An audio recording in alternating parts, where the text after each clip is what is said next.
Still nigga, king of the underground, railroad niggas, yeah, it's on where this bun till I free my niggas.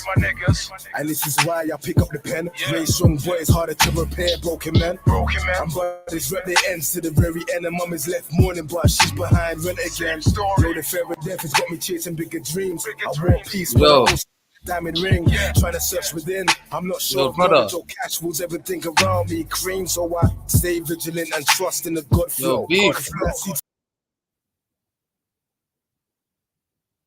Hello. Rude boy, you're muted. Yo, Beefy, you're muted. Yo, G. Yo, what's going on? Yo, bro, there's no, yeah, that's it, brother. Yeah, yo, there's no sound, man. Oh, no, where's Sniper? Okay, but you know there's no sound coming through, though, yeah? There is. 1 second, let me check. One second. Let's go on YouTube and check. Oh, no, there is not. Yeah. Big up, Mama. Yeah, you good? What you saying? Big up. I'm good. No, there was no sound coming through the whole time. Now there is. I know. He went live, but there was no one in the studio. I was in the back street. I was in the back here. He just put me on just now. Okay. Well, where's my man? Big up, Miss Sarah, body after body after body. I don't know. I just started calling him just now, buddy. I don't know. John B. Big up yourself. This is almost on the panel. Who else is in the building? MJ, big up yourself. Oba Saxy, come on, family. DJ Eso, big up yourself. Luke A, love is law. Day ones, big up yourself. JD, come on, brother. Big up on yourself. We're live. The big side of the stream. F.T.K, come and get your feelings heard. You don't know. Let me see if I can I can't even share my screen. There's the man himself. General Sniper.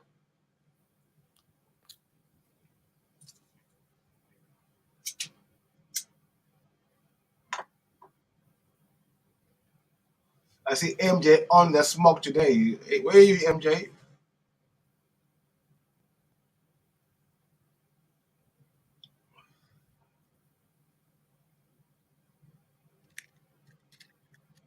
Come on, Sarah. Big up yourself. I got the fire. I got the flame. I got the fire. I got the fire. I got the flame. I got the fire. I got the I got the fire. I got the fire. I got the flame. I got the fire. I got the fire. I got the flame. I got the fire. I got the fire. I got the flame. I got the fire. I got the fire. I got the flame. Fire. Johnny flavor, way too much heat in my cranium. Like a hot boy push up geranium. Make the lava splash like I'm capable. Or the block like the sun boy. Jado, I'm not entertaining them. I got bruised on my fire for raining them. I'm a hot boy from Monday to Sunday. Run up your skin like the sun rays. So my man's gang, one sun gaze. Try to see the heat I'm projecting. I'm medium selecting. You know the eye has a deeper connection. With the ether, my chi is a weapon. I can melt concrete when I'm stepping. Cause I got the fire. I got the fire. I got the flame, the man them are liars, the man are not riders, the man them are strange, I'm trying to live righteous, but not like Mike, cause even nothing the same, do not roll with vipers, the weapon is snipers, quick to put one in your brain. We real ill, revolutionary but still deal, red pill, chill, will kill, if I shoot it won't be no nil-nil. We real ill, red pill, chill, will kill, if I shoot it won't be no nil-nil. I get 2 for 1 like a meal deal. I got the fire, I got the fire, I got the flame, I got the fire, I got the fire, I got the flame, I got the fire. There is not much they can say. We come with fire and rain, the essence of blessings and pain. Tsunami all over parade. We turn up and burn up the gate. But you don't get in my way. Akibulanians up in the place. We do not play. We go whenever expires. I got the fire, now who wants a flame? Huh? More time, I'm on my own wave. Scrap the book, I'm on my own page. White sparks, no cold gate. I got them fire bars and that's cold flames. Now why would I lie? Look, I come with heavenly vibes. If ever you try, disrespect what's on the line, more than your ego will pride.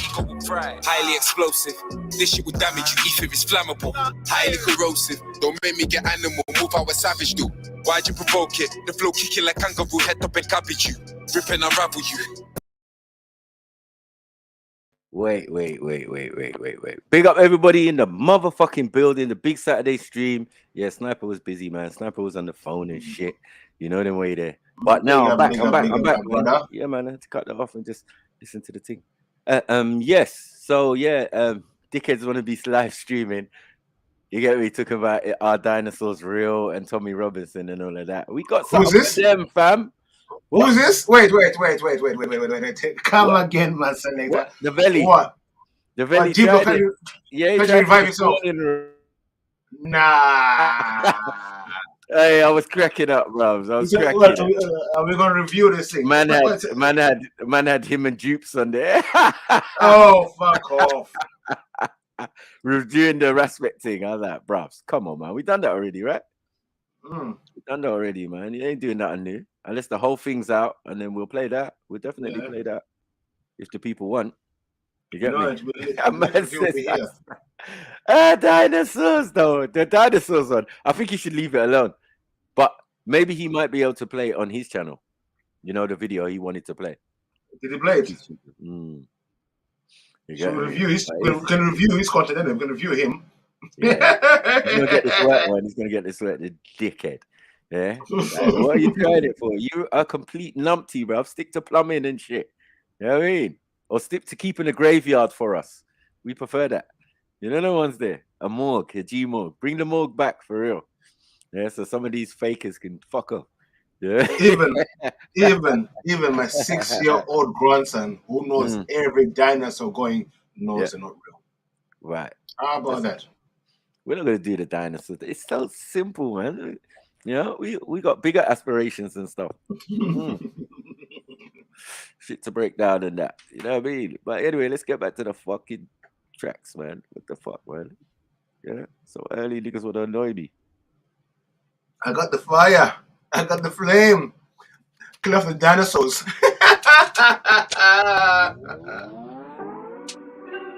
I got the fire, I got the fire, I got the flame, I got the fire, I got the fire, I got the flame, I got the fire, I got the I got the fire, I got the fire, I got the flame, I got the fire, I got the fire, I got the flame, I got the fire, I got the fire, I got the flame, I got the fire, I got the fire, I got the flame, he's on fire. Johnny flaming them, way too much heat in my cranium. Like an up boy push up geranium. Make the lava splash like I'm capable. Or the block like the sun boy. Hey. Jado, I'm not entertaining them. I got bruised on my fire for raining them. I'm a hot boy from Monday to Sunday. Run up your skin like the sun rays. Seven man's gang, one sun gaze. Try to see the heat I'm projected and me them selected. You know that I has a deeper connection. With the E for my chi is a weapon. I can melt concrete when I'm stepping. Cause I got the fire.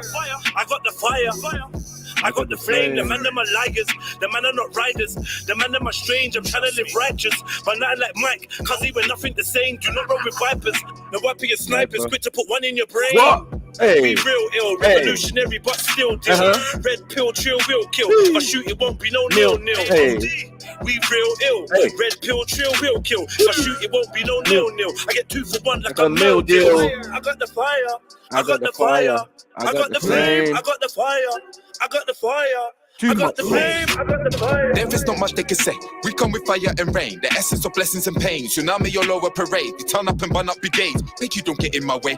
Akibulanians up in the place. We do not play. We go whenever expires. I got the fire, now who wants a flame? Huh? More time, I'm on my own wave. Scrap the book, I'm on my own page. White sparks, no cold gate. I got fire bars and that's cold flames. Now why would I lie? Look, I come with heavenly vibes. If ever you try, disrespect what's on the line, more than your ego will cry. Highly explosive. This shit will damage you. Ether is flammable. Highly corrosive. Don't make me get animal. Move how a savage do. Why'd you provoke it? The flow kicking like kangaroo. Head up and cabbage you. Rip and unravel you. Fire and brimstone should avidly roll. I got the fire. I got the fire. I got the flame. I got the fire. I got the fire. I got the flame. I got the fire. I got the fire. I got the fire. I got the fire. I got the flame. Fire in my soul, fire in my Ross Club. Anytime I rhyme in Shelly, he wanna get scolded. Fire for a cheech and snitch dog, you know the cold man grow with. Young please keep a mask and glove, 2 bells in a snub, they don't more than COVID. And it's food for the dogs that they lost, ain't nothing ever done for showbiz. I'll talk to the real, don't care if the fake ones listen. Free fire on ganja, more fire on Babylon system. Free Brody in prison. Free the Brodies that think that they free, but they change to social addiction. Can't let go the phone, come like their whole soul is missing. I got the fire, I got the flame. The flow is insane. I drink till I'm drunk, then throw up on flames. Really don't play games. I don't know what them man thought. When I rhyme, I'm the human torch. Can't see a rhythm get torched. Who wanna see a rhythm get bun down? When we land is lit, there's no sundown. Sweet on one swing a bum round. Make good stand up and not calm down. Score pointing pussy like touchdown. I got the fire. I set shit ablaze. This fire can't tame. Tryna lock it in cage. It's like war in the sun. So I'm gonna get blue. I got the fire, I got the fire, I got the flame, I got the fire, I got the fire, I got the flame, I got the fire, I got the flame, I got the fire, I got the fire, I got the flame, I got the fire, I got the fire, I got the flame, I got the fire, I got the fire, I got the flame, I got the fire, I got the fire.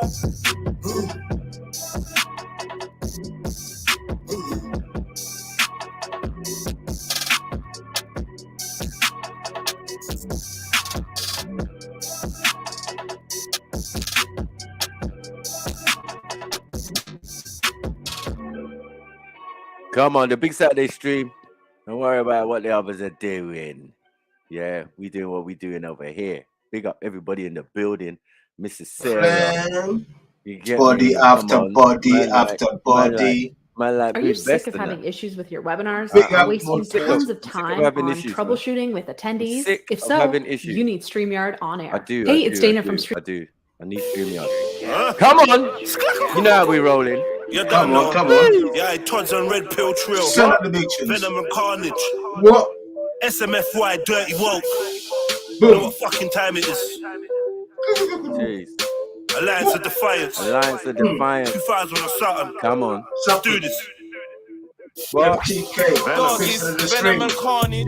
I'ma show them the fire a man's armed with. I must have done about 20,000 24s. Eyes bleeding, dog. I done caught a body for some sleep. This lifestyle's fun, but it's dumb. Bagging all night till I lost feeling in my bum. Of course, this money's filthy. Hard to keep a clean heart when more time you're working with scum. This is Carnage and Venom. Something through the side of your car and your dinner. For my charge, I'll get them. One blast, I carve off half of your melon. Scream peace, peace, peace, but doggy, I'll shell them.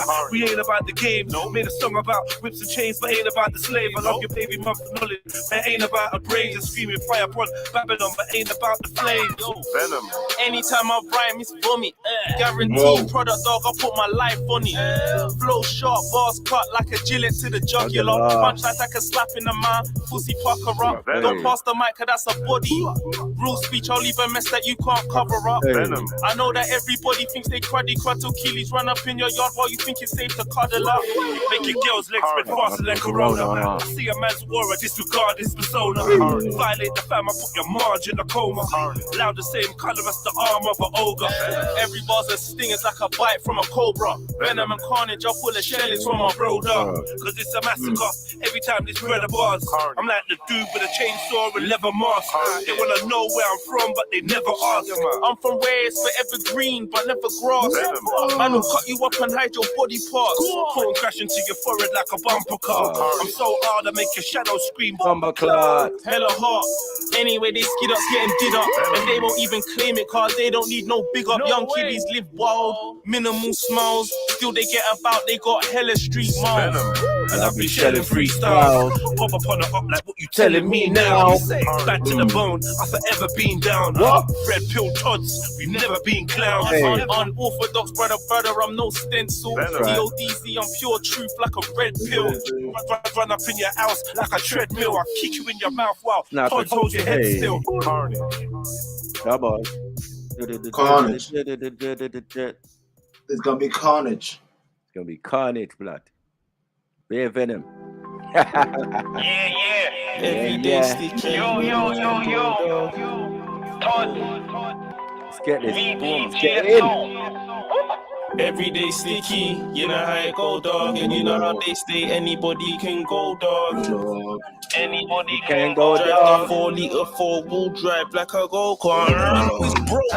style, no lavish. No lavish. So point to where the cash is and watch me go and Go grab it. I'm just trying to keep my feet on the right path. I was trying to keep my hands off that on bike hard. But we knew that. So we organised the works and get to that. In the belly of the beast, everybody wanna feed, everybody want a piece, so nobody's getting peace. Ain't no easy choices on this road to riches. I've seen stress break the realest niggas. Cause life's realer than the pictures, real shit. I've seen kids have grown men scared shitless. They out late like fuck the boogeyman. The only thing they running from is CID and bully vans. So dog, you can't debate with them, cause if you don't relate to them, they ain't hear what you say to them. Everything sticky, you know how it go dog, and you know how they stay. Anybody can go dog, drive the 40 or 4-wheel drive like a go-kart. They beat up at the pan, them boy don't grow up, they just show up. They are with a ram busy trying to take a man's soul. Like they want pussy and dog. So they robbing or they tow up anything to dodge these struggles trying to hold us. No. Anything to dodge these struggles trying to hold us. Dodge these struggles trying to hold us. Judge them. Like fake dinosaur stories. Judge them. Like pseudographica. Judge them. Hey. Damn. SMFY, salute man, fuck yours, you don't know. Big side of the stream, hit the fucking like button, share button, and you know, support the big side of the stream by hitting the PayPal and the fucking head. You don't know. Come on. Don't let me come find you in Mugabe's hitman. Catch me. Don't let me catch you in the morning. Hey, hit the like button. Fresh garments, matching your varnish, baby, your body banging like a shotgun. MJ. Baby, your body banging like a shotgun. Fresh garments, matching your varnish, baby, your body banging like a shotgun. Walking a party, looking all starish. I'm trying to introduce you to carnage. Baby, I'm a shark, not a starfish. Your ex-man was too soft, he was garbage. I make your old knee rub off on the carpet. She a ball for the chocolate. The old time me a clotted. Look what you started. Bend up your face like somebody farted. Bad in the bed, I said I'm wicked and I'm heartless. I just wanna boom, boom, shoot up the target. Mercy and nugget, and you not even asked yet. The son of one, I mean, I finished my task yet. Mean I done a rum in my glass yet. I'ma put that pussy in a casket. Oh shit. You can catch me in the morning.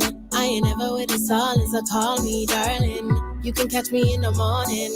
Come over my place and show me something. I cannot stay, baby. Don't get upset and go crazy. I ain't got no time for no play. Get mine and do what's right, baby. Baby cool said she want that morning wood.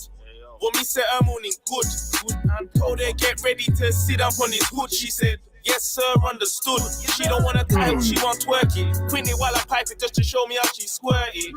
Dogger, body strong, she don't ram. Said her body's banging like a shell from a tank. She don't play no games, she know she worth it. She love balling out my name while I'm bending up her cervix. Wow, everything I give her, she deserve it.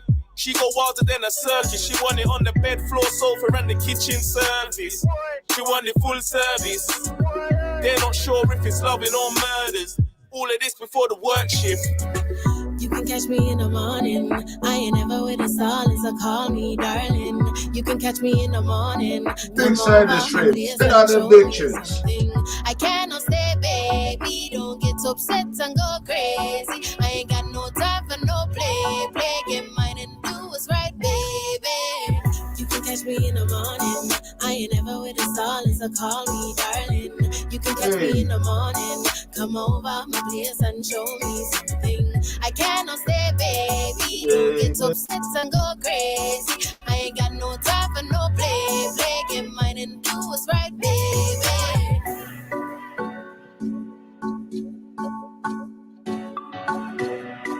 Man said, I flirted and she squirted. Oh my days. Fresh garments, matching your varnish. Baby, your body banging like a shotgun. Shotgun cartridge. Baby, your body banging like a shotgun cartridge. Boom. Hit that like button. Support the big stream You done know, PayPal, Cash App. All the links are in the description. You done know. Come on, mate. You done know. You done know. Tell them what it is, mate. Tell them what it is. It's just over. Yeah, man. This is your captain. This is your captain. This is You your know. captain. This is your captain. This is your captain. This is your captain. This is You know. Sometimes. Sometimes I'm rude. Sometimes I'm cool. My life is serve up white bits, but not everyday Becky. Come on, not everyday Nubian queen. You know. Sometimes slops of Becky. Remember when we couldn't get lecky? Sometimes books and chess. Show me how sexy your mind is. Not everyday body and breasts. Not everyday link the bros. But it's always love me checking. Sometimes gotta ride clean. Not everyday carry the machine. Not everyday link the wife. Gym jams and something sketty. Not everyday peace and love. Sometimes gotta slap man for something petty. Tell young bro come out the kitchen. Not everyday be so chefy. But I tell them they not already. I came from mash and spaghetti. I'll go get. Give a fuck if they let me. Come on, bros down for the ride. Every day that thing's got paid. Done did my thing, still doing it now. So they gotta respect me. In it wasty, coming home late, all bloody and sweaty. Blood, sweat. Mum sees the vision, but she used to sweat me. Can't be on road without shit to show. Excuse no me. Mickey. Not every day. Hey, Sometimes. Pray in the sunshine. But it's sometimes. These youth to the future pray that they live through the knife and the gun crack. Not every day dirty, sometimes woke. Not every day calm, sometimes vote. Not every day loud, sometimes smoke. Sometimes nudge, sometimes poke. Sometimes fudge, sometimes coke. Sometimes I kiss her slow when I stroke. Sometimes I grab that bitch by her throat. Not every day club, sometimes home. Doing a flatmate with my chrome. Doing a roommate with my nine. It's not every day that I work with a youth. Sometimes I'm just trying to get mine. It's not every day if you watch my business. Sometimes you should just live your life. For the big 4-5, if you're right. Still big red pill never went soft. Man told you that I did daylight. No stop working, no days off. I will split for my wings and fried. Man tried done my dance and they died. Tryna clock my pattern, hammers, random as they come. I get habits in the slums. When they're scavenging for crumbs. Pushing packages for funds. I found magic in my tongue. Bars sound classic over drums. Man's erratic, you don't want static. Sometimes I would just pull up in traffic. Acting a fool with a matic. Not every day kill your own. Sometimes let the real ops have it. It's not every day. Sometimes. In the rain. Pray in the sunshine. It's not every day. But it's sometimes. These youth to the future pray that they live through the knife and the gun crack. Come on. Back. Sometimes I'm gonna let you walk away. But sometimes blam.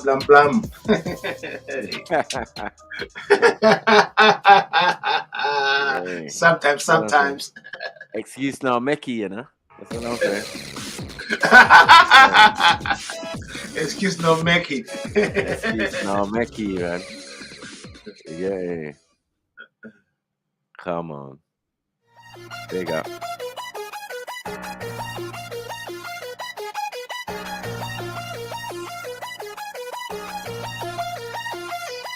I've been away for a minute, now I'm back. I met a couple of soldiers, had to put them on this track. Fresh new artist, brand new swag. There ain't no competition, if there is, where they at? Someone give me credit, I had manners when I ate it. My bangers are the realest, so your gang of fucking relics. I'm a savage, someone panic, clown just vanished, he just jetted.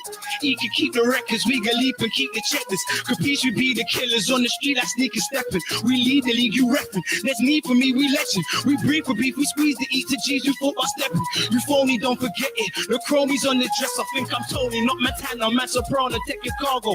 I play Simon Cowell, I run your ex, you Gary Barlow. Pop powerful bread like Arlo, Dream I bought a new Gallardo.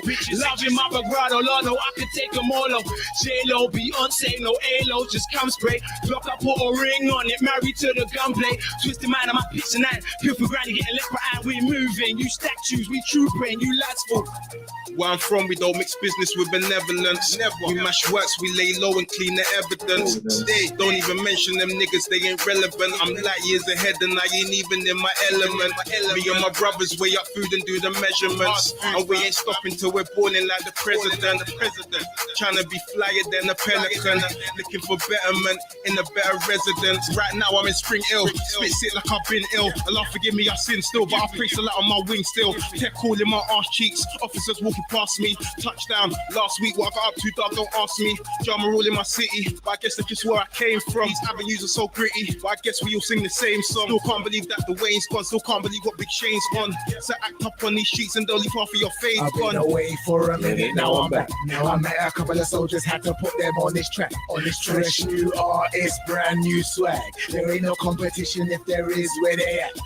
I've been away for a minute, now I'm back. Now I met a couple of soldiers, had to put them on this track. On this fresh new artist, brand new swag. There ain't no competition, if there is, where they at. Where they at? When I'm spitting on them tracks, all my raps got an elegant feel. Most these niggas straight fish, and they're trapped in the Pelican's drill. I be constantly on the move, carried like to get a man killed. I'm a star, like the logo up on Captain America's shield. Ill enough to break into a pharmacy. Pardon me, nobody's harming me. Can't you see this in my artery? Start with me, I finish it. Witness this, a lyricist whose skill is just building this spliff insidious. Them idiots can't deal with this like Guinnesses. I'm dark, you get sparked for talking that hard shit. I'm laughing hard at your car, cause you bastards passing the casket. Arse and it's blasting the grass in arms to its partners. I've mastered the art of sending teeth to sharp and sharp through my target. Ain't come to lose. If I run into you, you done to doom. Leave tons of bruises, cause I don't scratch like the ones and twos. It's fun to prove what flop, I'd rather my lungs remove. When thunder flew, bet you jump like fire was under you. Longer man, call me Trapper man, it's all the same. Who? It's all the same. They call me Dunga man, call me Trapper man, it's all the same. Who? It's all the same. Feels great to be home, fam, there's nothing like freedom. Got no time for hellos, there be things that I'm needing. I grind all year round and I hustle all season. I got no time for a party, I'm taking baths on the weekends. Went away for some years, come like nobody cared. Hit the game real aggressive and now they wishing they shared. When they plead for forgiveness, I ignore all their tears. And when they put in their hand out, I just think of them years. I see in red, I feel to pop like a flare. Bullet wedge in his head, you smell the burners is here. Now they got the audacity to ask how I'm doing. And they never did jack for me when my life was in ruin. I've been away for a minute, now I'm back. Now I met a couple of soldiers, had to put them on this track. On this fresh new artist, brand new swag. There ain't no competition, if there is, where they at. I've been away for a minute, now I'm at. Now I met a couple of soldiers, had to put them on this track. On this fresh new artist, brand new swag. There ain't no competition, if there is, where they at. Where they at. For time of vacation, we ain't tight to gauge and lace it. I'm on this track. Tight legal ways, I like my fan base so hype in the rave. It's red to the cover up the eyes with the shades. I'm five in the blaze line, so we're transferring the game again. Trying to come by for the fame. I'm trying to come by for that cake. You get me, gift knocked. You're well gonna mistake set free, cause I'm the one. Gently, I'm sitting like a marshal the way that I set leads. That's me, so the haters say my eyes are the best. See, the way I lay piece down, technique, do the force and the spray. Jackson, one of the best, my bits, one of the best in the mids. But I ain't been around for some time, but I'm back. I'm that black cloud up in grime. Yeah, I've been grounded at times, but I'm back proudly a flight as I was before. I went paying to certain times surrounded with guys with envy, the clouds in the minds. We ain't on the board, but like a foot down on the mind. Oh, we get that side, cause it's mine. Soon you'll see why I'm crowded with vibe. You won't wanna get around new sides, cause I'll take man shake the time with the hype. Shout with lights, leave my face looking similar to what it would look like if I was gone, but in the nigga down with the nine back to the point. Why am I announcing the eye? Hey, having it like, why did it try? Hey, I'm a silly boy, tip this shit. I'm straight up hanging my ass in the dry. Yeah. Remember, I ain't talking about the watch. Presidential sweeping up niggas like my watch. Bitch. That was fire. That was fire. Come on, man. We're keeping it moving, man. Ain't got a day, man. Punching them up bit by bit. That's what we doing, man. We warming up, man. Captain, this is your captain. This is your captain. This is your captain. Grab a seat, man. The big Saturday stream. You know what time it is. It's gonna be a hot one.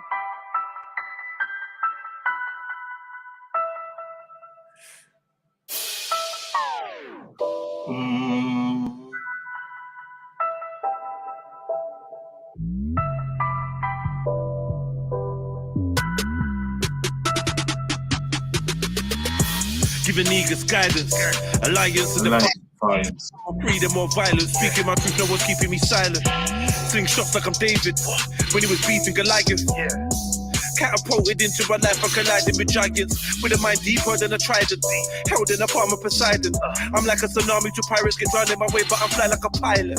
Haters can't cope, my aura's too vibrant. Girls wanna show me their private. More time, I wanna live alone on the island. I zone when I close off my eyelids. Look close, you might see a ghost in my iris. Please don't approach when I'm like this. At anarchist, I mix DMT with some cannabis. I'm sure I'm woke cause I run like this. Is my phone on silent? Do I despise the police? Is Kobe's last name Bright? Bryant. Activists, I know some lifers, man, I know some savage shit, man, living righteous. I know some dogs only rough in the cyber. I know some tags that are actually riders, don't know my destiny. But my past says I'm a survivor. My probation officer says I should be in an asylum. Cause I said the queen of switched off. There's no curve when I watch the horizon. If life is a game, at the end you face the last boss like Bison. Like a ladder, riding for a block full of pipers. Dodging a slammer is hot in the manor. We are not stopping for sirens. My son's friend got stabbed in the heart. I could not stop him from flagging. Hope he knows he's a king with bulletproof wings. No weapon could stop him from flagging. The air is so toxic, it's frightening. AI and robots are rising. They're studying Madame Blavatsky and Alistair Cardi. We're shopping for diamonds. Shopping for items. Besotted with icons. It's true talk whenever my mic's on. Blood bath in the streets, keep a tool in my waist and my heart on my sleeve. Why is that the magi following the star of the east? Where the rich get fat, man is starving to eat. I think cryptocurrency's the mark of the beast. I can smell blood like a shark in the sea. Michelle is a man and a bomb is a dream. Let it spark in the park after dark. Look what the shotgun done to the bark of the tree. Sometimes I wanna ask if my seed inherited negative karma from me. It's getting harder to sleep. Come on. Nowhere is blood. R.I.P. Kobe. I like Jensen's one still. Thugs in the quick of the dead. You in the night, come walk the strip with the jets. Alright, and come walk the strip with the jets. We got Khan in the building. Welcome to the land of the thugs in the GBH. Take food induction, strip with the jets. Yeah, a G is a grand. A flip box is a satirical band. If you're scared and you're prank, if you just come out of jail and you land, you got punch, you got sparked or bang. If you breathed out, you ran. If you hung around, you cotched or jammed. If you're poor than your brat, paper, cheddar, funds, loot is your cash. If you got robbed, you got jacked. If you're man, pick a fat. If you spit and you rap, if you're rubbish or whack, you blaze ting, you smoke crack. An addict is a cat. If they're not on your level, they're minors. Upload your shiners. You flex gums, you wear designers. Pum pum with vaginas. Yeah, or always an ounce to leave us to bounce. Your yard is your house. If you holler, you shout. A cigarette is a snout or a frog. Your boys to your dogs, a kiss is a snog or a lips, a zoot is a split, your train is a kick, your girl is a chick. If she's got big tits, round arms and slim hips, then she's tick. Your gun is your stick, your gang is your clique, a robbery is a lick. And if you're mashing peas and you're rich and in, form as a snitch or a grass, your bat is your arse, your whip is your car, a long ting is too far. A handbag is a tech, a whore is a sket. If we linked up, we met. If I walked it, we had sex. A knife is a borer, a Henry's the eighth, a daughter's a quarter, Charlie's cocaine and government juice is tap water. A haircut is a trim. If you're marker, you're thin. If you bleach, you lighten your skin. You skin teeth and you grin. If it's overdone, done. If I'm buffed and I come, got burgled, you got drummed. If I'm missing, I'm gone. Welcome to the land of the quick and the dead. Fling on your Nikes and come walk the strip with the jets. Have you ever seen a grown man pissing his bed with a stick to the head? All for the shit that he said. Welcome to the land of the quick and the dead. Fling on your Nikes and come walk the strip with the jets. Have you ever seen a grown man pissing his bed with a stick to the head? All for the shit that he said. Here and south, we got it all. Chicks, funds, whips, guns. There's tons of bricks and bricks done. Blood don't mock me. They blow your brains out in broccoli. Beat a baby boo in Bermondsey and boot her out in Bromley. Get your wig twisted backward. For busting joke like Richard Blackwood. It's sick King Catford. The crazy coons cut their hammers well in Camberwell. Got CCTV to make the cameras fail. You burst metal with your thuggish or pray with your minister. Dirty devils and dullage don't delay with their diligence. Deserving medals for courage. They aim and get sinister. Them dogs down in Deptford ain't really in a star, but that's irrelevant. Let the eagle echo an elephant. Escape through estates and leave no evidence. It's ghetto down in Gypsy Hill. Them guys are really got. It's a greasy gang of go-getters greedy for the butter. Them hooligans in Herne Hill. I try to earn mills, flip bricks and turn pills. Same colour as Smurf grills.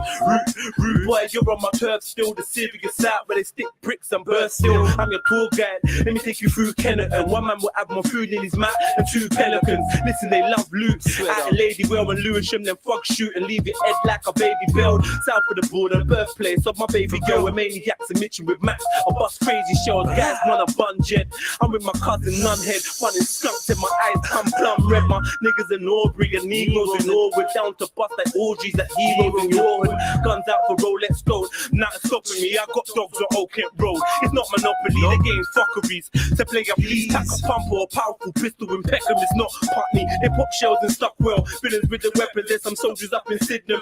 gorillas up in Streatham. Your gums better stop beating or your pulse real. Them troops in Tulsa will have you looking like roadkill. Welcome to Fulton Heath, aka Fulton Green. We've got a kid walk with heat. You know what that sort of be. It's kinda sick like a blade in your daughter's cheek. So put your Nikes on the pavement and walk with me. Welcome to the land of the quick and the dead. Put on your Nikes and come walk the strip with the jets. Have you ever seen a grown man piss in his bed with a stick to the head? All for the shit that he said. Welcome to the land of the quick and the dead. Put on your Nikes and come walk the strip with the jets. Have you ever seen a grown man piss in his bed with a stick to the head? All for the shit that he said.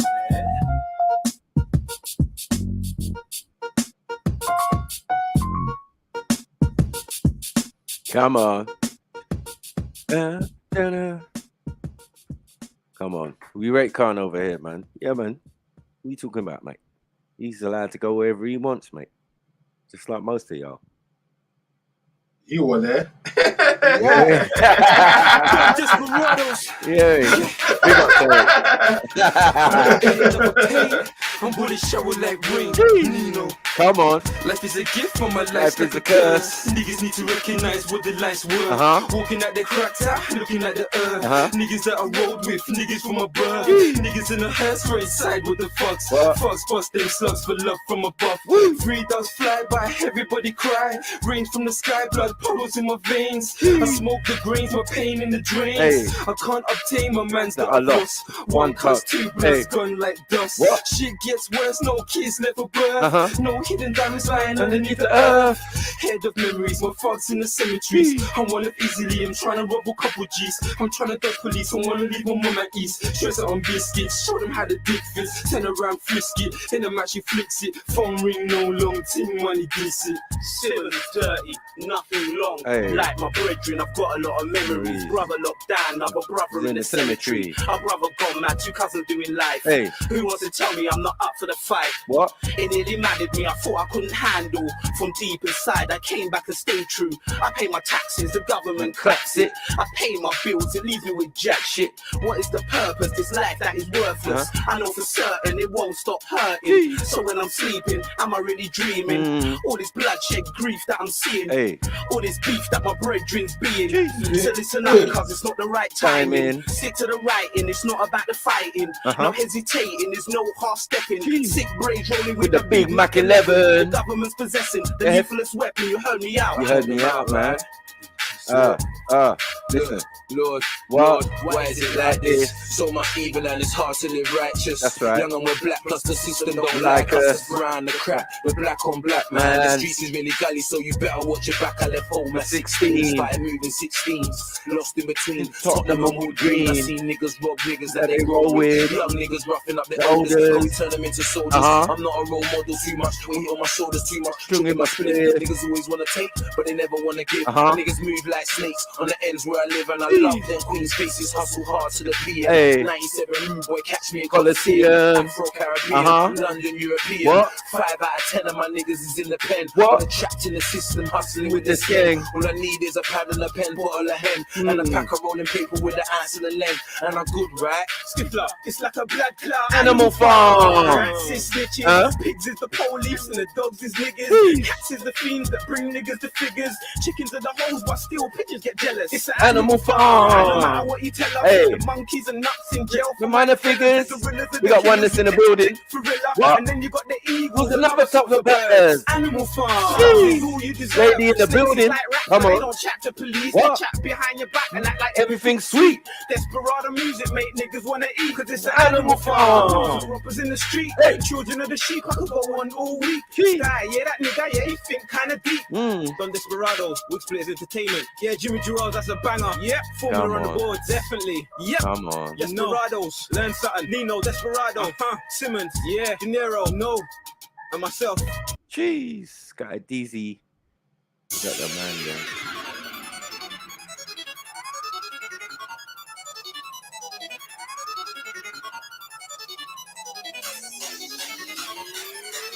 My dog said his food done, so I told the nigga text.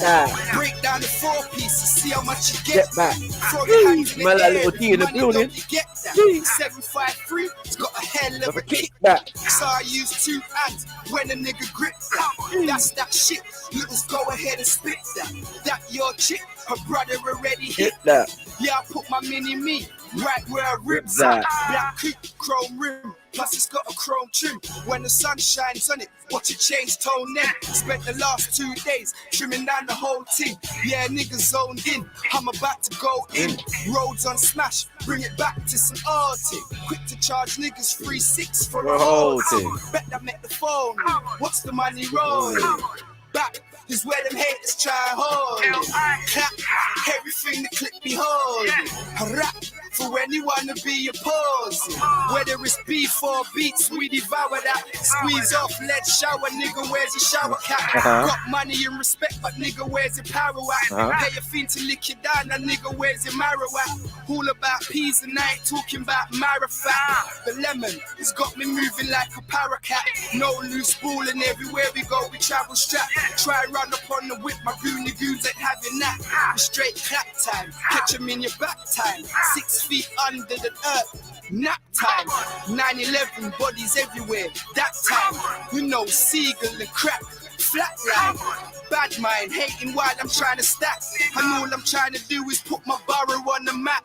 Stand there watching dog, cause we about to lap. Like boat the way we running through them tracks. My flow's crack and I be flying, that's a fact. Them other niggas mad because we running through the yaks. Wardrobe like Bond Street, bare designer tags.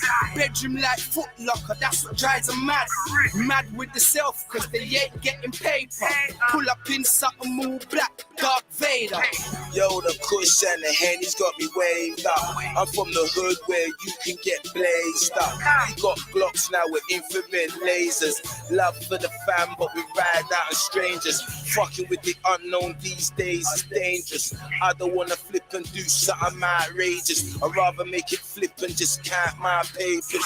Grind till my creps lean, shine to the haters. I'm gonna keep it real, I'm fed up with the fakeness. I'm rolling with my team and our destination's greatness. I've got a little youth, so I can't be on this baitness. But I'm young, black and ignorant with not an inch of patience. But I don't wanna see the station or the bin. That's why I do my thing and then I'm gone with the wind. That's why they're always asking where he's gone, where he's been. But I just wanna get in these tracks and go in. I came for the knockout, I came here to win. If I can't do the fizzy, then I let the barrel spin. Cute long nose ting, you can ever sing. And I ain't saying I'm a killer, but I do my thing. Don't fuck with a nigga fam. I ain't saying I'm a killer, but I make it blam. Pissed at the world and I don't give a damn. Never hang your head, stand up tall and be a man. Opportunity, commit a crime without a plan. You never know, I might get lucky, lick a couple grands. If you're from where I'm from, you say fuck the police. Eyes out for the demon with the mark of the beast.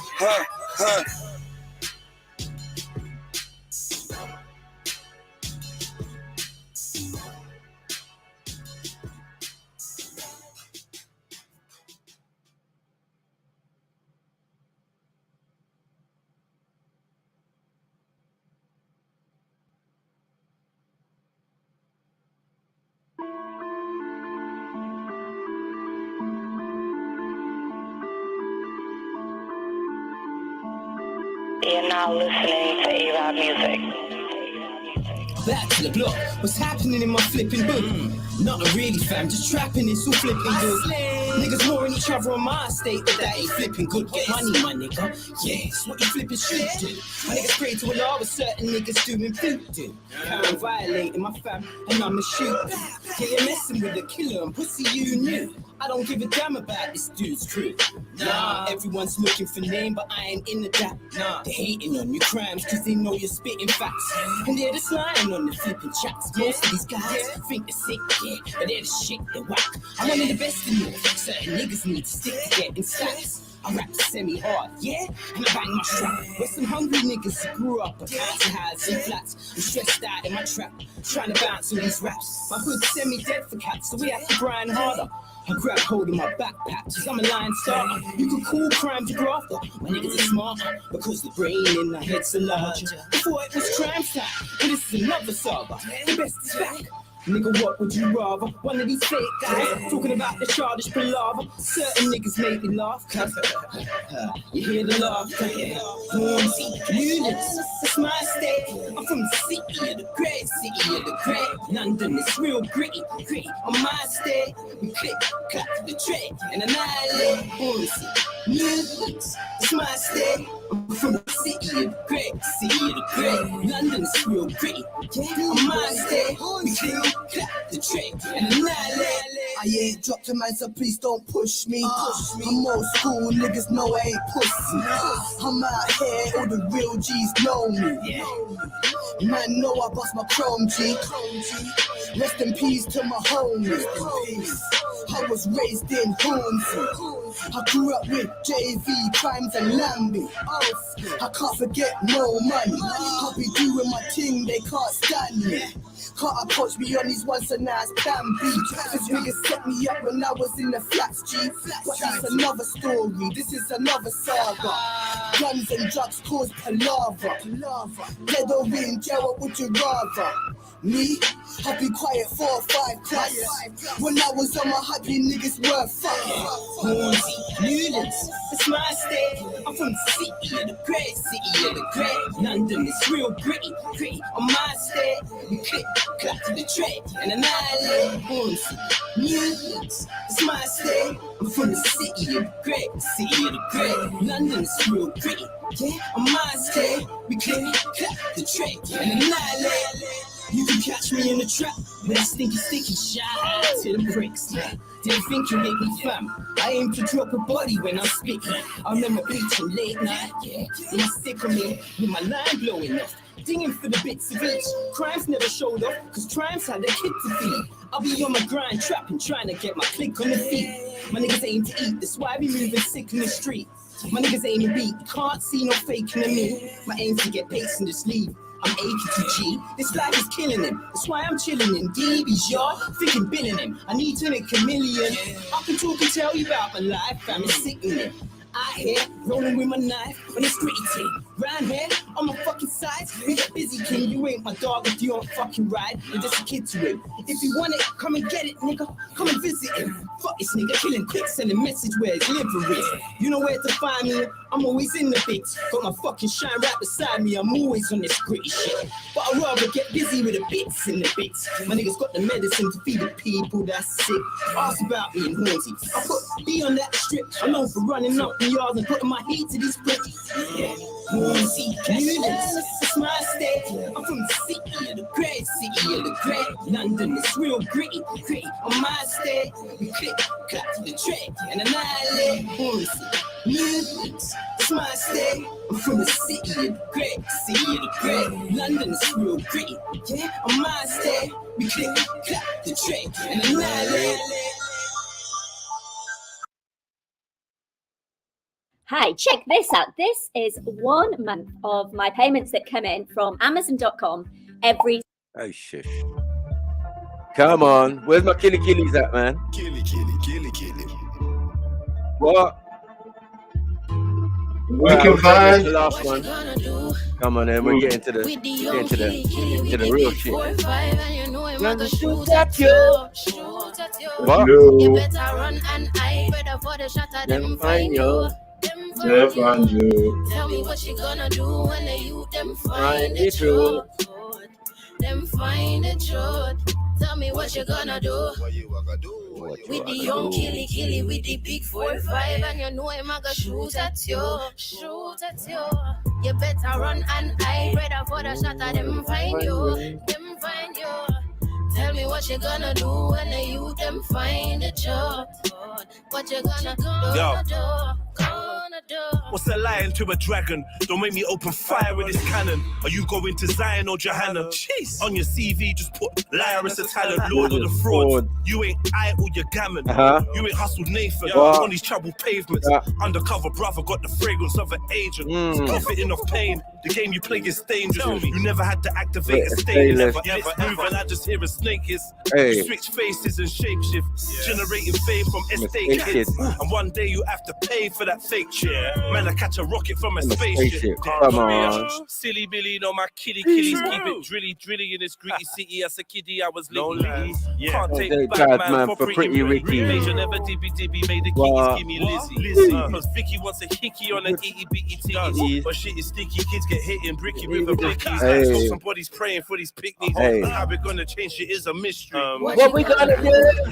Hey, with the young killy, with the big 4-5. Shoot at you. You better run and hide. Better for the shot of them find you. Find you. Tell me what you gonna do when the youth them find the truth. Find the truth. Tell me what you gonna do. With the young killy with the big 4-5, and you know him a go shoot at you. You better run and hide. Better for the shot of them find you. Tell me what you gonna do when the youth them find the truth. What you gonna do? Young killies stay menacing, and they ain't listening to anything. Okay, if it ain't ching, ka-ching, or a route to find the things that you ain't saying anything. No games, no quits, they want everything. Don't care about anything. One thing that you can guarantee is that they really selling things. Gotta get rid of the evidence. Keep up with the math and dodge intelligence. There's nothing you can tell them cause they know about the road. Nothing comes free and that's how it goes. Shit happens, gotta switch clothes. Gotta watch the roads, cause it takes souls. You learn to give thanks for what you're giving. When you came up bando living with that bandana vision. Serving kitties, we were driven. I don't wanna see the youth men in my position. I come from where the badness dwell. Them boy pussy dog, I know that smell. Anytime I ride my shell, if I could tell them anything, it would be no thyself. What you gonna do? With the young killy with the big 4-5, and you know him a go shoot at you. You better run and hide. Better for the shot of them find you. Tell me what you gonna do when the youth them find the truth. Them find the truth. Tell me what you gonna do. With the young killy with the big 4-5, and you know him a go shoot at you. You better run and hide. Better for the shot of them find you. Them find you. Tell me what you gonna do when the youth them find the truth. What you gonna do? What you gonna do? What you gonna do? Big up family. Big up MJ. Big up MJ. What's this video? What is this video you sent me? The first one. I packed on it and I saw these three sisters sitting. There's a few different ones that are all quite good and they all kind of cover different things. All right. So any of them, really, whatever looks good to you. All right, let me start with the first one then. Let's go. Because this is what we were speaking about last week, isn't it? So these are kind of the ones that I've watched regularly. And you didn't get to play them, you saying? No, I haven't played them. Yeah. All right. Let me share the screen. Big up everybody who's tuned in, man. We here, man. Yeah, so Irish-Nigerian link up today. Let's go. See what's going on. Which one did you select? Oh, yeah. I like this one. First. Let's go. Moving from Nigeria. Ireland, you know. I wonder if they got accent already. That one don't look happy already in the corner. I don't know. Hi guys, welcome back to my channel. If you're new here, hi, I'm the Happy Bee and you're welcome. If you're a returning subscriber, you're the real MVP. So on today's video, as you can see, you know I like bringing people to this channel to talk about their experiences. I'm sure you've gotten the vibe. I have two beautiful ladies here that came at different times to Ireland, and I want them to share their experiences. I'm talking too much on this introduction, so let's get right into the video. So on my right is Mary Ann, and on my left is Faith. What music is this one? I don't know. I think it's just, you know, that like standard YouTube music that everyone's generic. using these days. Yeah. Generic, man. Why do they always do that? Dead. I know, it's irritating. As long as it don't last for too long. Yeah. I think she might have it the whole way through, you know. So let's get right into the video. So on my right is Mary Ann, and on my left is Faith. Wow. So Mary Ann, I'm going to... Why is she so coarse? What's big up, Actually coarse. What's going on with Faith, man? Faith's just like, yeah, Faith. Yeah, yeah, because she's cold. She's in Ireland, remember back. Oh yeah, yeah. There's too many potatoes here. She's still getting used to the weather. Right. It's not happy. She's not happy. Let's go. First, I came in September. What? When did you come to Ireland? September 2018. Oh, that's a very long time. I feel like we don't. 1980. No, it's 2018. Oh, okay. That's not. Yeah. Okay. That's not. And when did you come? February 2019. Pre-COVID. Yeah. You guys have seen the life. 2021, 22. That's like 5 years. No, it's not up to. Calm down. And you don't do maths for school. Now they form your father. How's it like moving from Nigeria here? So I mean, like, it was mixed feelings for me. Personally, that was the first time I was even stepping out of Nigeria. So, you know, first time traveling abroad. I never even go Ghana before. So, like, it was my very first. And the first place you go was Ireland.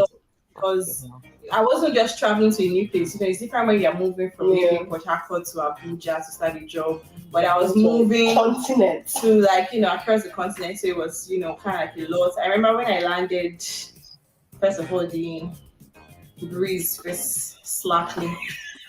And this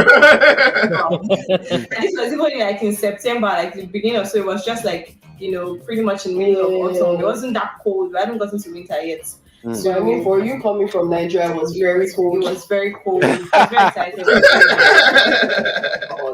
I was very happy. Going to a new place. Yeah, I will not be seeing my parents every day. I'll just be on my own, make my own decisions.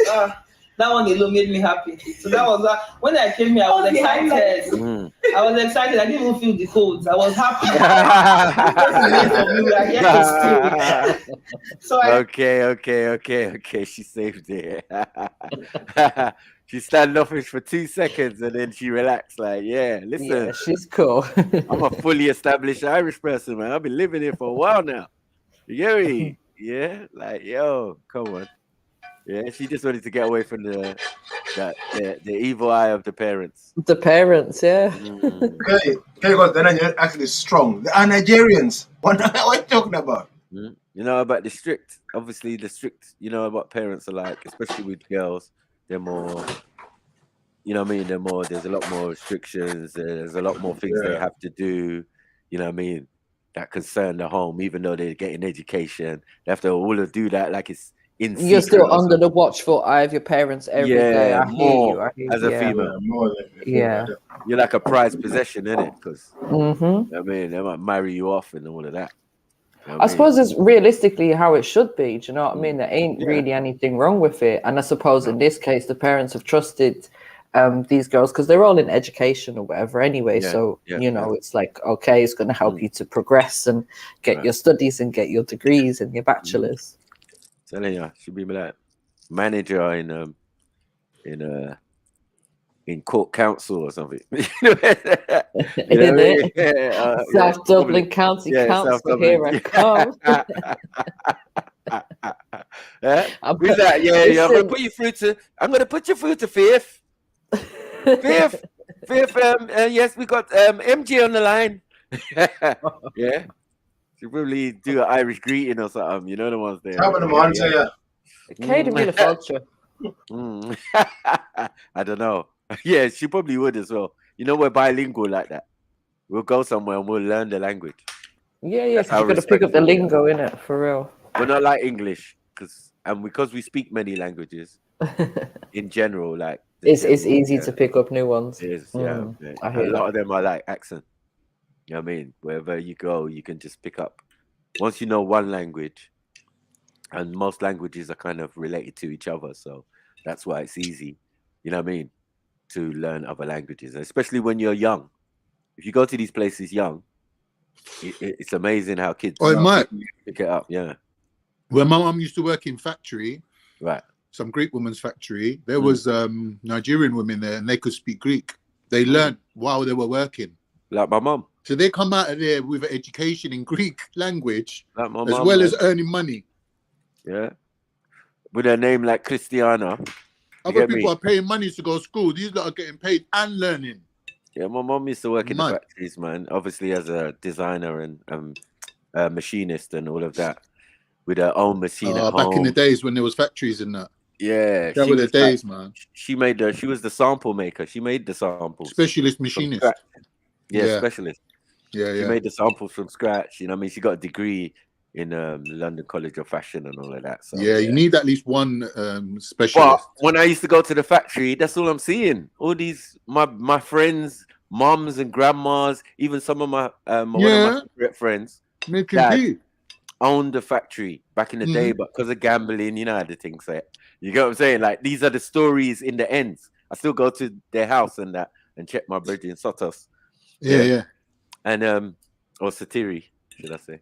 You know what I mean? But there's Satiri, there's George, there's all the sisters, Panilla, all of that. You get what I'm saying? They all got like black partners and all of that, you know what I mean? But they live in the heart of Tottenham. Factory days was the best, man. People like family, just together all the time, all day, every day, working together, earning peas. I used to get peas for nothing. Yeah, just man. for coming in, and they got the old Greek women pinching my cheek. Oh, it's such a handsome boy. And then opening their purses. Cash, thank you. Yeah. I was like, yeah, just to go check mommy, you know, after school or whatever. I just gone past through there. You know what I mean? Because I think one time my mom worked in a factory at the back of Wood Green. So it was helpful. On the way back, you go through this industrial estate, and then there's this little bit, and there's a factory in there. But my mom was in there. All the old aunties, the Ghanaian men were the pressers. You know that. The pressing. They press the garments and that. Yeah, I see them just there, like Those are the only couple men in there. You got the cutters, obviously, and the presser, the cut and the presser. That's it. That's the only men in there, and they work at the back, innit? Yeah. Where they lay out all the fabric. It's mad. Big table. Yeah, big table or something. Yeah. They got out there. Yeah, man. All my life, man. Being a child of somebody who's That's why, like, a lot of the Greek Cypriot people, as I said, in my area, there's a lot in it, right? Oh, did they have a thingy? Did they have a tea machine, like a vending machine with the hot chocolate in it? No, them days, hot chocolate machines. Them days they had a kitchen. Yeah, old school canteen with a kettle. Yeah, there was just a kitchen with a kettle. And aunties do what they do, man. These are big aunties. They're living there, but they got the foreman press and everything making paninis at work. Them days where everyone's putting in 50p a week to buy the tea and coffee and biscuits. Yeah, normal. Someone's gonna get one of them younger ones, them pressers, to go and get the sugar or something and milk. But these are essential. And then on top of it, mum's gonna get bundles to bring home. Yeah. But the thing is, the machine she's got at home far superior to the one she got at work. They're using Brother at work, and she's got a Singer, an industrial one, proper. It's like a car in the yard. Yeah, them things are proper for real. In your sleep, you can hear. They go for money. The whole house is vibrating. My mom still got that, bro.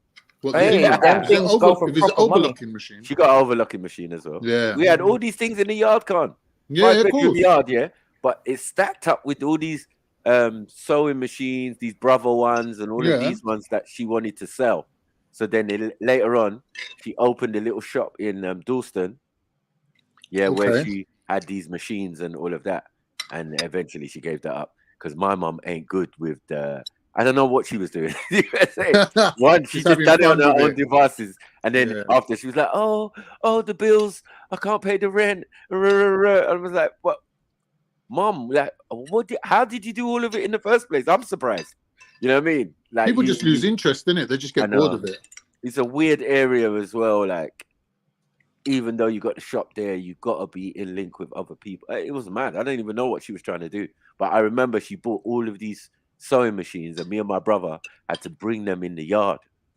And then that big industrial sewing machine has gone on many floors in our yard and many houses where me and my brother have had to move it. And you have to take it apart, take the top engine bit. Yeah, the top comes out. Right, the top bit, and then the engine and the board, you have to empty out the oil. The oil in it, yeah. It's mad. It's mad. And carry it up the stairs awkwardly. Like, yeah, come on, bro. Yeah, we have to do this. But we got so efficient in doing it. It's so weird. Like, later on, like, in the barbershop, I got barber chairs, and they're really heavy and really expensive, right?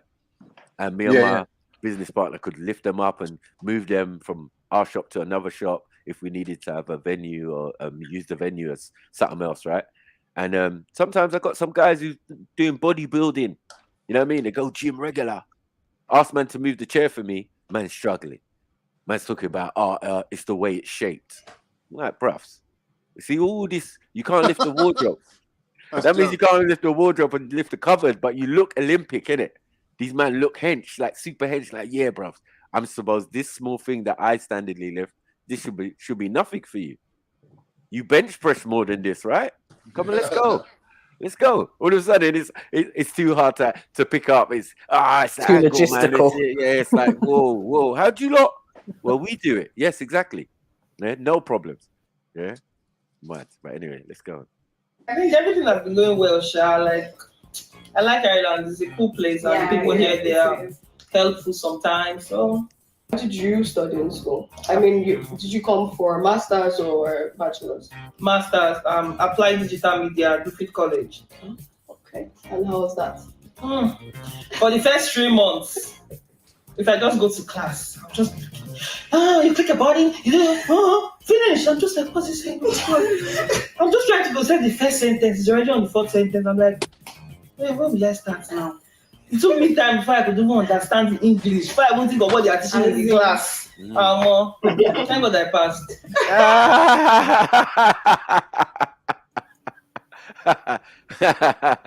Yeah, that must have been a thing. Yeah, I mean, yeah. Oh, yeah, and this is what I'm gonna have you run that down already? And the thing is, as well, a lot of like the lecturers and stuff in universities, they won't actually be from Dublin; they be from the country. So you're going to get a whole range of accents as well. So people like speak completely differently if they come from Cork or Galway or something like that. Right. That's interesting. Definitely interesting. And you got the best accent living next door to the worst accent. It's like Northern Ireland is like for me, worse than Liverpool. Like Liverpool's bad, but Northern Ireland is like as soon as they start speaking, I'm like, I've got an aversion to it, bruv. I want to run. I'm the same to be honest. I said I want to run, you know. I'm telling you. Yeah, there's that. What's the worst accent I think is out here in these aisles and thing? I don't know. Gotta be Northern Ireland, bro. I think I appreciate them. Yeah, I appreciate them still. Yeah, particularly the Belfast, Coleraine and that, like where they got the proper Northern Irish accent. It just like sounds. The country Irish. I love them. Like the Republic accents. Yeah. I love them accents. Like I don't know why, but it just sounds like poetry. Do you know what I mean? I don't mind a Liverpool accent. I find it funny as well. You know what I mean? Like these Liverpool, Newcastle. Yeah, I don't mind it. Scottish accent. I'm not bothered. I like Newcastle. It's not horrible for me. Like they're not horrible thing. They are horrible languages. Like they're not romantic like French or Italian or you know what I mean. Some are just done really fast in their natural tongue, you know what I mean? And you're like, no. All right, if I'm gonna learn this thing, let me slow it down. But when they speak with their accent or thing, it's all right, man. It doesn't bother me. Like some languages are sexy, like Italian's sexy, isn't it? But Greek, funnily, is quite related to Italian, but for some reason, Greek just doesn't have that same, sexy. that sexy vibe to it. It's got a moaning, nagging vibe. That's why. Italian restaurant and the waitress comes over and you're like, "Can you read the menu to me?" And she's reading it, and you're like, "Read it again." It just sounds sexy. Yeah. Chianti. You know what I mean? It's just Yeah, like everything yeah. just sexy. I tell you what's not a sexy language. Turkish. Turkish is long. It's long. Yes. I was asking long. a girl, how do you say I like you in Turkish? Yeah. And bruv, you got to take a breath before you decide to speak the word. It's like oxygenate. Some long words. It just didn't sound sexy at the end. You get me? Because you got to put too much effort in. It's too drawn out. And I got it and I sounded the sounds all that, but it didn't sound sexy. It doesn't. Yeah. It's true. You know what I mean? That was funny though. You know what I mean? You gotta try though. You gotta try, like, because of the people around you, innit? It's like, right, they're not usually speaking their language. So sometimes you ask, oh shit, you're Turkish, innit? You're a thing. Oh yeah, Funda. Yeah, Funda, your name's Funda. You just know your people as your people, right? Yeah, you get to learn. You know where they come from, but you're not really too invested because everybody's just trying to speak English. You know what I mean? And a lot of them speak English very well, right? Then you remember, our generation, another language. No. Tell me this sentence in your language. Or if I grew up with them, I would have more words that I could say to them to make them know, like, yeah, I've been around your people, right? And they were like, yeah. See with Turkish, there's the posh version, and then there's the ghetto version. Right. That's what I found out. So if you say to someone in Turkish, right, how do you say, are you coming? They say, gelecek miyorsun. Right? But if you say to them in a Cockney, they'll be like, gelecen. It's like just shortened and like, no, it's more like, thingy, like ghetto. With Sadia, who was the secretary of my friend Ogun, who had his business couple doors away, right? One day we were sitting down, we was having this conversation, and she's saying, listen, he's saying he's Ottoman, but he's from the country. I'm from the city. Do you get it? Yeah. So she explained. I go, so what's the word for pardon in your language? Yeah. She said, pardon. I said, no, I'm out. I'm fucking out. Yeah. Obviously, the non-posh version is not that, right? No. What's the non-posh version? Of what? Pardon? Yeah. Nah. Right. You see what I'm saying? Like, it's a difference. Yeah. Yeah, I was like, difference. okay. I was like, it started to make me understand. It's like, yeah. She's trying to say he's Bush. Yeah. Yeah, he's right though. There's Ottoman Turkish, the old school Turkish, and then there's modern Turkish, which has got like French, Arabic. It's all mixed. Right. They try to modernize it. Right. So that's what I understood. But obviously, if you're a city dweller, that's going to be more you than of course. Who's from you can't walk around the city talking like village style. They'll mock you, bro. You would not survive. People be like falling in the streets laughing, going, he's illiterate. You'll get dissed. No, that's what a lot of people that come to England are amazed that even if you can't speak English, English people are still happy to like try to entertain it. Like they'll try to work out what is it you're trying to tell me? Yeah. You know what I mean? But in Turkey, if you get your Turkish wrong, bruv, you're getting dissed like you're an idiot. You can't make no mistakes at all. Is it not just slow down English? Yeah, so what you're going to have to do is take a left. They're not going to slip into your language or find somebody who speaks your language. No. They're not going to do that. They're just going to do the English thing. No matter where they go, they're going to speak English. It's true. Parlez-vous français? No comprende. You know what I mean? Like, they're going to keep their English. You get me? Whether they're in Spain, you'd think how they're closely linked to Spain, we should speak Spain and Spanish as a standard. Nope. Yeah. Nope. Expats ain't trying to even learn Spanish, even though they're going to retire and live out there. Do you get me? They still want fish and chips and that. Stubborn. Yeah. And that's why when our first trip to France, when I was like 11, we were told that the French get really pissed off about that. Yeah. Because they French are right, they do speak French and they do speak English. So when we went to France, hey, these people didn't want to speak no English to us. It's true. Same as me when I went there. Yeah, they gave us a hard time. All sorts. It was like, raw. Oh shit. All right. Thank God we're doing French. Bonjour. It's true. Je m'appelle Michel. I was in France. I think we went. Forget where we went. We done a whole tour of France when we was in the first year of secondary school. So we were the youngest, like, on the coach. Anyway, went into Christian Dior, innit? I thought, yeah, while I'm here, let me get Mumsy something, innit? Right. So I went into Dior, started speaking English to them, bruv. The way they were looking at me like I was a villager. They were going to me, don't you know that French is the international language? I was like, what do you mean? Like, they were trying to, like, make French like as if everyone should speak it. And I'm like, everyone speaks English. Come on. And they were laughing. Yeah, man, I got mocked in Christian Dior. But I still come out with something nice for Mumsy, though. Because really, like you said, they can all speak English. They just don't want to. It's like something political for them. They just make a point out of it.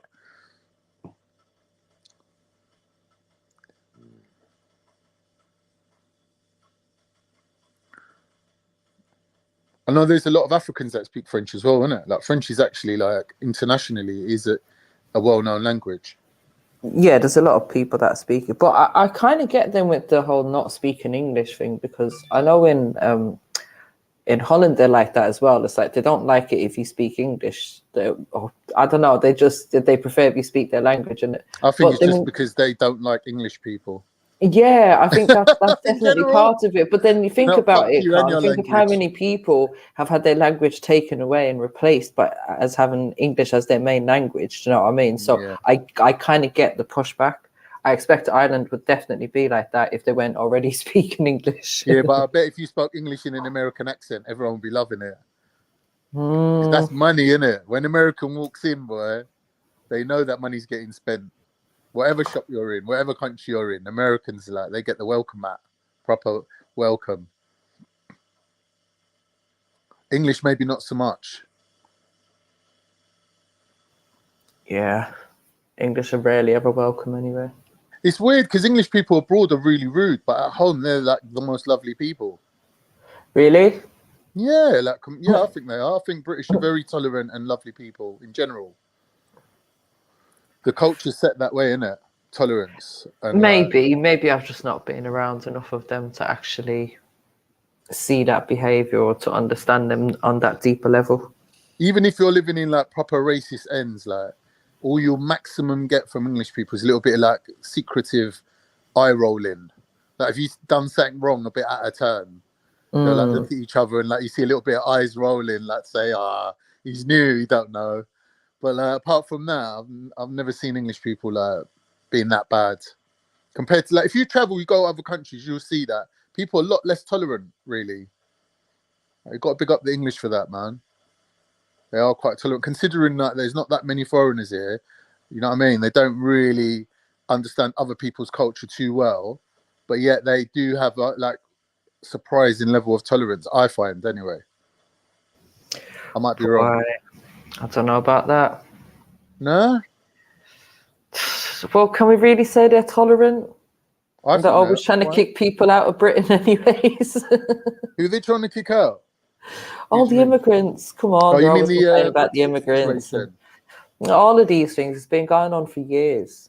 Yeah, that's just a small minority that's very vocal. I think majority, they're quite happy. They know, English people are smart. They know that they can't survive without immigration. Their economy depends on it. Do you know what I mean? Like, even when I was with an English woman, obviously English mixed with Irish, but her English side of her family, they were proper racist. But even they were like, yeah, gotta love these Asians. Whenever you want something, you can always pop down the shop. It's always open. Like, what did it used to be like before? And they were like, no. It goes, oh, look. It goes, fucking hell, they close the shop on a Sunday. Everyone's closed up the shop, sleeping above the shop. Like, you want a newspaper, you want something on a Sunday, you're fucked. I was like, what was that? What it was like back in the day? They were like, yeah, shops used to close early. Like, no one wanted to, like, English people were known for not wanting to work, innit? So imagine shopkeepers, they were closing up early. So yeah, I think traditionally they used to have like half days on a Wednesday, and then on Sundays most businesses would be closed. But that was more in line with, I suppose, Christian values of Sunday being a day of rest. Yeah, that's just an excuse. No one ain't going to church. They look up the shop, they're in bed. Do you know what I mean? Yeah, but do you know what? That's how it was in Ireland as well. Like, a lot of places wouldn't be open on a Sunday. A lot of places still had a half day during the week as well. So I don't know, I was kind of used to that, and I don't see anything wrong with it, because there's one day of the week where people don't have to go out and focus on spending money and shopping and running around like lunatics and creating traffic everywhere. Just take it easy, chill, man. But now we expect everything there all the time. Yeah, 24/7. Yeah, it's like it's 3 o'clock in the morning. I'm thinking, why the fuck ain't the shops open? Yeah, Like, or you're complaining because Sainsbury's closes at 5 o'clock on a Sunday. Like, you should just be glad it's open on Sunday. You know what I mean? What is happening to us? Because I've done that before, you know, and you only forget like what day of the week it is. And then I pop around to the supermarket. I was like, wait, why is it closed? I was like, oh shit, it's Sunday. Yeah, and then you're cussing them. Motherfuckers. And then you think, wait a minute, everyone does need a day off. Mm-hmm. When are they doing their shopping? Yeah, they're getting online shopping, mate. Yeah. I think at one point Sainsbury's was paying people in shopping. So they do get their shopping. Who is that? I don't know. No, I think they get a discount, don't they? Most people in the supermarkets get a discount. Yeah. Like 10 or 20%. I don't know if they still get it now, but they did back then. Big up, Cage. Big up, everybody. Big up, Cage. Oh, good. Brother Cage, welcome. Gurdeep, I don't know who that person is. Thank you. Let's go. Did you come for your master's or bachelor's? Yes, I came for a master's. I went to UCD and I studied applied economics. How was it like? So first things first, I don't know why, but I was the only black in my class. I was not just the only African, like I was the only black colored person in my class. And how was that experience? It was intimidating, I will not lie. I mean, in fact, it was even my first time seeing white on white people. The white on white I used to see is like in movies. So now this was like my first time seeing it firsthand. And then it turned out that, first of all, I had come into a country where it was just me, myself, and I. And then, I was hoping to meet in my class to be just a black person. Yeah. And then That's the point, because there's loads of white people in Nigeria, but I didn't see any while I was there. I didn't see any. I saw Chinese in a stretch Mercedes and shit on the motorway. Them Chinese are everywhere. But the thing is, both times coming in and leaving, I saw loads of white people. I'm like, where are you going in Nigeria? You got a place where you're going, yeah. That's all for you, man. Because, like, bruv, I didn't see you guys, not one. But a lot of them are business based as well. You know what I mean? Bro, I saw this Irish guy they're over there? Why do you at think the airport. They're there to steal your fucking resources. That's why they're there. Listen. I saw a white guy happy as Larry. Yeah, you could tell because he was tapping his foot in the airport. But when I looked at it, he had shorts on, and all his legs had these marks of the mosquitoes. Bro, they're there to steal their fucking resources and shit. The cobalt mines and them and that shit. Bro, you can't steal anything. But they do it. They just buy it off saying the you fucking can't. war leaders. Okay, They'll chop so your if head you off. buy it, but there's no war. What are you talking about? Bro, I'm saying there's people that, bro, the fucking. I'm talking about my country, bro. I don't know about. Bro, I'm talking about it's any other country outside of like, North American or European. All right, Cage. No, bro. It's ran by people that are the most ruthless, the one who has the money, bro. Bro, the government are probably the worse than the criminals, bro. You know what I mean? Bro, yeah, but you know. No, I don't know what you mean, because at the end of the day, yeah. Bro, they're doing international deals. They're still going to make money. So certain people business, are going to get it. Everyone's going to live in poverty. So both sides, hold on, man. So both sides, people are doing business, right? That's what is definitely. Yeah, they're going to collide though. They're gonna finesse. Yeah. So when you're talking about people robbing people of what? What are you they're pretty much getting robbed though. No. The only problem is Nigerians getting robbed. I doubt it. Yeah, exactly. I know about the Nigerians. I know a lot of Nigerians over here. Do you really? They do the opposite of getting robbed. Okay, they're finessers. They're masters of that. They're scams. Exactly. They're not going to tolerate you going there and trying to. They'll steal your fucking identity. I just feel that if generally the idea that Nigerians leaving Nigeria are going to other players to obtain higher education, does that not suggest that there is a high level of education? Like, don't you get it? They're leaving university after doing their degrees and all of that over there, and then coming over to other countries to add to it and say, yeah, look, I'm doing my master's, Sniper, I'm you doing my know, bachelor's. if you want to 1 go second. university in Nigeria, Mm-hmm. do you have to go in English language? Yes, English is the first language of the Nigerians. Any Nigerian, if you like, you can't speak English, it's going to be very difficult to maneuver within the country itself. And mainly, if you don't speak English and you don't speak Yoruba, right? And most Yoruba speakers speak English very well. You know what I mean? Because that's how you're taught in schools. You're not taught in Yoruba, you're taught in English. I don't know. Like, I have friends their parents from Nigeria and shit. I guess kids used to go over. Super nice people, man. Just like most people are. Yeah, you know, very kind. Like they act like they treat you like family automatically when you're in their home. You know. Yeah, home is one thing, but I'm saying in general, when you're in their home, they treat you like family though. You know the level of education and obtaining higher education is like bog standard. Like everybody.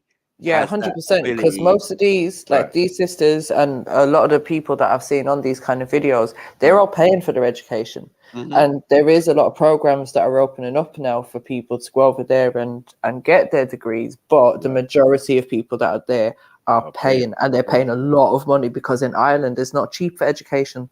It's like, I think it's minimum 15,000 euros a year or something like that, or that's the average maybe.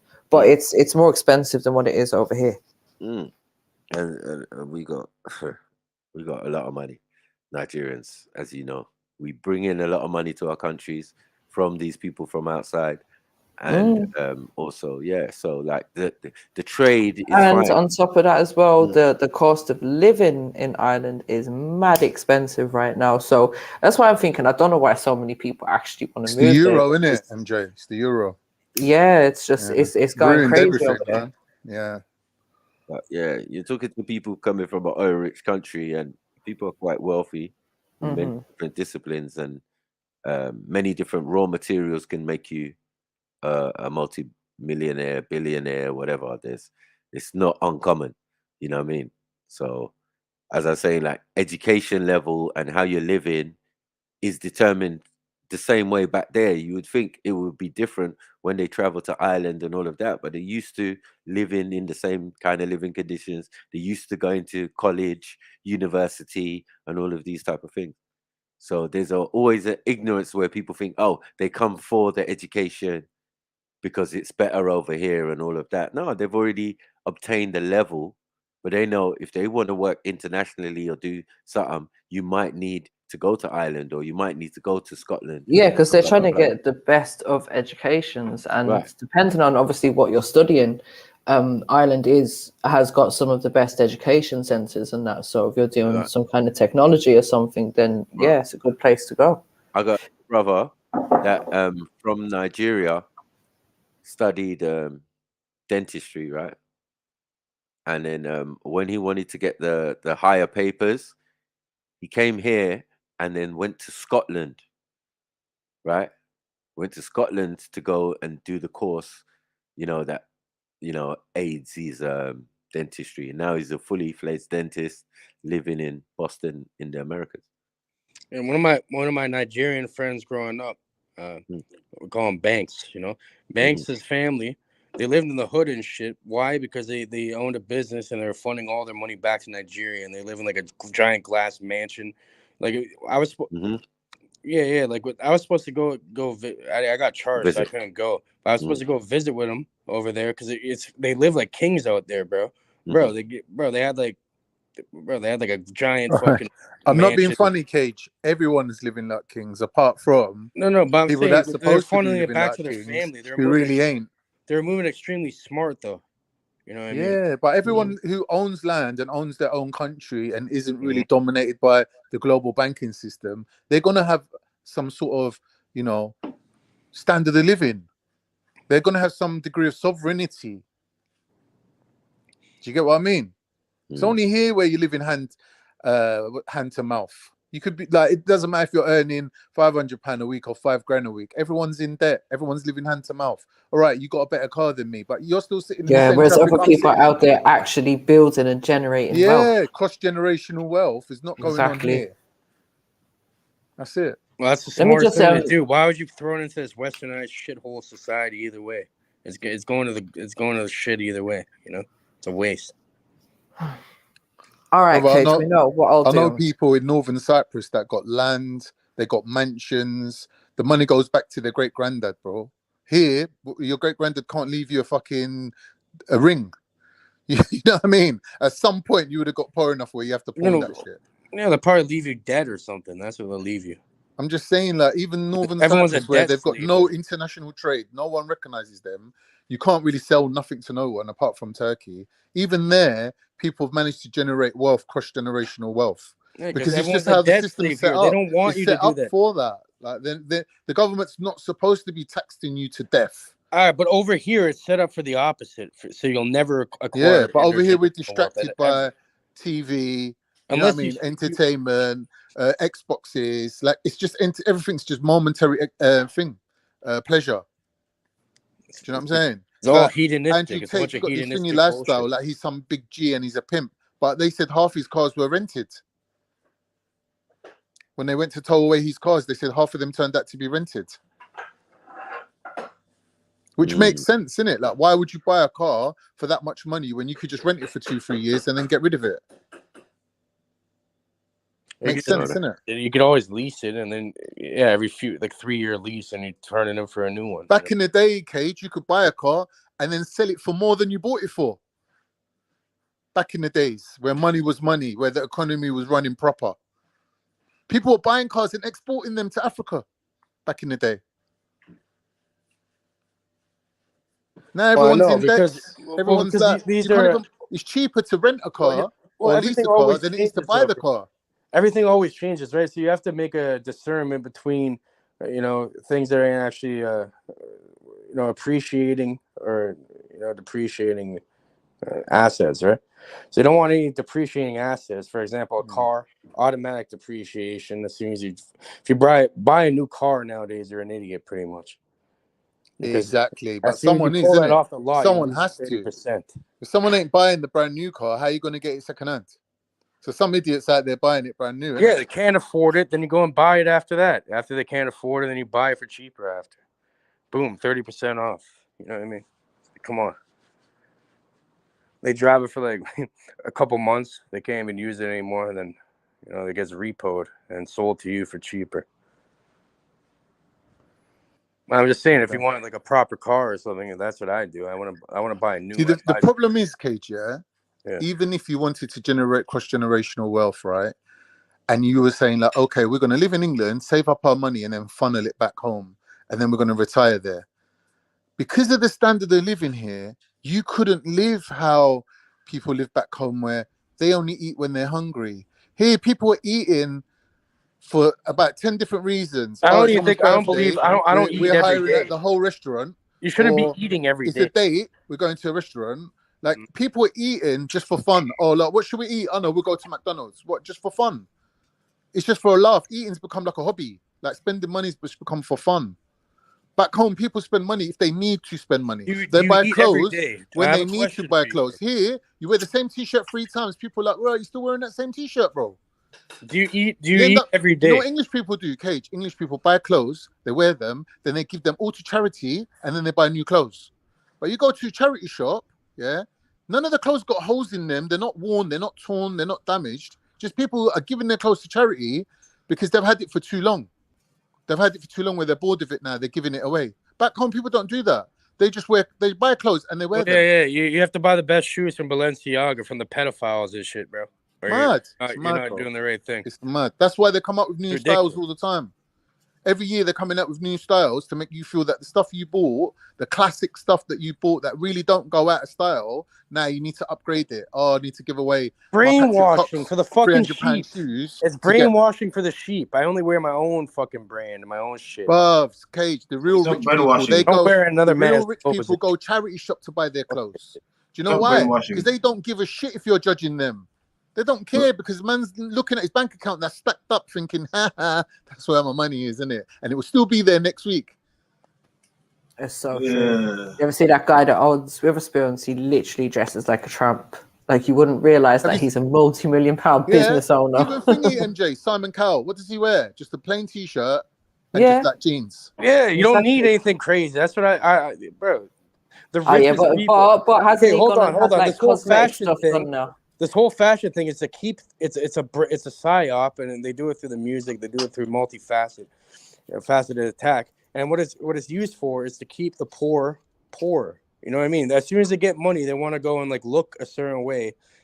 But you know what? Like the richest people on the earth, the people really, they don't have the flashy people. It's like in Scarface. Flashy people don't last. It's called materialism when we're all addicted to material things. That's for people who want to be rich but aren't. Those are the people that dress like that and wear that. Beefy's right. It is thingy. It is materialism, but it's also because you think Simon Cowell hasn't got the best car, the most expensive car.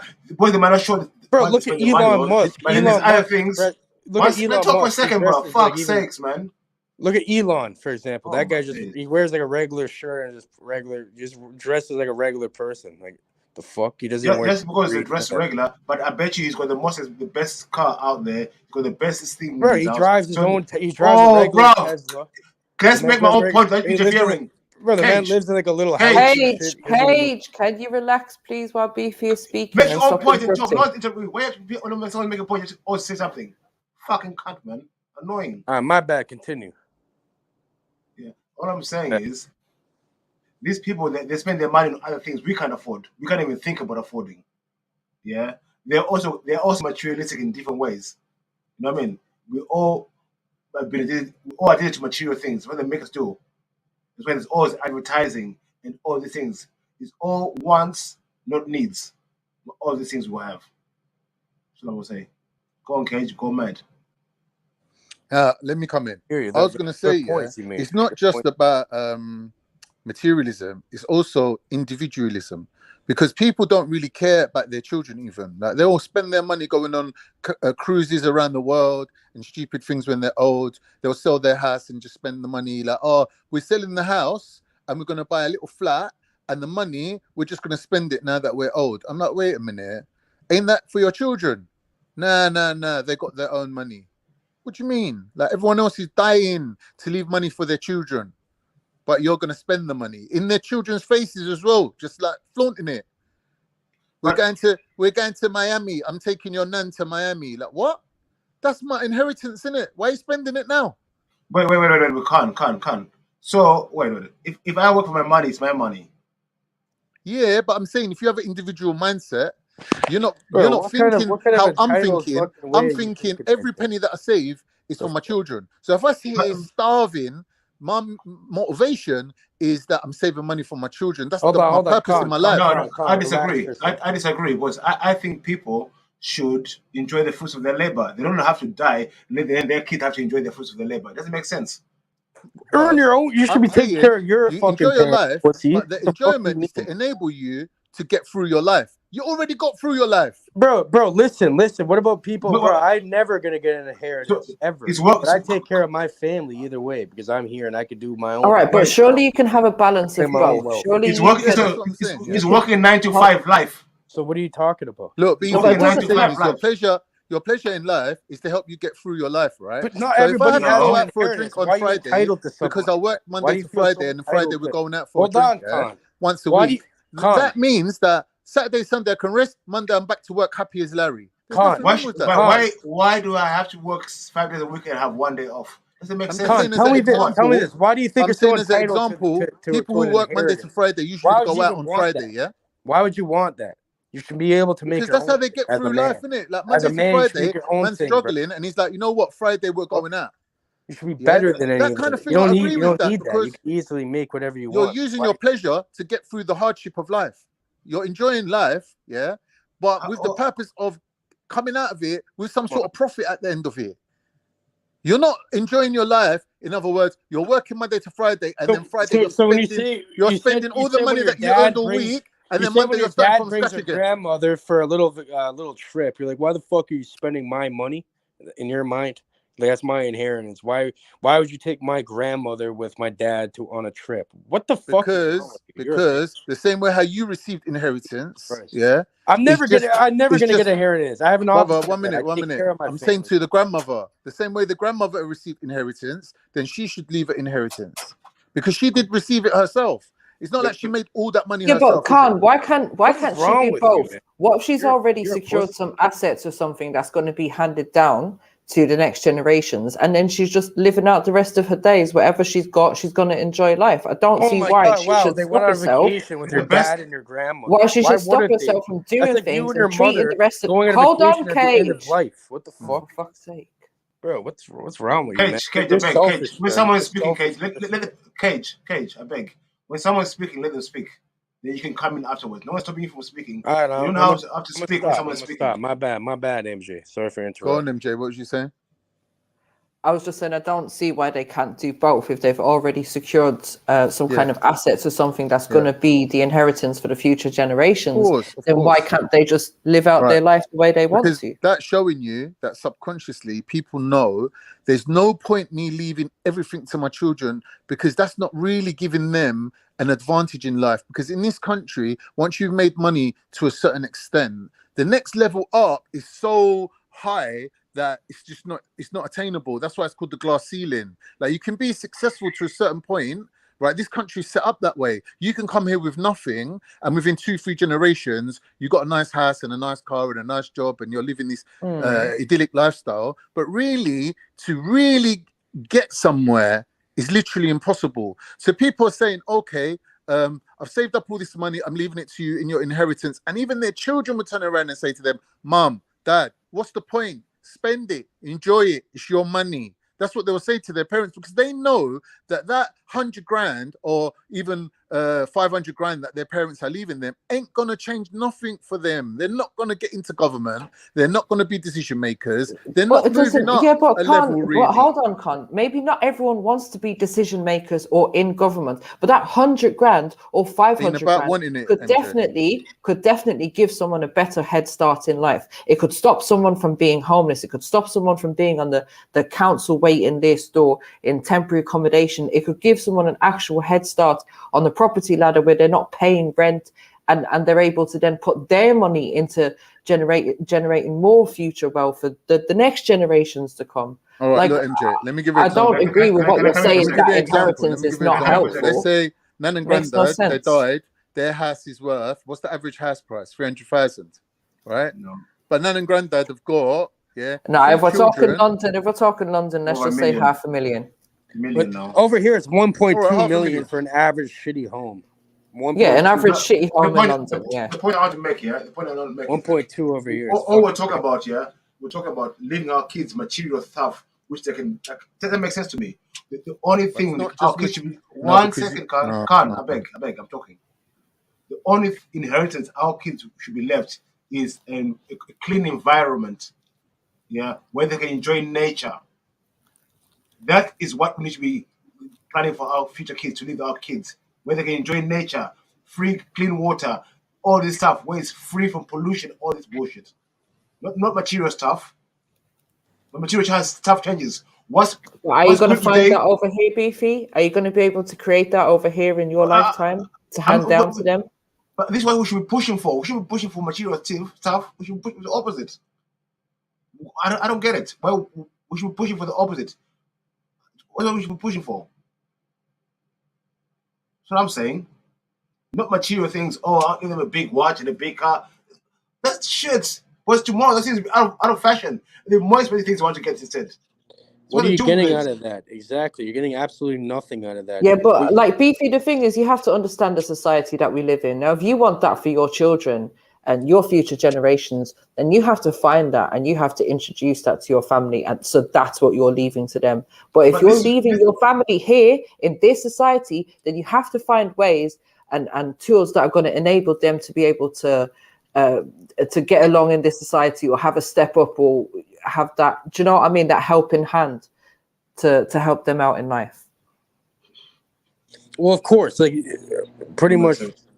But what you're saying is, like if you're just going after that's beyond the point of just being comfortable. I believe everybody should just be living a comfortable life regardless. There's enough resources for everybody in this world to be living comfortably. But the issue is people get way too greedy, and they want the bigger. It gets to the point where money is not even a thing. It's just about controlling people and like having power over people. That's what people really see. Yeah, just having power, like telling someone, "Oh, go wear your mask and get the fuck at home right now." Today they can tell you. Today they can tell you your house is worth £2 million. Then tomorrow, money crash. Just making the shit up. They're printing it out of thin air. They're making slaves. What are we doing? All right, but then Beefy, it doesn't have to be. See, here's the thing. Just because I said, hold on, Cage. Hold on, Cage, 1 second, please. Let me say something to Beefy. Just because I gave the example of a house or property, right? It doesn't mean it has to be that. There's so many, like you could buy pieces of land, a piece of land. You could invest in whatever, watches, flipping stamps, whatever you think is going to hold value or have some kind of value that you can pass on to your future generations. That's up to you. A lot of people will say invest your money in bricks and mortar. Like it's obviously up to you what you want to do for your family, but don't limit your options. Don't limit your options to one suggestion, Beefy. Don't put all your eggs in one basket. We should be investing in getting freedom. Not be investing in not supporting the system to. Well, how are we going to invest in? How are we going to invest in freedom? Explain to me how we can do that right now. So participating in the capitalist market, for one. Okay, and then what? Where do I get my water from, Beefy? Huh? Where do I get? Because you mentioned water. So where do I get my water from? If I decide, all right, I don't want to pay the water system anymore. I don't even want to switch the tap on. How do I get my daily water? There's freshwater streams everywhere. Depends where you want to live. All day to get the water. Hold on. How much water do I need on a daily basis, right? And how am I physically going to go and get that and carry that back to my house? Make that make sense for me, Beefy. Okay. People around the world, all over the world, are fetching water. They're not dying from freshwater streams. They're not dying. They're not having a hard time just going to fetch water in a bucket from a well or from a freshwater stream. It's not impossible. It's not hard. Do you need? So I don't know. Do you need the apps to tell them how to go and put a bucket in a fresh stream? Pull up the bucket and take it home. So do I have one? Do I have one within a mile of me? 5 miles of me? Like have you checked? How do you know? Have you been around to check if there are any freshwater streams around you? No, considering it's mainly fields and dead rivers and lakes around me. No, I haven't seen any freshwater streams. And I doubt there's any where I live. There are. Or close by. There's freshwater streams running under you or most places, but you have to know how to find them. Wow. Yeah. Okay. So the next question: what do I do? Spend every day of my life going to collect water? Then, American, see, for me, it's simple. It's what your needs are and what your wants are. So you choose what do you want more. Your needs so I want or fresh water. I want fresh water. I told you can find a fresh water stream. So how do I get it? You have no choice. Do I spend every day of my life going to pick up Beefy? You're not being realistic. You're not being realistic here, Beefy. You relocate to a place where there's fresh water nearby. Okay. Miles away from the water. No one is stopping you. No one forces you to live miles away from the water. Yeah, but how many people can live by each source of water? Rob, there's bare water streams. So you think everyone's gonna live? Rob, I don't get this. Hold on, Con, 1 second. Let me just. I don't think Beefy's getting what I'm saying, right? If we're talking about the everyday person, right? If we take people that live in London, we have 12 million people that live in London, Beefy, right? And even if some of those people are living near a water source or a freshwater stream or something, are you telling me that all 12 million of those people are going to be able to go to that? Otherwise, all 12 million people need to relocate. Like, make this make sense in the real everyday life that we are living in now, right? Because when I said to you about relocation, you want freedom, and I told you relocate if you want freedom. Now you're telling me relocate if I want fresh water. So the same goes for you, bro. Exactly. And I said, so yeah, fine. But I'm saying, Beefy. Let me ask you a question. A simple question. 1 second. It's simple for me, yeah. If you want everything done for you, then be happy with the system. Be happy with governments. But I don't know how people want are not happy with the governments, but don't want to do things for themselves. You cannot have it both ways. Right. Let me ask you a simple question. Yeah, make it easy for you.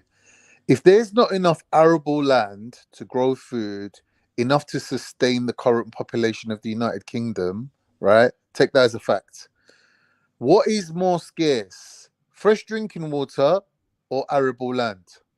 Yeah, first of all, water falls from the fucking sky. Let me answer you. Let me answer you. Let me answer you. Scarce. Let me answer you. Because we haven't measured this, right? But we're going to go with logic. There's no scarce water. Nothing is scarce. So what I'm saying to you is, not only is there scarcity of water in the United Kingdom, right? There's scarcity of water in the whole world.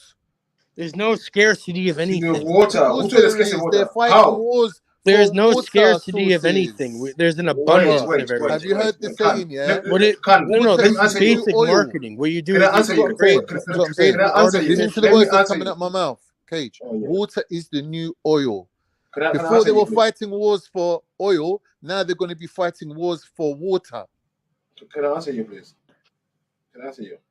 Every day in the UK alone, in London alone, it's not that big. Every day we waste enough food every day to feed the world for a year. Every day, we waste enough water. People can drink for a year every day in London. So I don't know what you're talking about. Because the water you're talking about, the water you're talking about is recycled water, treated water, government supplied water. But you're saying leave that water and go for the natural drinking water in the river. So you can't make that argument. What the government are doing, you can do. What the government are doing, preferring water, you can do it for yourself as well. That's not the point. It's not enough to sustain the population. For yourself, yeah, but if everybody gave up their lives of today and moved to for yourself, water, do it for yourself. What's wrong with doing it for yourself? Listen to what I'm saying to you. If everybody moved to within walking distance of drinking water in this country, what we'll be living like shanty towns, bro. Bro, but these are always the narratives. This is all fear-based propaganda. I know. Bro, this is how you control how do you control billions of people? You keep them in fear. Oh, the fear of water, the fear of it's laziness as well, Carl. The fear of all this bullshit. No, let me finish, my friend, please. It's laziness. Let me finish quickly. It's laziness. Hold on, let me finish quickly. Because it's all a fear-based agenda. The only way to control people is if you instill some sort of a fear into them, or else you cannot control anybody unless they fear you in some way. Okay, they have to be afraid of you or someone around you. That's the only way, or something, some other thing. So why can't it just be it's an understanding? It's an understanding that this is the society that we're currently living in. And if I want to live in a different society and have a different liberty, then I have to do that elsewhere. Because Mary. One of these fear tactics. Hold on, Mary. One of these fear tactics is scarcity. That's one of the ones they use. There's an abundance in this world, not a scarcity. Yeah, but they're taking your natural fear of scarcity. Hold on, they throw away most food. Most food they actually throw away. In North America and in the UK, I think it's something around 60 or 70% of the shit that they put into the grocery stores they end up throwing out. Okay. Oh my God. Because they're making an artificial scarcity. If for example, if gold was sitting around everywhere, if I had gold laying around everywhere, it had no wouldn't be worth anything. Yeah, exactly. So you have to make scarcity. Right, we understand that is a principle we even of do life. this. We even did this in the Wii game and shit. But that doesn't mean that there's enough water for everyone. It's also about control. Listen, it's all about control. If the people who control your food control you, simple. Yeah, but that doesn't mean that there's enough water for everyone. Control over it, bro. But listen to what I'm saying to you. Anything that you put forward, I'm not arguing with. I'm just saying it doesn't nullify my point, which is there's not enough water for everyone. And you're like, there is. But Shut up. There's a fear strategy. Bro, shut up, bro. That's their fear of fucking. But you're living in Canada, you don't even know what's going on around the world. You're surrounded by water. You're on an island.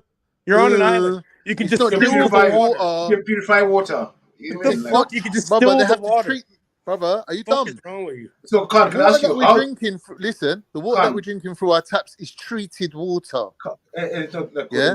Are you saying It's not even about drinking live? water, though, Can. I think they're forgetting how much water we actually use on a daily basis to wash ourselves, wash our clothes, put the heating on, do all these daily things that we're not actually considering. We're just thinking about drinking water right now. Those things you drink daily, are they needs or wants? It's their needs. I need to wash myself. I need to wash myself, BC, and I need to have clean clothes. Now, obviously, if I had less water, then I might have to find a different way of washing those clothes, etc., right? But I live in a house. Hold on, it's a third law of thermodynamics. So, hold on, Cage. In order for me to use these things that I have in the house, in the society that I live in, I need access to plumbed water, not water that I'm going to go down to the stream, collect in a bucket, bring home, distill, and drink or use to cook with. Water, like any other force and elemental force in this world, water can never be destroyed. It can only be transmuted into another form. Okay? And it gets recycled. It's the third law of thermodynamics. You never run out of water, facts. Energy cannot be transmuted. These are operating on some different mindset, MJ. So it gets transmuted to something else, and it's a different mindset they've got. I don't know. I can't relate to it myself. I'm not wasting any time on it, but I'm just saying that these lot are just operating on different parameters. No, I'm talking about the time where I'm talking about the future. I would like to leave my kids in it. I don't want to leave my kids a future where everything's materialistic and everything is fake. I don't want that. Well, then, okay, Beefy, do you vision the future for your children being in or around London or the UK? I'm thinking about our future for all our kids, not just my kids, for all our kids. What future do you want for? All right, cool. But do you see that being in London or the UK? I would like to be worldwide. I can see it worldwide. Why can't it be worldwide? Well, it can be, but I'm just saying we're not going to, I don't think in our lifetime we're going to overtake all these governments and systems. So bringing it back to reality, what I'm saying, like you said to me, is that if these are our wishes, wants, and desires for our future generations, then the number one key to this is we need to relocate. We need to find a place where we are able to do that, because we could spend the rest of our lives having this battle with the system, and it's not going to get us anywhere. According to Beefy, that's and how we're people going to are waste living. our time, and we're not going to build any kind of wealth for our future generations. According to Beefy, that's how people are living in the rest of the world. But you know obviously, we've got to find first of all, where there's this lifestyle is nowhere in the going on. world You where just need to leave England, basically, there's a or government. London. There's a government in every country. Like, I don't know. You have to leave the UK. No, there's different systems of governance. Let me talk. No, there's different governments. That's what you think. That's what you think. No, there's a one. No, exactly. Only there's one government thing that rules around the world. There's one thing that rules under one goal to control people, the masses. But it's not just about the government, Beef. I'm talking about access to the resources that we need, because we need access to water. We need land to be in order to survive. Have freedom. We need land to build to grow the food. We need access to water. So we're not dependent on these systems that they have in place for us already. And it is possible to find places where you can do this. It's access to resources that we need. For me, I don't know why you're talking about the government. Well, think about the word government. What does govern? Hold on. What does govern mean? Govern. What does govern mean? To control. To rule over. To rule over. What is meant? What is that? Mental. You're mental. Okay. So what does that mean? Mind control. Mind control. I don't know how you broke down the etymology of the word government, but it is simple. Government, and governmental. Govern the mind. Two words put together. Government. Crazy. Govern your mental. You seriously? This is how you break down the English language, yeah? Go and check it out. Why do you think the word What do you mean go and check it out? Where am I going to go and check it out? On some conspiracy's website? How is that a conspiracy? The meaning of the word government. You're telling go and check out the etymology of government your mental. And mental. Yes. That's bullshit. 2 words put together. That's bullshit. Shall I tell you how? Government. It's very simple. Come on. Yeah. There was a time where people didn't have a mental. Why is it called spelling? There was a time where people didn't have time to even have opinions. What you talking about? What are you talking about? According to who? Somebody's story. His sorry, story. what's going on? What's going on now? What's going on? Sorry. I had mommy duties. Mommy rang me, so I couldn't ignore her, man. It's a good thing she rang me. Man. So you're governed by history and government. Yeah. What does his story mean? His story, yeah. His story is somebody's fucking You lot are story. on crack. It's bro. not a fact. It's a Me story. and Khan are debating Beefy and Cage. History is not a That's just- fact. It's a story. Oh, is it? Think about Yeah, it. so we're talking, Michael. I Yeah. came with a convo, yeah. When people were talking about what they would like to leave their kids, the future. So I was like, we're talking about they want to live big houses, cars, and this. Like, we need Well, to no talk one big- actually, no, Beefy, be real. I Be gave real. examples. I Beef never is said. in I never. reality. No I one never said said big you, houses MJ, and cars, okay? I beg. Beefy's statement was no one Let should be looking let to me leave make my their point. children anything. If I'm other wrong, than... correct me after. If I'm wrong, correct me Beefy, after. you finish I finish beg. the statement. You finish I it for me. beg. Your statement, Beefy, I will was speak for myself. people I'll should not be able to leave their children Can't anything speak. other than what? Can I can What speak did for you say? myself, thank you. All right, speak for yourself then. Answer the Thank you. question, Go please, on bro. mute. There's no question. I was making a statement. Please, bro. What is it? I don't want to misquote you. You said I'm not people answering should no not question. be I'm leaving making a their children statement. anything Listen. other than what? Let him Listen. finish. Man. Go on. So people are talking about, what should we leave our kids? People are talking about houses. I'm not saying you, MJ. People are talking about houses, cars, material things. I was like, cool. But I think the thing we should be aiming to leave our kids, is a clean environment. Right. Yeah, clean water, unpolluted, unpolluted environment. That's the only thing we should be aiming to leave our future generations and our kids. Didn't you say freedom? He said the only thing. Yeah, freedom. MJ, And freedom. He said And the only freedom. thing. And freedom. Yeah. Hold on. Leave your children is a In clean a psychological manner, what I think what our friend is saying here pretty much is like, if you provide people, it's the whole nature versus nurture argument. No, it isn't. So if you provide them a proper, environment. That's not the nature. I think the argument. nature of human beings would be a lot better if everyone's provided a proper environment. No, that's not true. Right. Nature, So nurture argument basically, is to do with Matthew, human what behavior. I'm saying You're wrong. is that to achieve what Beefy wants to achieve, it's about you have to relocate. We're not going to achieve that in the society that we live in now. That's a fact. That's what I'm saying. But I'm saying that the governments, no matter where you go in the world, it's governments who control. But you need this. It's not about government. It's about having the access to the resources that you need, Beefy. No, it's not true, Beefy. Even though governments do control vast amounts of countries that they govern over, they don't control everything. And in other countries, the setup is different. So you can go to Africa, buy a piece of land, and that's your land. You can't do that in England. So there's automatically a difference. And also how things are perceived, like MJ saying, in this environment of economics, capitalism, and all of this type of stuff, we're thinking mainly in that way, not thinking in the way that you're thinking, which is the correct way. Do you get what I'm saying? Based on nature and nurture. Do you get what I'm saying? The correct way to think that if you have a proper environment for your kids, then they will be able to progress or produce more or do whatever. Do you get what I'm saying? But that automatically makes sense, right? The freedom one, maybe it's a mixture of both. is a realistic and unrealistic goal. No, but I'm saying this is a goal. Hold on, this is a voice. We're always gonna wanna be free, even in our lifetime. We'll never see freedom. We'll never see freedom, but I know. to achieve it. We'll never see freedom. Hold on. Freedom. If you gave everybody a proper environment, you'd have more likelihood, or you'd have more of the individuals, going towards a better path in life, regardless. So I think it's a mixture of both.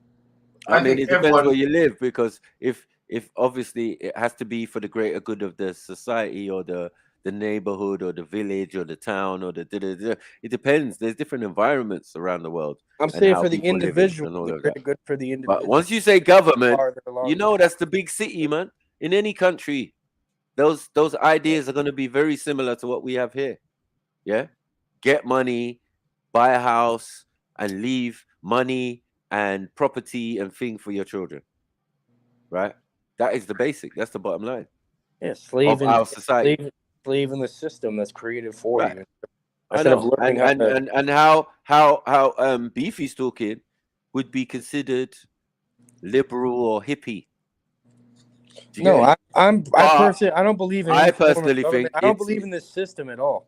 I think we need a system, but it needs to be changed, and not for their way. Yeah, it's very difficult to say not while their we're all new world embedded. order. We need a different man. world order. You know what I mean? We all understand everything that you're saying, but I'm saying like, we need to understand that within our environment, this environment, bro, we need to get these faggots in a room and fucking shoot them. That's what we got to do. But we're having a conversation, brother. You talk about shooting, man. Like, allow it, man. You know Bro, what I mean? shoot them with kindness. You know what I mean? Shoot them with kindness. Pause. Pause. Yeah, but I feel both arguments are make sense, right? But for me as well, I don't think anyone's wrong in what they're saying. I think they're both placed in realms of how we have to find a balance of what Beefy's saying, coupled with the normal reality of what is expected from us as human beings or as parents in this society to leave something for our descendants. Because I'm not gonna lie to you, my dad keeps talking about it all the time, right? And I find it cringe.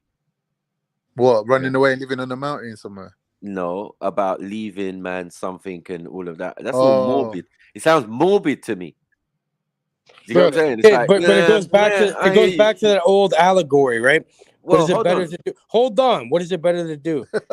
Give a man a fish or teach a man a fish. It's the same thing. So I think it's better to instill a certain morals, certain way of understanding. Yeah, but you can do both. You can give a man to fish. You can hold on, Cage. You can give a man give him a meal. Give him a meal and teach him how to fish. Yes, exactly. You give him a fish to eat while he learns how to fish. Yeah, there you go. That's fine. Sorry, you don't give him a feast, unearned feast, because it's not going to end well. No. What are you talking about? But then that's what people are talking about when they're talking about they want to leave things for their children. And other people say, no, it don't make sense. No. Like leave. No. When I leave my shit, leave my shit for my children, they're gonna have to earn it. They're not gonna just magically get it. They're gonna have to earn it very well. Hold on. If you leave a will, if you leave a will and thing and all of that, which all I said again is all morbid to me. You know what I mean? I'm not even trying to think like that. But maybe I should or maybe I shouldn't, because of the society I live in. I should be thinking about life insurance. And if you give them it, they don't appreciate it. They don't understand it. But I don't know. Yeah, because that's what people are saying in general. They're saying they're going to leave stuff for their children. Like what? In any which form or any which way, whether they earned it or not. You can't now start setting examples. You should have set those examples while they were alive. And hopefully they would, by the time you pass, they're already self-sufficient. They've already obtained certain things. So for me, then the giving is in life.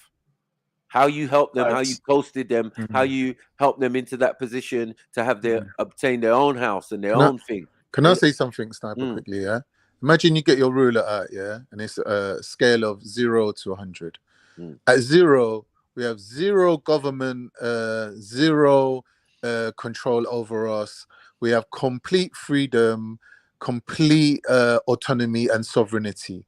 Yeah. And at 100, we've got communist China, extreme control. You can't even speak down the barber shop. There's spies reporting back to the government to come and arrest you and whatever. Yeah, like we know that's how extreme control over populations can be. Right now, each and every one of us is going to be at a different position along that 1 to 100 scale based on whether or not we think the effort that it takes to maintain our freedom is worth it for us. So for me, I'm saying I would not mind the government having a degree of control over me if it means that I can give my children the maximum potential, like the ability to be whoever they want to be. If they want to go and be musicians or go to university and study, they've got every door open to them. I'm not going to be telling my daughter, you can't go and study to become a doctor. You have to stay at home because every day you have to walk down to the well and bring us back a bucket of water. Yeah. Now, if Beefy's happy to do that, that's his personal decision. We're just saying that, is the juice worth the squeeze? You want fresh orange juice, you want freedom, you want freshness and beauty and everything, but it takes a lot of hard work and effort. What me and MJ are saying is, I don't want to walk down to the well to get the water. Let the government send me the water down my tap. I've got bigger fish to fry. I'm going to send my children to uni. I've got work to do. I ain't got time to be spending my whole day getting water. No, That's all. That's all it is. Like we're at different positions. But that's yeah, all it is. remember, Hold on. The first, let me deal with the first thing when you said. So on that scale, where do we sit in England compared to China? Well, I would say we're like at about 50-50 right now. What? So, excuse me? It's about 50-50, but roughly, like, it's my opinion, innit? I'm just saying, like, anyone can say their own view, but I'm saying that I think it's roughly 50-50 where this government, this country sort of allows entrepreneurialism, that allow people from other countries to come here. Like there is a degree of freedom that's allowed, like encouraging growth and investment. I think that they know that if they go over the top and make it like communist China, it's going to be stagnant. That's the negative side of the control. So if you look at the conservatives, they're always talking about, like freeing up people to be able to have more potential, whereas Labour is the other way, where they say, no, we're going to give people a higher standard of living, but we're going to control everything communist style. So in this country, there's always been that kind of like 50-50, like we're sitting on the line in between both of them. But for the last 15 years, it seems everyone's been leaning towards the conservative ideology. Right. That's my opinion. Well, I feel that even on that chart, I think where you said that what are they the 100%, right? China as an example, right? Yeah, extreme control. Right, extreme control. And you feel that they don't have extreme control. You say spying, and I say your TV recording you, your devices, your laptop that you're on, or your phone, or whatever you're on now, recording our conversations. Right. Everything, bro. They have everything. So anything it might be done in a different way. Yeah, but it's the same. That's a good point, though, Mike. That's a good point. Right. Everything's recorded. It's not just China, bro. They're all collusion. So I feel we're closer. There's someone beyond, bro. They're all It's all collusion, baby. Yeah, I feel that the different ideas of fascism, communism, socialism, all are squeezed into the idea of capitalism. So you would move it up from 50 to like 75%? No, but hold on. We can squeeze that even maybe further. closer to 90. Hold on. We can. We're not much different. Yeah. Hold on.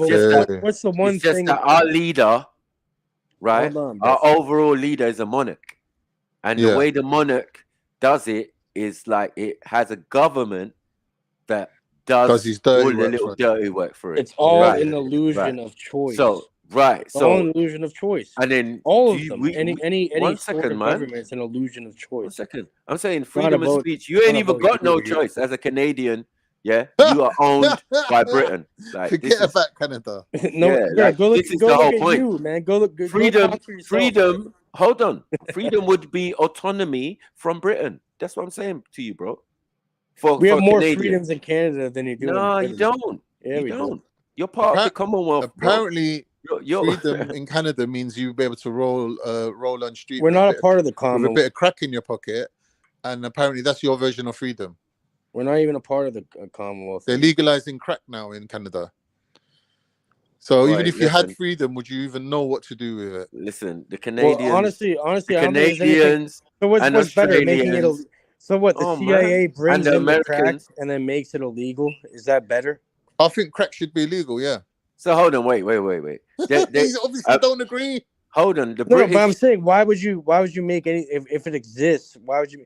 Then you're playing like the cat and mouse game, but you're simulating it on purpose. So they brought it in, made it on purpose, and then they locked people up for it on purpose. I don't know. Maybe someone else can explain to me why crack shouldn't be illegal. In the United States. I'm out, man. I'm not involved. Yeah, I thought we was having a proper discussion instead of foolishness, man. Otherwise, I'm not even talking about that.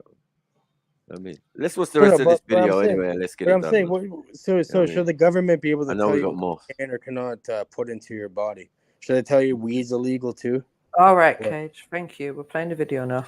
No, but should the government tell you what you should or not put in your body? Like that means that you're not free.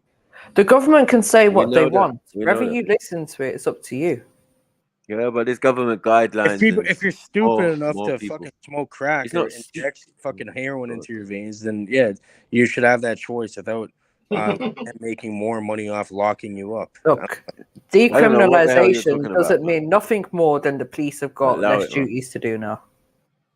Yeah, okay, man. Focus You're on picking up real the shit. conversation. The only reason police should be there. Listen, man. Hold on. All right, I'm sure if someone broke in your house, mate. you guys would probably call You're just the police. messing up the whole of what Khan You know what I said mean?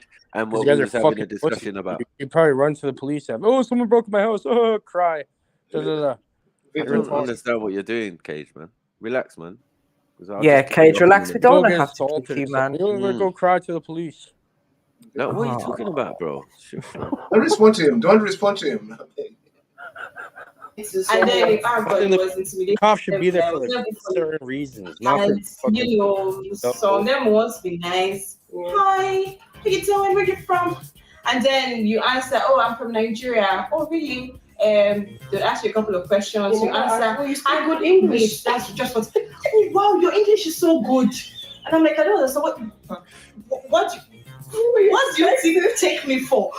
I came here to study applied economics, and you're telling me I speak good English. I don't know. Did you have that kind of experience? Like being the only black person? No, Griffith. If you want black people, just go to Griffith. There's a community there. Like you see lots of them more than even white people. So, oh, nice. Most people in my class they were black, but they had white people. So let me just say half and half somehow. So finding black people and being a community in school. But I don't think it makes any much difference because everybody's just on their own. Even if you have black people, like it's even hard to keep up with friends.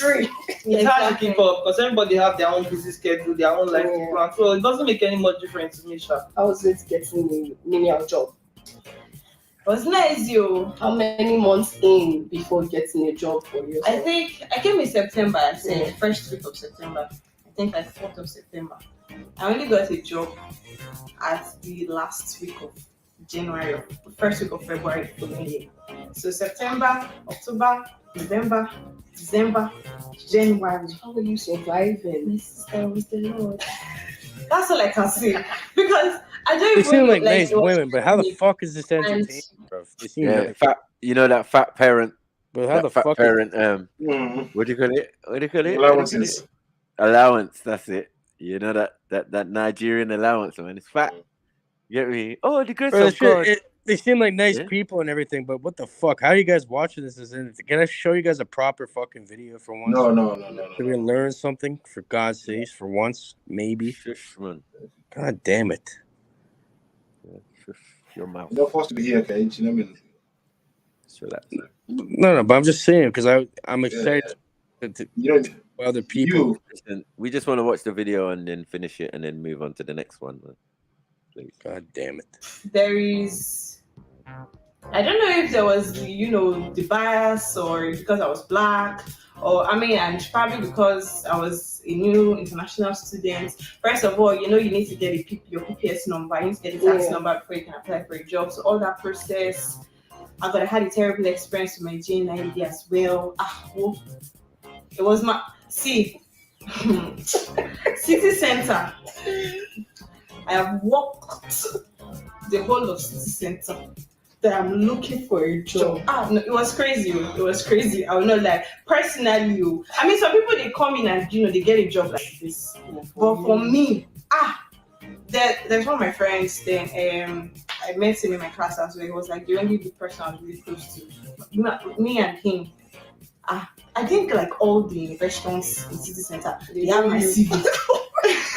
Because after applying online, you're applying online, no response. I said that maybe because I don't see my face. Maybe because I don't see. I'm eager to work, man. What are you guys? No, seriously, it wasn't funny. But then eventually we thank the Lord, to the glory of the Lord. What job did you get first? I got a job in a kebab restaurant. Oh wow! Okay. And I was even looking for maybe all this something like second. Big up Khan and them. Big up. A kebab restaurant. No, kebab shop, man. What are we talking about? Oh yeah, it's probably that. What they call it? Abracadabra. Yeah, could be that one. Abracadabra. Yeah, that's been over there for years. Boy, that's a wicked The abracadabra. Abracadabra. Yeah. Abracadabra. Nah, these Irish, bro. They're mocking it. Abracadabra. Crowley's gonna come over. Abracadabra, you know? No. Let me see if I can find it. It's borderline. It's borderline. I don't know, man. Slightly. But Slightly, Kebabish was man. taking it too far. Yeah, man, just man. added ish on the end. Yeah, Kebabish. Yeah, like, that was cool though. It's like abracadabra. Abracadabra, you know. Man, turn the whole thing into a catchphrase. Yeah. That's what Crowley used to have a different pronunciation. Abracadabra. Like to that. That's where they took it from. They took it from fucking Go on, abracadabra. The Crowley Abracadabra. Kebabra? This is the ones I remember from when I was young. Oh my god. This is the modern version. I bet they serve. I bet their specialty is waffle. No, they serve a fat of waffle with that. Little They waffle. come with the Guinness. They come with the Guinness.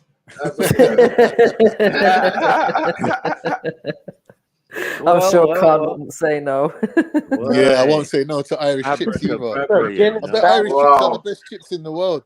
They put the Guinness in the batter with their waffles and shit. No, I want chips with kebab meat on the top. That's my favorite one. Can't let a chip kebab, thanks. Chips and kebab, mate, goes perfect. Oh, let's go for this. Carry on.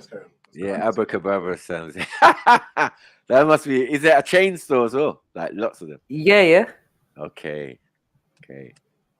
That's what I'm saying. If she's saying kebab shop, that's probably it, because there isn't many. Like, there's not as many takeaways as there is over here. Do you know what I mean? So most of it are like chains or little individual like family shops or whatever. So yeah, that's nice. Kebab shop, that's nice. We like that. Probably abracadabra. They got kebab shops in Africa now. I think was it a few brothers that were out in Ghana went and reviewed the African kebab shop. They have them. Yeah. So yeah, bro. Listen, we got our own barbecue. We got our own barbecue. Bill Tong, we'll do our own things. About the knocky baby now. Now we can't. Copyrighted. We use the sun. We use the sun. Done a kebab. Well, we call it Africa, bro. Africa, bro. Yo, someone needs to open a restaurant with that name. That's it. Hit me up. Yeah, you get me. It'll be made before the end of the stream, probably. You know what I mean? There's some Nigeria with bare millions that's thinking, yeah, that's a good idea. I think I'll take that.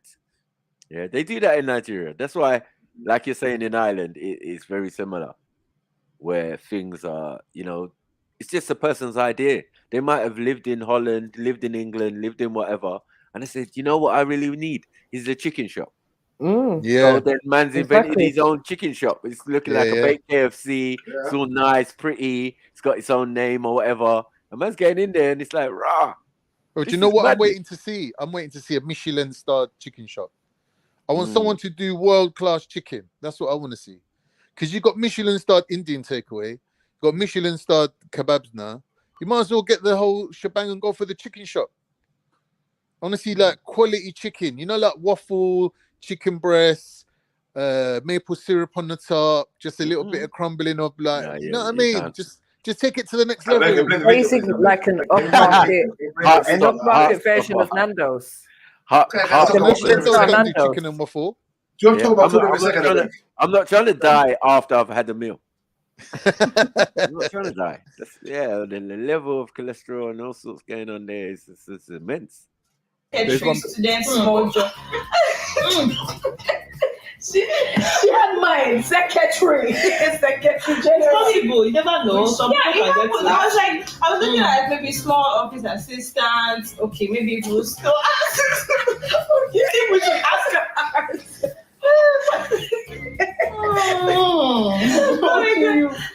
How was it get to your first job as a loop, or did you even work at all? work. So why would I not work? When I'm paying expensive rent, my father cannot be giving me monthly rent.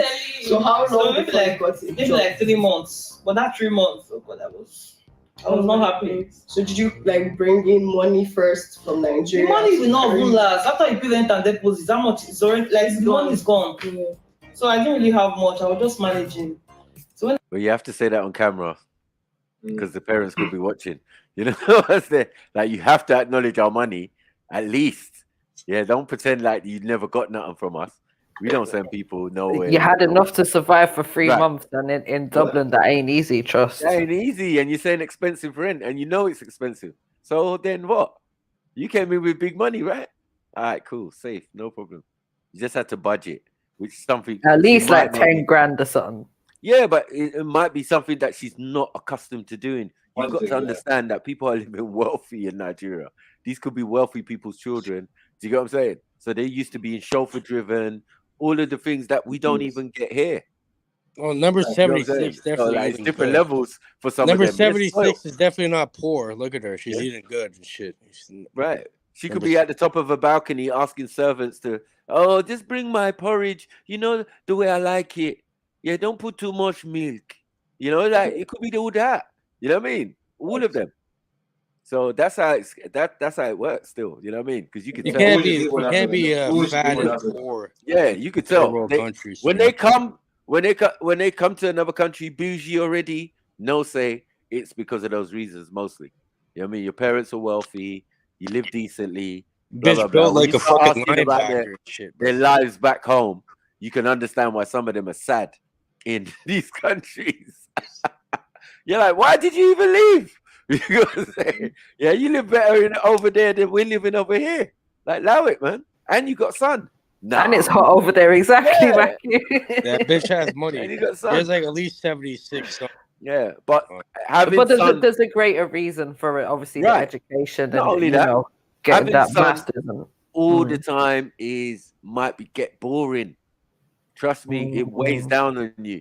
The sun always there. It's just always there. Just like, wow, humid. It doesn't matter. Seeing clouds in the sky does not matter. The sun seems to be a lot bigger when you're in Africa. Yeah, no, it's a lot closer. It's closer to the equator, isn't it? Yeah, you're going to be closer to the sun for sure. Even the moon's big. The moon's big. Of course. Massive. Yeah, I don't know why, but yeah, it's massive. Yeah, it brights up the sky at the night. But as I say, every day in Africa is a Sunday when the sun comes out every day without fail. I don't know about another day. I don't know about another. It's only one day in Africa. Sunday. I mean, I was speaking to my mom, Sunday, and she was talking about her brother going to study in Yugoslavia. I was like, what? She was like, yeah, he went to study in Yugoslavia. He went to uni in Yugoslavia. I was like, okay. Also remember, during the time of like when countries got the independence. Remember getting independence from Britain. So they were going to socialist countries. The countries were supplying them with arms. So you find a lot of people in Zimbabwe. A lot of people went to Yugoslavia, went to Russia, or went to Soviet socialist countries. That's why most of the governments in Africa are socialist. Yeah, that's true. That's true. They all went to all these mad countries. Never big up Ireland. Yeah. It's only anti-colonialism. The Nigerian-Irish connection is standard. Yeah, you only need to go to Kilburn to see something like this. I know even like there's a lot of Zambians in getting stronger. There's a lot of Zambians in Ireland because they have this copper deal and they allow Zambians allowed free access into Ireland, no visa, nothing. And obviously because Ireland is still in Europe, all the rules apply because all of these other countries have to take their quota in off boats or otherwise. You get me? And they've got systems for them to blend into the thing because everybody knows if the more people you got in your country, the more turnover. So how could anyone have a closed border? Exactly. Well, think about it like this, Mackie. Who's benefiting from this really? Because the government gives them a visa, right? A student visa. Right. But if they stay there, have their career there, pay their taxes there, paying rent there, who's actually benefiting from that? It's the government. And then what the difference is in the modern time to these people's time, in our parents' time or grandparents' time, they came for the same reasons and various and whatever, right? Came quite wealthy. Their money was more than the pound at certain stage. Do you get what I'm saying? So it was like they were able to buy properties and da-da-da-da. This is why I got an auntie who had like 7 properties and all of them within a, what do they call it, safety deposit box somewhere in Holborn or whatever, central London. And yeah, she had the deeds, all the deeds for all the properties put there. And she ducked off to Nigeria for like a decade, came back, and one got turned into a Sainsbury's car park and all of this type of stuff. Squatter had died and left his daughter there and all of that, certain levels of mad. It was crazy. She was in courts fighting again for another decade while they put her in temporary accommodation. But yet she's got 5 properties and the deeds for 5 properties. Right. Yeah, crazy. So as I say, that like nothing ain't changed. But what's changed is that what could change is if they have kids in Ireland, then they're attached to the country. And that's what happened to a lot of our elders and parents and grandparents, you know what I mean?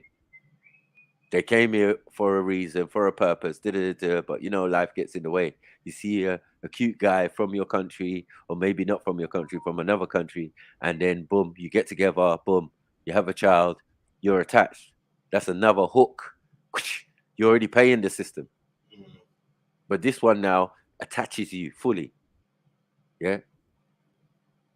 Another thing as well, another thing I have with, I guess, universities, like they take a lot of great minds out of Africa. When these minds come to these universities, they get programmed to think a certain way, act a certain way. It's not the African way in my eyes. Yeah. In the UK, what do you guys call it? Because in Canada, they call it the SIN number, like a SIN number. They literally call it a SIN number. And I know, yeah, in the US, they call it a social security number. They call it an SSN. In Canada, they call it an SIN. What do they call it in the UK? That number National insurance number. That's not insurance. This is so national, you can work. Yeah, in North America, how it works. I'm telling you the name. You live in the UK, Cage. I'm telling you what it's called. You arguing with me. I don't get it. No, but I'm saying, what is that equivalent? Like the number you have to give to your employer. It's called the national insurance number. NIS. NI number. What does NI stand for? National. Okay. Huh? I don't know about the UK system. But I was saying. No. What does NI stand for in Canada? The what? Say the NI number, yeah? You have in Canada. We don't have that. It's called the SIN. It's called the social insurance. Yeah. Insurance, yeah. Social insurance, yeah. Thank you. No, but I know. But you know what that really is, though? That's insurance on this. Pretty much what it is they label you as cattle. That's like your cattle number in the fucking farm that you're in, pretty much. You know what I mean? So from birth, you're owned. That's what it is. You're pretty much owned from birth. And that's what the system is. And this is what the entire topic we've been talking about the entire time boils back down to. Mm-hmm. It boils back down to how you fucking own like a cattle. You have a number stamped onto you since your birth certificate. Since the day you're born. The system. No, not from when you're born, from when you get a birth certificate. Well, depending on when you want to enter the system that you're in. When you go into these certain countries, then yeah. But yeah, pretty much. Oh, you two cracking me up, you know. I wish I could just like record a live stream, like a podcast of just Beefy and Cage and just put an ounce on the table. And just leave them in a room and see what happens. So, Cage, you know what a Pacific it's going to be better than Respect versus Tommy, bro. It's going to be awesome. Can't you need to have subtitles for fuck's sake? Do you know? We're going to need a translator in the background here. You know. Do you know what a birth certificate is? It's when you give your child up to the government for them to look after your child. That's what a birth certificate is. Do you know that? You're saying you're giving the responsibility of your child to the government. That's what it means. Well, yeah, when you sign that away, yeah, you're pretty much indoctrinating them into a system. This is why it's called a signature. You know, you create a sentence with that. It's a life sentence when you get into this. You're pretty much marked as a cattle. You're tied to the system. in a way. There's ways around it, I guess. But oh, Mike, are you there, Mike? Yeah. Yep. Me and Jupiter had a little debate earlier today. Mm. Can we review it? It was on Veli's channel. Yeah. It's basically Jupiter trying to cape for Tommy in the Tommy and aspect. And what was the other guy's name who runs the show? Yeah, hold on. Let's watch the part 2 because there was a little. Yeah, part 2 is involved in it. Like they play both the videos. Let me play because obviously talking over the whole thing. We can review. Reviewing the review, we'll have more stuff to review, innit? Yeah, how what Jupiter thinks. I know, but we'll definitely look at the video right now. Yeah, you know, we need someone asked an ounce of what? It's an ounce of prevention. It's worth a pound of cure. Either way, Mike, whatever you want to do. I thought the video was meant to come out yesterday, though. Yeah, them man reviewed it this morning already. No, it's tomorrow at 2, isn't it? Oh, the whole video. Yeah. I think there was another clip that got put out, but not the full video. 3 hour podcast, isn't it? Most of these podcasts are like 2 hours long, 2-3 hours long. So.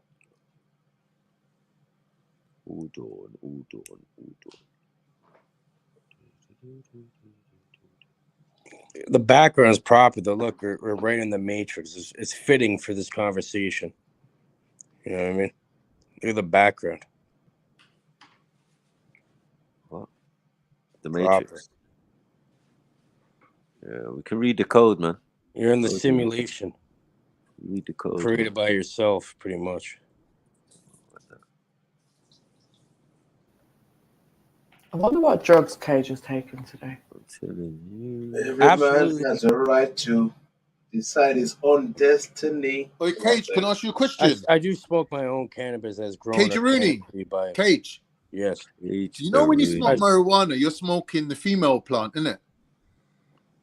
Well, yes, yeah, it is. Is it possible, that these plant-based steroids that people are using for enhanced sports performances nowadays, like this is the whole new thing that they're looking into, right? Well, yeah, you can use something called PGRs, which are called plant growth hormones or regulators. How is it in marijuana the female estrogenic compounds don't affect humans, or do they? Wait, what did you call them? Plant-based estrogenic compounds. What do you mean estrogenic? Like, you're smoking the female plant, right? But that's not how it works. It's not like a male and female, like a human being. It doesn't have it doesn't have testosterone and estrogen like a mammal. It's a plant. There's something called dichotomous plants, which have two. Yeah, but don't we say close DNA with plants? No. What? We say the same cell structure as a plant. If you look under the microscope, ours is shaped slightly different. Really, to far less. Well, I don't know. I don't know if you did the practical experiments at school. I mean, under the microscope and that, to see what plants look like under the microscope. But do they have testosterone and estrogen? And what human cells look like under the microscope. And then it might let you know. You are what you eat, they say, right? Right? Yeah. And then all the food we need is in the vegetables and thing, in reality. Even though we've added plants with feelings. No, even though we've thank you. But no, even though we've added a waffle. Eating meat to our diet. You know what I mean? That wasn't the way for us. I'm a vegetarian then. That means I'm a vegetarian then. By nature, you're a vegetable. Oh, Beefy, welcome to the club. Potato. Yeah, listen. If you are what you eat, I eat beef. Cows eat grass. So cows are actually grass. So I'm actually eating grass. You are what you eat, right? You're eating from a vegetarian. You know what, Beefy? That could be true because think about it. Some men eat pussy, and they're definitely pussies. Yeah, for real. That's true. I can't argue with that. Damn, son. Anyway, moving on. Let's go. Let's see what. Part 2. We watched the other bit the other day and we reviewed it. Let's go again. Yeah, brethrens for life. We told you this picture is a mad scenario. Really, we should watch part 1 as a reminder. We Then watched it already. part 2. I think Tommy and Spray shared the line in the bathroom before they came out here. Maybe they got the same manager. I don't know what's going on, but he's much closer to Spray than Thing. They're supposed to be opposing sides, and I don't know what's going on, man. How am I supposed to know? I'm just human. Yeah, I can't put a video into the queue, bro. I'm putting the. Fuck off, man. If you're not racist, what would you say to a racist that follow your party? Because remember, you're a bastard. Yeah. Like that's what you also have to. You also have to remember. Like, people follow you. Because you're a bastard. I'm trying to say, and so whatever you feel, you have to understand that there's people following your madness. Do you understand? So that's why I'm trying to make them know it's no. I have to rewind. That's racist. No. She said, if you're not racist, yeah, which obviously you're racist, innit? Fuck off, man. If you're not racist, what would you say to a racist that follow your party? Because remember, you're a bastard. Yeah. Like that's what you also have to. You also have to remember. Like people follow you, innit? Do you get what I'm trying to say? And so whatever you feel, you have to. He said he's a boss, not a bastard. He said he's a boss. Yeah. You're a boss, you know. You get me? You're racist, but you're a boss. You like the boss of racist. Like trying to make him feel better. Oh, fuck off. No. Okay. Because remember, Tommy's the real boss man out here. Yeah. Well, a bastard. All a bastard means is somebody without a father, I think, or somebody who wasn't right. That's not him. That's born not what married, he was referring to. You a meant a wedlock boss. or whatever they're called. You meant a No, boss. a bastard could mean a hybrid. He meant. Isn't that what a bastard? Isn't that what a bastard means? Somebody who wasn't born married. A bastard could be someone who's like ethnicities mixed. Oh, no, wedlock. Yeah. When their parents just had them. Yeah. A bastardization is a mixture, isn't it? Yeah. That's also true. Yeah. But anyway, let's go. This guy is mad. What? Understand that there's people following your madness. Do you understand? So that's why I'm trying to make them know it's not all Muslims. It's not. Do you know what I mean? 5 minutes, 20. Let me show you what I say. Yeah, because again, if you follow what I say, follow the headline. Let's see. This is at the height. Let me just get through this. Wait. Is Tommy doing harassment? Yeah. Get him, Russ. Wait. Is Tommy doing harassment? Bring up Jalil. Look, you see what I do? You see what I do? This is what I say. Everything's documented. Everything is documented. Everything is documented. Oh my days. Yeah, I'm not racist leader. You know, Tommy's gone up market. Remember, he used to pull out pieces of paper in that. Yeah, everything's documented. So, the both document like to document things they do. Yeah, let's see who's telling the truth now. I wonder why Rassi's not saying nothing. I put my link in the private chat. You know what I'm saying? But that shit, these are the reasons he should be getting rushed. There's one. You get me? This is why he should be flying across the studio and the punching Tommy. electromagnetic matrix. Shut up, man. You fuck off, bro. You gotta learn some shit. Bro. You gotta learn to check Done. shit to me, bro. You want patience, you know. So I don't know. We don't have enough time for this fucking foolery. We don't have enough time for you as well, but you're here, so please, I beg. No, but I'm saying I'm here. I know, I beg. I'm here to plant seeds, so it's definitely gonna do something. Like Come back later, innit? Come back later, innit? Yeah, come back. But I'm gonna pause and see where they. It's a 5-minute video, man, Cage. Just sorry, Cage. You are the weakest link. Goodbye. Goodbye. Thank you, Mary. What the fuck, man? God damn. Yeah. So hopefully, Russell counteracts. Because I'm waiting right now. I'm not seeing no reaction from Russ to get him with the he is racist. Blah blah blah. He started a racist organization. They called the EDL, and this and that and the other, and blah blah blah. What are you saying? Yeah, you caused the Battle of Trafalgar. You pussy spit on the ground. No, if that doesn't happen, let's see what happens, innit? I'm not gonna spoil it. No spoilers. No spoilers. Your man that's drawing for Google too much. Imagine to get certain things up, you have to do that. You might. Is it because of what you're asking about? Nah, probably because I've got VPN on. Oh, okay. This woman don't look too bad for her age, you know. Should I go on the Wi-Fi? Well, break it down to us for a little bit. There you go. Come on. Brown and Prejudice, so 25 minutes. Wow. This is at the height of the English Defence League. Listen to what I say. Tommy's finger. Did you know that every Don't single stuck English their finger like that in demonstration, a my face. non-white I'll person snap spoke? their finger. Sorry, what? I hate the way people waggle their finger when they're talking. Oh, The you finger don't like it. waggling. I hate that. It's my pet Okay, hate. you didn't stop the video for that, Con. Yeah. Sorry. And as a parent, I finger wagged. Sorry. Yeah, I mean, yeah. I've had to, man. Yeah, the kids don't even like it. My daughter hates it. Like, yeah. Why you do that? Don't put your finger at me, Dad. Shut up, man. Shut your Raspberry's not blood even up, man. acknowledging the finger. Look, he's just looking at the phone. I know. Let me wait for this finger to stop waggling. Yeah, let me hear the rubbish that this guy's saying, and then we missed the point we're trying to make. Mm. 2 seconds. Every single one of them. Yeah? You won't know that because all the media would have showed you was a couple of skinhead men with a can of beer in their hand. Suck their water. I mean, wow. Suck your mom. Suck your mom. Yeah, I said it. Suck your mom. That is funny. That should have been Rasmus' line. Why? Thank you, my brother. This is what I'm trying to say. Yeah, furthermore, suck your mom, Tommy. Jump over, fly kick, do something. No? What is this one? Collusion more than anyway. Sell out. it's Uncle Tom's. Well, because they love their country, not an Uncle Tom. I love but Come on, bruv. it's true though. No, but Let me you know what I don't get as well. I don't get as well. See, like when England's playing and all that, and you live in a country and you support the team that's playing England. I don't get it.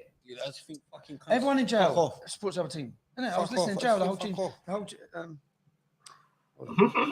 team. Why is this guy getting so irate? I'm confused. Listening in jail. It's called Charlie. I mean, called Hawkeyes. Yeah. Bro, he's trying to build a zoo right now. Yeah. Calm down, boys. Right now, it's him and Tommy have a quick one in the toilet. Cheeky one in the toilet. Yeah. Mad. No, you might get me rushed. Have you got your phone? Let me send you. this Might video get me to you rushed. and I've watch got this, my yeah? phone. But you might get me How do I get on? rushed. What's the Wi-Fi code, bro? You might get me rushed. Got 11 guests, yeah? It's very clear. If any of you black people watching this decided to mobilize and organize and put on uniforms to solve the issues in the community. No, stop it. Stop. What? Wait.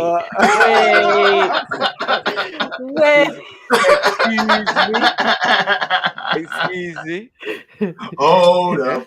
Everyone get their listening ears on. I hope everyone's hearing this. Oh wait, he was only talking to black people. Mary, so he said black people. Shush. Yeah. Not everyone.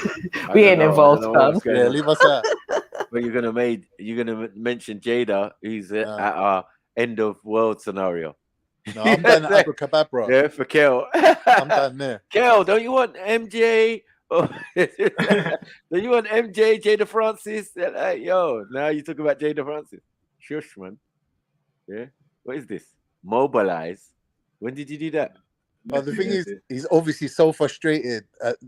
Surrounded by people who are just not on his level. He just starts speaking to the camera. Yeah, they don't talk about politics. They don't care. Yeah, because the thing is, what I've noticed, I don't know, I'm no body language expert, right? But from what I'm seeing, kind of, I would say that Raspek isn't fully listening because he seems to be distracting himself when Tommy is speaking. Yeah. And I think in his mind, he's just thinking, dickhead. I don't even want to hear what this man is saying, right? But hold on, Beefy. I'm just saying, this is my opinion, innit? Yeah. And that thing that he did right there, this is because Raspek's got things that's on his chest that he wants to be able to say. So he's going to take an opportunity to get these things off his chest. But realistically, you're just acting like a little pussy bitch because you have a whole platform of your own. Easy, and you can't talk with chest. Easy. Go easy. Sorry, but I'm and the thing is, I'm biased in this situation. You know what I mean? I don't know Raspek. I've never known Raspek. Never got involved with anyone when you like knew each other or whatever. Right. So I'm just saying this from an outside and that is a matter, perspective. MJ. That is a matter for them within the black community. We should not be. Shut up, Con. Yeah. All I'm saying is like, he's come after me first again. Listen, the first time I heard Khan's voice was on Raspek stream. Yeah, the first time I encountered You lot Khan, I weren't was, streaming then. You lot weren't streaming then. yeah, we were. Yeah, we were. No, you But weren't. no, I jumped on. No, I did. As I usually do. I jump on, and I was like, "Raw, you sound like our guy Mills." That's the first thing I remember. I said that to you. I was like, "Raw." The first time I heard Mills Are you from speaking, North? I thought it was me. Mad thing. What I'm gonna say, yeah. What I'm gonna say, like, brother Mills, both Raspberry and Tommy are both narrative driven. So they come with a narrative and they're gonna stick to the narrative. No matter what the other person is saying, they're gonna stick to their narrative and get their narrative out. That's what they're doing. It's not about I need to listen to the other person. They don't care what the other person is saying. They have a narrative they're gonna portray and they're gonna bring out the narrative. You know what I mean? No matter what I say against, so they're both the same. So they're both on their phones, but they're both with evidences. Look what I said before. Look what I said before. Look what I said before. So it's all about narrative. You know what I mean? They're not actually in the conversation, but yeah, let's hear his line again. Suck your mother. And I really suck your mom. Got 11 guests, yeah? It's very clear. If any of you black people watching this decided to mobilize and organize and put on uniforms to solve the issues in the community, you would have been attacked by Tommy Robinson, Katie Hopkins. Sorry, what? Put on uniforms. Yeah, and mobilizing the community. Yeah, if any of you had done this, then you would have been attacked. No, but hold on. Wait, what? Huh? Yeah. Gang. Huh? We was gang. Sorry, is he talking about gang or is he talking about forever family? Forever. FF. He's got to be. But hold on, wasn't gang out there doing exactly that? Okay, maybe not in the uniforms. No, hold on. We were mobilized. We had uniform. And did you get attacked? No. By Tommy and Katie and no, never. No, if anything, we got respect praise. and admiration, and even like the was it the Football Lads Alliance? Was it me and you, Beefy? Yeah. We was talking to the guy, and he said, "No, I respect what you what guys are doing. We don't want no smoke. No smoke for you guys. No smoke because what you're doing is correct, right?" So it was like, all right, and then they gave me a few details about certain individuals, you know what I mean, within the Tommy's organization. And I repeated it online, you know what I mean, because that's my job. Yeah, and one involved the tranny, the Sophia Lewis, yeah, and James Goddard.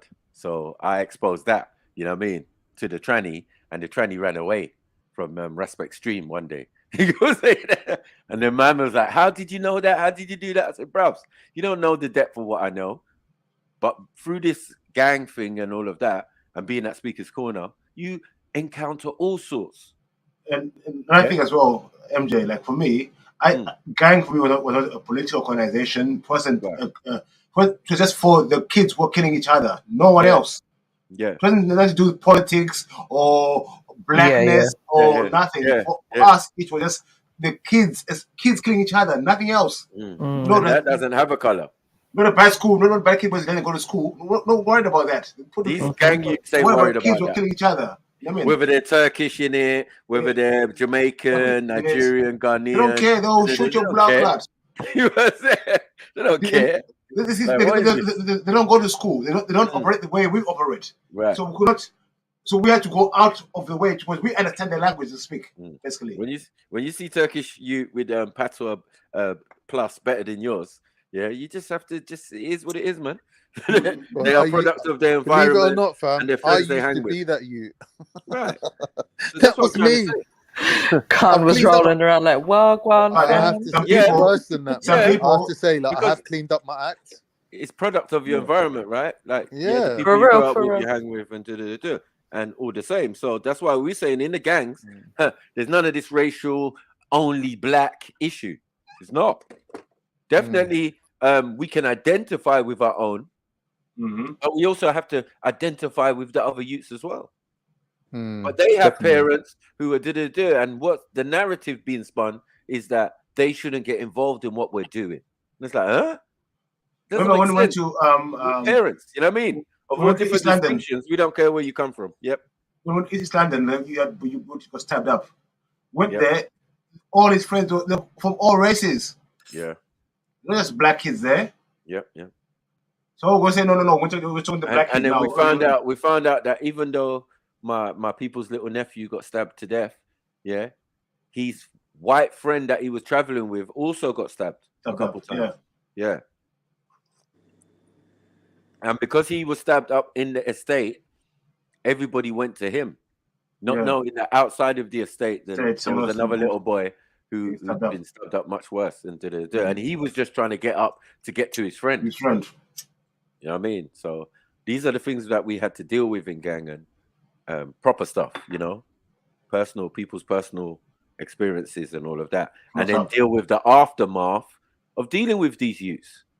They're just there at the moment, you know what I mean? Wherever they put a memorial of their thing, they're there every day until the funeral or whatever. So they're going to be there a long time. So we would go there in the evening and then be around them, you know, kind of talk to them, hear them out, that type of thing, you know? Well, another thing as well, most time, no one listens to these youths. Because they live in a different world. You know what I mean? They live in same space, but their worlds are completely different to what we live.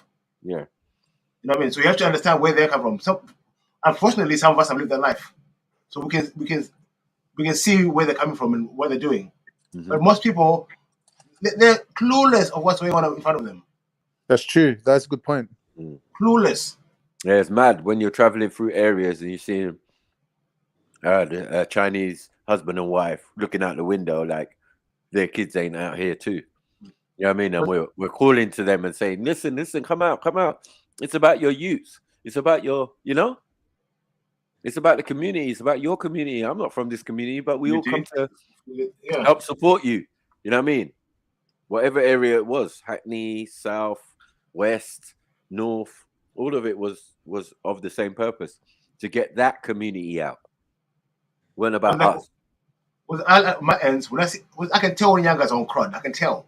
When I see the I go out and see. I can see what you're doing. I say, I know what you do. But be careful, innit? Just be careful, innit? You're doing all this. I've lived there. I can see it already. But most people are oblivious. They're like, oh, what's happening? Like, you don't understand the life the kids are living. Some of them are at war, serious war. Like, but one thing we're not going to do. We're not going to say through all that situation that we did with gang and we had any political beef with anyone. That was not our interest. This was like personal to these individuals who were within gang. A lot of the people who were members of gang did not really like that certain members were going speaker's corner. You know what I mean? They just did not like it. You know what I mean? They were against it and blah, blah, blah. If it was a majority vote, if it was a majority vote, we probably wouldn't, and put it to the vote, we probably wouldn't end up going. But it didn't make sense because at the end of the day, one, I was there to debate and all of that. That's my own personal thing. Two, good awareness for what we're doing. Right. It was a place where people were like a lighthouse, where people from all over the globe could come and meet us and know guaranteed that we were there on a Sunday and then we can work from there. Do you get what I'm saying? So we did meets and greets and all of that type of thing. International ones. You know, man, I'm flying from Dubai to come and visit, man. New Zealand, all them places, Australia, you name it. You know what I mean? So it was very humbling still, but family. Say family. You know what I get passionate about these conversations. But big up the gang. You don't know. Big up the gang. Our general in charge, who was in charge for me. That's right. General Nay. You know General what I mean? Nay. Come on, Roger. What's this pussy you're saying though? I see him on your screen. Rewind, man. Tell me, Robinson. Yeah, rewind. Let's start again. Let's hear that line again. He was about to go into a speech. Oh, what? He said something mad. Bro. Oh, shit. Ready for this one. It's a message to you. Oh, stop it. That's playing England. I don't get it. You know, I just think fucking. Everyone in jail. Sports other team. I was listening in jail. The whole team. Hold on. I won't keep. I'm gonna get rushed. No, you might get me rushed. Have you got your phone? Let me send you. You might get me rushed. I've got my phone, but you might get me rushed. What's the Wi-Fi code, bro? Got 11 guests, yeah? What are they doing though? What's going on? Listen. A few black people watching this decided to mobilize and organize and put on uniforms to solve the issues in the community. you would have been attacked by Tommy Robinson, Katie Hopkins, Jada Franson. No, Katie Oh, bro, what's this pussy you're talking about? Organizations that came together and attacked us. One thing black people need to know though is they made a prediction. They said that these black people are not going to last because we're either going to start fighting each other or we're going to forget what mission we're on. So we just got to make sure they're not. I'll just show right you where this. that's concerned. Yeah, pause that there. That's very true. It's very That don't true. sound like Forever Family, man. Does that sound like Forever Family? Boy, come on, bro. Huh? No, that's a reactionary force that started after a situation. Yep. After the Battle of Trafalgar. After that. It's all after. So what was running before? What organization was you talking where we wore uniform? We wore uniform. Yeah, and we went in the community. You lot ain't doing that. You lot are security. Yeah, he's talking about Katie Hopkins and that all getting involved. No, we talking about. Talking about when Respect was in the Daily Mail, they were making him out to be the most racist black person in England or some shit. That's what he's talking about. That how they all united, like even though they hate each other, they were united just to diss black people. United. Listen to this. Katie Hopkins has been to Speaker's Corner bare times. Go on. I've seen her. Yeah, but when I was debating Black Van Man, what was Respect doing? He was on Twitter pulling up Katie Hopkins, what she said about this and black people and and all of that and da. So I'm saying he's always been heavily invested in this subject and topic and this individual especially. Now, you get the opportunity to speak to him. After all these years where you've been on opposing sides, supposedly. Making videos of him and this and that. And right. That's a personal thing. That was down to his own channel. That wasn't part of gangs, modus operandum. And I don't think narrative creation, man. It's narrative creation. Sorry to cut you, family, but it's like for them that don't know the pattern, it's like, bro, this guy's a hustler, innit? And the guy likes to sell hope to the people. Yeah. Time and time again. You're not about doing the work. So even when he's talking about black people putting on uniform, wherever it's been done, but you weren't one of them. And when he's talking about like people forgetting the mission, bro, you were never on what mission are you on? Because how can organizations be active, but yet they're fucking up because of you? Yeah, because you're not active, bro. You're not on this thing. Like the guy's an illusionist, bro. He's an illusionist. Like you're sitting across the table from a youth. You said you want to punch in his face and and you want this up, brother, for even interviewing him because you're a pagan youth, bro. And to be fair, he's just sitting there, kind of sounding like a victim with what he said just there about if you was to put on a uniform and do this, then you'd be getting attacked by this man, this girl, that girl. Like you're bringing up women in this, talking about they're attacking you. Stop it, because you're the one that's been calling them out. But see, these are good talking points. These are good talking points. Wait. So we was right the first time, yeah? We was right the first time then. Yeah. At the end of the day, when we hear certain things, like he's not talking about FF. He's talking about gang. And once you do that, hold on, you've activated gang members that are here. We're here. I'll be so honest with you. Involved. You know what I mean? Like what? Like if you're pre and Wagwan, this is why, like, big up the Forever Family brothers. Yeah, but it was an illusion from the jump. Yeah, because if you remember, these men been trying to recruit me from they incepted that whole Forever Family shit. Yeah, and I told them I want nothing to do with it. What is the agenda? They ain't got no agenda.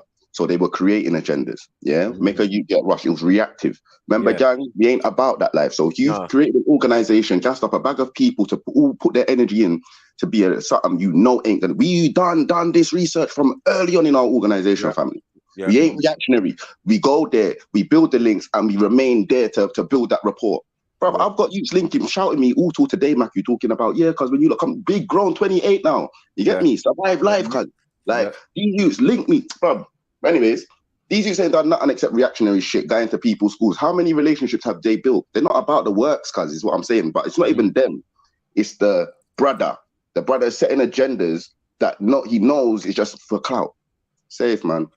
Why you want Young Spray's podcast? Where's the works? Safe, man. Tommy Robinson, safe, man. That's a good point. You know what I mean? Because the way it works, you should be able to. Hold on, can I share my screen?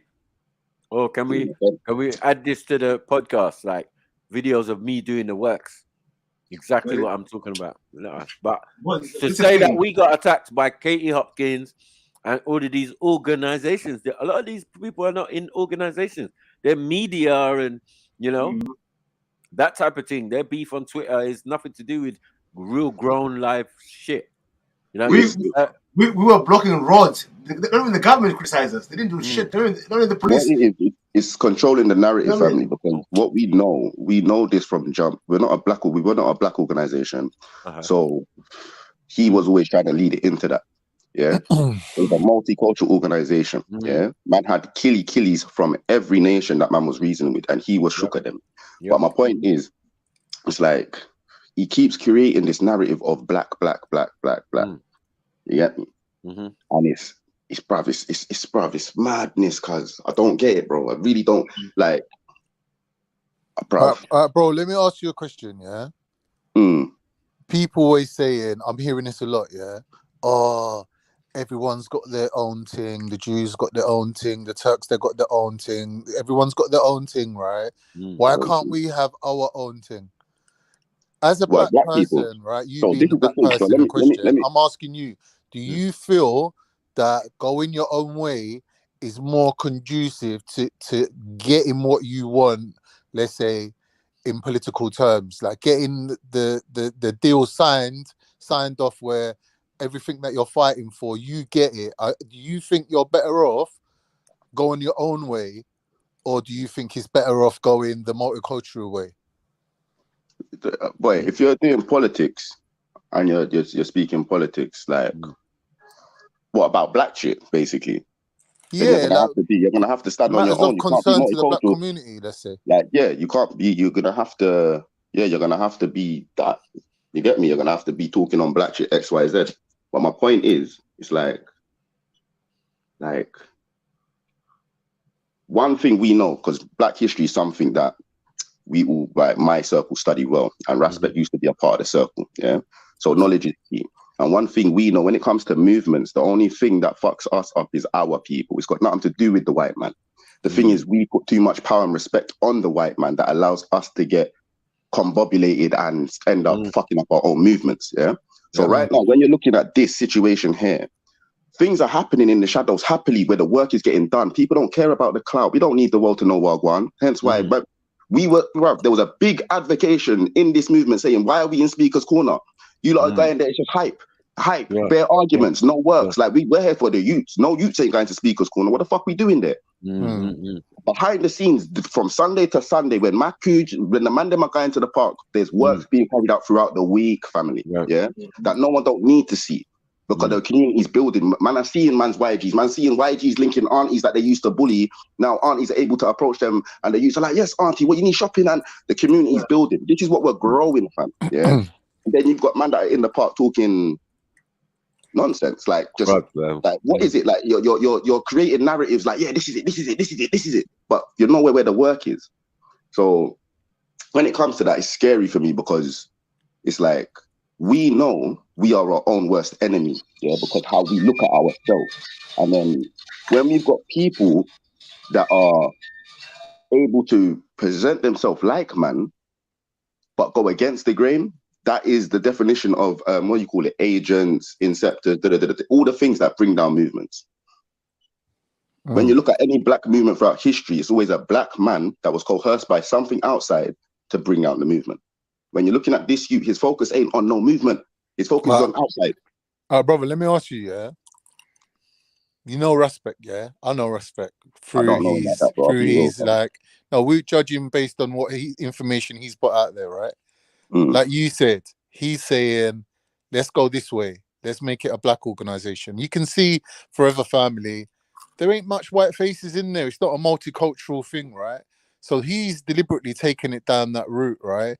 And I'm saying the people that are funding it, supporting it, and influencing him got a higher level of influence over them. These celebrities and stars and people that he looks to, they're in the pocket of the next man. And that next man saying, this little militant Respect, how can we get rid of him? How can we nullify him? How can we make him so he contradicts himself where he ain't a leader no more, right? How they're going to do that? They're going to tell him, Oh, why don't you sit down with Tommy Robinson and have this debate with him where you put all your side of the argument to him? Soon as he let him twist his arm, got that phone call from whoever telling him, nah, Rash, you got to do this, bruv. You're heading up the organization that we set up for you. We put all this money behind you. People are relying on you, Rash. You got to go down there now. Yeah? He's doing it for them, all right? Because if it was down to himself personally, he would not be sitting in that same room as that pig, as that swine, that dirty Tommy Robinson. Respect will never do that. Obviously, because he's in this organization now where people got sway over him, yeah, he has to play his position that he thinks he has to play. But what he's inadvertently done is turn himself from a revolutionary into a media whore. No. And that's No, it. Case closed. Signing paper, done. Okay. Well, it's good point still. But at the end of the day, there's still more to it. 1,000,000%. There's a lot of shit that ain't been seen behind the scenes. Things can be said on camera. Like when you say respect, respect. We know what he stands for. Yeah. Hold on. You don't know that. Kenzo, fam. Do you get me? I know Kenzo. Man, know the you. I know this brother. Do you understand? Man, not no respect. Some image that you've created that you don't live the liberty, cuz. You don't live the liberty, fam. You will talk to man. Yeah, man, I've done ITO when I'm blatantly watching you put cigarette in your spliff. Do you understand? Like, you feel no way to lie to the community, telling people you're fire bingy, Naya bingy, but you're not. The Naya bingy don't accept you, fam. Do you understand? Like, when you're saying respect, what you know is an image. What bedrooms of you do you know? Like, when you talk, when you talk, like, hear this, Khan, yeah? Hear this, yeah? Like, you barely know me. You understand? But you can verify me. You can chat to a Jedi, you can chat to a Maku, you can chat to people in Haringey and find out, oh, right, name's real. Find out about this you, and anyone you chat to that knows this, you grew up with this, you don't chat to him, don't like him. Why, bro? Safe. Like, so I think Beefy said something earlier, like, these youths are living in a different world. Yeah. And if you don't understand it, it's like that you need to understand it. And what I'm realizing, there's a lot of people that a man's age can't, that don't understand this, bruv. If you're not from the environment, then you won't understand the environment, but you can emulate being from the environment. Do you understand? Of My brother grew up in Essex, Ilford. I'm not saying there's no bad man in Ilford. Man know Ilford very well. But you weren't from what man is from. You're not cut from that cloth. Yeah, you're not cut from that cloth. You chose certain paths. So when you're even hearing him talking about, like, man's outside chicken shop begging for pound. Bro, your mum's got money. You got yards in your family. You got yards, cuz. I ain't got no yard. Nothing inherited. Nothing ain't coming to me, bro. You got this shit, bro. You understand? You live a different life. Speak your life. Talk your shit, cuz. Instead of trying to be like, my man's man them. Like, man's from road, cuz. Like, man had to do my thing, bro. You lived in Ilford. Big yard. You ran away from home, cuz. You chose to. Your mum ain't no bad woman, man. No, your mum's a good woman. But you chose this life. You're a dickhead, cuz. Man can't rate you. What are you doing for your life right now? We're grown now. You understand? What qualification do you have? What are you providing for your youths except YouTube channel? Safe, man. I ain't got no time for that. Rating that. That's image, bro. These things are the things man have to burn out in the community, cuz. If you ain't doing nothing, if you ain't actually physically doing something, burn it out, bro. I don't care if you're on YouTube and you're some, what do you call it? Public figure. Burn that out, bro. The fuck is that? Coercing who's you to do what? Nah, man. But yeah, my rant's over still. Nah, I got you, No, man. I fully acknowledge what you powerful, said, man. bro. Fully. Powerful. But yeah, what you know? What's that? Big up in there for a little speech there. Won't need it. Yeah, man, them man, they forget burn out sometimes still. But what else has he got to say? Let's watch a little bit more, man, because there's plenty of juice on this. Let's hear it again. On the steak here. All right. Got 11 guests, yeah? If any of you black people watching this decided to mobilize and organize and put on uniforms to solve the issues in the community, you would have been attacked by Tommy Robinson, Katie Hopkins, Jada Francis, Katie Hopkins can't attack, and man. all the other racist organizations that came together and attacked us. One thing black people need to know, though, is they made a prediction. They said that these black people are not going to last because we're either going to start fighting each other or we're going to forget what mission we're on. So we just got to make sure they're not. I'll just show you this. Yeah? So when you say, what would I do? Yeah. The EDL is riven with internal factions, and Tommy has to constantly reassert his authority. A group of dissenters from the northeast have links with the racist neo-Nazi National Front. Yesterday, they accused Tommy of being a police informant. Fucking God.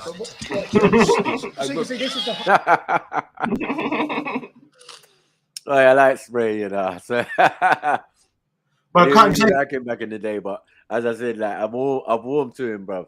You get me? Yeah, He's I can just see a why they real call brother. him Spray as well. Khan, you're Willing saying to Spray. all the boss. You're saying Spray and Tommy are with the same manager. No, respect him to me. Probably. No. Probably. You could be right. Nah, Yeah, that BBC. shit like that Yeah, would the make sense to BBC. me. The BBC. Shit like that would make sense to me because we're not stupid Granddaddy. youths, innit? Yeah. We're not stupid youths and money off a mech. You understand? And if you're making certain, this is what I'm saying. You see me, what I've learned in life, yeah, is I've been around many people in it, and from real to fake in it. And it's like you see me. If I don't know your hustle, if I can roll with you, and I don't know how you're feeding your family, bro, I can't trust you, cuz. And that's the bottom line. So you see, when you're looking at man like that, and you have a question, how are you feeding your? What do you do? What's your trick? What do you do, bro? Because you're not on YouTube every day like Dread Red Pill, where you understand where you can build up a clout and a donation. No, what are you doing that can pay your bills? Because you're looking all right. You understand? You're looking kind of healthy, cuz. You're not struggling. There's a whole cost of living crisis going on right now, family. What have you forgot? That's struggling. Yeah, safe. So, Khan, you might be onto something there. I'm not. I can't disagree with it, and I can't agree with it. But you might be I'm onto just something. saying, from time man's are working the same circuit. You know what I mean? No, you're right.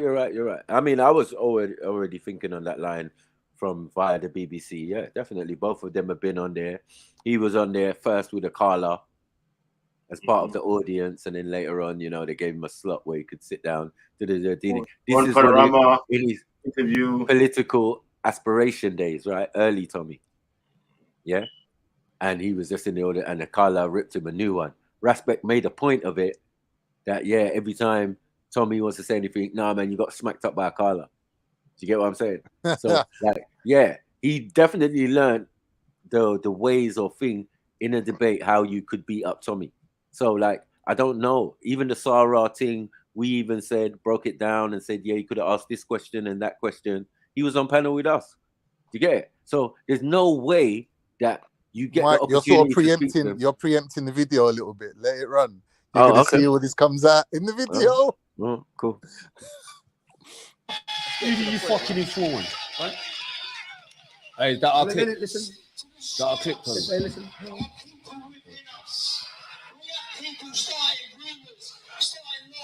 But first, he introduces an Asian member. You introduce the Asian member, you got a snake with you. Yeah? Supporters near the stage start to barrack the dissenters. These are the national.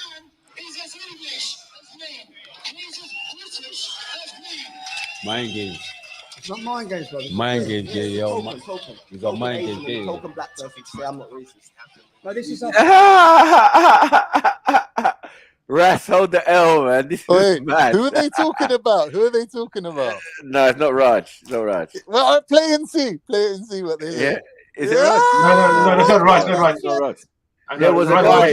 Raj is orgasming at home right now. He got mentioned. No, in it the weren't video. Raj. It weren't Raj. Play No, it and see. Play it. I remember the actual video or the actual thing. It was not Raj. Trust me.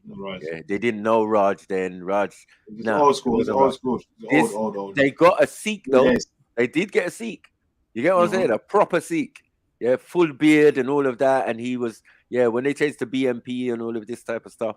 Yeah, this is what they were trying to do because they realized that the idea of Britain for British, there's not enough people who agree to that philosophy, even though the country is full of supposedly British people, you know what I mean? Or English people. Yeah. So they had to spread the concept and say, if you were born here, then you're the same as me. And the first people to jump on that was our Asian brothers. Sikhs, yeah. So they rolled my man out first. Blow. You get me? I see them doing the interview on the BBC and that. It's a madness. You get me? These men are crazy. Now, what's Russ doing? Russ is trying to add. These two are going to have a little back and forth now. All right, because cool. I think Let's go. Spray's sort of preoccupied. Mind games. It's not mind games, brother. Mind games, yeah. Token. He's on mind games, yeah. Token black person to say I'm not racist. No, this is us fighting the national. They said. Tuck into tasty bird's eye green cuisine. Wait.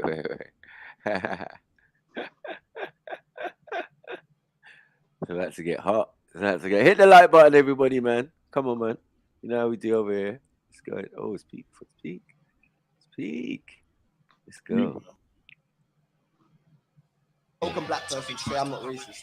No, this is us fighting the national. It says here I come off the stage and headbutt one of them. That's us fighting the national front. No, but he goes against. Tommy's about that life, man. Look, man said he headbutt, man. Like, oh, plow, came off the stage, pow. You know what I'm saying? What? Don't talk against my seat, brethren. Raj, plow, hold up. You can say. But the guy got carted off with a broken leg. Yeah, madness. And what did you do, Ras? You didn't do nothing but bitch. Let's be honest. You can't say nothing about this because you weren't. It's a trap. Yeah, you weren't doing nothing at this time. No organization, no formulating. You was doing something else completely when Tommy was doing this. I don't know if this is even the real respect, bruv. I think they've done a Dave Chappelle and swapped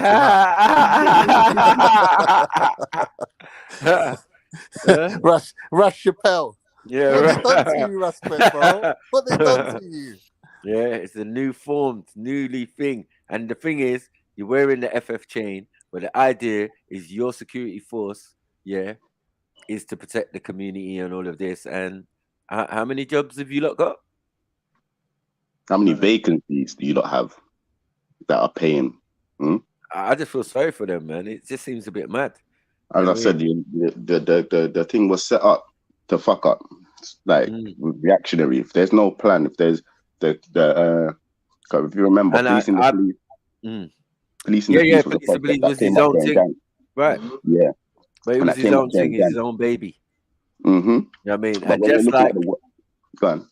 No, I was gonna say that the hierarchy. I bet you, I can put money down that the hierarchy of Forever Family, have not endorsed any of this. Because Rasper is known for doing his own shit, renegade. That's why they're wearing Forever Family. Remember, he sat in front of hijab. He done the same thing, military outfit, did a beret, but he wasn't trying to say gang, even though everybody literally knew the exact same outfit. Right. And remember, why not wearing Forever Family? Nah, this one's about 3 sizes bigger. I'll be honest. It's popping bare way. Why not wearing Forever Family uniform? Just put the chin out there. Because he knows. But he's saying, if I were him, I'd have worn the uniform to offend. We said they could offend it wasn't wearing uniform, innit? So I'd have worn the uniform in front of Tommy. Say what? You know what I mean? Like you should wear the uniform now. You're going to camouflage now, military now. Like I don't know. Wear the uniform then, innit? That's crazy. Because he loves his country. Because he loves his country. No, it's true though. So he's only acceptable if you you put hate them to country. the front. So I'm not racist, but these people have probably a lot of ideologies that are very self-hating towards their own cultures and own people. That's why you put them to the forefront. Why do they? Yeah. So can we get to some form? No, but you know we're trying to like close. I'm trying to get to a conclusion. A black of that person or a thing. Sikh person ain't allowed to love their country and be a patriot. I know, but I'm trying to get to some form of. Yeah, I'm trying to get to some form of. This is her home mess. It smells nice. It costs enough to smell nice. Tommy wants to burn some of the zoot, man. I can see it in his eyes. I can see it in his Tommy's eyes. saying, You know what? From what I'm seeing here, there's no structure to this. Yeah, there's a kind of structure, but it's not going to be go well for respect. And the problem is the person who is being interviewed is the name on the screen, Tommy Robinson. Do you get it? So it's not respect versus Tommy Robinson, but man has said, like, I think he invited himself. I do. Yeah. I think he invited himself. To be good viewings. Yeah. That's why Tommy was laughing. That's why Tommy was laughing in that photo, man. That's why Tommy was laughing. Laughing. I got you. Too late now. It's coming out. Gotcha. Yeah. Too late, man. And Josh was thinking, I've messed up here. I don't know. It doesn't look good. Yeah. What I mean, body language that was not looking good. I heard Raspet said he could have done better or whatever. That he didn't feel that he was prepared for it. But I don't understand what that means. But yeah. I'm sure someone predicted that. Defeatist. Sounds very deflated. Mad. But you get what I'm trying to say? Cream, come on, man. You ain't said enough. Is he a token? I have said, and I I'm a fucking token, mate. No, definitely not. I'm a you never token, see mate. him join the EDL in his whole life. Oh, you're about to say, look, forget joining the EDL. I might. Number I might, you know. There's going to be a lot of people that are going Yeah, you ain't gonna find no. Yeah. You're gonna find no shade over there, Ras. Nah. You're not gonna find no shade over there. It doesn't work that way. Yeah, because he agrees with some of the stuff that man's saying. Yeah. Man's from East Ends. You get me? Born and raised. And all the man's gonna ask a man is, listen, are we cool? Yeah. Oh yeah, you're born here. I was born here, yeah, man. Yeah. I'm Jamaican, yeah, but I was born here, yeah. What am I part of the thing? Yeah. You get me? You can sign up. It's only just a bunch of lads getting together now and again. You know what I mean? And fighting against the problems we got in our communities. That's it. Done. Boom. Sold. There you go. They got spray on. Yeah. It'd be a silent partner, but he'd be involved. Yeah, he won't be out on marches and none of that, or giving speeches or anything. But yeah, man, donate and that. You get me? Half of the proceedings on my next podcast. You get me? It's going to the EDL. Big up the man there. Blah. Duh. Respect would die. Because you think everybody's like you. That everyone's like the image that you're trying to create of black men and black, you know what I mean? That we're all this rigid, kind of ignorant, you get me, don't have no sense in our head or whatever. I don't know what you're doing. Because you're the exact opposite of that. Exactly and a lot of people, yeah, do you get what I'm saying? And I'm seeing more wisdom coming from Spray than you could ever give out. Do you get what I'm saying? It's more wisdom to stop beating around the bush and get directly to the point. Yeah.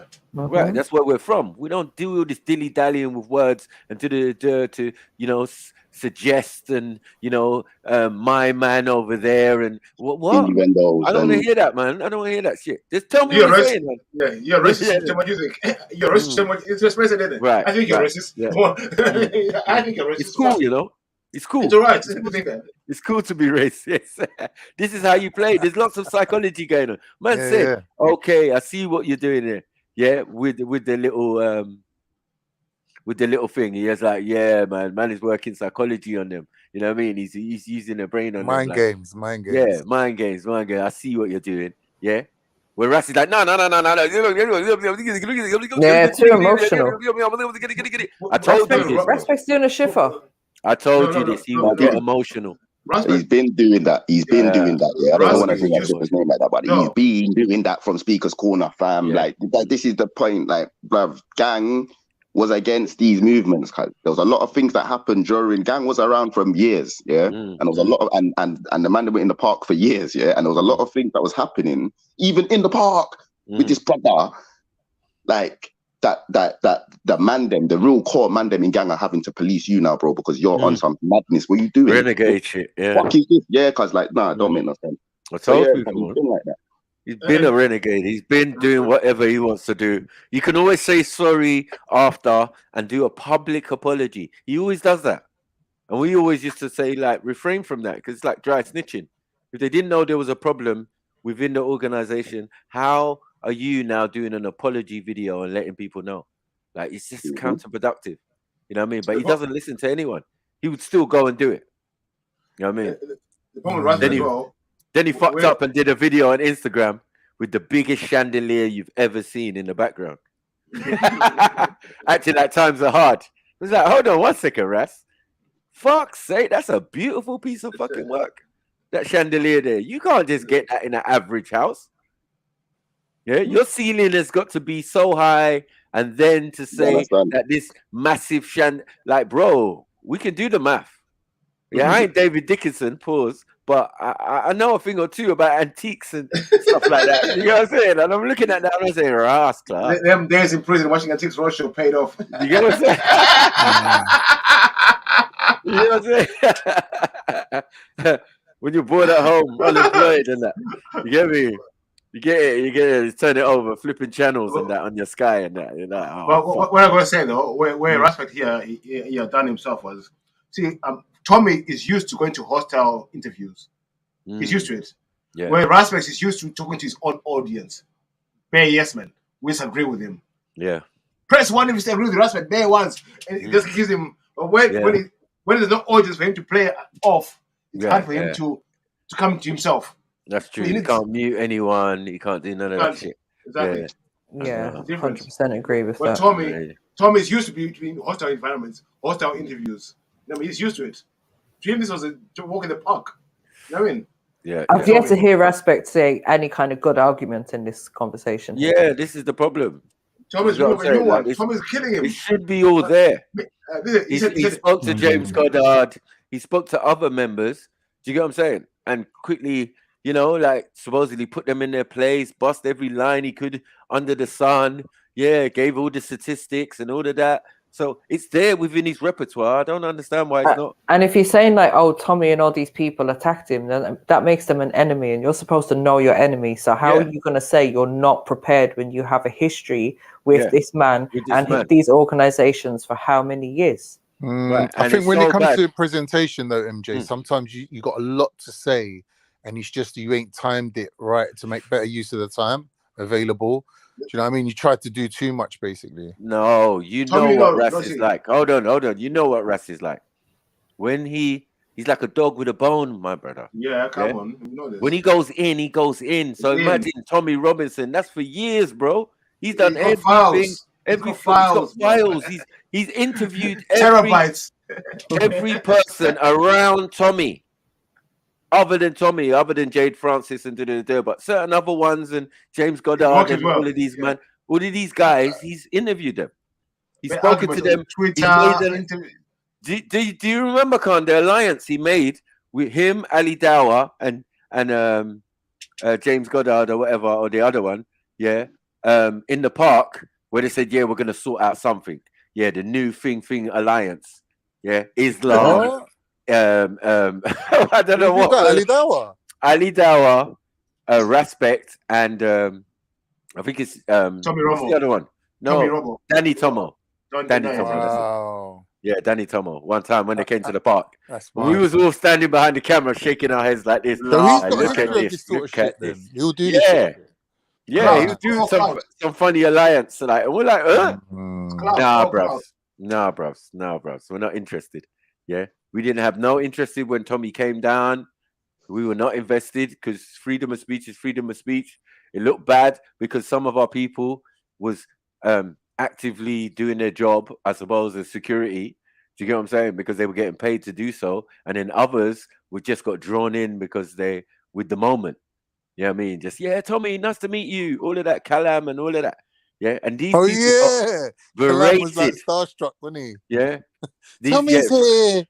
Right, because that's the narrative that Respect made it seem like, right? Do you get what I'm saying? So after you've done all that, I don't think Kalam goes by Respect, to be honest. Hold on, no. After you've dissed all these people, after you put them in songs, 2 albums. You make a tune about you. Back to back. Platinum plat. You get me? Yeah, Kalam's a sellout and in the show the thing with Tommy in the video. So like we can't escape this. This is Sarah you know what I'm saying? Like, thank you. Sarah Garvey dead. Bunning him out. Yeah, he loves Tommy. He's a sellout, he's this and big bro, boy. Remember, Michael, that's how him, Ether, and that fell out because of that. Yeah. The fucked up thing is, when you're preying it, it's like no one would necessarily know within the black community who Tommy Robinson is. I mean, I say like young people, if it weren't for fucking Respect doing the most and saying this man's name a million times, all to the point where I don't know this man, but I know him to the point where I know that's not his real name. I know stuff. Like, but I But you wouldn't have you're otherwise right. known. I wouldn't have known it. Exactly. That's the same. My criticism of Ali Dawa waiting Yeah, outside that's the what Ali courtroom as Dawa well. was doing. Yeah. Yeah, like why are It's you Ali Dawa who publicizing brought his him chief? to our attention, and then Raspet took it from there. Run with it. You know what I'm saying? He ran with it, and and then we're finding out Ali Dawa's got alliances with them. Then we see Raj, and then we see. You get what I'm saying? We start to see all these different people who had alliances to these individuals, and it was like, okay, so that's how you think. Cool. We could talk about it. So then we get to the part we're talking about it, or it doesn't really bother me. Do you get what I'm saying? But it bothered people like Respect. Like, yeah. He thinks far right. Yeah, so what? I mean, Respect should dump. That has no bearing on my life. Do you get what I'm saying? On my day to day or whatever. The economics of what's going on is what affects my day to day. So I'd rather concentrate on that other than these politics. Yeah, concentrate on what you're doing and not what everyone else is doing. Yeah, like especially when they're putting a pantomime in front of you purposely. Exactly. Yeah? Purposely, and then you're falling for the distraction. Right, and then these people are known to associate with certain institutes that specialize in that. Mm-hmm. You get me? You can't be the first time we see you is on the Victoria Derbyshire show before Speaker's Corner. Like, what are we doing here? Mm-hmm. Do you get what I'm saying?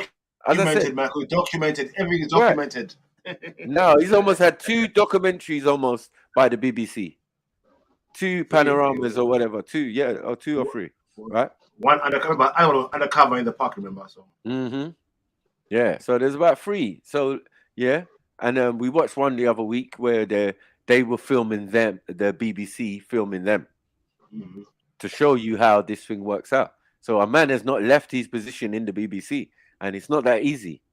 You can look it up. It's not that easy. Once you sign up to the BBC, it's for life. Or until they allow you, until they say, you know what, we're not dealing with you no more. Other than that, you try and cheat on them. You're gonna go in the bin. You'll never work in this town again. Yes, sorry. Do you think the BBC will ever give a interview and behind the scenes thing to a terrorist organization?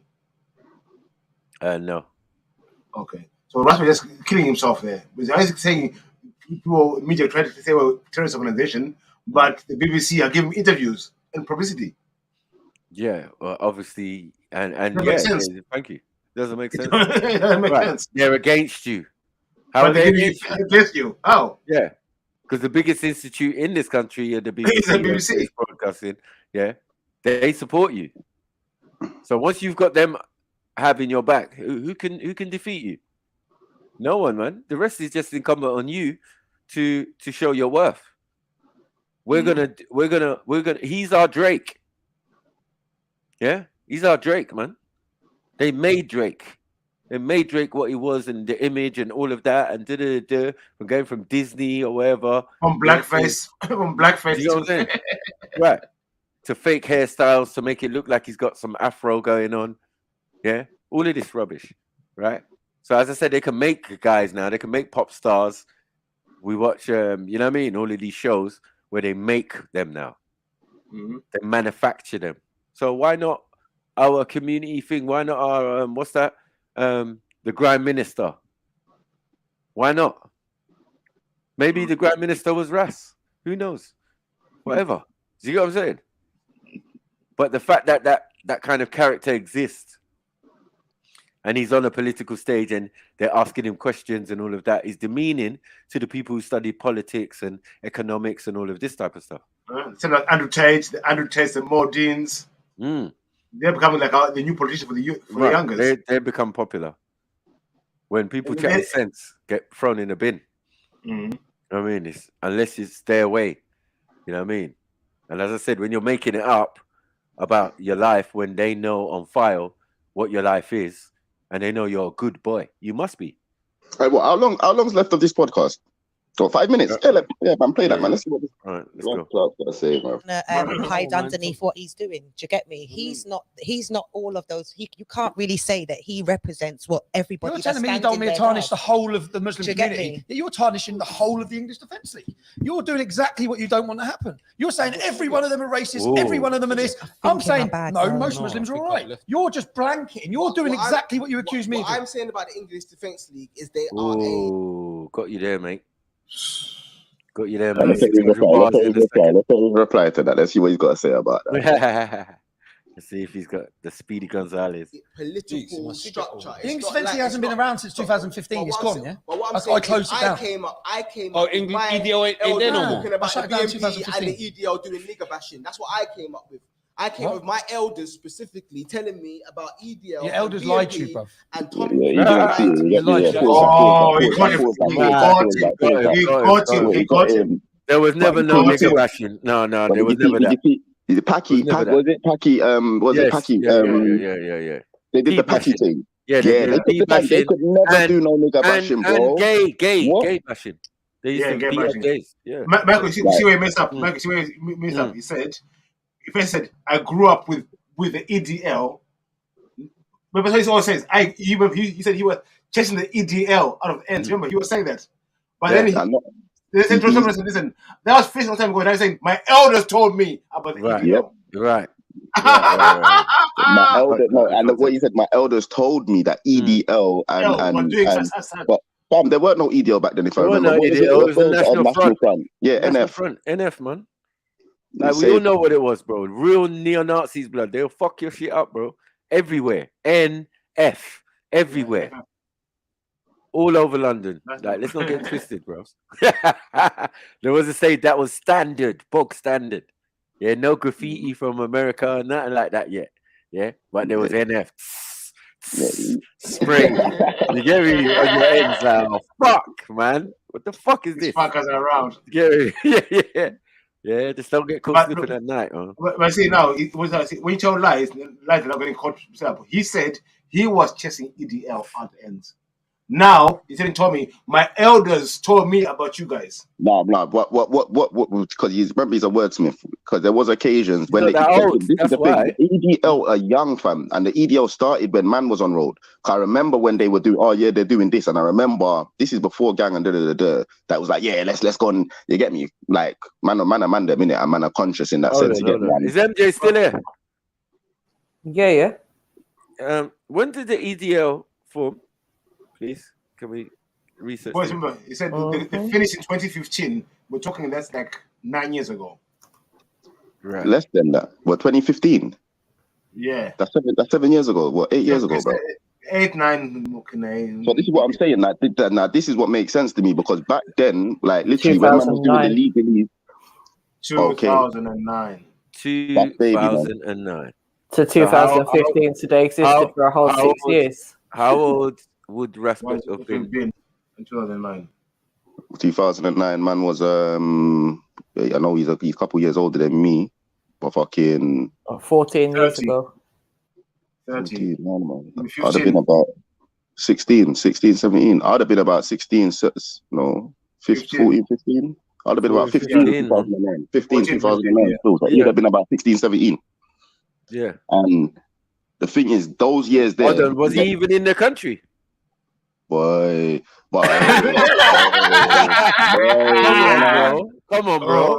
I do remember, though. One thing I'll say I do remember, like back in the day when man was a youth, man, like 17, 18, was man making noise about like a racist fucking racist people. You get me?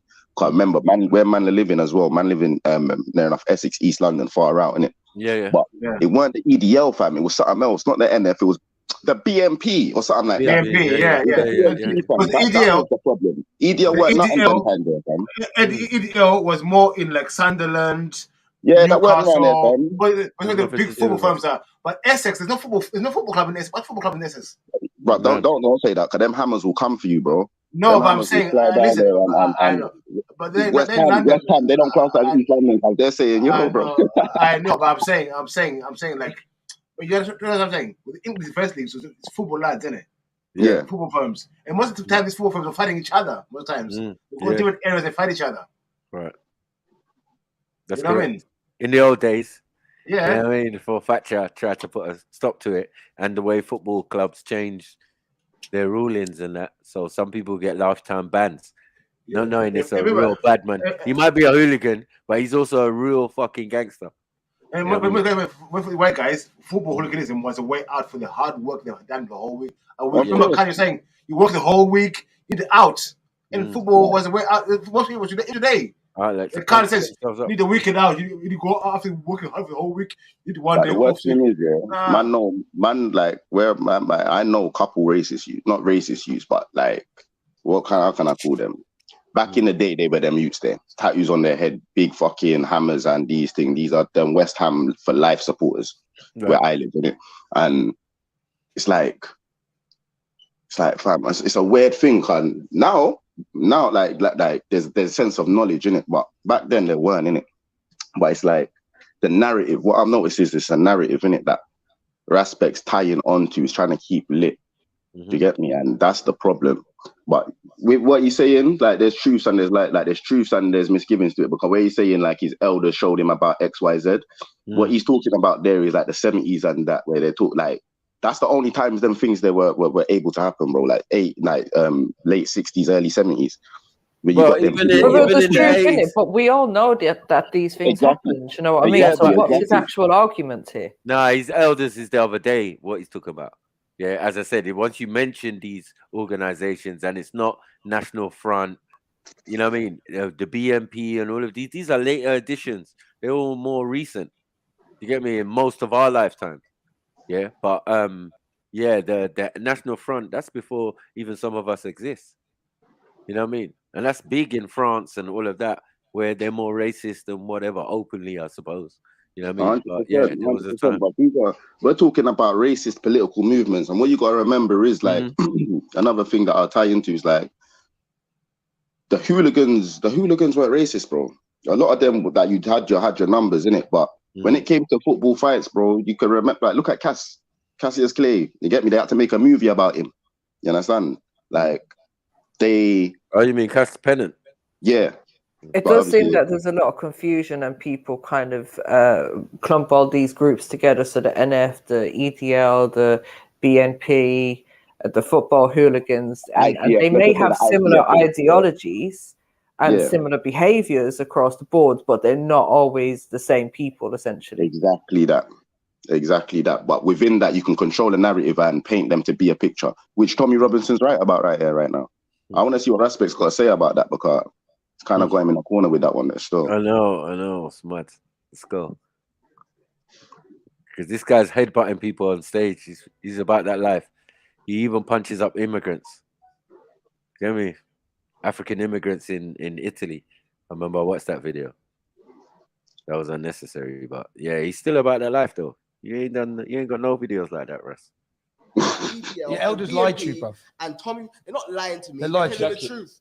So you think the EDL are going to beat up black people? You know what they're doing? But do you think that there is racist people that follow the EDL? Racist people that follow the EDL. We know this though. That's what I think he was trying to explain. I'm not saying I'm agreeing with him, but it's kind of obvious that he always makes that. Tommy said it himself, though. Tommy said it himself. Like, you're talking on minors, not the whole thing. You get me? You're gonna. I think that there is racist people that follow the EDL. Because of course there are. But I went through it with the people you sent down the other day. Man's getting irate. I went through it. Whoa. Okay. What is going on? There's the real Ras. There he is. Nah. Well, you should have been like this from jump. Keep that energy, that Tommy's same energy. just thinking, what is going on? What did they do? What did they do? Tell us, Ras. Yeah. Battle of Trafalgar. I was with you. I was against your people. No, I was against you, you dickhead.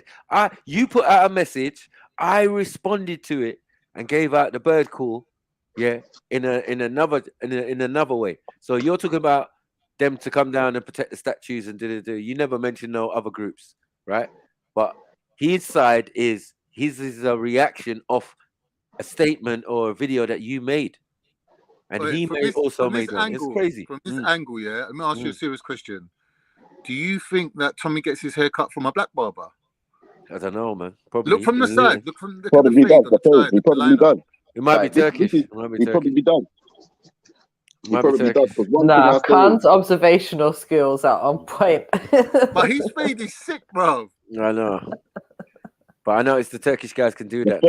His fade and the Spray's fade is the same thing still. Can't lie. Yeah. They might have had hair and makeup before the show. No, mad extra. Yeah, I can skin fade that. Got my special barber. Let me call him. But no, what I've noticed is a lot of people from the ends, when you're from any sort of area in London, yeah, it's like men that get their hair cut. Like black barbers is what you do, innit? Not in a rude way, but I feel like it wouldn't be strange if to hear that Tommy Robinson's getting his hair cut by a black man still. That's where I'm. But I'd agree with Matthew. He's active in the community. It seems that like the welcome mat's out for him. Well, let's go. Of course, he's not a racist, remember? I don't know. Did someone text his phone and say like, turn up, Russ?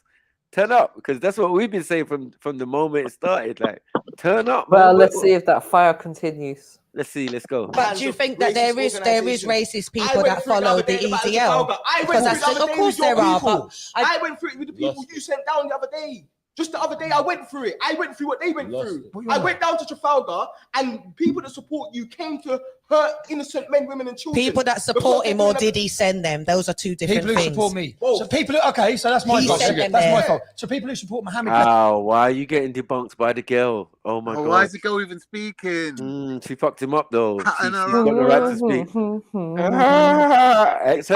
what's Tommy just about to say about Mohammed? This is about to get She knows that interesting. Tommy's got the rap in his back pocket. She's like, we're going to do a line after the show. Let me just keep Tommy sweet. So all that frustration that Russ was doing and anger and thing and he didn't phase anyone in the room. Nah, of course not. You know what I'm saying? Battle hardened. Spray's looking for his grinder or something. I don't know. Like, you know what I'm saying? He's like, no man, I lost it, man. I can't find it, man. You get me? Wow, right. He's just trying to find roach material. Tommy's a fug. He's a fug. He's a certified fug. Yeah, he's doing aggressive speech. Look. And Tommy, they're not lying to me. They're lying to the truth. So you think the EDL are going to beat up black people? You know what they're doing. But do you think that there is racist people that follow the EDL? Of course there are. But I went through it with the people you sent down the other day. Just the other day, I went through it. I went through what they went through. I went down to Trafalgar, and people that support you came to hurt innocent men, women, and children. People that support him, or did he send them? Those are two different things. People who support me. So people who, okay, so that's my fault. That's my fault. So people who support Mohammed behead people. Is it Mohammed's fault? This guy is, oh my God. Yeah, man said, have you got a cigarette? Nah. I missed that. Let's talk about Mohammed. Peace be upon him, man. He's like, yeah, whatever. Anyway, you got a cigarette? Yeah. You know what I mean? I need to be. He's been thinking about that for the read his face. He's been on that for the last 10 minutes. Time, he said he can't find his piece. 10 minutes he's been looking for a cigarette. Yeah. I know. Like he's already high. I don't know why it's taking him so long just to. Yeah, it's like, what? What is this? Yeah. But if they was coming down there, telling people to go down there, and this is what them down to defend statues. So Mohammed wrote a book telling people do you believe that they just came there to defend statues? I don't believe that though, Tommy. I'm going to be honest. I don't think that they just came. At the end of the day, I said he could feign ignorance. Well, why didn't you say something then? When he said it, you just went quiet. Now you're expecting the sister to just jump in and she's helping China. You know what I mean? But it's not in your benefit. These are things you should be saying. Keep that same energy. I told you, keep that same energy. How are you going to turn up and then turn down?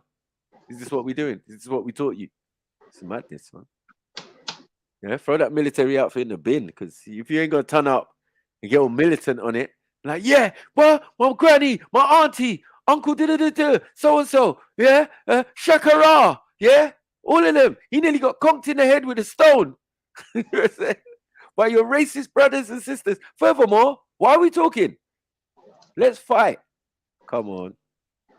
Yeah, you've got like we going through something, and where they're saying Black Lives Matter, and then here you lot come about your little statues. It sounds also like you lot are patronising our thing, what we're doing. Yeah, okay. If you've got a problem with the organisers that started Black Lives Matter, then you need to go down to their offices. But come down to a march that we're having because we're saying that Black Lives Matter. If you come down there, a bunch of white people, we're gonna think that you're coming against us. No, Cream. In the first demonstration, they smashed up war memorials. The most thing that we, the most thing that's dear to us, war memorials of our ancestors that died, and they smashed them up.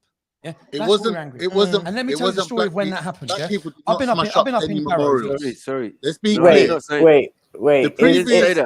The previous rally might have mashed up war memorials, but the way he's bringing it to the table now against the girl is as if it's got anything to do with what she's saying. She's saying Black Lives Matter. Black Lives Matter is not the same as what Raspek asked people to come down to the Battle of Trafalgar. It's Black Lives Matter who basically saved the day because they came from wherever they were diverting. They were coming to Trafalgar at one stage, and then they changed their modus operandum. They said they're going somewhere else, right? So they went somewhere else on the day. But thank God they did come and help the few hundred and something people that Ras had convinced to come to fight against these people who are coming to protect their statues. In reality, no one should really give a fuck. Yeah, if whether they came or not, and no, not unless you're coming with 100,000 people. My thing is, why is it a problem for them to protect their own statues?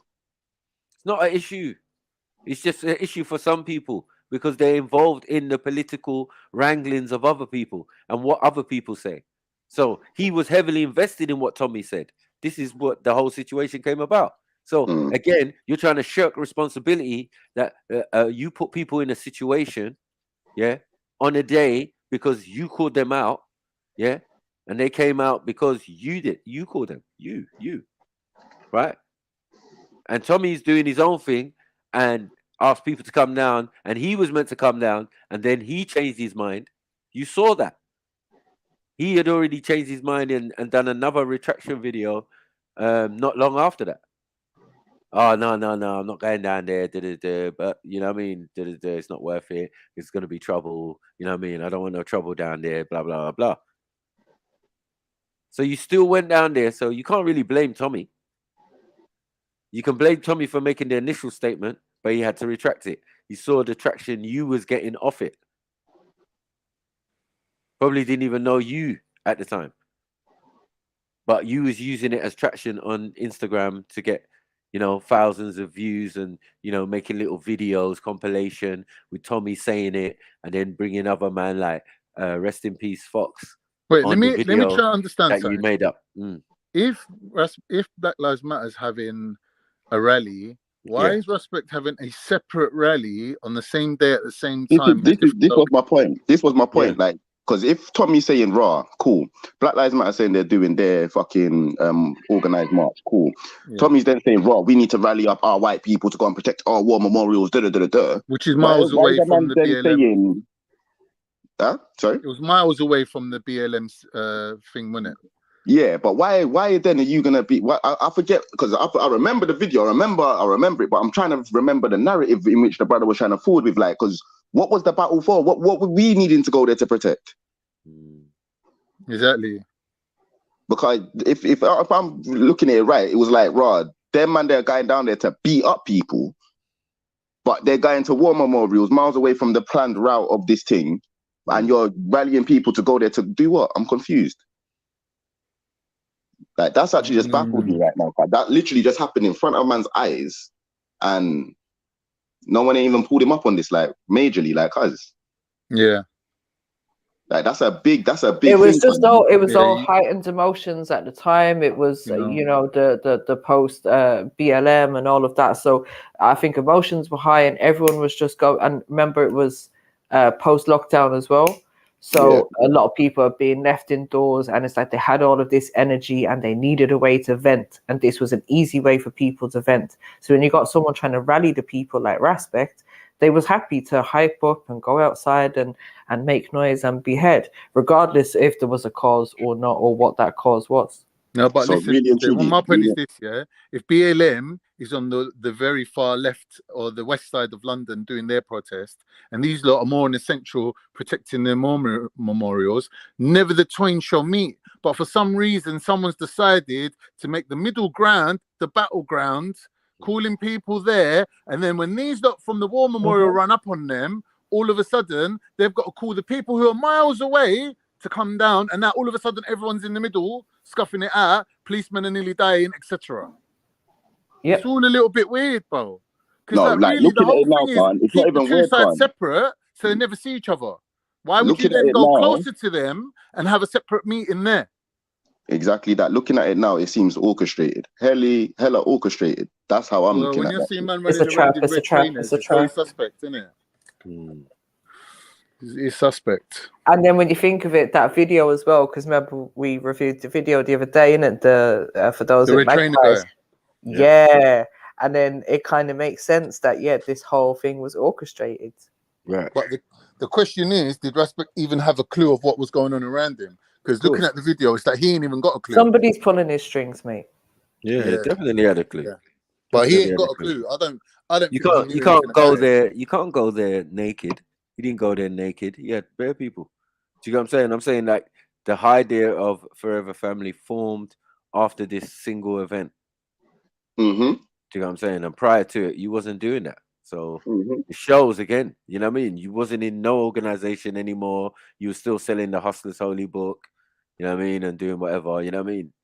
But all of a sudden, you got this eureka that now we need a special force to stop people protecting their own statues. This is crazy.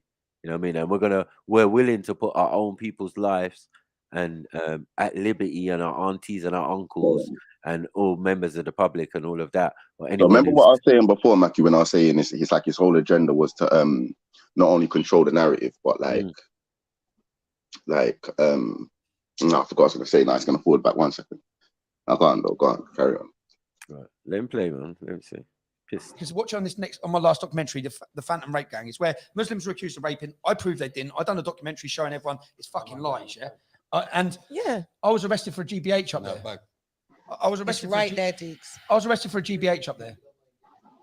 Some lad comes up, spits in my face. I end up hitting him.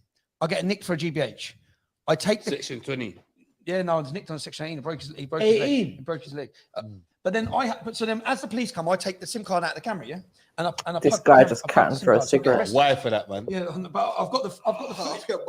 I've got the footage. It proves I'm innocent. Yeah, everything's in the car. I come home, plug it in the computer. Plug it in the computer, and the footage is blank. And that's when I went on that rant. Remember the rant I went on was on VK, a Russian social media to 7,000 people. I didn't expect every fucking person in the UK to see it. I mean, it went fucking viral. It was clipped into 30-second clips. It's like what they've done to Andrew Tate. You didn't take the context of what I was saying. It was cut into mad. You're gonna let him get away with that, Ras? What are you doing? He's doing sweet FA right now, man. He's getting finessed. He's getting finessed. Yeah, he fucked up. Major fuck up. You best review this tomorrow, man. This is going to be a mazza. Yeah, see, this is the thing when you come prepared to say what you want to say, and you're just waiting for opportunity to say your side, like written script and shit. Really, you should be, as a speaker, you should be able to freestyle and basically hit man on the thingy, innit, on the offensive, like what Tommy's doing. Bruv, Raspect is a speaker, bruv. Raspect ain't calculated. He ain't writing nothing. Anytime you've seen Raspect speak, you think he's actually got something written. Bruv, he's reading it off his phone, bruv. No, right now, it's like he's blatantly dialing shit back.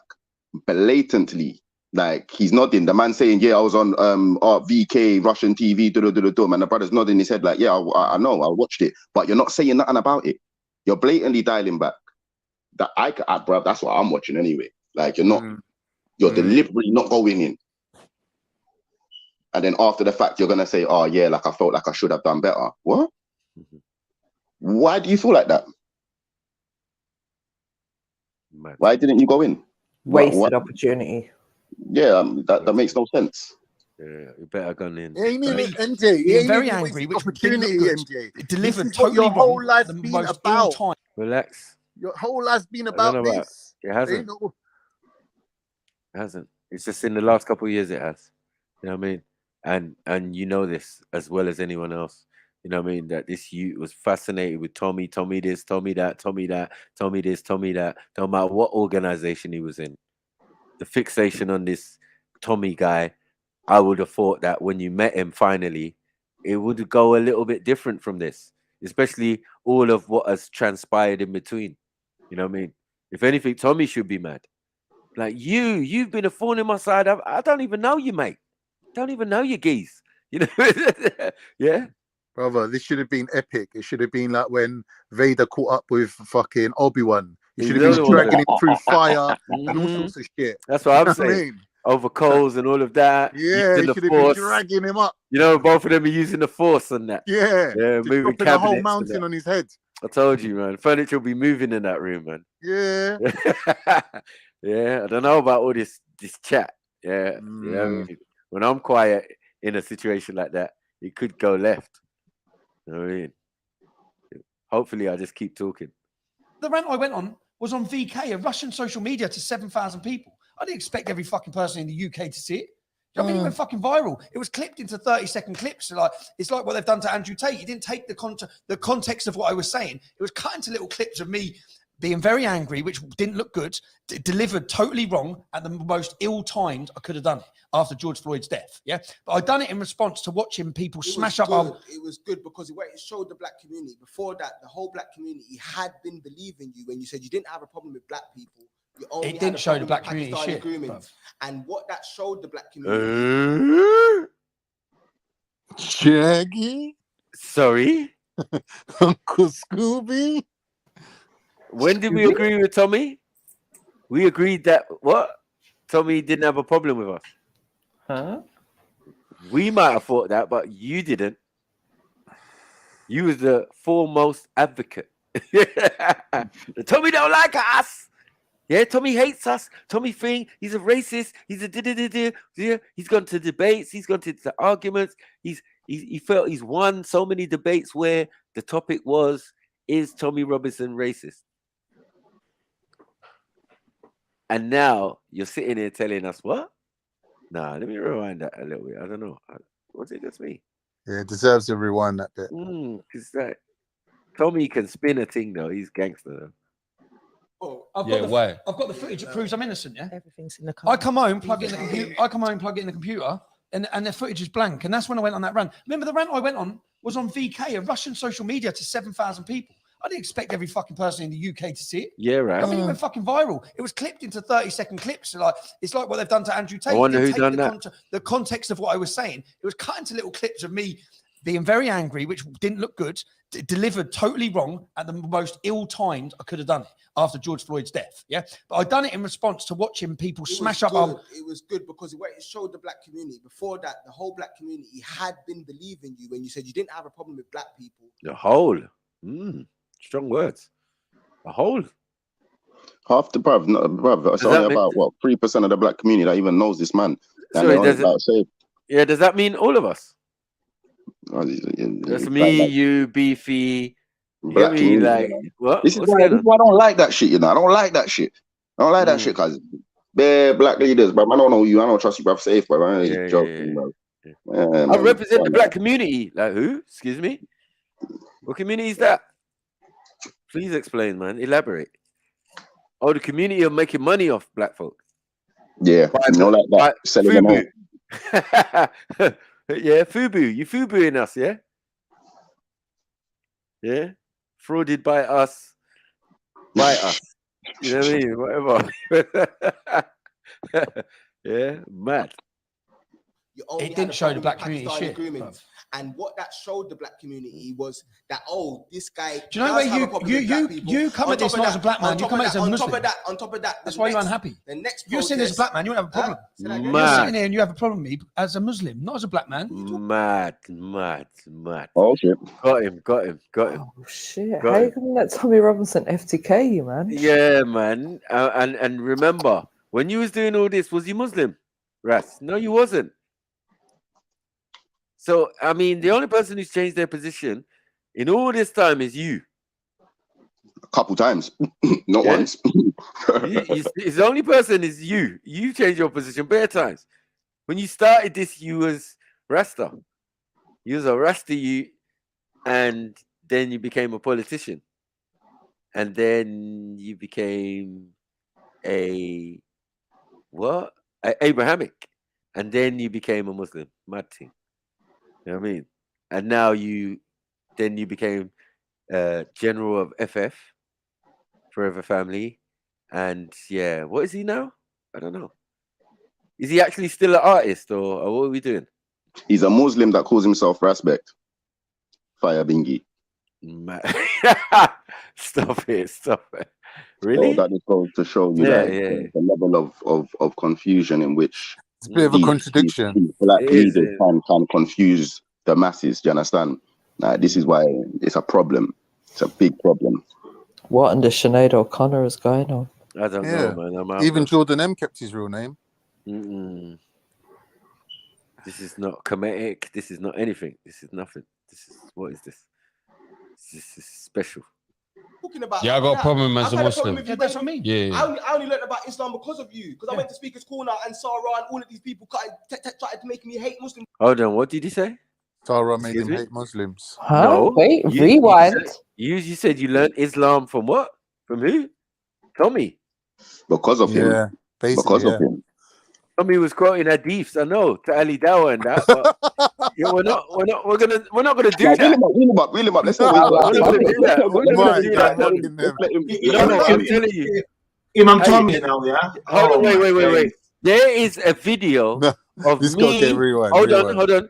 There is a video of me and Gary Google roasting Ali Dawah, following him around in the park, about what happened with Tommy outside the court. Man quoting hadith, saying, "Would you sleep with a child?" And oh, did that happen outside the court when he goes? It happened outside the court. But it was the way the big other racist guy was quoting, drawing hadiths. I said, nah. These men are quoting hadiths. Early out, you know. This is early out. You know what I mean? This is before all this, isn't it? You know what I mean? This is when we just learning about Tommy via Ali Dawah, right? He's chasing this guy up and down every minute, and then one day he gets out of court, and he thinks he's got the one up. But my man's with one other person, and then they start going into, do you believe in this? And because in Sahih Bukhari, I said, God damn. He didn't. No, he didn't. He went there. As well. You're right. I remember. And he's like, "This Sahih. This is Sahih. Is it Sahih? Yeah. So it's Sahih. Yeah." I said, "Nah. These men are learning the thing." I was like, "No, I can't. No, I can't. Terrible. I can't. My chest can't take this." So after the destruction of Ali Dawah outside the court, then he comes to Speaker's Corner, and then I'm there with Gary Google, and Gary Google's on it. So I'm like, what? Unks, did you see what he did there? Okay, you're going in, with the microphone as well. All right, cool. I'm on this. So I was there with him trolling Ali Dawah, because Ali Dawah all of a sudden had things to do.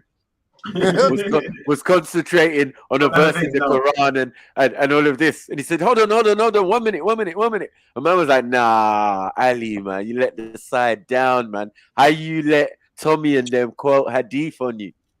Matt thing. The whole of the Ummah, man said, the whole of the Ummah. Yeah, you let down the whole of the Ummah, Ali Dawah. Nah.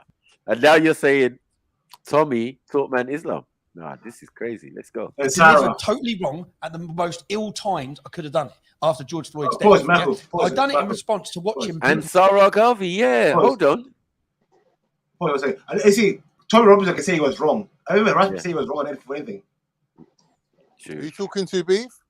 Said Tommy Robinson can say he was wrong at certain parts and certain times. I remember I heard Rasmus say he was wrong on anything at all. Not yet, no. Not yet. Ever, to be honest. Yeah, like, man make mistakes or I never heard that still. Never heard that.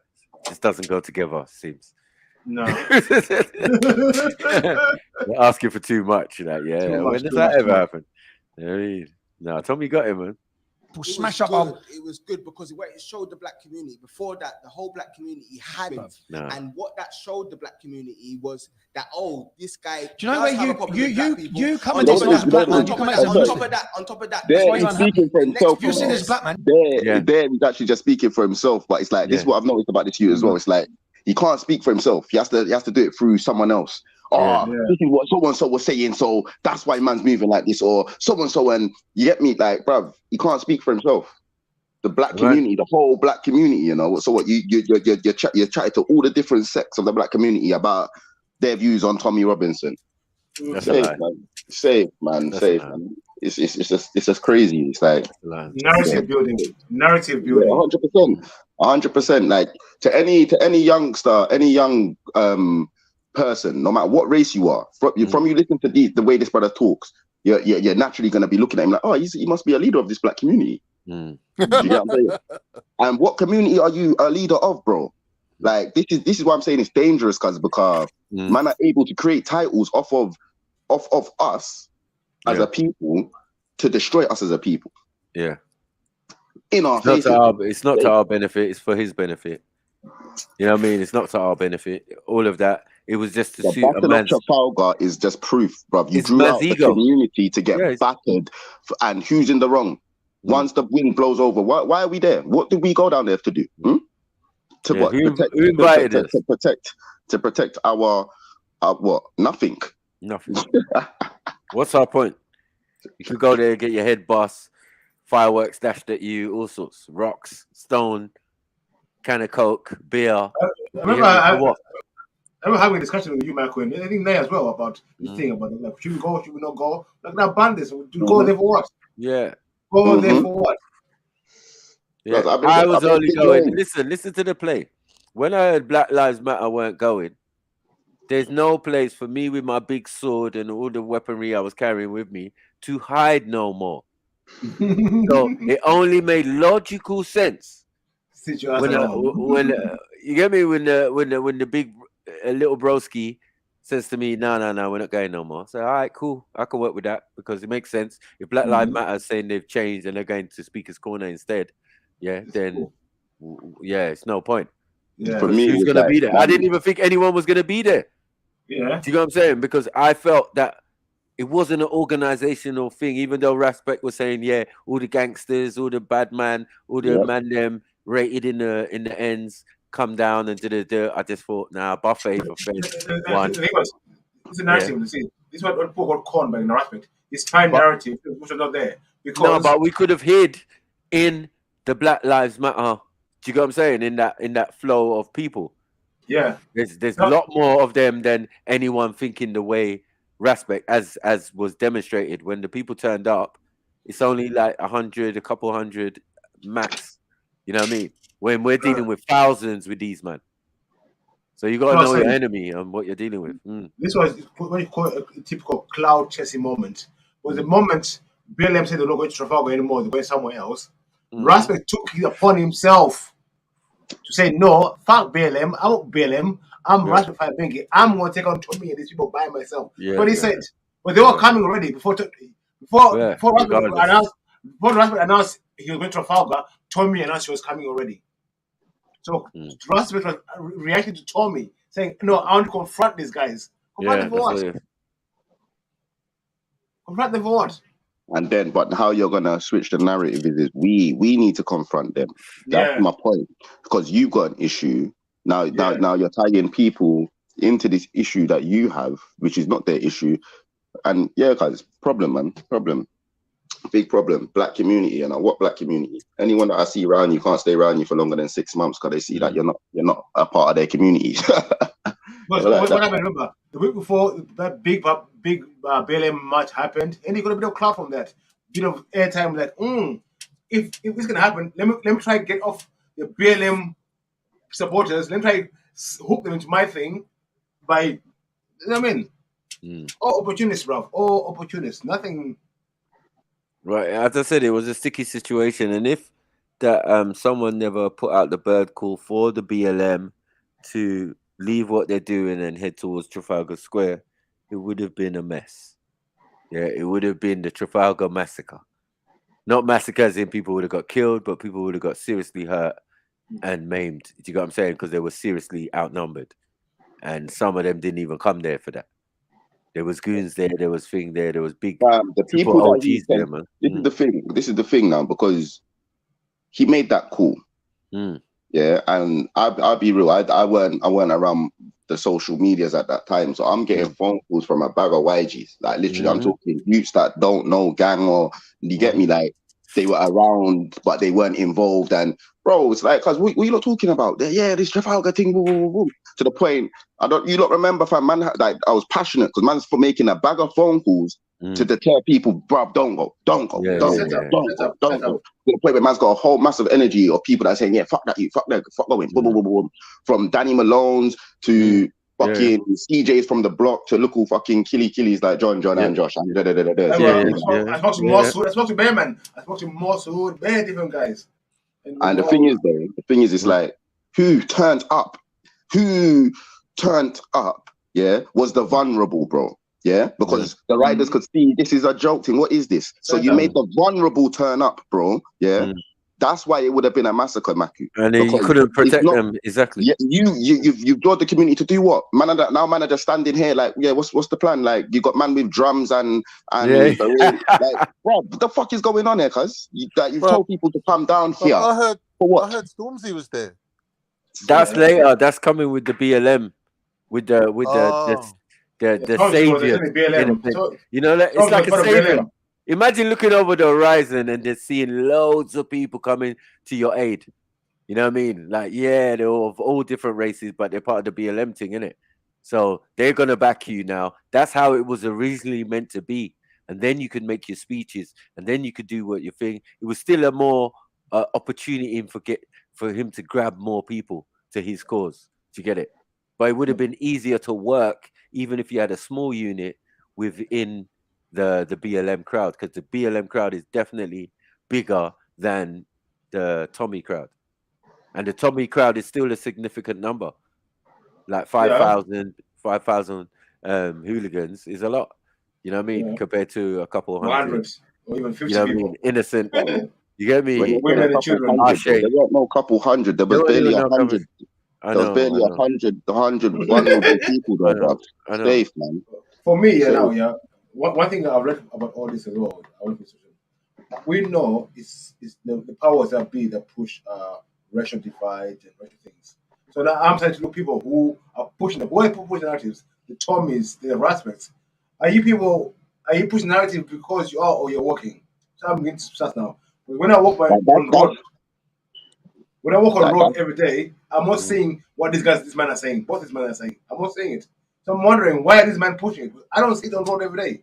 I think it's definitely raised sprays and this sister's profile. You know what I mean? Because this is a step up for them. Because usually they're just talking to people who ain't really serious. You know what I mean? Like they talk to rats. Like, come on.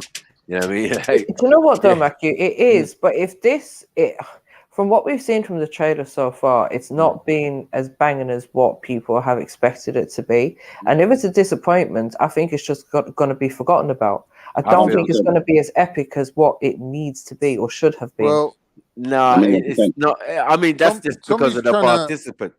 Tommy's trying to sell his book. Don't forget, he's got a book. He's doing a circuit. He's trying to advertise his book. So he's going to get what he wants out of it.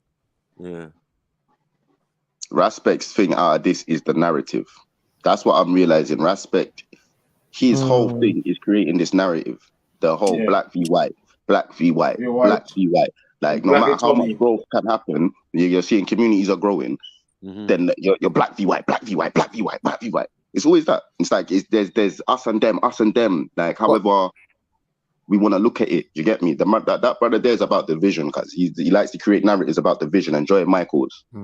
Listen to me. If you got like a black person and a white person in the same room, and the white man's telling the black man, if you was talking like a black man now, you wouldn't be going against me.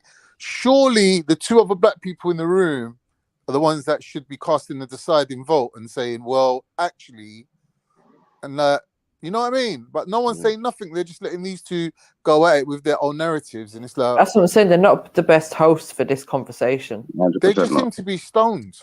Yeah, they're not playing like My they're man- oblivious. They're like They're waiting for the oblivious to after what's party to Have liven you up. not seen? My man's been looking for cigarette the whole time, right? He's been getting the girl to check her handbag, and she's like, "No, my stuff's in the car." Is that a Like handbag I'm that they listening to passed the to her? conversation She in the supplied cigarette. background. He's just pissed that he ain't got no cigarette right now. Fucking either.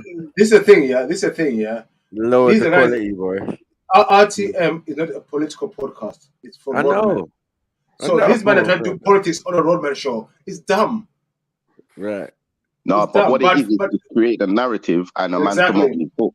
Do you get me? Exactly. Everybody on there, hold on, let's look at it realistically. Is everybody on there unpopular? No. Popular but unpopular. I would say the girl's quite popular in my book. Well, I don't know the girl. I don't know the girl. All of them are controversial. All of them are like right. But so hold on. No. People like Spray because of the music, because of his actions. Man, them artists don't like him. Because of the same things though. Right, because of his behavior. So he's kind of an outcast in that respect, right? And then Ras, listen, this nigga getting chased everywhere right now. Afro's on his case, talking about FFF and all of that. And he's trying to do some live streams to try and redress the balance and all of that. And by doing interviews like this, he's trying to get back also, right? Credibility, right? Tommy, well, it speaks for itself. The fact that you're on this level of podcast, showing how the mighty have fallen. You get it? For real. Because you back in the day, you would have been on the BBC and and all of that. Panorama. Yeah, you know what I'm saying? LBC and all these things. They don't rate you no more. So this is Piers Morgan days are over now. This is a podcast to try and raise these guys' profile. Because they want to get to the level of Andrew Tate. Exactly. This is why man's mentioning Andrew Piers Tate Morgan now. is right now. He's with Andrew Tate. Right. You get what I'm saying? But that's different. Remember, RTM must be like Vlad. So it's all working all their favors. Yeah. Yeah. Do you get what I'm saying? So this is I see. So Raspit wants to be Sarah Garvey. Tommy wants to be Andrew Tate. Yep. Right. Okay. And Spray just wants to be liked again. Black TV. No, it's true. Facts. I don't think Spray wants to be like. I'll be real. I think he can just he playing the game, man. Because it's all about the clout. He don't care who he brings on his show. That's one thing I've realized. Because you can tell within his energy of how he's interviewing the people who he cares about and who don't care about. No, I disagree. You don't care, bro. No, I disagree.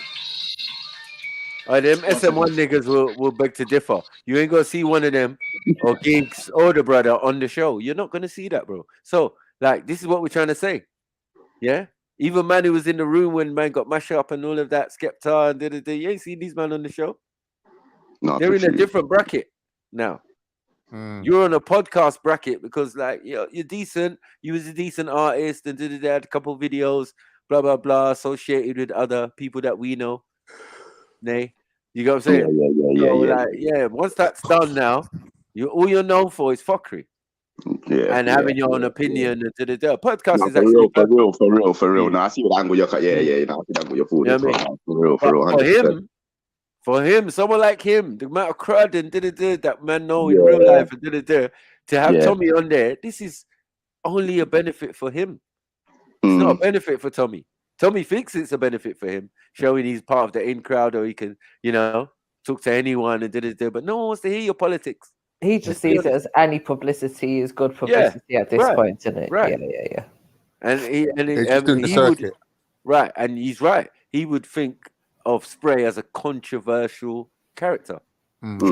Right, now he's known he can swear on there. Oh shit. Man's just building up on the podcast. Oh shit. You're gonna say that? I know, this is okay. Okay. Let's see, we've got 2 minutes left. Will Respect actually show some real emotion? Will Tommy hand out some more L's? And Will Spray get that piece of cigarette? Yes, MJ. Let's go. And you have a problem. Say that again? You're sitting here and you have a problem with me as a Muslim, not as a black man. What are you talking about? Yeah, I got a problem as a Muslim. That's what I mean. Yeah. I only learned about Islam because of you. Because I went to Speaker's Corner and Sarah and all of these people tried to make me hate Muslims like you do. And then I started to look into the deen and I realized... What? Even Tommy's baths. You made me do a beefy laugh, cuz. Oh my days. Madness, cuz. Sorry, What's going on? What? Tommy's doing dawah. Tommy and Sarah made him hate Islam, which is why he learned about it and became a Muslim. All right, cool. That's mad. So you were so invested in Tommy Robinson, he made now say this is some Batmanism. What is this I'm making? What is this you're making me watch? But yet you're not prepared for this interview. Yeah. Make To meet your guru. To meet your guru, man. Brother. Yeah. What in the name of homosexuality is this? Nah, you know what Ras is like. As I said, when he gets heavily invested and he won't let it go. He done it with Lady D, he done it with Nanifa, he done it with anyone, he done it with Real, he done it with, you get it? There's so many examples of him he just goes, he's relentless. Yeah? So to be so relentless about this guy for so long, being the basis of so many arguments and so many, you know what I mean, reasons why you're fractured with your own people, yeah? And then to get that opportunity and we're all sitting back like, go on, Raslin. You fucking pushed bare of us in the face, yeah, because you wanted to prove a point about this individual especially, yeah. Now you got your opportunity, and you what? I ain't seen no fist thrown. Next time I see you, I should break your arm. It's not even like fist thrown. Like you ain't. It's like that. I mean, physically or intellectually. Yeah, no, go on right now. Yeah. From what I know of you, do you get it? Like you're media savvy. This is not media savvy. How? Where? Where's the nous? Where's the little sly ones? Where's the da-da-da-da? We trained you. We know you. Starstruck, man. He's next to his idol. Tommy doesn't know what to do. Now you're framing yourself. Now it's going to be immortalized. He's agreeing with what Tommy's saying. You got your dean from Tommy. This is the madness. Yeah, Mufti Tommy. Just to blurt it out like that. Just spontaneously blurt it out. And do you know what, right? I could be wrong, but there's something about Mackie, there's something about what he said that, and as I said, I could be completely wrong, could be jumping to assumptions, but it's almost like he regrets becoming a Muslim from what he said there. You made me do it. Yeah, you made me do it. I know. You know what I mean? Yeah. That's why you know he's lying, because it just doesn't make no sense. I don't understand how that makes any sense. You made me hate Muslim to the point where I looked into the deen to believe it. No, he got some Muslim. That's basically what he said, though, isn't it? Like you made me. That's what he's saying. Yeah. Yeah, you made me hate Islam to the point I looked into the deen to accept it and believe it. He got himself some Islamic pum pum. That's it. I'm done. Yeah, smooth. Is that what happens at Speaker's Corner? No, I'm just saying when you get there, man, a woman can make a man change his religion. Facts. Oh yeah. Right. So like that's what happened in this scenario. I don't want to hear this. I don't want to hear this, Tommy. So wait, Matthew, homosexual. You have to remember, I'm a simple you. Yeah, are you telling me Tommy Robinson's a woman? No, I'm saying that whatever her name was, Lady something. Anyway, let me just leave it alone. But yeah, because she was North African, yeah, and Muslim, yeah, and obviously they got together, and it was like, okay, mad thing. There was bare controversy over that as well. You know what I mean? But if that was true, then all of a sudden there was the controversy about wearing bandana and all of these scarves to hide that he didn't have no locks. Remember? We already knew. Yeah, we already knew, and we were just waiting for him to do the honest and respectful thing. Even now, fam, his whole public image is still the Rudag do-rag bandana thing. You get me? You can't show people that you ain't got locks. He's shook. And it's so simple but so weird, cuz it's weird, but it's weird to real people. Yeah, but it makes sense to those that can see what you're doing. You're creating a narrative. You want to tie in with the Rastas. You want to be able to connect with everyone, but stand and be responsible for nothing. Like, it's mad, no, how's a man telling you made me a Muslim? You, my G. Yeah. Yeah, he should be saying like Alhamdulillah and all sorts. He should be saying that. I can see Mike running with this for the next couple of years. This one's the cherry on the cake. Nah, you can't say that though. You can't say that. You can't put. No, it's a fuck up though, Mike. Yeah, it's a fuck up. You can't put that in a man's lap like yo, what is this? You don't know what to say to your idol. So I know Tommy. Right now, Tommy's looking over in this direction in a way like, is this brother for real? Because like, I want to know what Tommy's going to say next. He wants a mental health evaluation. He's like, is this guy like, you know, likely to spaz? Man told him, yeah, it's because you're Muslim. Yeah. And how does Tommy know you're Muslim? How? How? But so right now, Tommy's coming with the calculated argument that Respect's supposed to be forwarding with. Yeah. You understand? Respect but Respect's on defense right now. He's not he's even on the defense. He's on defense. He's on defense. On the ropes. It's the rope a dope, but it's not working out well. Like Respect emotional, yeah. Everyone knows Respect emotional. No one ain't gonna be able to say nothing. Yeah.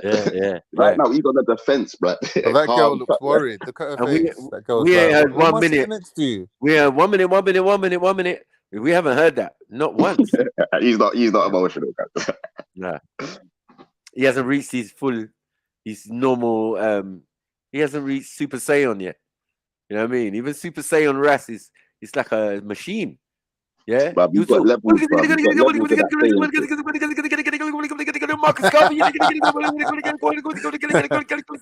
Wow. Buster Rhymes. Yeah, like he's the Buster Rhymes of it, like lyrics. And then he'll bust some lyrics as well and all sorts. You know what I mean? Give you a couple verses. Yeah, I would say Marcus Garvey and Tendai Mari. You get me? Oh, fuck's sake. Fuck's sake. That'll chest. Zara got a couple of mentions as well. I know. Mentioned him like 2-3 times. Yeah, but learning from Sarah. Are you admitting that Sarah was one of your gurus? Even though you went hold on. And this is how you treat people that you used to rate. Yep. Why are you even mentioning Raji's name to Tommy? Even Tommy was like, who? Raji? I don't know him. He's not even black. What are you chatting about? Mad. I think Raz just went on a thing, like a dump, like information dump. Like whatever's in his brain, he just dumped it out. Like, I told you, he's been saving it. No what we can see though is how thought pattern. But what I'm learning is what he sees his community to be in it. Because this is what I like. You have to read between the lines. He likes to talk for the black community, but he ties himself to a community. You get me? And so like when we're talking about the Speaker's Corner characters, that's his community. That's who he appeals to please. It's weird, fam. I don't get it, cuz I really don't get it. Yeah, it just didn't make sense. All I'm saying, a man took away from his own point. A man changed his religion because of a woman, right? And fair dues, mate. You know what I mean?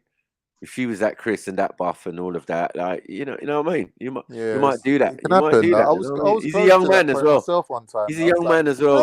Hallelujah, hallelujah, hallelujah. And I was like, nah. Hallelujah. Slap myself. I'll be real, man. That's like boy. I don't know about that, man. I don't know about change. I know. But you ain't had that good Catholic poem, that's why. I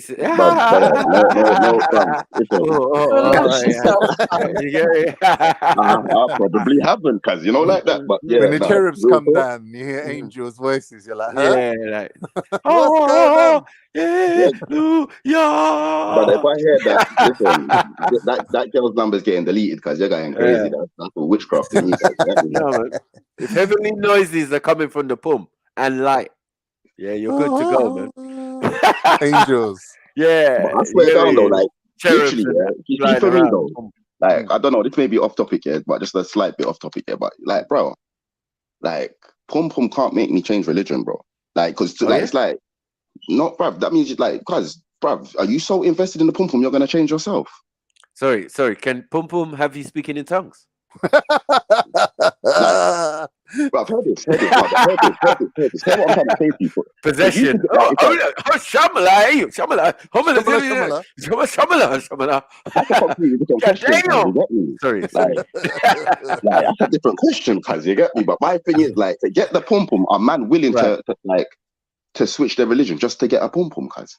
Yes. Many men have done that, bro. Many men have done that. Yes, many men have become Muslims. Many men have become Christians. Well, unheard of, bro. I'll be real. I'm not religious in it, but I'm spiritual. But even my standpoint as being spiritual, bro, no one can't make me take a shahada to pum or you get what I'm saying? Like for me to do that, I'm just not like real about my thing. That makes sense. It's a bit like saying, everybody doesn't have a price. That's what it's like, because everybody supposedly has a price. You have to question the validity of it, because it's like, are you doing it just because your partner wants you to, or are you doing it because it's something that you actually believe in? And usually it's just because their partner's thing. Yeah, because of the partner. So if you can do that with your nationality, if you can do that with your nationality, as we saw, the Indian Irish businessman. Oh, allow it. Yeah, right. He changed his shit because of his wifey. As soon as he married his wifey, he was like, "Yeah, I'm Irish now. I'm going Irish. for the thing. Let me get the Irish passport." Yeah, well, we can put different names on it. Fucking dirt bird.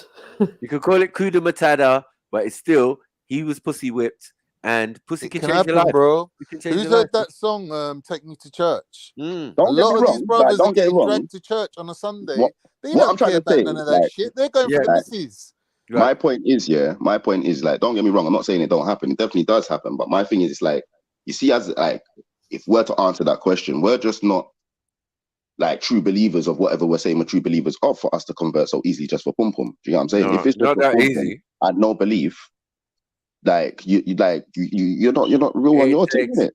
Yeah, I hear you, but if your thing kind of is part of the same thing, like it's all part Abrahamic, so really jumping is not really that much of a big jump. But put it like this: so if it's all Abrahamic, then you're still by doing that, you're limiting your standpoint to say, yeah, no, I'm just Muslim now. Do you know what I'm trying to say? No, you changed it. That's all. You know what I mean? You wanna go with the continuation of the same story. It's cool, man. No problem. But what I'm saying, yeah, pum pum can make you do a whole lot of things, bro. A whole lot of things, bro. It will make you marry a chick when that was never your dream as a man. There's guys out there working jobs Monday to Friday, wearing suit and tie, coming home Friday, handing over the whole wages to the missus. Facts. And that's their religion. That's their religion. That's their religion. That's their religion. Man ain't disciplined enough. Religiously. Simple as that. Man ain't disciplined enough. And this is the thing. If man without discipline are able to get like to the positions as leader and wishy-washing left and right and that's a big fucking problem, cuz. Yeah, but this is why you shouldn't fall in love. You must stand firm in it. Stand up. Yes. Best foot forward in that. You know what I mean? But society teaches people that, innit? To fall. You know, and love is blind and all these disabilities. Valentine's Day. All this shit. Yeah, Con. I'm saying that because he ain't got to buy no gifts this year. I'm putting my hands up. I'm saying, Khan's excited because he hasn't got to spend money. First time in 8 years, he don't have to buy a Valentine's card. I was like singing the hymn and everything, bro. But then I had to I'm not gonna lie, myself in it. I was like, get the fuck out of this fucking mindset, bro. What are you on? Do you know what I mean? But it can happen to the best of us, man. No, you're not lying still, because I have to be honest, because I do change my religion every now and again. You get me? Because when it comes to Christmas, birthdays, I turn fucking Jehovah's Witness, because none ain't getting nothing, because like, what? You're going crazy, because listen, my pocket ain't like Valentine's Day. The cards ain't getting a penny out of me, motherfuckers. No, like that. Every single one of these holidays, man, I turn pagan, I turn Christian, bruv, whatever the opposing view is, I'm that, fam. You get me? Valentine's Day reach. I'm saying, cuz, who's this guy? Huh? Who's this guy? Fuck that guy. Anything, bro. You get me? Christmas now, cuz, fuck that. Man's Muslim today, fam. Oh, that's your prerogative, bro. That's what I'm saying, like, bro. Yeah, that's what I'm saying. More power to you. I don't believe that, like, you know, when they say people converted people by the sword and all of that. Yeah, I'm more inclined to believe that, you know, people convert because they want to, or it's led by some monarch. The monarch does it first, and he's the one who sets the standard. You know what I mean? But it's more economically favorable than actual beliefs. Is that what you're trying to say? No, I'm just saying that, you know, like the idea of pum pum making you change your religion is quite common, and it shouldn't be a problem, because even within the religion you hear pum pum stories. Oh man, you're getting married early, you know what I mean? The Prophet, peace be upon him, he had 11 wives, bro. Like, so women are essential, and the whole coming together and having a family and having a wife and all of that is important in all books. Do you get what I'm saying? So I don't know.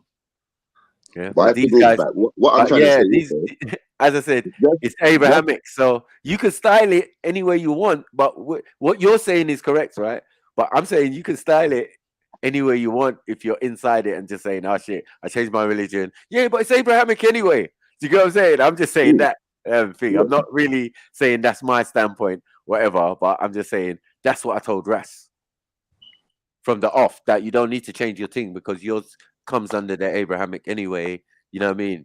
You're talking about Abyssinians and all of this, and they had locks and they were priests, and talk about Christ and all of this thing. I told him them things there, and then he used it as a rhetoric in loads of conversations. You know what I mean? Yeah, but the prophets, Sahaba went to Ethiopia. Nagashi. You get me? Nagashi. But that came from Sniper. Just like a lot of what he was saying came from other people. When he got to Speaker's Corner and he listened to Shamsi and listened to this one and listened to that one, he learned from a lot of people. Some people just always trying like to a find sponge. a new identity. Yeah, because at that age, you would we just assumed that he had an identity of a young revolutionary. I saw him the first time maybe 10 years ago or something like that, doing a video about police rolled up to him and his friends in the park and he batted them away, basically. That's the first time I ever seen respite. And I think it was about 14 or something like that. Yeah, on camera. I've seen that footage. Right. No, man, them man, they were about 17, 18, and he was with little white youths guys that were about 15, 16. I remember that's when man was chilling with them, you get me? Like, I remember that, chilling with them. That he did them days there, that's my homie, you get me? And he's in Rumford them days there, you get me? So, yeah, bro, like, that youth's a funny youth, man. But he's got, like, it's just, bruv, it's dangerous, man. I just look at that as a danger to society, like, literally, because your hustle is about controlling people's mind, creating a narrative and allowing people to believe something, take the fall for it, and you ain't got no responsibility. Yeah, but bro, you saying that, you're sort of hinting at him not believing it himself. And I'm saying, I think, to be fair to both of these guys, they both fully believe the shit that's coming out of their mouths. Even though they're completely opposites, they're both fully believing their own shit. And I think that they've just I feel Tommy's better. I think the manipulation is just being from outside. It's like the people that have been placed next to them, or someone says, "Oh, I've got a job for you. Come and sign this contract." Or let's go for a coffee. Next thing you know, they're your best pal. But they're manipulating you. It's difficult. Listen. If you had a written speech about someone and accusations about someone for almost 7-8 years, and then you buck up on that person, and you throw out one of the things and he bats it away within 2 seconds by saying, "No, that's not true." Yeah. Then it's like, it throws you off, right? Because you have been set. You've been set like a fucking cake. Yeah. Yep. With icing on it. Yeah. For months. For years now. Like, Tommy is definitely this. He done this. He done that and done that. And then you get into a situation where you can speak to Tommy, and Tommy's like, no, it didn't even go like that. It was like I'm this. not even racist. Blah, blah, blah. And, you know what I mean?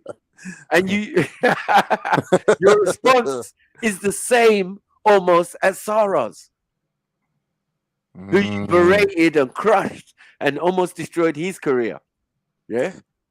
Well, I want to see the whole thing. Mad. I think we need to see the whole thing. I know, first. yeah. That tomorrow is going to be a mazza. And then we can compare it. It's not as a black man. You come out as a Muslim. On top of that, that's why you're unhappy. The next you're sitting as a black man, you won't have a problem. Say that again? You're sitting here and you have a problem with me as a Muslim, not as a black man. What are you talking about? Yeah, I got a problem as a Muslim. Yeah, that's what I mean. Go on, you as a speaker score now. All of these people started to make me hate Muslims like you do, and then I started to look into the deen and I realized 1 minute. But what I'm saying is you're sitting here with a problem. Let me tell you a story. Let me tell you a true story. I had a bag of people trying to turn me against you. If you go to Speaker's Corner, people trying to turn them against you. One second. If you're going to Speaker's Corner, if you're going to Speaker's Corner where people are debating, how is someone trying to turn you against something? It doesn't make sense. It makes the gun signal and everything. Right. It makes thing because he's about to do his usual dry snitching. Yeah. This now his hand is pointed at Spray, where he's gonna say, Yeah, it was someone even trying to turn me against Spray. You certain see, man. Like yeah, we didn't support what you did and what the situation he got himself into. This is why we're saying Spray's on the outside of things that exist and celebrity and all of that. He's on the outside of that. Do you get it? Because of decisions he made. Do you get what I'm saying? And it's all clear to see that he's the shining example of what not to do. Do you get what I'm saying? So now he's trying to, bring it back, and all good on him. He's doing well, and I think podcast is perfect for him because he's a free thinker. He thinks like a roadman, and there's science in that. There's wisdom in that. Do you get it? It's just not. If Raspect's not from that thing, that's why the distinctions are so clear. Sorry, reading the faces. Sorry, go on. Reading the faces of the people. Right. Just before Raspect's gonna go nuts here. What would you say is going through their heads right now? Each and every individual. I'm thinking Tommy's looking at him going, if I give you enough rope, you're just gonna hang yourself. I don't have to do nothing.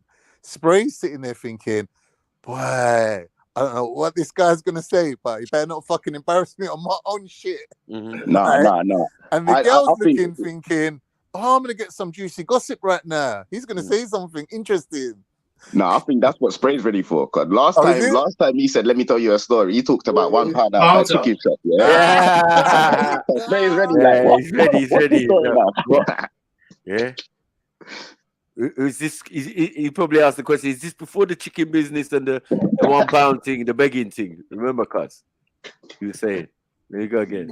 Started to make me hate Muslims like you do, and then I started to look into the deen, and I realized 1 minute. But what I'm saying is, you're sitting here with a problem. Let me tell you a story. Let me tell you a true story. I had a bag of people try to turn me against Spray, and all my Muslim friends because they were supporters of you. Mad. What? I told you. Look Make at that Wait. Make that make sense. Make that make sense. Wait, how does it make sense? Spray. But how does it make sense though? It doesn't make sense. Even Tommy's looking over there like, wait. At the time, he didn't know Spray, did he, at the time? No. Spray's a fucking North London. One second. How is Sarah Gavin? One second. How is Sarah Gavin saying, nay, rather, Raspect, you can't be friends with Spray? When did that happen? Yeah, he might have made a mistake. I'm sure. Let's go again. To the dean, and I realized 1 minute. But what I'm saying is, you're sitting here with a problem. Let me tell you a story. Let me tell you a true story. Yeah, tell us a story. I had a bag of people try to turn me against Spray. Okay. And all my Muslim friends because they were supporters of you. And I had to reason. Huh? Spray and my Muslim friends who were supporters of you. No, Spray's looking like. Hold on, wait. Sorry, can we break that down? Close their eyes. Sorry, can we break that down, please? Yeah, that makes sense. Play that again, Michael, please. No. Hold on 1 second. Spray. Finish because it's not making no sense. Wait, Spray and your Muslim friends. No, and his Muslim friends who were supporters of Tommy. Who are those people? Wait a minute. I don't know. Rewind it, man. How does did that we make get sense? From Tommy giving dawah to Spray being the guilty one? Rewind it, bro. I'm confused, bro. Yeah, let the full sentence play so we can get context. We jumped a bit there, innit? No, we didn't. He jumped. Yeah, he jumped. It wasn't cut, nothing. So wait. So he learned Islam from Tommy, and then the people was trying to stop him being friends with Muslims like Spray and other Muslims who were followers of Tommy. Okay. Oh, wow. No, who are Muslims and followers of Tommy. Yeah. That makes sense. Wow. Yeah. It don't make sense, but it makes sense for some reason. Now your friends that were Muslim weren't at Speaker's Corner because those motherfuckers hated Tommy. And they got their ass whooped by Tommy. One time they hated Raspberry as well. Remember, Raspberry make a song about the Muslims in the park. Yeah. Remember? Yep. Islamophobia. Come on, let's be real. So was Raspberry trying to tell people against Islam when he made that Islamophobia tune against Muslims? No. Maybe he was. I don't know. It just seems weird because now you're saying turning me against. I never saw that from you because you masked that very well.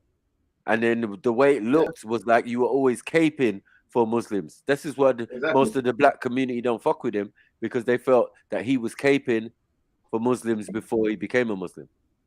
He made the religious. I don't understand now. Yeah, how Tommy's got to do with that.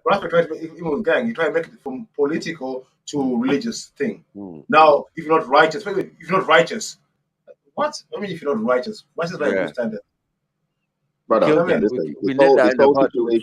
this whole situation reminds me of the Respect Jedi situation. It was years, that this brother's got a problem with Jedi. No one don't know what the problem is. It's a big problem with them. For us to have the meeting, the face-to-face thing now, and the problem boiled down, like you just said, to one little thing. And the one little thing got batted away. You get me? Like, what do you mean? No, you've been carrying this for years. No, that never happened. What are you talking about? You get me? So safe. Even everyone was bored. By the end, everyone was like, "Yeah, vote. Should we discuss this shit? Because it sounded like bullshit." You know what I mean? Man has nothing to answer for. Blah blah blah. Can we move on now? Yeah. Let's talk about something else. But some people have feelings. Fuck's sake, man. You hate Muslims like you do, and then I started to look into the deen, and I realized 1 minute. But what I'm saying is, you're sitting there with the problem. Let me tell you a story. Let me tell you a true story. I had a bag of people. You see the jump, Khan. Let me tell you something. From one bit of the conversation. Right, no, but he just let me re-sit down again. Yeah, hold on 1 second. Next angle. I told you be jumping up and down. Tommy triggered him. He's been triggered now. First, he wasn't triggered. Tommy just triggered him by saying you are acting like a Muslim, not a black man. He triggered him. Yeah, that's why you don't like me, because you're Muslim. Mad thing. Triggered. The cold-blooded bar. And Spray ain't helping either. I know. Look, he's looking at him with one. Throwing him under the bus. Spray said, I don't like you because I'm black. I don't like you because I'm Muslim. Spray said it. You see what I like about Spray? Spray does this psychological thing where it's like he will entertain you to make you feel like he's on your side, and then just drop you. So you stand for yourself, bro. There's no fence sitting around it. You get me? So that's what he does. He will say something to make you feel like, oh yeah, and then say something that crushes that. Like, it's like, raw, I'm by myself. And stand on your own too, bro. And Respect can't deal with that. And Respect ain't gonna be able to deal with that, where he has to stand on his own. He ain't got someone to draw into the conversation. It was assessment. You never say, if there's no yes man in the room, Respect can't win. Yeah, he needs a yes man to be there to agree with him. Like, you understand? Yeah, like, and turn into some echo chamber type shit. Keep the confidence as well. To tell the lies.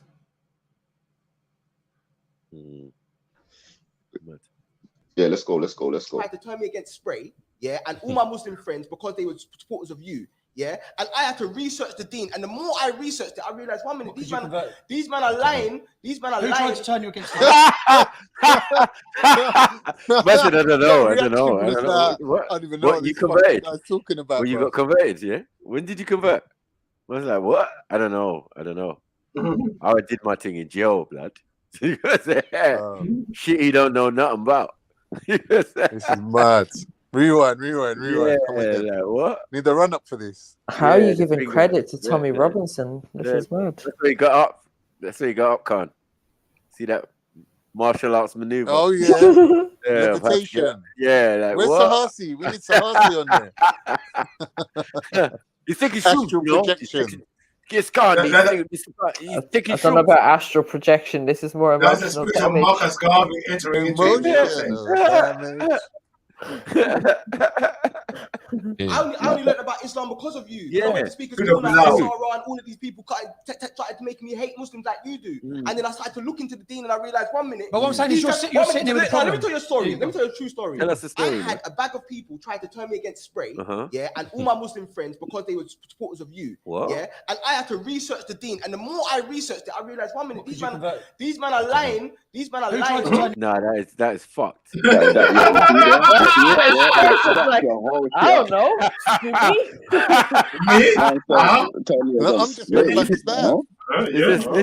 He's probably thinking, I wonder if this is going to make a good podcast. So what did he try to do? What he tried to do there was basically... And who's going to light up? So what he tried to do there was bring Spray in, at like say, so Spray feels like, we were forced to look at you in a way because of Tommy kind of thing. This guy's agent. He's saying all the people who supported Tommy were telling Raspects not to be friends with Muslims and with spray.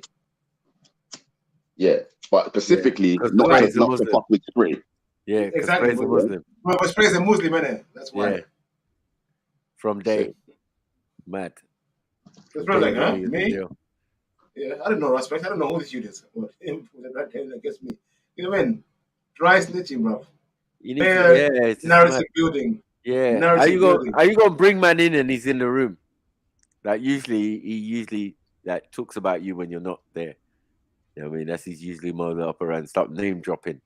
Yeah, I know. And certain man told me, and and what's his name, and what's his face, and yeah, he's uncle, and and the cousin of his father, lava, fire bingy. Gang, Marco is a Muslim. Bare Muslim gang. Bare Muslims, like man, what South, all sorts, like what we got man like South in it. Come on, like what are we doing here? Like man, bare man looking strange eye. And even what do you call it? Mood Best. And his brother. Well, and his brother and all of these man. You know what I mean? Yeah, bear man come in the G circle. That wasn't the issue. It was an issue, but it wasn't an issue. Because when you actually looked around and you said, bruv, there was Muslims, but Muslims who were coming in telling us they were being told not to come and say their piece and thing. That's that was by the Salafis and that. No, but that's what it was, though. At least it was Dawa guys. Yeah, but they're not seeing for what it is. It was still Muslims in the G circle explaining their circumstance and how they got there. From the point of view of the Dawa guys, they can't really be up there trying to like spread the good word, and Muslims are just up there hanging out with gang and smoking weed. So obviously they're trying to draw a line saying, they're trying to draw a line saying, why are you so stereotypical, bro? Why are you so stereotypical? That's rude. Why is it I'm saying from their point of view. Are you up here with us or are you up here with them? No, I'm just saying, like we go to the park and remember people, it's not uniform. I'm saying they deliberately draw a division. They deliberately like trying to make people pick a side. Yeah, but it didn't work because it didn't suit their politics, innit? What I'm saying, we're saying, and we know because those same people still attended, but just let us know that this was the secret word that was being whispered into their ears and blah blah blah while they were, getting ready to come into the G circle. The G circle, no, we ain't got no smoking in the G circle. That's on camera, bro. We're spinning the camera around, and people have come from far and wide. So, like, I don't know. Like, to be honest, there may have been a 1-2 scene of me bunning a spliff or rare. In the background, though. Yeah, like that's in the background. But Emma smokes. It's not black people smoke. Muslims smoke in the park as well. What are we doing? Like, thank you. Yeah, that is ridiculous.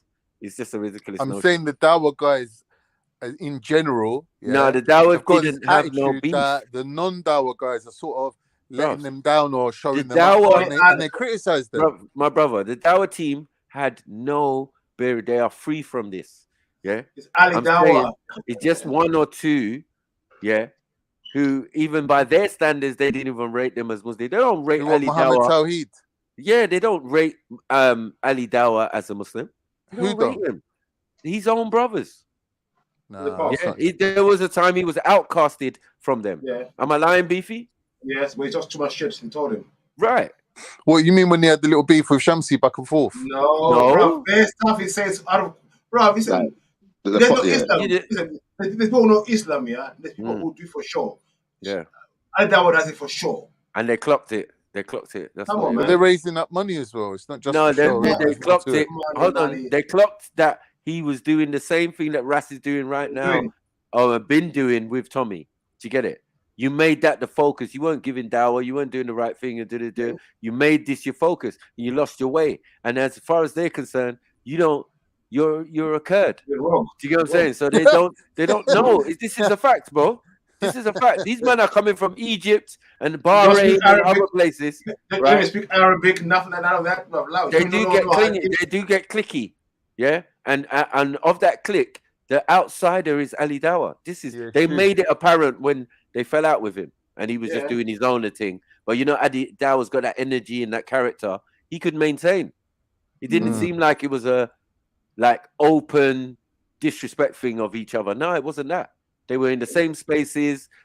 Sometimes they still talked in the same conversations, but there was a division. It wasn't like remember before. he said hang on to Saeed. Remember OCS Dawa. Right.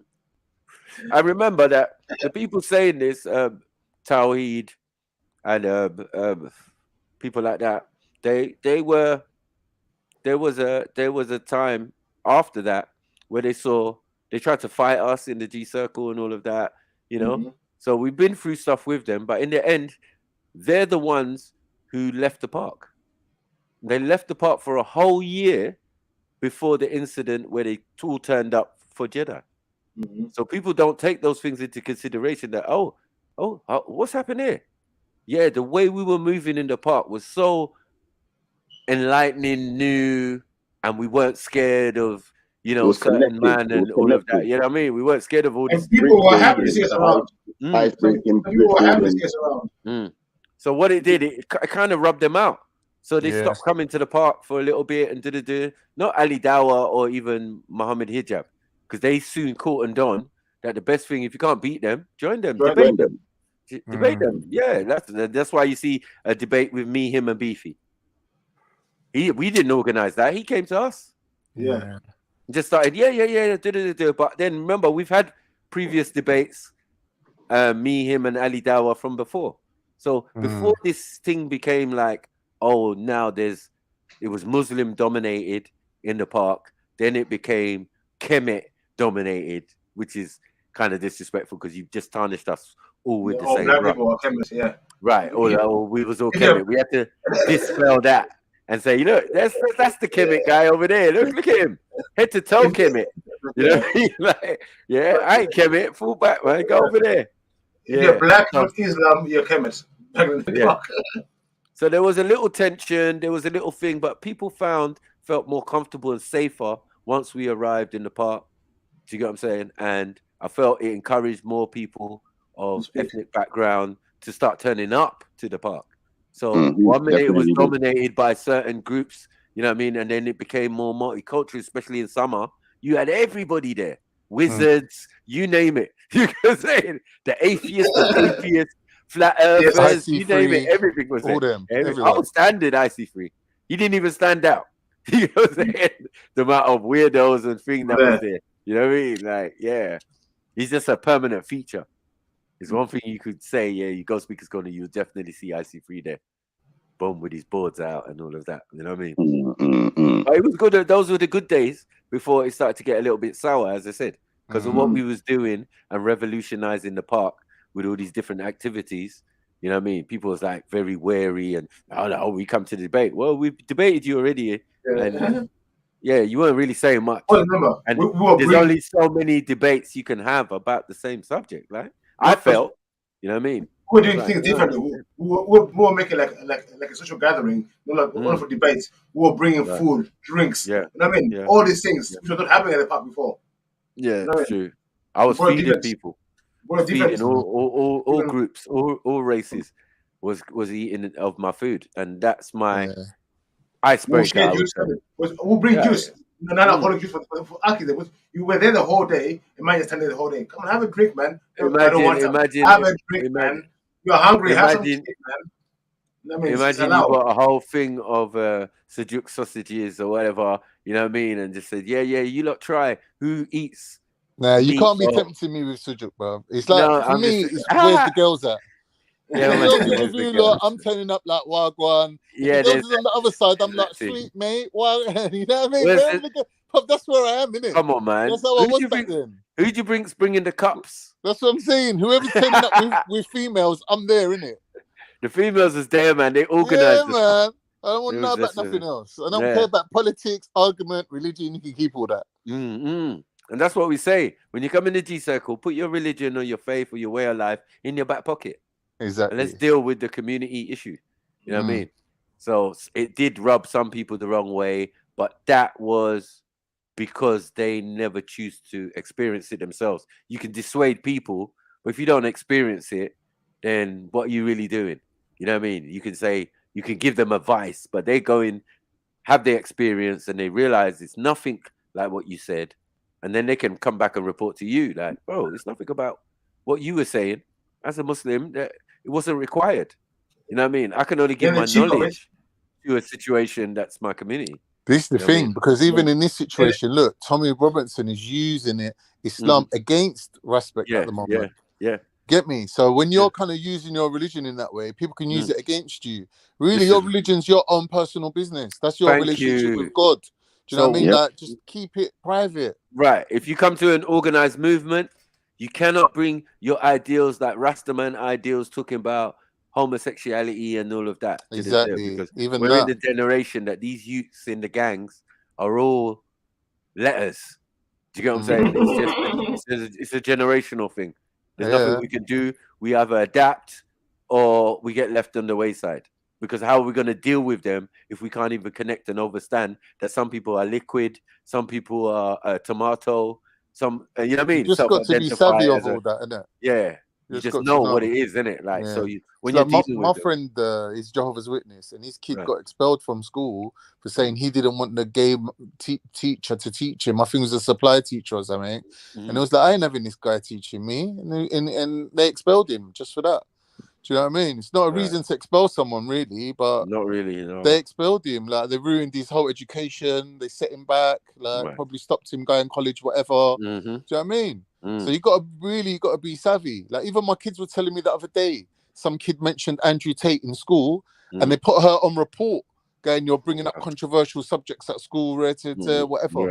Like, you got to, you know what I mean? You got to be careful how you're moving in public these days, because this whole freedom of speech thing, that's a myth, bro. That's a myth. It's even like what we were saying earlier, right? Thing, bro. It's set up so the government can infiltrate groups that are on the rise. That's all it is. Yep, that's fact. You know what I mean? You know what I mean? I won't be surprised if there's all hidden cameras in them trees, bro, recording the whole speaker's corner. We know, man. We know. Hidden cameras and microphones in every lamppost. Even police is watching live streams, bro. We was on a live stream before. I think it was TOYTN, and some guy come on from Copenhagen talking about, he just come back from some tour of duty in Syria. And while we was talking to him, bruv, the police kicked off his door. What, you telling me they're not watching the live streams? They just kicked off. It couldn't have been a coincidence, bro. Man was saying some incriminating self-snitching in America. Shit. They kicked off his door. Listen. Listen. In America, I follow some of the American channel, the deep sector in America. So these two people in America who met up on YouTube, met up, they went to B&B. Anyway, guy got drunk, started brandishing a gun on the live or something. Next thing you know, the police came and nicked him. What I'm saying, what the fuck? Live is not. We need to be careful what we say on lives, isn't it? I've let myself as well, so I've calmed down a lot. That YouTube is still the real life. Yeah. People actually say, "Oh no, it's only YouTube." YouTube is still the real life, but this stuff is getting recorded, analyzed. And if they think you're a problem, they'll come and take you out. Simple as.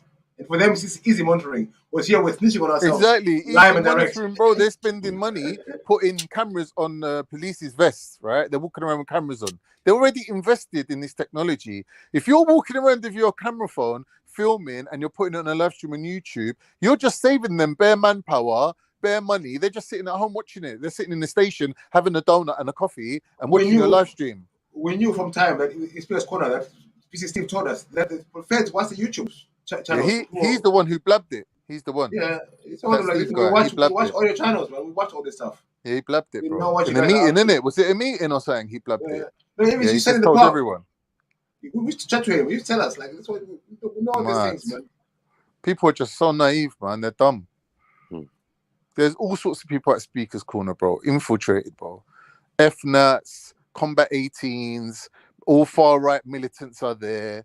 Bruv, Speaker's Corner is like a den of thieves, man. Yeah. Or den of operatives, government operatives. Yeah.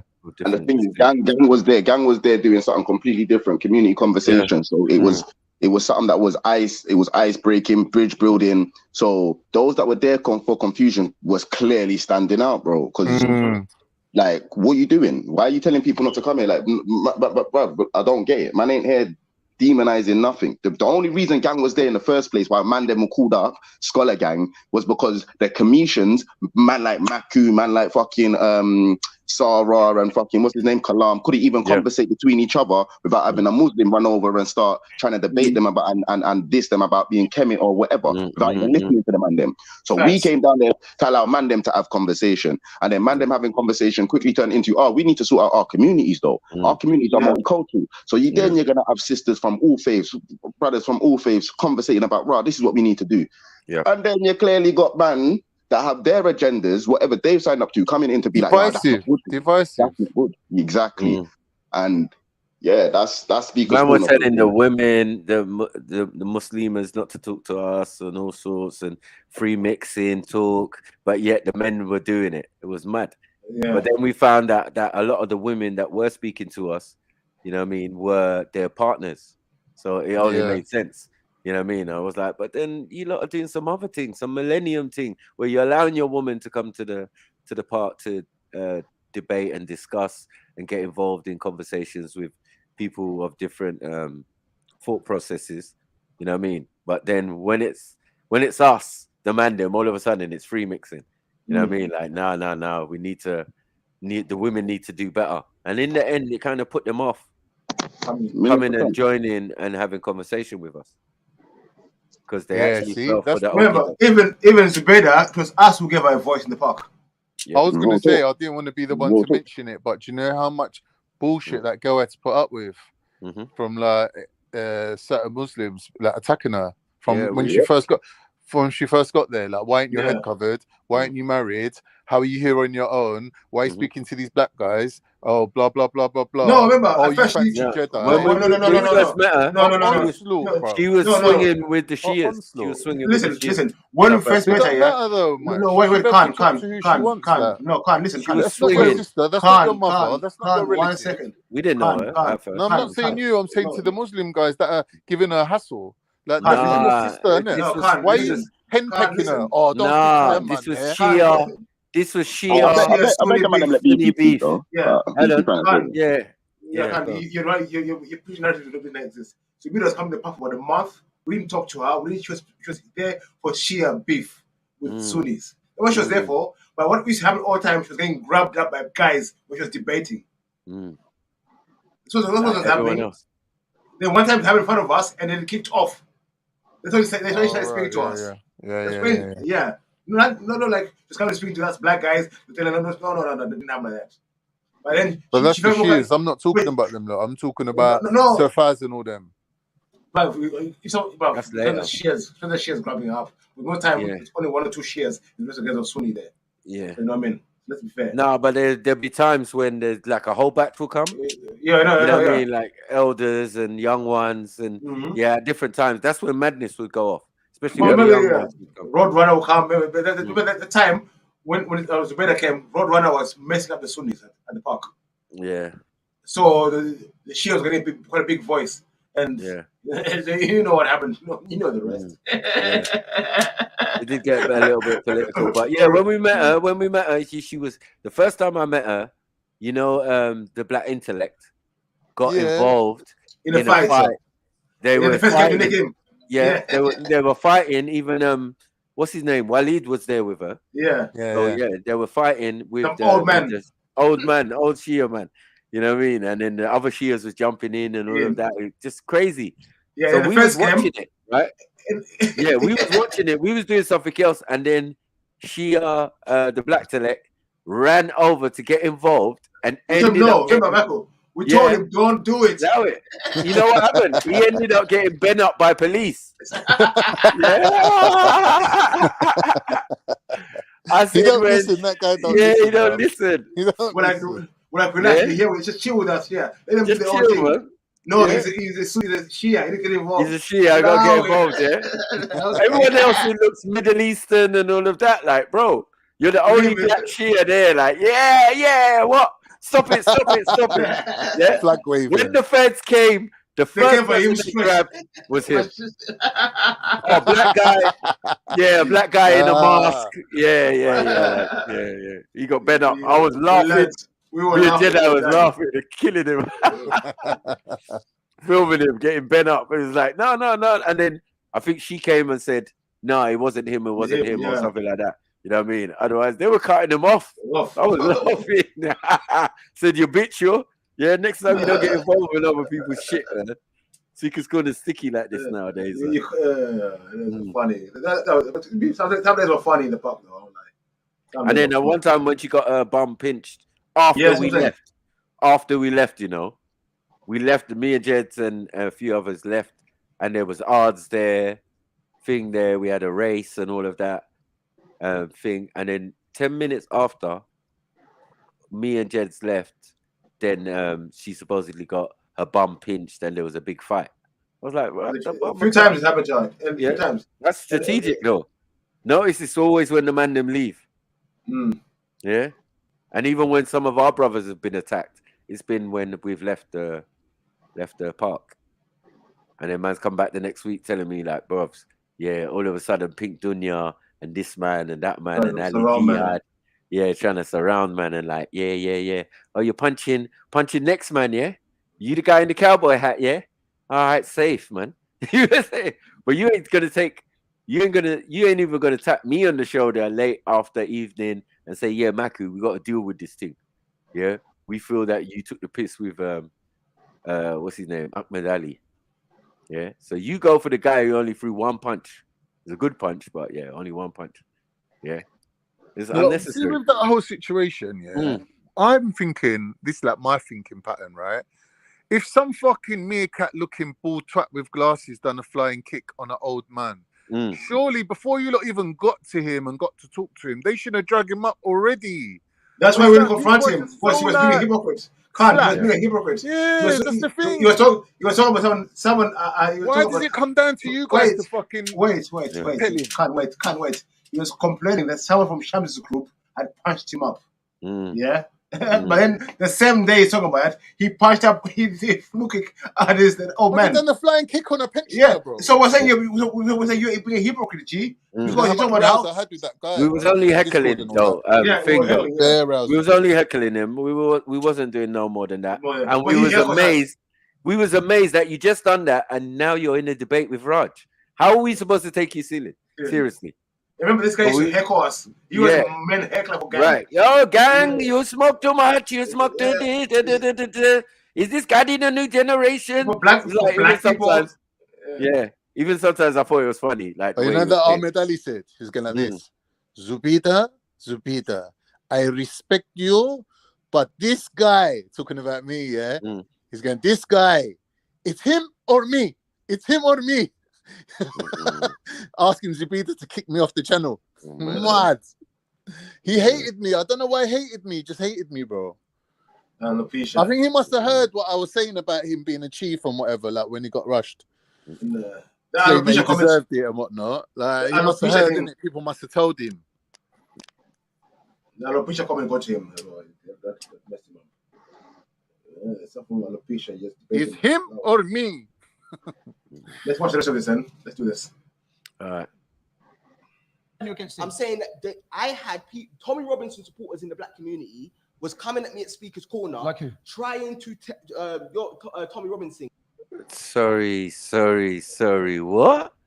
Members of the black community that supported Tommy Robinson, and it's Tommy Robinson. Yeah. So you're gonna say Raj is part of the black community now.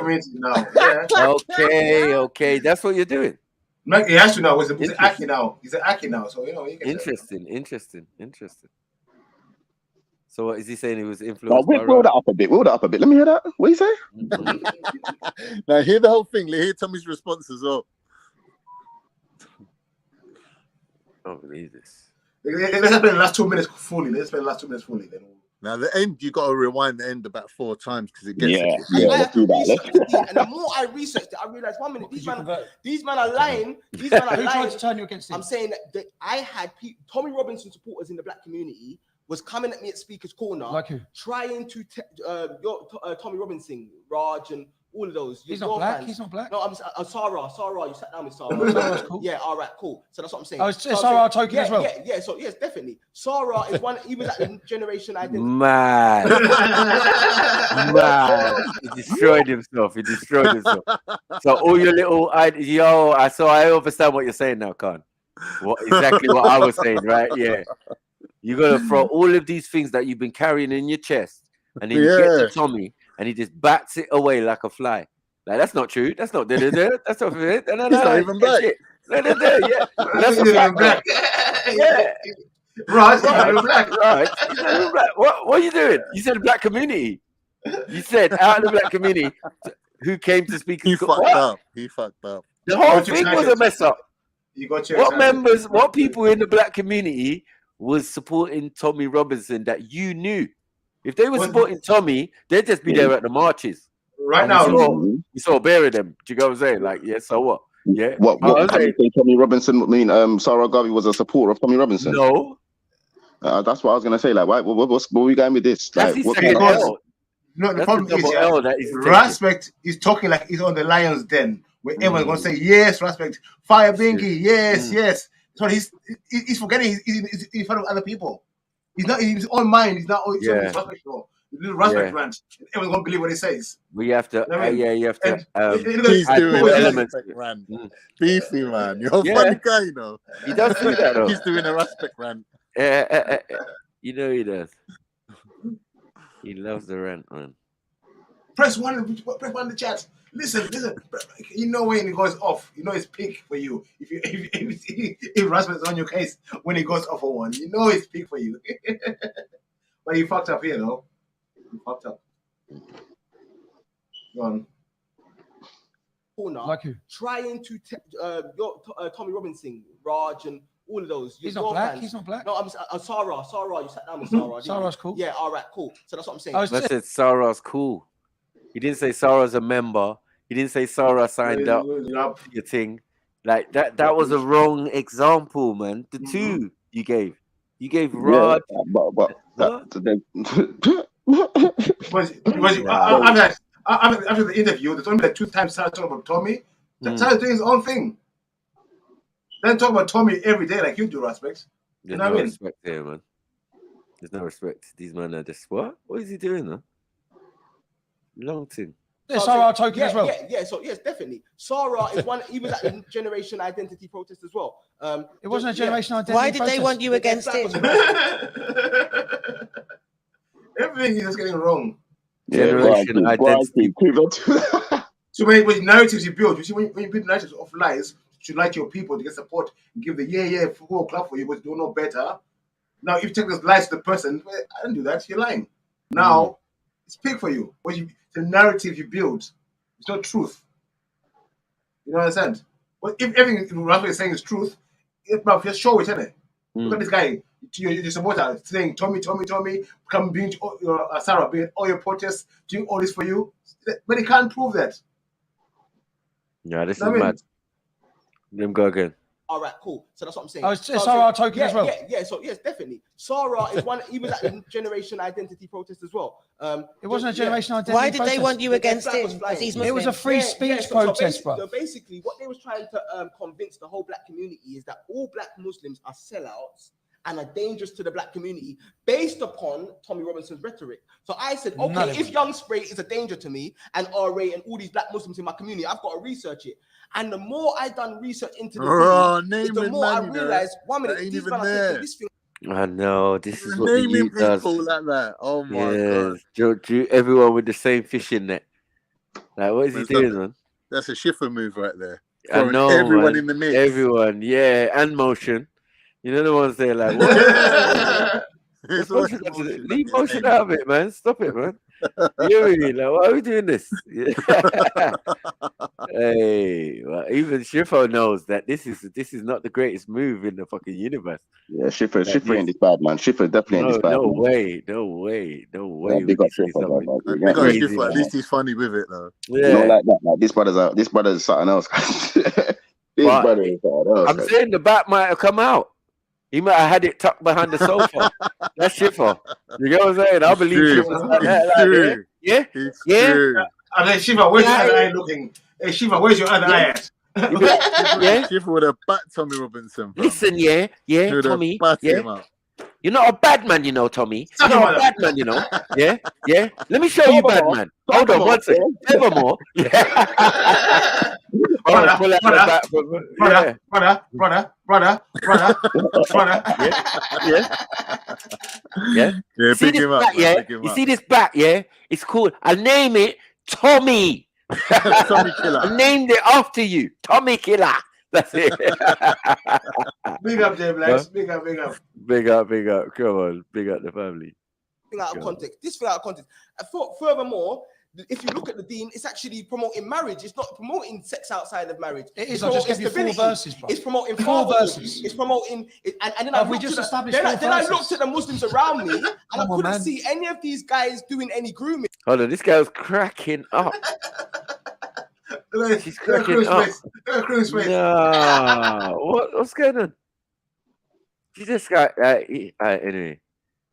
Let's go back. Furthermore, if you look at the deen, it's actually promoting marriage. It's not promoting sex outside of marriage. It is. I'll just give you 4 verses, bro. It's promoting 4 verses. It's promoting it, and then Have we just established 4 verses? Then I looked at the Muslims around me, and I couldn't see any of these guys doing any grooming. I could only see. No, he's fucked up, man. He's fucked up.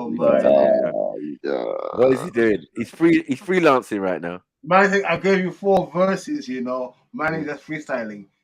You see, if you're on your deen, yeah, don't go against people like Tom Robinson. They'll fuck you up. But they come with research. Yeah, they'll pull up hadiths on you and surahs you never heard of in your life. Yeah. You know, on deen. Can't talk about the deen with this man. Come on, bro. You heard have you heard of Sahih Muslim? Have you heard of it? Have you heard of it? Yeah. I got all the volumes. Mad. I've put up 4 verses on you already. What are you talking about? Shut up. Oh, wow. What are you doing? He put the little on man. No. One thing I'm going to. He said, I've already done it already. I've showed you already. Like, this is peak, bro. It is peak. Bro, both these clips are not looking good in Raspberry. I'm not going to lie. But this is previews, bro. It's peak, bro. Is Cream laughing? Huh? Yeah. She said to hold it back. That's what I was like looking. She said hold it back. Look, he's in pain, Respect. Listen. It's promoting 4 verses. It's promoting it, and then Have we just established 4 then I looked at the Muslims around me, and I couldn't see any of these guys. Look at her face. She's cracking up, lad. She said hold it. Things said acting motionless. Look at straight. I'm not involved. Not involved. Resting bastard face. That's what it looks like. Yeah, resting bastard face. Like, I'm not gonna show in no emotion. Yeah. You're the pro. You're the expert in Respect. You carry on. You're the expert. Yeah. But this up and down energy is a bit weird still. Like, it's mad. Doing any grooming. I could only see fathers and wives raising their children in stable households.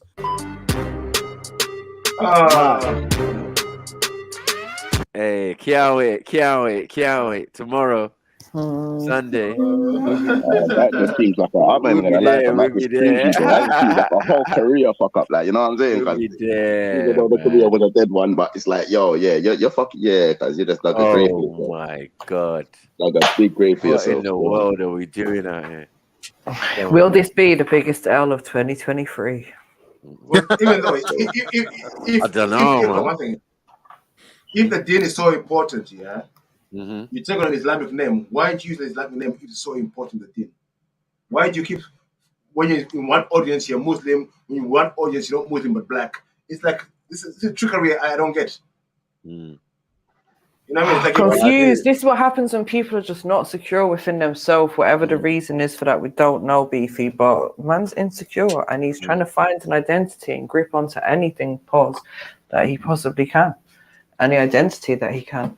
This is why Tommy's smiling in the intro, man. He knows he won. He won. I could smell defeat. Michael, the picture I first saw was taken after the podcast. and finished. 1,000,000%. 1,000,000%. How is he throwing 4 verses? That's why Tommy was cracking up like, I gotcha. This is going on live. I'm good. Let it come out. Let it come out. Like, rather than think I fucked up. You guys saying Black Power. Be interesting to hear certain people's responses when the full podcast comes out as well. Blame game. Blame game. Blame game. What we call blame game, believe me. I think man will do a stream to address the points made by Tommy and It's just gonna be dead still. And bring his own delay documented. Yeah, it's just gonna be full of excuses. They probably swap numbers. They probably got each other's Instagram now. Come on, swap numbers, man. Swap numbers easy, you know what I mean? So you can get them online. Michael, this is gonna be like the boxing. I mean, this is round 1. There's gonna be the return match at Rasmus's. There's gonna be a return match at Tommy's venue. You know how it goes. I think you're right, Beefy. Yeah, there will be a part. This is gonna be like when Ras made up with C Alive. Exactly. That's what I'm saying, man. That's how it happens, man. We know how these things happen, bro. Friends from M is from force to friends or friends to foe. You know what I mean? Disgusting behavior. You know what I mean? But I expected better from Ras, man. He's got some skills still. You know what I mean? What we're saying? Are we reviewing Khan's little debate? No, why? I don't know. We just watched the video though, MJ. It's the same thing. Oh, okay. Yeah, it's just me and Jupiter commenting on the video we just watched. Oh, got better audience. This one. You might have fucked it up or something, Khan. Yeah, it's better we done a fresh one. But Khan, you are saying you are caring for Respect though. So tell us. I love Respect. I think he's got a good heart and he's like actually doing the best he can do. Like to me, Respect's like, you know, in the Matrix where Neo goes in to speak to the architect and he's like, yeah, there was 7 failures before you. That Respect's one of them. Like he's gonna get close, but no cigar. You get no cigar. You're not gonna be the one in it. He's just gonna be on the screen. In one of them you're screens, one of the ones on the screen, innit? Yeah, like, jumping up and down in your chair, like. Yeah, you're one of them, like. You did it. You was close, but no cigar. Like, you tried. You got a good heart, but you know, you made the wrong decision, though. I'm thinking Respect is the one who like. I like the way these tests. You know what I mean? I don't want to go eat the crap again. That's the man I'm thinking Respect is. Man is not rough. I don't know. I'm just hoping that he's going to inspire someone, a future leader, to come out, and someone's going to say, do you know what? I love what Respect did. I'm going to take it one step further and just do a better version of it. Like, listen, you know what I mean? If he can at least pave the way for someone else to come after him. No, you can't. You know why you can't? You know why you can't? For nothing, bro. No, you can't. No, you can't. If your thing is based on lies, how are you going to bring truth out of that?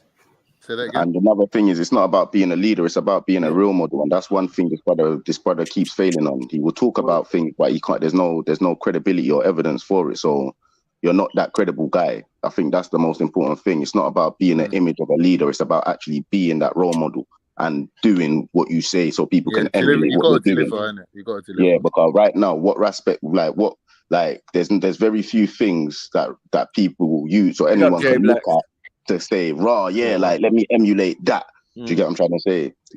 Like, big him up, don't get me wrong, he's done a lot of works in regards to speaking, and which I'm not gonna fault him on, do you get me? Like, he's good at speaking, and he's raised a lot of awareness about situations. But how he goes about it and creates his narratives, it's very selfish, and them things there is what I see as dangerous, you get me? Yeah, you can't plaster over character flaws, innit? If you got character flaws, they're going to shine through. Like, the more scrutiny and spotlight you come under, the more they're going to be evident, innit?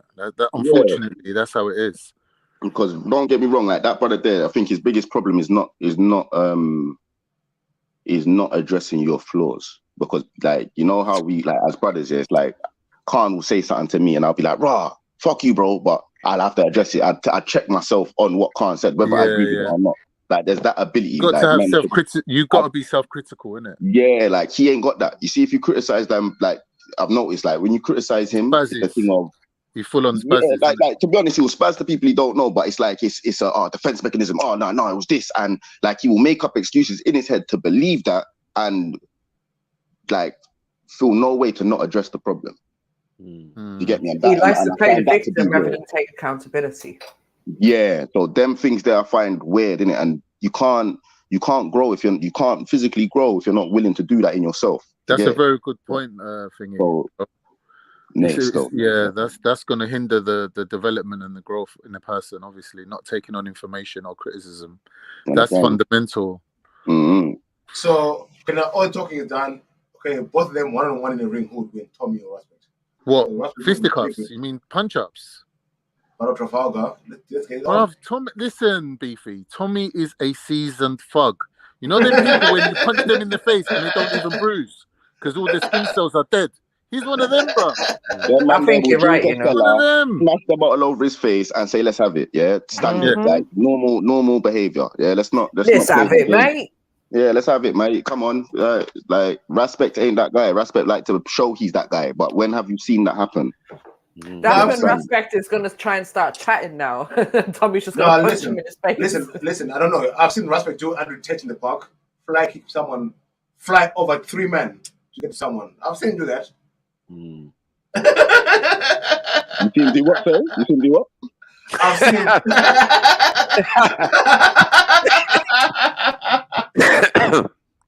I've seen him fly over 3 men to get to someone. Was he had the word monkey? Yeah, because he had the word monkey. No, literally, he flew over 3 people. Three. Is that some Kenyan kind of maneuver? I wouldn't be surprised if man can fly. He could just about sit in a chair. Masai. Man's Light, levitating. boy. Light. We were like, he came down with the force of Ogun. You get me? Like, he came down with the force on a African brother, and on an African brother who said monkey to a Somali. Does that make sense? Make it make sense. Does that make sense? So this is African on African crime. And he called him a monkey as well. But again, it's reactionary. Like Nate was saying, everything's reactionary, isn't it? Stop behaving like a monkey. Heckling. Stop behaving like a monkey. This is why I say that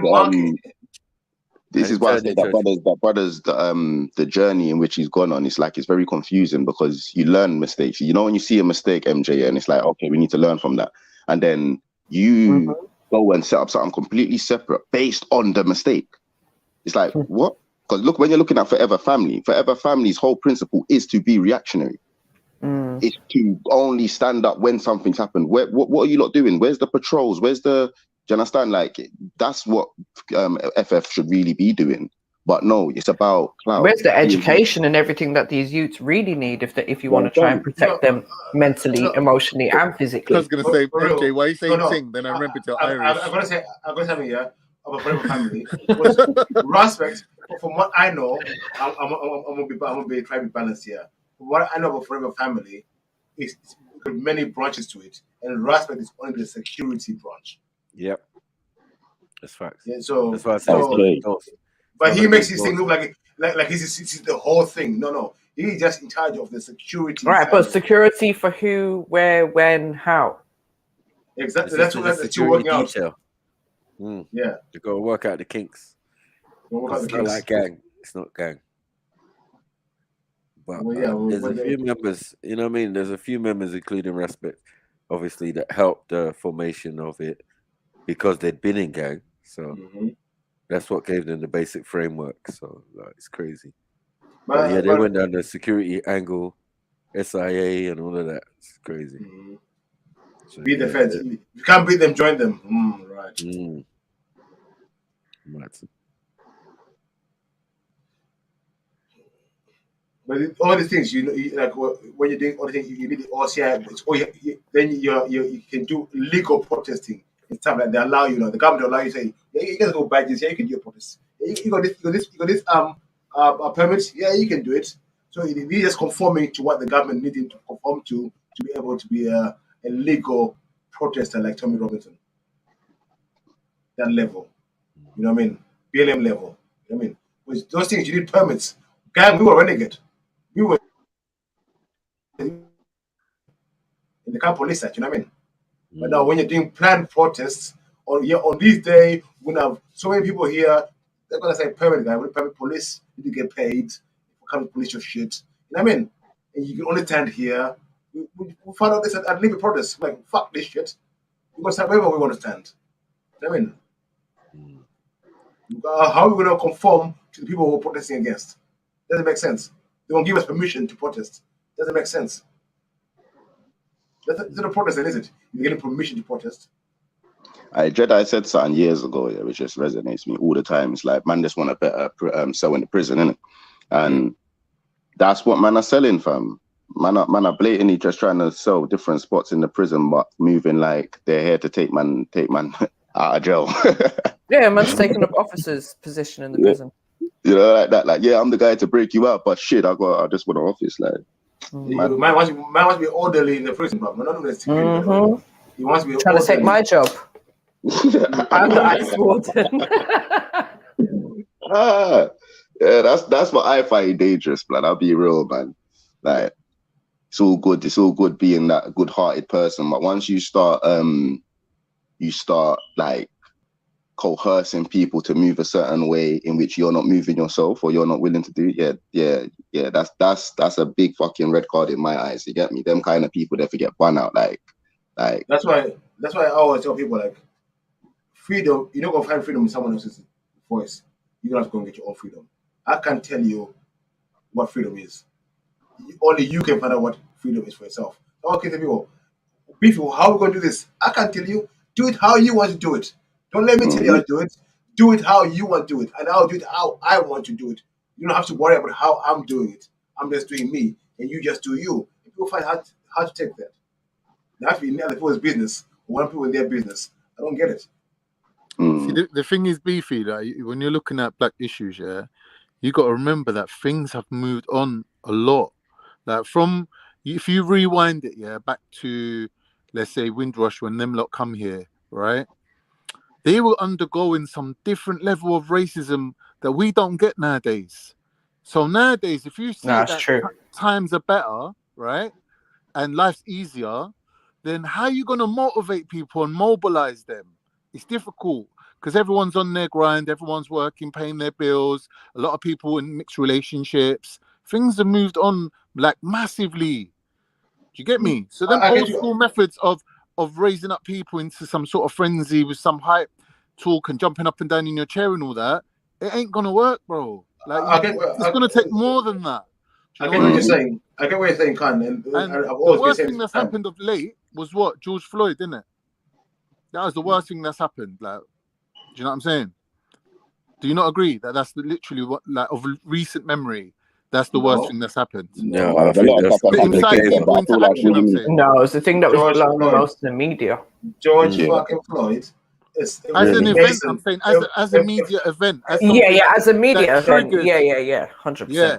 I wouldn't say it's the worst thing that the police have done. Hell no. No, I'm not saying that. I'm saying that's something that's happened that's triggered people's emotions, that's got them out of their chairs and doing stuff, right? Yeah. But then you can see after that how quick things fizzle out. Quickly. And because there's no actual direction. It's just high emotions and anger, and there's no direction for anything. Because everyone's been through this cycle a million times before. Wait. See, sorry, Beefy, but just to say, the younger generation haven't. So that's who they target with all this hype. That's why it's generational. The other day, when we were reviewing the thing, we talked about the timeline of these things. Yeah? Remember, BLM protest in George Floyd was needed by the government. The distraction, first of all, they were bringing new laws, which people forgot about at the time. And all these were distractions. And then after that, we all went to lockdown. Well, they said after that protesting, bad people called COVID. They used that as an excuse for lockdown. Let's not forget this. Yeah, he's right. It's right. Let's not forget this, yeah? They say, all these big outbreaks. No, they told us to go out in the street. They wanted us to go out. They would say, look, everyone's catching COVID. All gather together. Look, now let's go on lockdown. So what happened. Then in the winter, we went lockdown. Remember? Before, it was only wearing masks, no lockdown, only a few restrictions here and there. But after those protesting, they said, no, people gathering together is spreading the thing too much. We need to go on lockdown. We were discussing this the other day. At that point, we'd come out of the full lockdown, and I think it was when they were in certain stages and that, but there was things that was open. It wasn't a complete lockdown at that point. We hadn't gone to full lockdown yet. We setting the restrictions at the beginning of the year. Remember, went to full lockdown for the winter. At the beginning of the winter, so we went to full lockdown, the first lockdown. We went back into a lockdown, yeah, but it wasn't as bad as when it initially started. No, yeah, it was, I hear what you're saying, Beef. It's like all of these things are part and parcel in everything. Do you know what I mean? Yeah, exactly.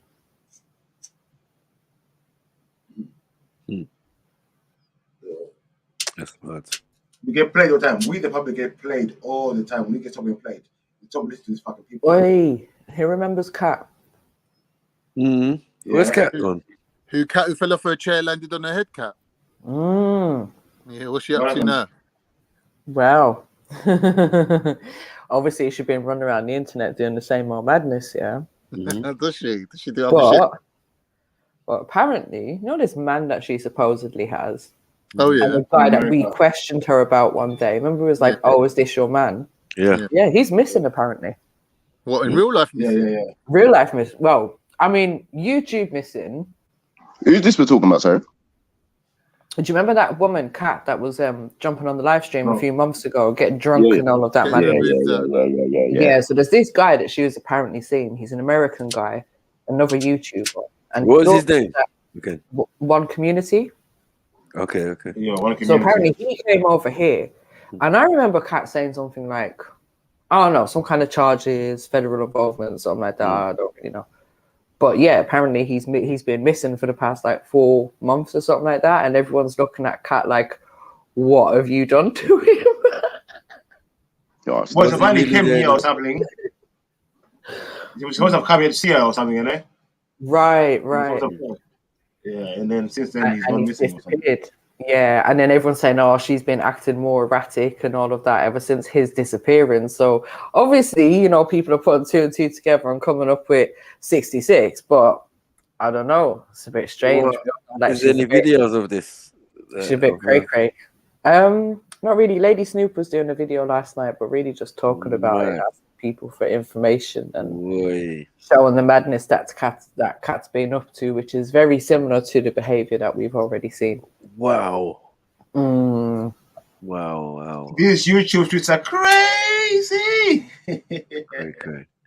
Boy, I just knew she was crazy from the streams, but I didn't even know none of the shenanigans she was keeping up with, right?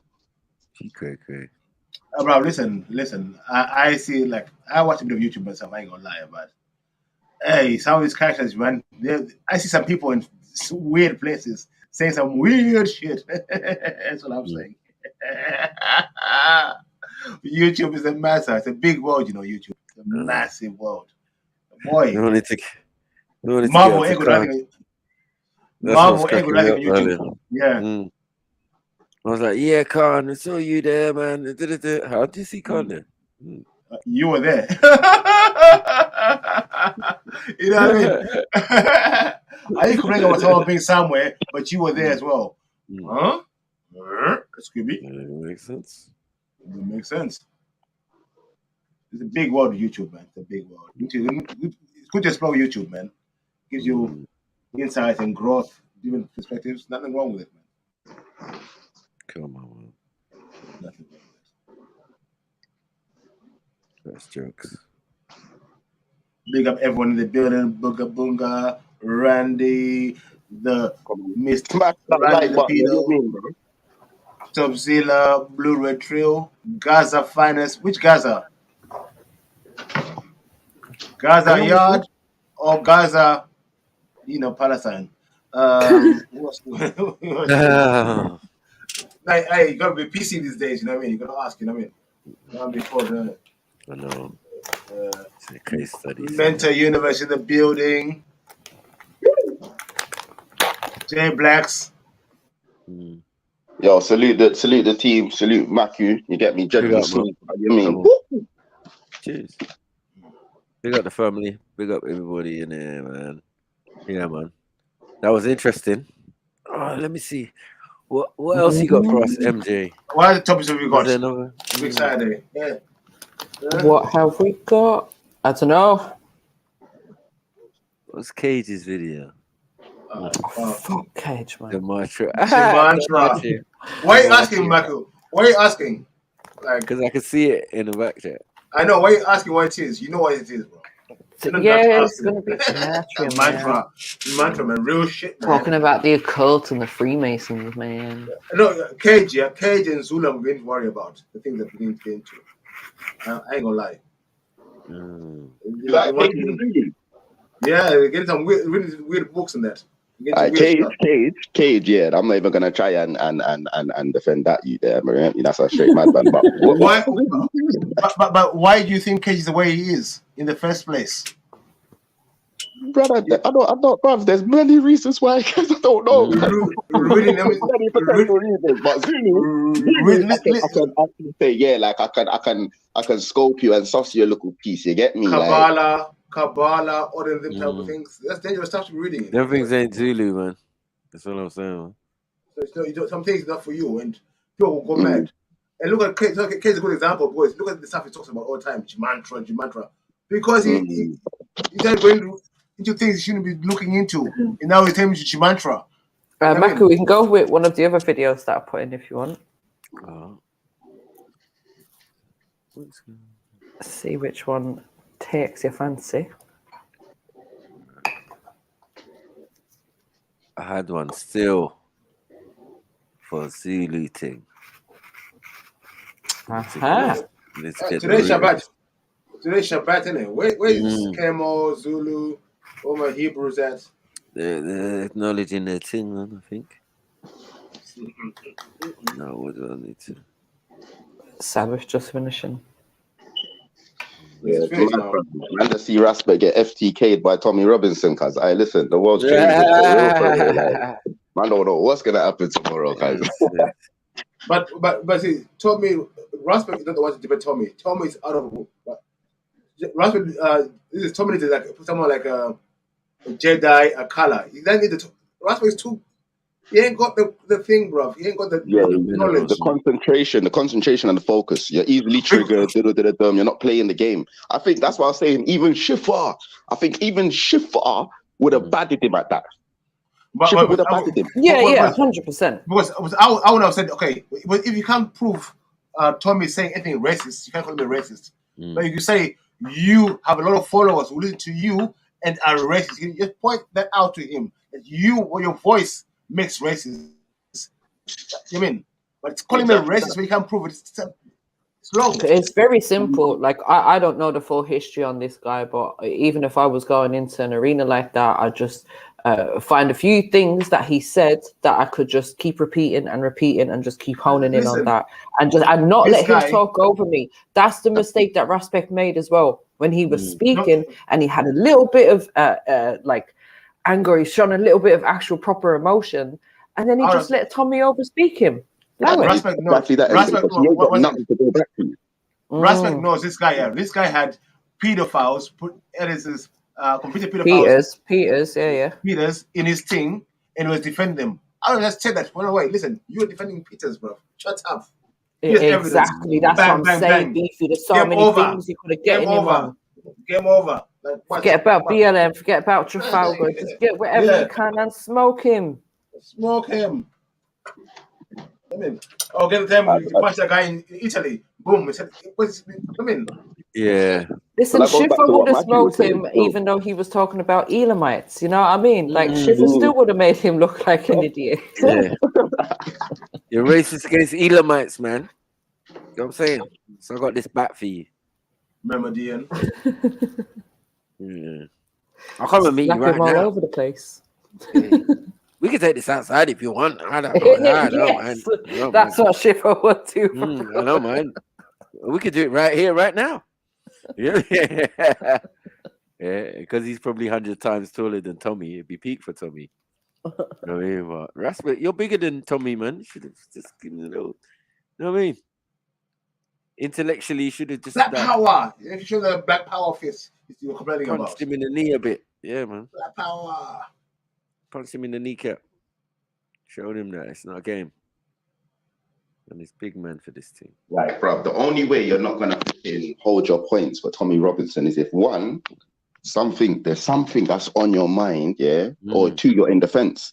Like, and when I say something's on your mind, it's like like you're so focused. Like I think Khan said something like you're going over. You're doing overkill. So you're doing too much to try and get to your narrative, as opposed to like whatever it is weird, fam. That there, weird. Listen, the brother was very much defensive, cause Tommy and Dumb, he done research on Rasmus. He found out he was a Muslim. He just kept quiet, and then he brought it out. It triggered him. You know what I mean? That's what it was. He's not dumb. Counterintelligence. That one. Big up, Zulu. Shalom. What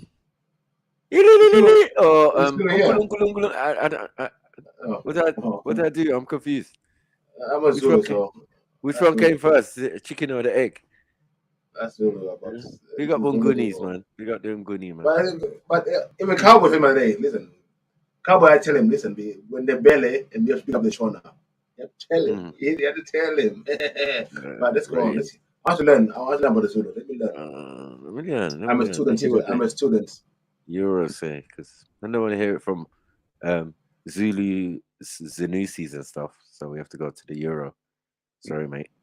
Born at some indeterminate time in the summer of 1787 in the heartland of the Zulu kingdom, largely encompassing Natal province in the northeast of modern-day South Africa. His name at birth was Shaka Kasenzengakona. His father was Senzengakona, the chieftain of the Zulu clan in modern-day Natal, into which Shaka was born. Shaka's father had assumed the rule of the clan around 1781, a few years before Shaka's own birth, and as head of the clan, Senzengakona had several wives, as was the custom in society. Come on. Are you hearing any clicks in or any of the thing? No, of course not. Okay, let's carry on. Oh, they were interesting hairstyles. Yeah. Oh my God! Don't let us start. OJ. I forgot about all that. You're not demonic. Nah, what is going on? Let's see. I'm just looking for traces of Israelite stuff. So I'm on an investigation. His offspring were male. Therefore, Shaka had numerous half-brothers, several of which would play a role at various points in his later life and throughout the subsequent history of the Zulu kingdom. Shaka's mother was Nandi, the daughter of Bebe, a chief of the tribe of the Langeni people, a neighboring clan of the Zulus. Nandi, though, was not one of... Langeni? What? Yo, big up. Big up, Zulu. Big up, bro.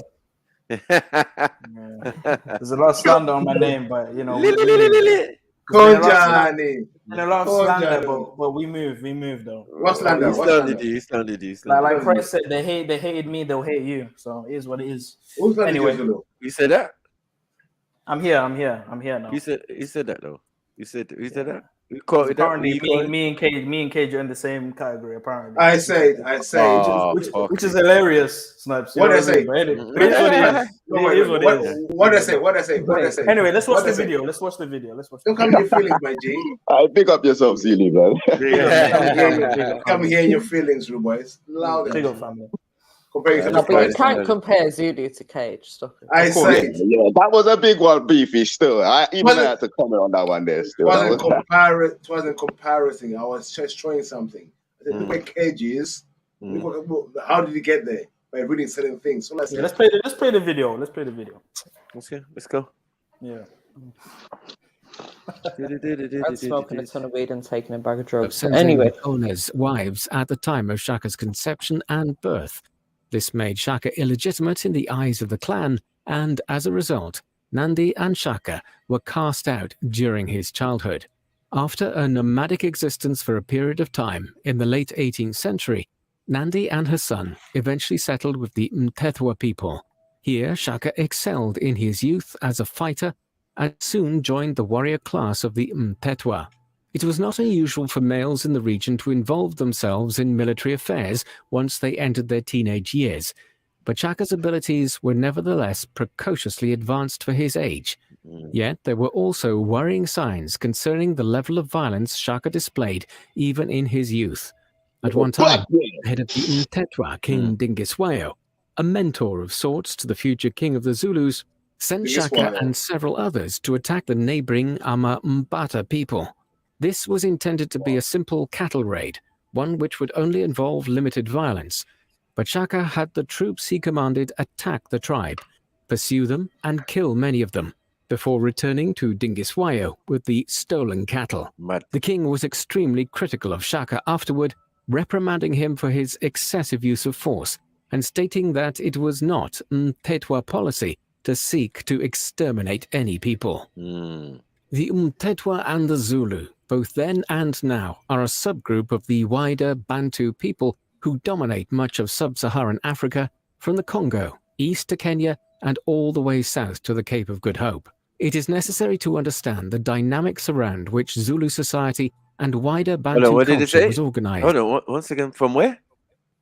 Did it say Kenya? Congo, no, because it's talking about the southern Bantus.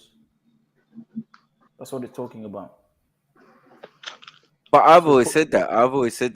that the people from the whole of the east side should have some form of relation. So I thought that Zulus are quite tall. They're not small. No, you know, Maki, if you play it again, when you look at the Bantu expansion, when we left Cameroon and Nigeria, we went down south, even all the way going towards southeast. We were there already. Like I never knew you was in Cameroon and Nigeria. That's the Bantu expansion. That's where we dispersed from West Africa. This is why we're related. What expansion was that?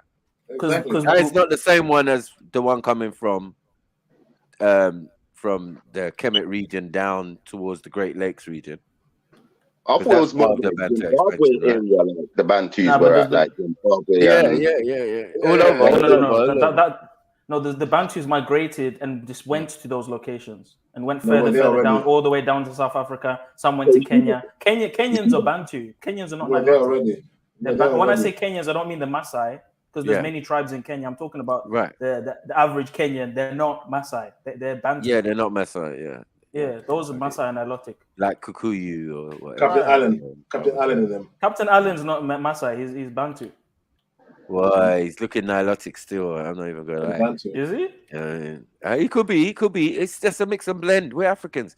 Like it's just so kind of diluted in our sense, but not diluted. By the time we get down to certain tribes, that's been 1,000 years and plus long standing, just to get that small tribe of what we're saying, like Zulus, for example. You know what I mean?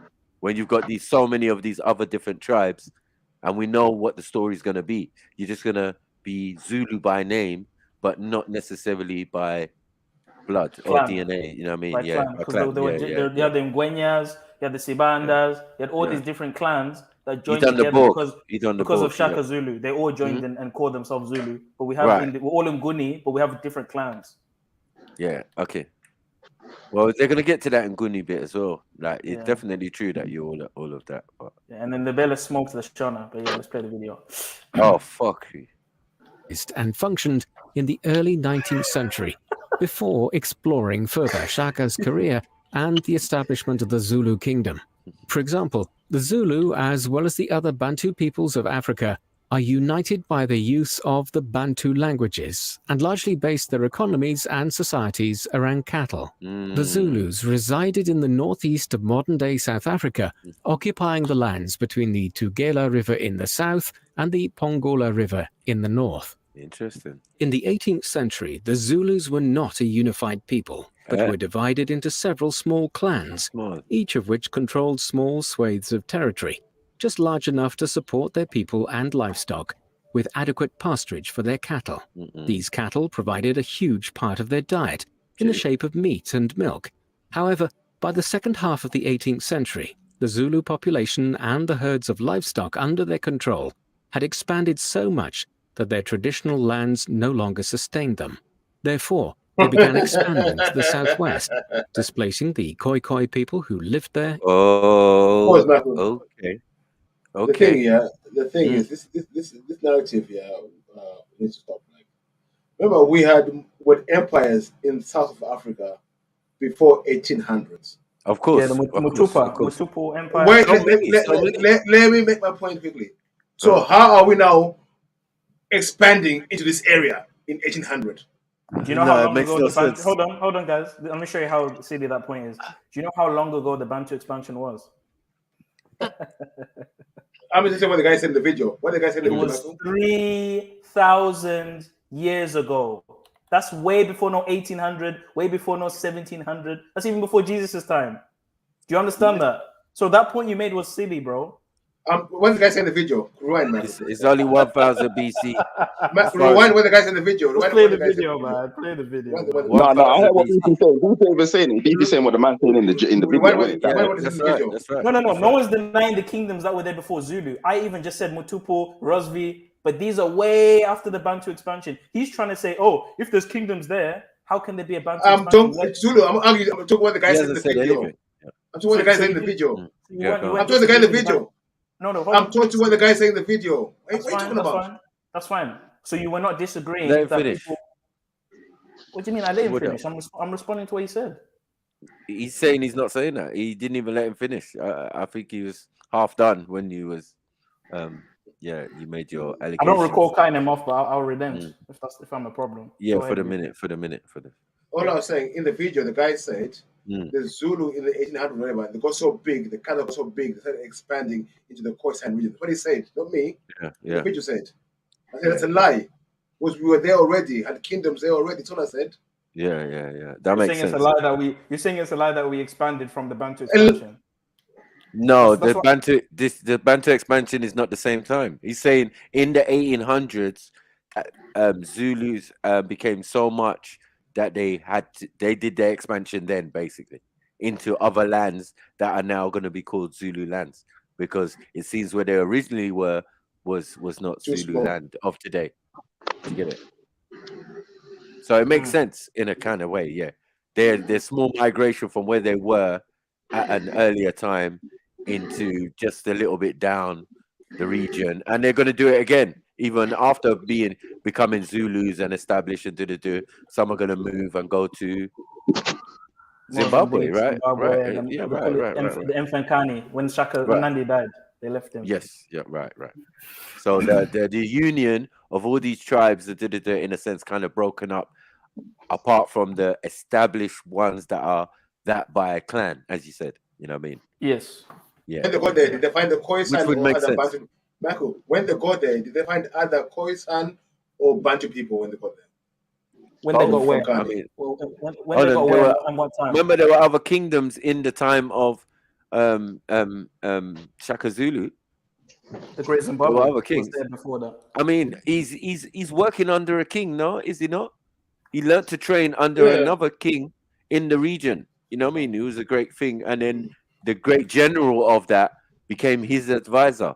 So they're showing even in the African sense that even Shaka Zulu raising up and raising the Zulus, there was greater kingdoms of the same, in a sense, family group. Yeah, you know what I mean? Or from this Bantu mix with whatever. I think the confusion here is, I thought you were contesting the fact that there was a Bantu expansion, and you were basically the argument I thought you were making was, well, how can there be a Bantu expansion if there were already Bantus there in South Africa?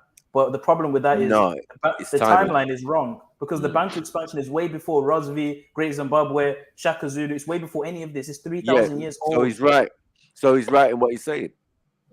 He's making the same kind of argument that you're making, in the sense that, when you're saying that, you're saying the people that you're calling Zulus moved from one part of the same area just further down because of grazing. We can accept that, right? We can accept that. Yeah. Right. We can accept that because of grazing. It's not because they're trying to take over other people. But in doing that, it seems like they did do that a little bit.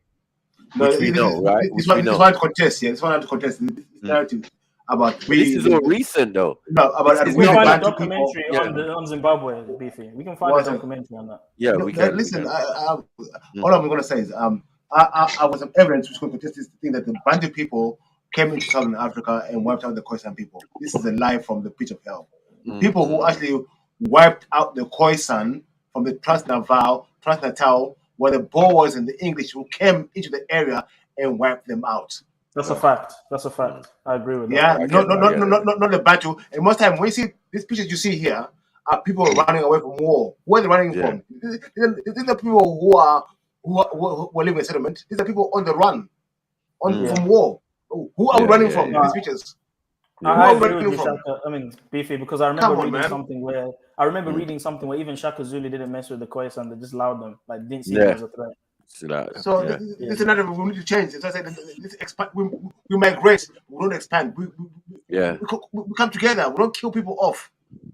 But in the extent of farming, we can migrate to or expand. But they're making it sound like it's an expansion with violence and domination of other people, which I don't think I can't be comfortable with that. That's not how Africa works. Well, when Shaka Zulu came around, things changed, didn't they? Because clearly they started looking people down. The point of that is though, but in African history, that's only the other day. What about the Nubians? What about the Nubians massacring and going to war? Skilled archers. Zulu. Yeah, but that's thousands of years prior to what we're talking about. We killed. By the 1800s, Zulu. Don't forget, by the 1800s, in Southern Africa, we had the Portuguese there for good 500 years fighting with them. And with the Arabs there for a long time fighting with them. So by the time we're going through a lot. And they're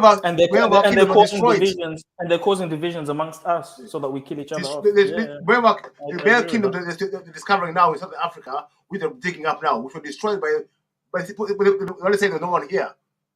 So they'll destroy everything. They say there's no one here. But let's see what they're saying anyway. Let's see. I agree with We're never going to get through this. Yeah, go on. In the process, however, the Zulu remained subordinate to the Nguni kingdom, a fellow Bantu people to the northwest. So hold on, wait. Fellow Bantu people, so Nguni and Zulu are not the same, no? No, they came from Nguni, but they're subgroup. They're a subgroup of Nguni. Okay. So just like how the Ndebeles left the Zulus, they went up to Zimbabwe to do their own thing. We're still Zulus in origin, but we're now we call ourselves Ndebele. So we differentiate ourselves in name, but in genetics, in tribe, in origin, we're Nguni. Michael, see what happened here, Michael. This is the thing. Remember, I told you about the Great Lakes region. Some people who are there, some people left. Right. So when you go and come back, you still meet some people, but you now change your identity. Like cousins now. You no more brother and sister. But you're going to come back. Yeah. You've got to come back. Yeah. So when people say they went somewhere, when you go somewhere, things go bad. Where do you go back first? You go back home, innit? I'll give you an example, Marcus. Like, for example, you know how you always say like people from Ghana and Nigeria are related, but they've just differentiated themselves and become subgroups. It's the same way. You have the same origin, the same root, but you've become different. Now you're Yoruba, now you're Igbo. No, that makes sense. That makes sense. Yep. And as you know, a lot of the subgroups are Nigerian tribes, different tribes within the thing, but their origin is one particular tribe, like Yoruba. That's why the Yoruba, the majority people there. Exactly. Like some are just directly us. You know what I'm saying? They just got different names, they're Islamic or whatever. They just decided to do their thing a little bit different. So, but when we check the DNA with us people. And the Igbo and the this one and the that one and the and the Benins and all of that and the Edo, you're all the same people. Mad. Facts. Yeah. But like I said, like I say, Zimbabwe, the Shona tribe, the Shona is just one tribe, you know. The Shona is like 5 tribes come together. Yeah, the Venda, there's all these different Karanga. So among the Shona people, there's some Shona people who came and went back, and some people have always been there. Right. The Shona we speak is a bit different. There's the Zulus, but we still speak the same language, but it's a bit different because some of us went far places and came back. But if you heard yeah, the Lemba are Shona. If you herd cattle, you're going to live like that. Exactly. Right? Yeah, you're going to migrate because you're going to follow the cows. Right. Cows move as well. They need pasture. Exactly. Right. See, that's a good point. That is a good point. Right. So, as I was saying, all up and down from all the way from the Levant and all, you can see the trace of what we're calling farming. Pastoral. And you ain't gonna do that. Thank you. We ain't doing farming without no cattle. Yeah. When you get to Kemet, it's cattle. When you're in Sumeria, it's cattle. Cattle. Right. These farming based civilizations. This is what they don't want to tell us. They want to tell us about gods and thing, but their thing is about farming and agriculture. Because remember, cattle back in the days, cattle were your labor and your mode of transport. Yeah. And even when we say Abraham, when we take it to biblical, it's all about the seeds he's carrying, and that when he gets to a fertile place, he can spread those seeds and take his flock and his lambs and his spotted lambs and all the cattle that you need to survive, and because they're those type of people. One, they travel a lot, it seems, raise tents in the desert and and then when they get to a place where they can settle, they will spread the seeds that they've been carrying for God knows how long, and it's all about that will help sustain your generations. But what's also fun as well, Maku, it's the cattle that lets you know who the people are. Right. Because these same cattle, if you've done the genetic studies on the Nguni cows, and they've compared them to the cows there today in Northeast Africa, in Ethiopia, and in Kush, and Egypt, they've also done tests on the cows today and the ancient breeds of those cows in Kemet and in the Levant. They've shown that those cows the Nguni cows share a close resemblance genetically to, so it shows that we moved from those Northeast African regions. Right. Oh, maybe Zulu, as we said, Zulu. Or maybe we took the cows there. How about that? Yeah, we took the cows down to Africa, to South Africa with West Africa. No, Zulu, no. We I took get the it, cows, I get it. the Levant and back. Nah, we took the cows there. but you're out of Africa though. We have different opinions on that. I'm not into. No, I'm saying at least. Listen, the migrations between the Levant and thing must have been multiple. Do you get what I'm saying? Over many things. So when they say Bantu migration, which one? When you say Twa or the Khoisan migration from those regions to where they are in South Africa, that's another period. So in between that, it's up and in, down in, and up and in, down in. I kind of leaning more to what Beefy's saying, but Zulu also knows it. Do you get what I'm saying? As in, yeah, we were there, but the description, depictions, and all of that don't seem to match. And I'm saying image shape your reality. That's why I always say, look at the phenotypes and think of the phenotypes of those times, and know that it's us or who's our cousins or Nilotics or but it's always still us until a certain point where Europeans or white Arabs. People in the chat that are saying that we're making things up and claiming things. Can they jump on, please? Jump on, this stupid guy, he's always saying shit like all forget the I know. things. Just jump on, bro. Like, man, don't know their own history. I know, man. What we do? Yes. The thing I was gonna say, another thing as well. The way let's say the Khoisan are a subgroup of a big tribe of Twa pygmies who can be found all over Africa, all over the world. All over the world. So how did the Bantu wipe them out in South Africa? How? When they're all over the world. It's all over the continent. They mixed with them even. Yeah, they mixed with them. Thank you. Yeah, but that's what they're gonna say. We try to make them like the only one group, the Khoisan. But they're found in Congo. They're found in everywhere. In Benin. They're found everywhere. It's quite people. Everywhere. And even within the Zulu tribes and all of that, we've got pygmy people, little people, and little shaman and all of that. This guy's a pygmy, man. Come on, man. What is it? You know what I mean? Like, come on, Zulu. I show you. Some of our family members, right? Some of our family members are proper short, right? You know what I mean? When you're like, yeah, your unks. Mac was see my mum. You're pygmy, man. You're pygmy. Mac was see my mum. What's this one? Mac was see my mum. Yeah. Yeah. But my mom is nothing. My grandma's sister. Right. If you look at the picture of the Khoisan, I put her next to them, you would tell no difference. But my grandma was tall and dark. Yeah. But they were sisters. I know. Obviously, I don't want to bring the video of the dark skin Khoisan. Come on, it's what the brown skin and because there's a perception that they put out that they were all light skin and oriental looking. We kill them off and everything. Cool. Like that's fine. But no, there's always two ends to a scale. Do you know even with Africans? You know what I mean? Do you know what it reminds me of, Max? You know the Aborigines. how we have this depiction of them, with the right. straight hair. But you wouldn't know that the original type of that would have been more like the Tasmanian afro, because they've been wiped out. Yeah, they're mixed. Yeah. When you look at the Khoisan today, you think, oh, these are the oldest people, blah blah blah blah. But the people that were before them would have looked more like pygmies, bro. Yeah, I'm just saying. Straight facts. Yeah, that's a fact. The San people, they are pygmies. The San are pygmies. They are pygmies. No, because we see the we only see one half of what they're trying to show us. Colorism going on. Right, there's colorism even in Google.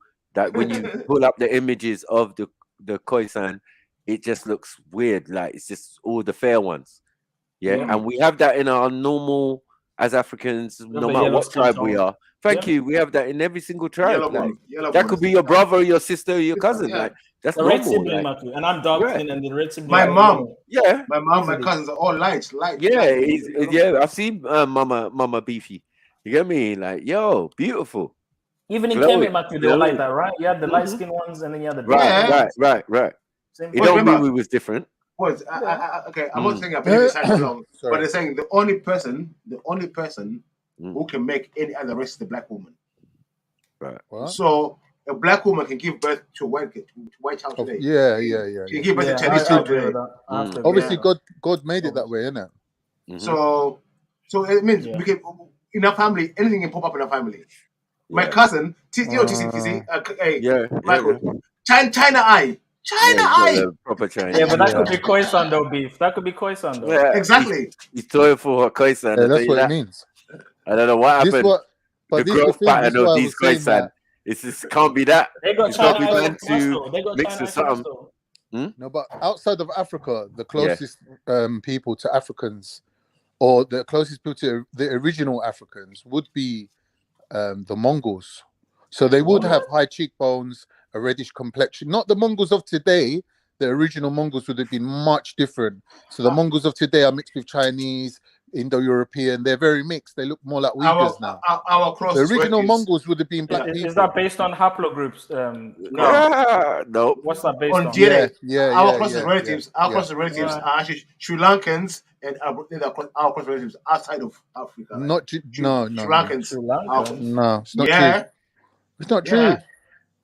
I don't know about this haplogroup thing, guys. I'm sorry. I know. I'm not really 100% with it. I'm not doing it with no haplogroup. If we're gonna do it, but again, I'm saying we're just doing it from the basis of our families and what we can prove, right?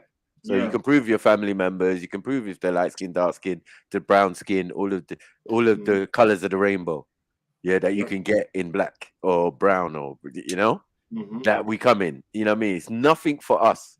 It doesn't surprise us if you turned up and you said, "This is my sister, and she's jet black or she's super light." It wouldn't make no difference because your features would probably be similar. So it wouldn't mean nothing to me. It would just be like, "Oh, all right, big up, sis. I see you. How you doing?" You know what I mean? Yeah. I see how you lot look alike, and obviously you lot family. You know what I mean? Those are the things we would more like. Yeah, the features. Like, But then it's also, you can have defects, right? You can have vitiligo, like Michael Jackson, right? All of his family members are all black, but he's the only one that's got, you know what I mean? So it's like you can also have defects as well. I've got cousins like that. Wait, no. I don't know if you can buy vitiligo in a tin of bleach. I don't know. You think he was bleaching? Hold on. You think it wasn't vitiligo? I don't think so, no. Come on, man. Why would he just bleach his skin randomly? That doesn't even make sense. It wasn't random. He got burnt. What? He got burnt. After he got burnt. After he got burnt, he came back light skin. Is it enough to burn your skin though? Yeah, boy. Yeah, first degree burns and that. You know what I mean? We don't know how badly because on the video it looked bad. You know what I mean? He was dancing for a minute. He was dancing for a minute while his hair was burning. You get me? Hello. Yeah, but Maki, it went from being light skin to going full blown white. I know. So something happened. Something happened. But the time he took off from music was a number of years. He was around for 3 years, and then he came with Bad. Yeah, man, having bleach brows and that. Looking all light skinned and that. Yeah, it was mad. Light skinned. Because after it happened, he put out tunes, but there was no Michael Jackson. He didn't do nothing. You went from Nguni to Khoisan in 1 hot second. Yeah. What's the Nguni to Khoisan, you know? All right, let's play because they want to disturb us. They don't want to learn African stuff. The Nguni Kingdom, a fellow Bantu people to the northwest, around what is now the border between South Africa and Mozambique. Chief amongst these Nguni people around the year 1800 were the Ndwandwe. Zulu society maintained many traditions which had been practiced across sub-Saharan Africa. Yeah? Are you Look at that thing. If you study sacred geometry, I'm telling you, bro, having a dome structure. Please, mantra. It's called knowledge and wisdom, bro. It's not seen.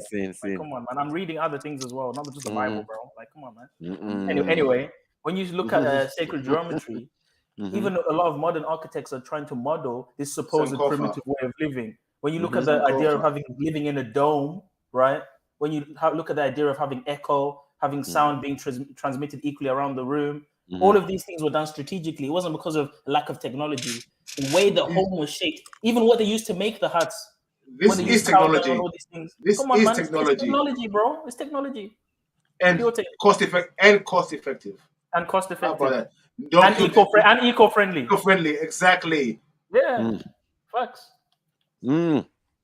But the thing with this is, go and see it in its splendorous form, taken from here to Kemet.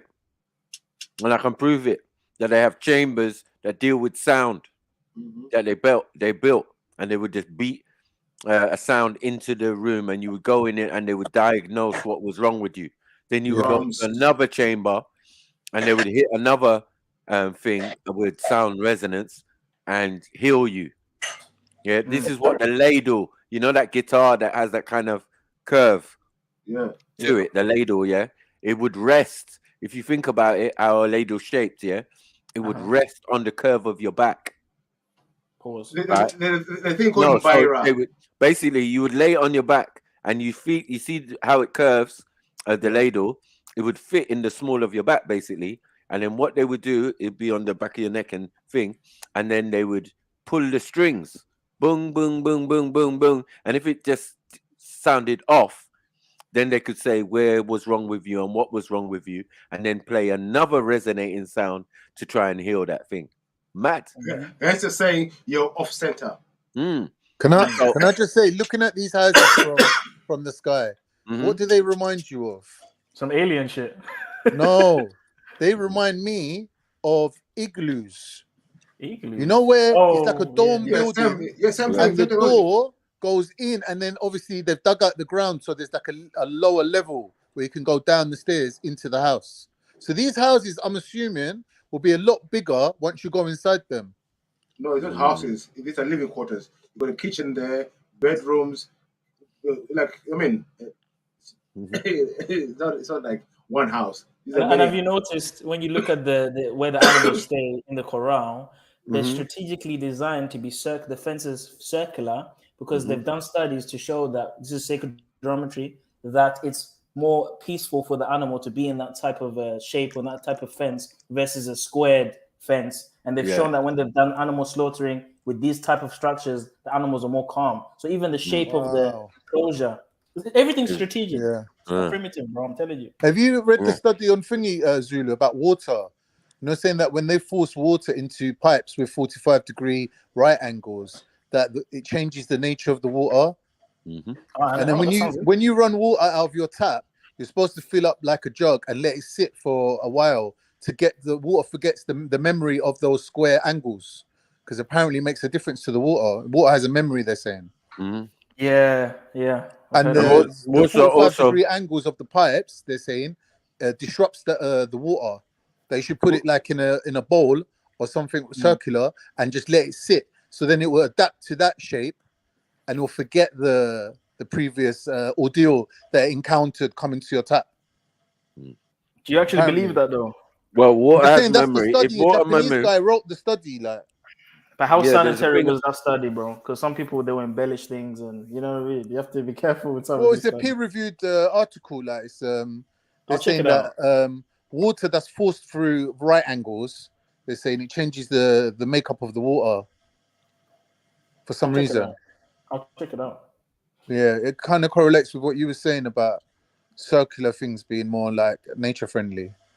And listen, they found these circular structures all over England, so that tells you another thing, right? And they said that any kind of circular structure was definitely African based. So when they went to Scotland, it's a fact. When they went to Scotland, they found these stone, basically bases, monoliths. Yeah, no, they were just the base structures, right? So they cut structures that they had either removed or but the base was there. Yeah, so the foundations basically. Even Stonehenge, isn't it? It's a circular design, but they're saying that Stonehenge was moved from a different location. So when you look at where it was moved from, this is the route that they're saying that the Druids arrived from, the side of Ireland, let's say. So they must have come from Africa. They would have came from that direction by boat to England. They're saying that that's how these people with this African culture managed to build stuff in England. Of the circular structures are the basis of most of the oldest structures in Scotland. So this is not about Millennium Scotland and castles and all of that, which probably they had a hand into, in a different form. But in earlier times, they were building stone corrals and things like this, you know what I mean, stone structures. And it is an identifying marker of African architecture. Mad. But if we ask the Shakara that, he for will hundreds say that and even thousands of years, the small he would Zulu say it's independent. He would say it's Yeah. independent, wouldn't he? Come, he wouldn't want. Yeah, Spiritual. It's African spirituality. got nothing to do with Africa. Like, what the hell, man? I don't know what he's doing. Let's go. clans were each ruled over by an Inkosi, a king or paramount chief, whose household consisted of his wives and usually many children. So what was the correct Society further pronunciation down of was that? divided into the Inkosi. Ngozi? Inkosi. Ngozi? Yeah. I know a girl called Not Ngozi. Ingozi, Inkosi. The Okay. problem is this guy's Silent using G. a voice reader thing, so it's No, not going to pronounce. See, It's not going to pronounce the things properly. That's the thing. African dialects, the G is silent, the incourse. But when you read the word, it's an NG. So when people are reading the ingozi, when they read the word, but they're not saying how it's what. Yeah. It's incourse. I heard that there used to be clicks in there, but they removed them. No. Clicks in where? In the Ngozi, in the end, the beginning part. No. kraals or Isabaya, which were homesteads or economic units inhabited by individual families. These kraal, in turn, were centered on the cattle owned by the Zulu people of a given region. Indeed, society was entirely centered on cattle, and to a lesser extent, the sheep and goats which an individual clan had dominion over. These were so important because milk curds were the staple of the Zulu diet. As a result, cattle were the primary measure of wealth. Yeah, man's not trying to put it in their hair, man. Make butter and Milk curds. The land of milk and honey. Milk curd. Milk curd is raw milk. Not pasteurized milk. Raw milk. Raw milk is good for us, but not pasteurized milk. And we make yogurt. We call there's milk and honey everywhere. But we also made yogurt. We call it. Oh no, there isn't, my brother.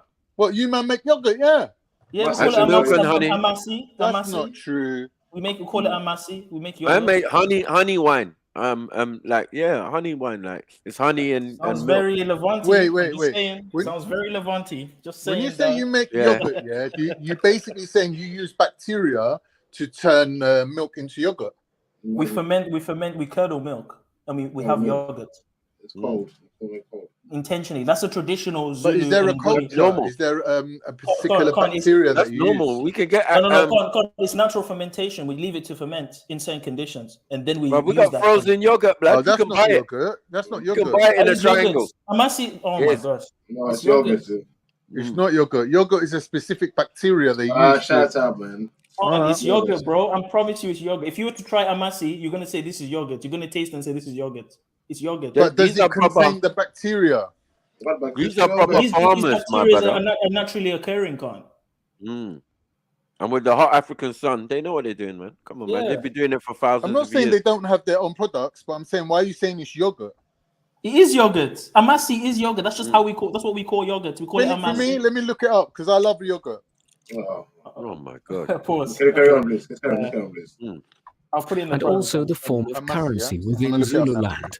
Furthermore, Zulu culture was polygamous, and men purchased their wives with cows, and religious beliefs were paramount in their society. You get me, ladies? Polygamous. You get me? Come on. Submit to your man, all of you. You get me? This ain't no matriarchal civilization, yeah? The man is ruling. Right, miss. And you can have one That's right, person MJ. there. You need to submit, MJ. That's right. Yeah? Submit. Map. Sorry. So Zulu, I don't listen to you. I listen to my man. Thank you. Okay. Yeah, that's cool. That's cool. Men purchased their wives with cows, and religious beliefs were paramount in their society, being focused on magic and ancestral spirits, which Zulu people Whoa. What? Ancestor. Amadlo was he? The ancestors. Magic, yeah? Yes, Okay. George. Vadzimo. I'm glad you accepted. Facts. Yeah. These ones weren't Israelites, though. Definitely. Well, the Israelites were doing Judge as well. That's why God had to tell them not to do Judge. This is what That's we're why God doing told them not to do. now. I'm gonna educate on this, yeah? Why did God have to make the command, Maku, not to do something if they weren't doing it? True. Because they were doing it. They were practicing the Canaanite stuff, right? God had to keep telling them stop doing it because they were doing it. So now you're saying Zulu stuff is Canaanite? No, I'm not saying that. I'm saying that all I'm saying is, hold on. All I'm saying is just because the Zulus did judge doesn't exclude them away from formally being Israelites, because the Israelites themselves at times did judge. Yeah, but there's still Israelites that are practicing their thing and haven't changed. But when you read the prophecies, the Bible tells us that we'll worship gods of wood and stone not known by our forefathers, that will fall away, that will do all sorts of manner of things. That's worship. No, actually, the Bible does talk about ancestor worship. It's called messing with familiar spirits. God tells us not to deal with familiar spirits. When King Saul went to the prophets. Hold on, brother. When King Saul went to the witch doctor, the woman, the witch from Endor, he asked her to perform a necromancy ritual to bring back prophet Samuel. So we had our own Jewish ancestor worship, familiar spirit. All of this was in Israel, practiced by the Israelites. God had to tell us not to do it because we were doing it. You still do it, but you got prophets. You still do it. You don't even understand what I'm saying. Play the I do. I can see in the chat some people understand, which is fine because it's for them. Oh my days. Yeah, but cool. Yeah. Okay, let's go. Society. You got Jews as well, man. Magic you know and that. ancestral spirits, which Zulu people believed manifested themselves in the physical world. We all have a bit of judge. During fire rituals and other ceremonies conducted by witch doctors. Fire rituals, yeah? That's right. Which one? Oh, okay. I need some Israelite stuff, though. I need some. Go Zulu in the back. Yeah, I'll put something quickly. Pause, Con. Pause. We don't. Okay. I have to have kept the Israelite traditions, man. At least one or two. Let's see. The equivalent in Bantu societies of priests. The technology of this society was primitive. Most tools were formed out of wood. Yeah. When we say priest in our culture, a priest is like a leader, a healer. You know what I mean? Not just. He's a witch doctor, man. He's a herbalist. He's a farmer. He knows everything. Wisdom, but be fair, they had different schools. It wasn't just one priest that knew everything. Some priests were the ones that dealt with the Ahmed Lozi. Some priests dealt with medicine. Some priests dealt with the ancestral stories and records. We had different schools for different purposes. And it also depends on your family, but most families have a purpose. So in your family, you grow up doing certain things. Whether you're healers, you're farmers, Mooty. Who you are. Do you know what that sounds like, Beefs? You're not gonna agree, but guess what that sounds like? Certain families are responsible for certain roles within the tribe. Interesting. Sounds like the tribe of Levi. Oh, the priests, the people descended from Aaron, they do this. The people descended from Judah, they do that. Interesting. But anyway, let's play the video. Most African tribes do that. I'm just saying, Mark. But anyway. Anyway. I'm seeing the opposite of that, but it's cool. No problem. And other malleable substances to make spoons, bowls, and other household goods. What iron ore could be easily found on the surface of the region was smelted using big forges and generally iron smelting. spear tips and other weapons. Yep. This focus on you're making weapons. This is standard Israelite custom, yeah. Bringing up. Hold on. What do you mean, bro? Zulu pick and choose, boy. How is it pick and choose? No, I'm asking. I'm not saying pick and choose. I'm asking. Is these being a warrior and all of this is part of the Israelite custom? When we're talking about the Zulu people, and when you look at the tribe of Gad, who's the ancestor of the Nguni people, he is described as the tribe of Gad is described as being a tribe of warriors. Not only a tribe of warriors, but guess what weapon they famously used? They used the spear and shield. Very interesting. And when you look at the Israelites, what shields they used cowhide shields. From the Bronze Age, they were using cowhide shields. Very interesting. But anyway, Michael, in the Bible, if I'm not mistaken, in the Bible, like when Jacob was wrestling with his twin in the belly, God said Jacob will be the spiritual one, and will make Esau the mighty warrior on the earth. Yeah, who will defend Jacob. Am I lying? What's that got to do with what I just said, though? There's many tribes that could. Let's move on. Hold on. Can anyone explain the connection? Can anyone explain that connection? Let's move on. Thank you. That was a silly point. But anyway, let's go. Manufacturing weapons is hardly incongruous, as all adult males in Zulu society were warriors. They fought in huge massed formations of fighters called impis. They wore no real apparel or armor to protect themselves, other than wooden shields covered with cowhide, while the primary weapon was a 6-foot-long spear called an assegai. Also, battle tactics were virtually non-existent. Whoa. Individual clans Whoa. Reload. You see that? Was that Gillette hair? No, but these are random pictures. These are random pictures, though. They're random. That might not even be a Zulu, bro. That might not even be a Zulu. What? These are random pictures, Marky. Look at this. Nah, they're not random. That's a well-oiled painting. Like, man, time out to do that. No. Zulus don't have hair like that, bro. We don't have hair like that. He's from East or something. Boy, I don't know, man. It's in the banter. He's from East. We don't do that business. It's not banter. It's in the banter. He put the yogurt. He put the yogurt in the hair. Nah, we don't do that. We don't do that. Gillette, man. It's Esther's uncle. You know what I mean? This is mad. Out here look like Tom Zilla. He might be Also, battle tactics were virtually non-existent. Individual clans relying on no battle tactics. So he's making weapons for nothing. Mad thing. What do you mean, man? Just dancing display. It's just a dancing display. We knew this anyway. We're murderers, bro. We're not nuts. Like, you know what I mean? So yeah, that's why we're saying that their idea of spreading out and the what is supposed to encompass this, where people, one person from each tribe might dance off or thing off or. And when Shaka came, it was a massacre. He changed up the game. I said, "What is this? I can't get jiggy with this." Man took off his sandals, ran up and juked a bear of them, bro, all by himself. Oh, fuck it. Sheer numerical strength to overpower their rivals. Thus, Shaka was born into a kingdom which was built around the idea of controlling cattle and manpower in order to rise to the top. His ascent would be based on his ability to do this effectively, and also on some innovations which he introduced to Zulu warfare and society. That's the only image we have of Shaka's rise to power began in 1816 when he was still short of his 20th. And that's the image that they gave to Queen Victoria. Is that an artist's impression or is that an actual portrait? It might be a bit of both, because to be fair, it was taken around the same time that he was king, and that picture was delivered to Queen Victoria when the Zulu king was captured. That he's gonna get the best. The best. So it definitely could have. He could have looked like that. He could have looked like the best artist. Yeah, would make more sense as well. Yeah. birthday when his father, Senzengakona, died. The Zulu chieftain had designated another one of his many sons, Sigujana, to succeed him. But Shaka, the outcast son, was determined to interrupt this line of succession. And so it was that, with the help of Dingiswayo and his adoptive clan of the Mtetwa, Shaka pressed his claim to the rule of the Zulu in 1816.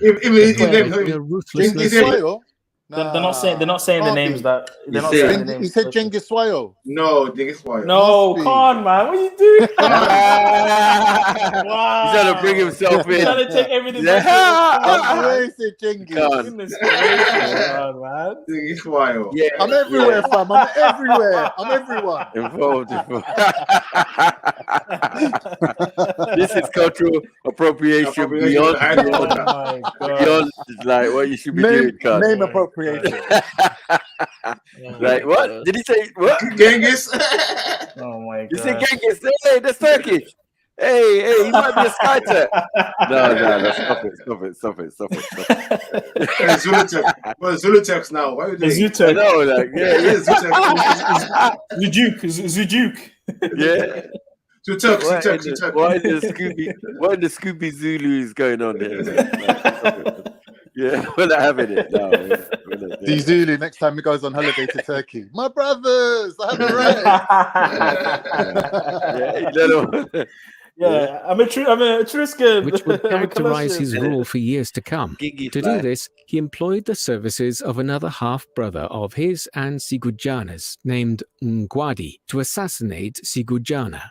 With this done, Shaka then returned to his birth tribe at the front of a daunting military escort which Dingiswayo had provided to him of Mtetwa troops. These now executed any men associated overtly with the previous regime, and Shaka assumed the kingship of the Zulu people. He would rule as part of a formidable confederacy of Bantu tribes in Southeast Africa, which was based around the alliance of the Zulu and the Mtetwa. This alliance might well have proved a moderating influence on Shaka going forward. We have already seen how Dingiswayo had chastised Shaka some years earlier for his excessive use of force in prosecuting the Ama Mbata people near the Mtetwa. But if this was the case, then this restraining presence was quickly lost. You see the parallax? As in 1817, just months after Shaka assumed the leadership of the Zulus, the Mtetwa ended up in conflict with the Ndwandwe people on their northern border and under the... Not being funny, but in other parts of the continent, thousands of years before, we already got these weapons. Are you trying to say you had battle axes? Bruv, we got more than battle axes. Man. Yeah, right. That's what Shango is known for. Yeah, his battle axes. This was Kemet to them. Come on, yeah, Kemet. Yeah, but none of your weapons are as good as the Ikhwa. So what? None of your weapons are as good as the short spear. That's why that's why you just rise to prominence, and then you say, "Hold on, you just rise to prominence." Why can't we agree today? Wait! You cannot. You're doing. You're being unfair though. You just rise to prominence in the 18th century or 19th century, and we're talking about thousands of caliphates and different kingdoms, thousands of years before what you're talking about. We actually had wars with the British and smoked them on many occasions. No one can say the same for your tribes. I'm sorry, Maku. What? I don't know about that, bro. Give me an example where you guys were smoking British left, right, and center. Give me an example. I gave you, man. I gave you. The British Empire was so scared of us, they had to bring back cannons and shit to deal with us, bro. The Punic. Hold on. Type it in. The Punic expedition. That's it. Punic expedition. Let me tell you. 1887 or something like that. This has nothing to do with West Africa. This is Carthage. What? Carthage? I typed in Punic and it's coming up with ancient Carthage and shit. Yeah. The Punic expedition. That's what it's called. In 18 something. Yeah. Punic Wars, Roman invasion. No. Punic expedition. Expedition.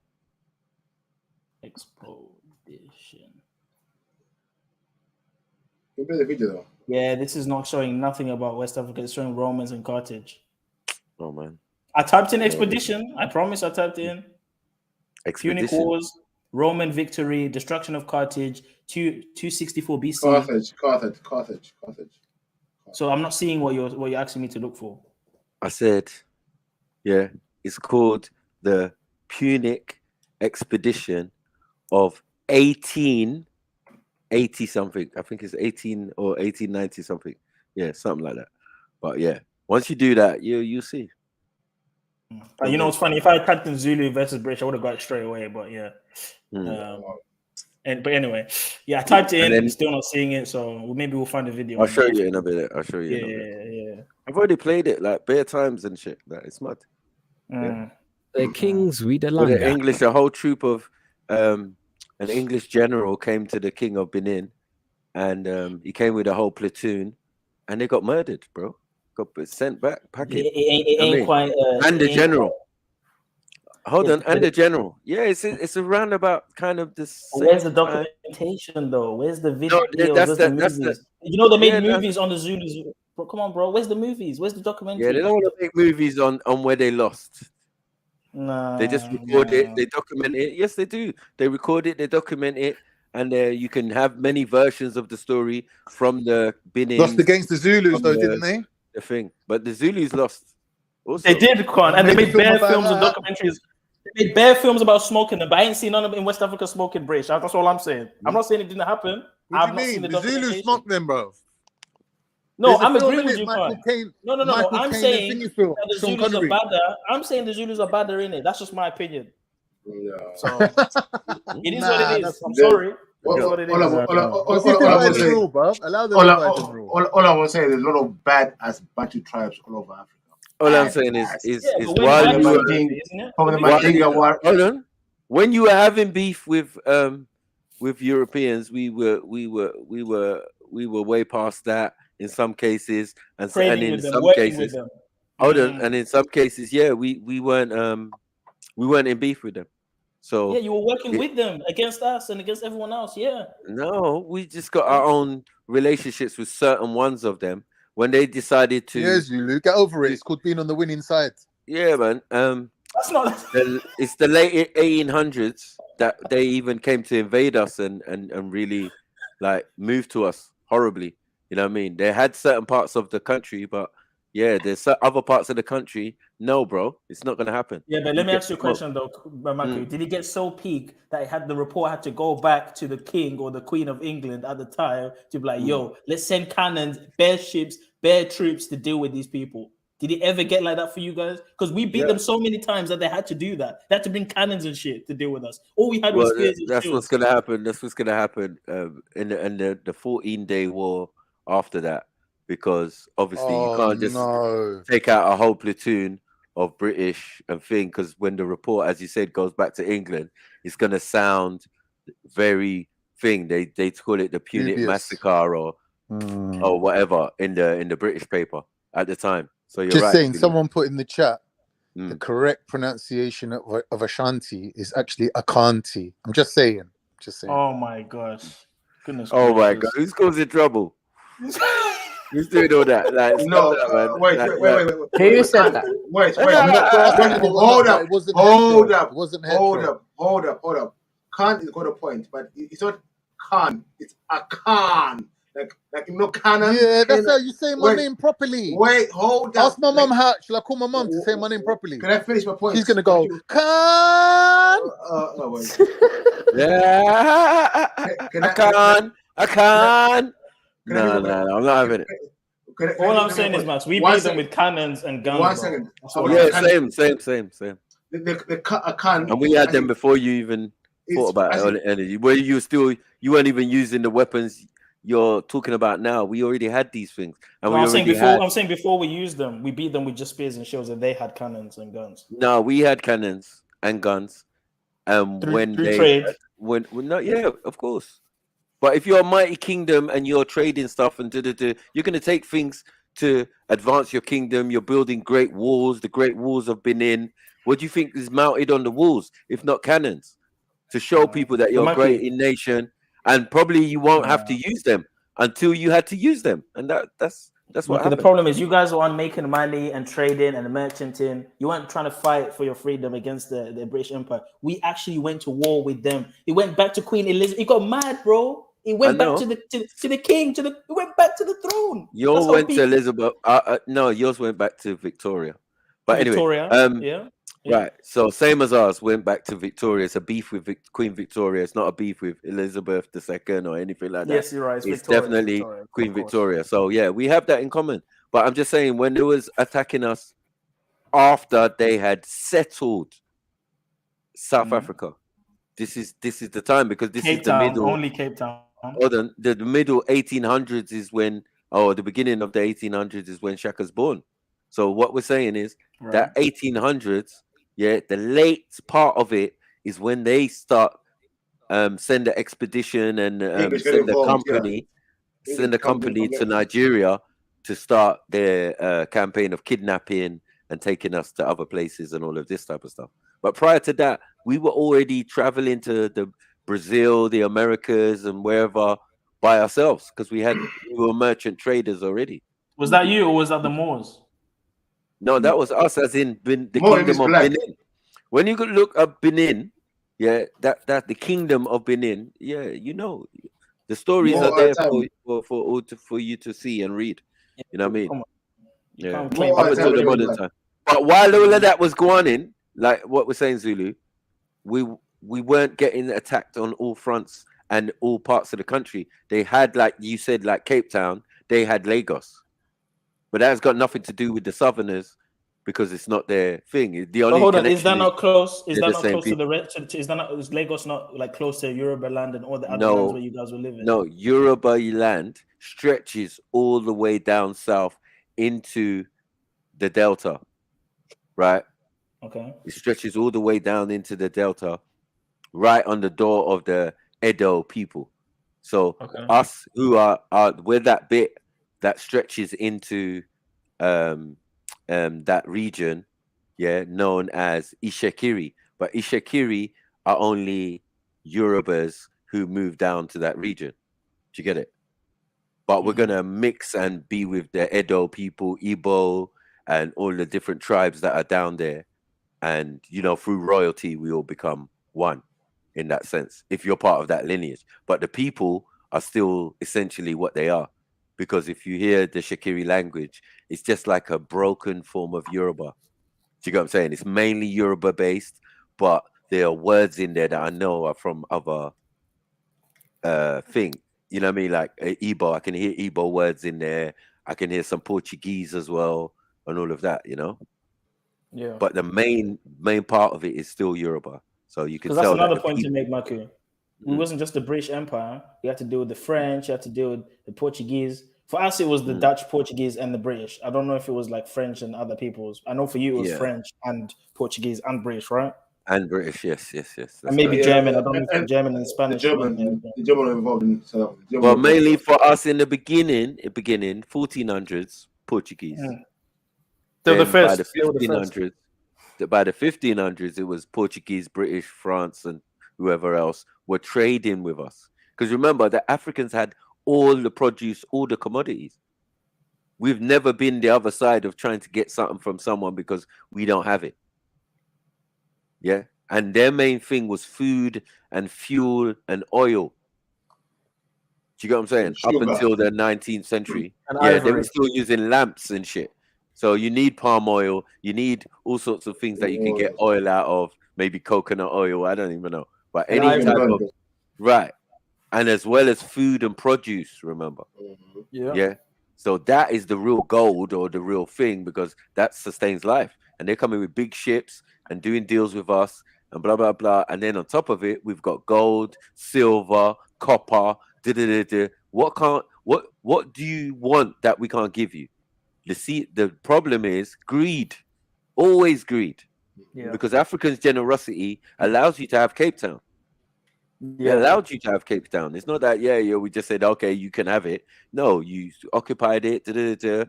We're watching over the border. You're kind of near us. Hello, Mr. White Man, how are you?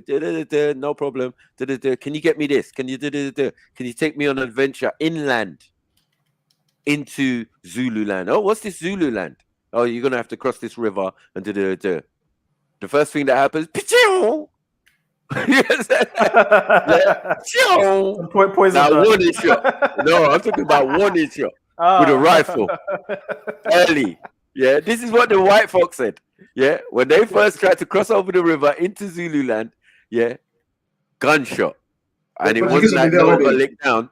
Yeah, and it's the same thing in Nigeria. When they went to down the Niger towards the Delta, someone got shot on the boat, which alerted them to people being down there who were doing their merchant trading and all of that from long time, unabated why they had Lagos, remember? Mm-hmm. You know what I mean? And it's Lagos named after from a Portuguese word, Lagos or whatever, right? So it's them who named Lagos, yeah? We call it Eko, which means camp. You know what I mean? As in a camp for an army. You know, like where the army and a general and his army, or in our case, a king and his army would settle for a little bit before moving on to another ends. Even in Zim, Harare, the capital, was settlement. So we tell them they will never sleep there. But Harare means you won't sleep. Well, basically, you know what it is? You know what it is? It's like saying it's a corral for soldiers. You know what I mean? A camp. You know what I mean? Army camp, army base. You know what I mean? Same thing. Yeah. So showing you that we were always militarized. Yeah, we were always militarized, even when they came upon us and we seemed to be living peacefully. But by the time they came fully round with a company to say, yeah, we're going to start taking slaves and all of this type of stuff, we were in civil wars. Some parts of the country were in civil war with each other, so it was easy to pick man off. If man are in civil war with man, it's like, yeah, bro, why you lot fighting, killing each other? We're just grabbing people, kidnapping your people. But it didn't take too long for the Africans to turn around and say, oh, what the hell was going on here? You can't steal my neighbor, even though I don't like him. Let's go. Yeah, you're killing me with sweetness and niceness and deals and trade deals and all of that. Because there's a story about the king of Benin having a trade deal with the British. Then it turns out, going through the documents, he never actually signed no trade deal. And this is what led to the supposed British general coming to the Benin when they were, the king was in a ritual. They were doing a ceremony and no one could go into the palace while this ceremony or ritual that the king was doing was going on, apart from this white general. Do you get it? He just burst through the door, blah, blah, blah. I need to see the king now. Bro, you have no rights over here. It's not like Lagos where you control. This is controlled by these people. So you doing this is a violation of their thing. And they've got soldiers, they've got military, they've got all sorts. But they're trading people. So they're very wealthy and all of that. But you see how Benin works. Benin was like the middleman between them and the inner interior, where you're getting all the produce from. Just because you live by the coast, it don't mean all the produce come from the coast. But if the first people who come there meet you lot and you say, yo, can you get us this? Can you get us that? Yes, no problem. Then I might go into Igbo land and where they're doing some produce or whatever that I need. Maybe cocoyam comes from there. You know what I mean? And that's how it works. But what the English tried to do was infiltrate and get rid of the middleman, which was the Benin people. So they just sacked the city and exiled the king. You know what I mean? And this was all in recent times. After this, I'm saying, like, you know what I mean? In more recent times, into the 1900s and all of that. It's crazy. Dingiswayo was captured early on by Tswide and was executed. Oh, the Mtetwa now placed themselves under Shaka's overlordship, essentially subsuming their clan under the auspices of the Zulus.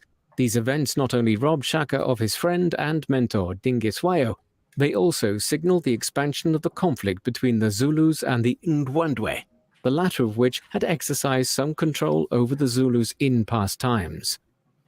The Ndwandwe Zulu War would last for 2 years through until 1819. Sorry. Aren't there Ndwandwe and Nguni? Mm-hmm. All of them are Nguni. So Nguni's fighting Ngunis, basically. Yes, in-house shit, man. All of it's or more closer related to Nguni, because they must be different in that sense. Well, they are family.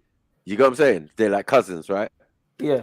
So it's cousins fighting each other, basically. Basically, yeah. Right. I got you. That's why they're able was to the speak most with each other. significant period in the development of the Right. Makes sense.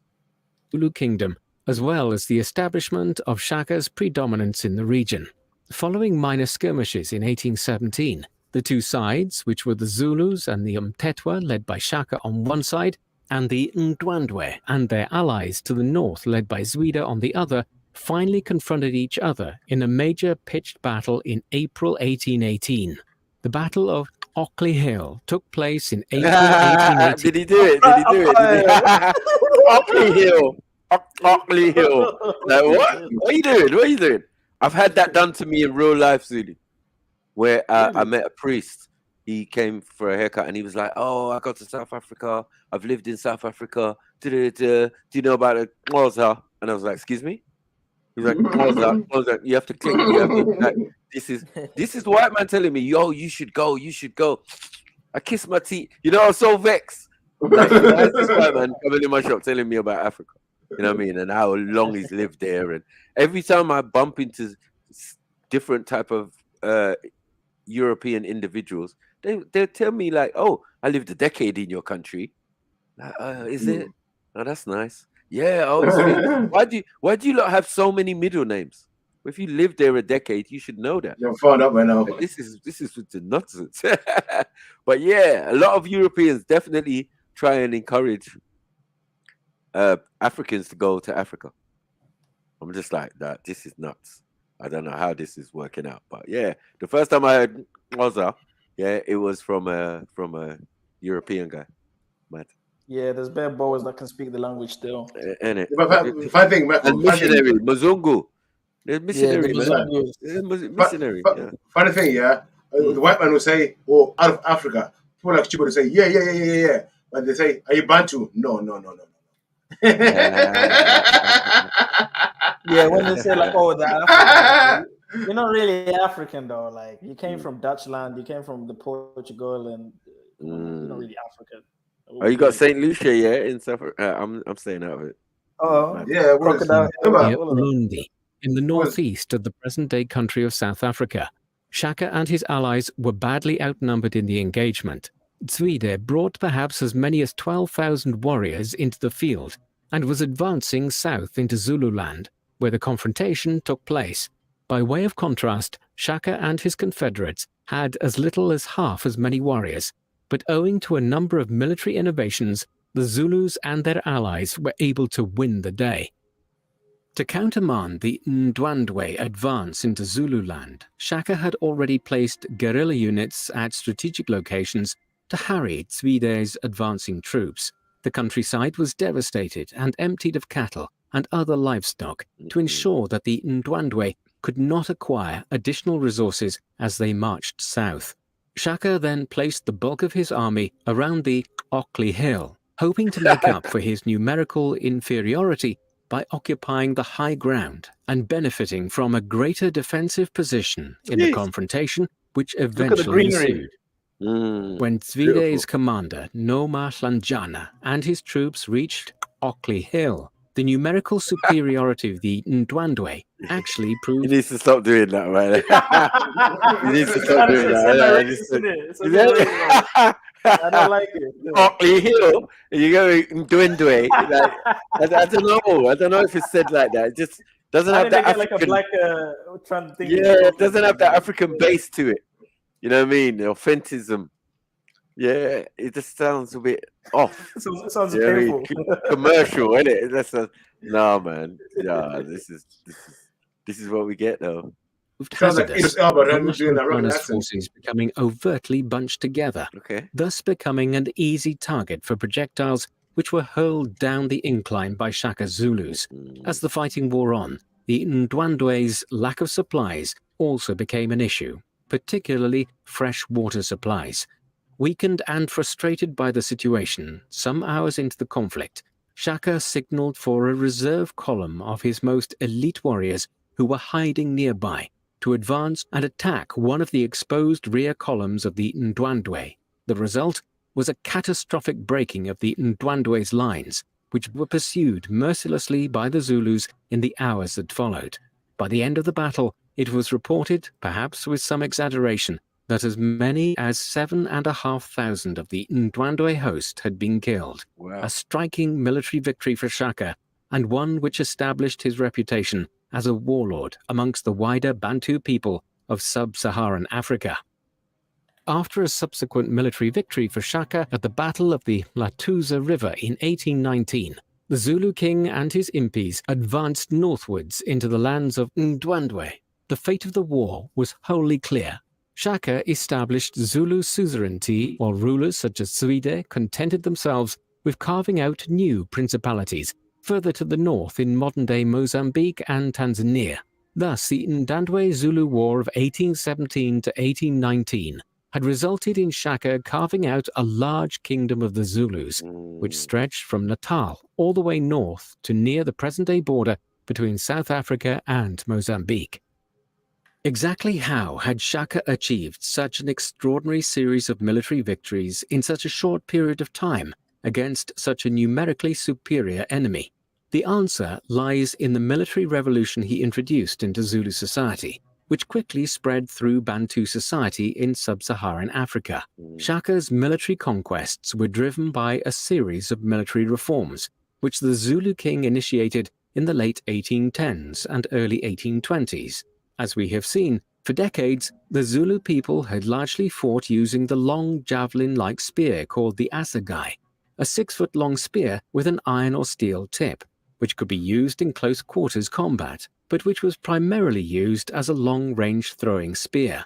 In order to gain a greater tactical advantage in close-range combat, Shaka began arming his troops with a shorter, sword-like weapon called the Iklwa.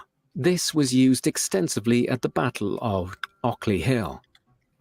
Shaka is also believed to have introduced the buffalo horns formation into Zulu. So this was perhaps something which he had learned from Dingiswayo and the Mpetwa prior to assuming the kingship of the Zulus. Regardless, it was through this formation Zulu warriors or impis formed up into a buffalo or bull's horns shape with 2 large wings of troops on either side of the ranked formation. This body of men then moved forward in the field of battle. What is it? What are you saying, Zulu? Demonic?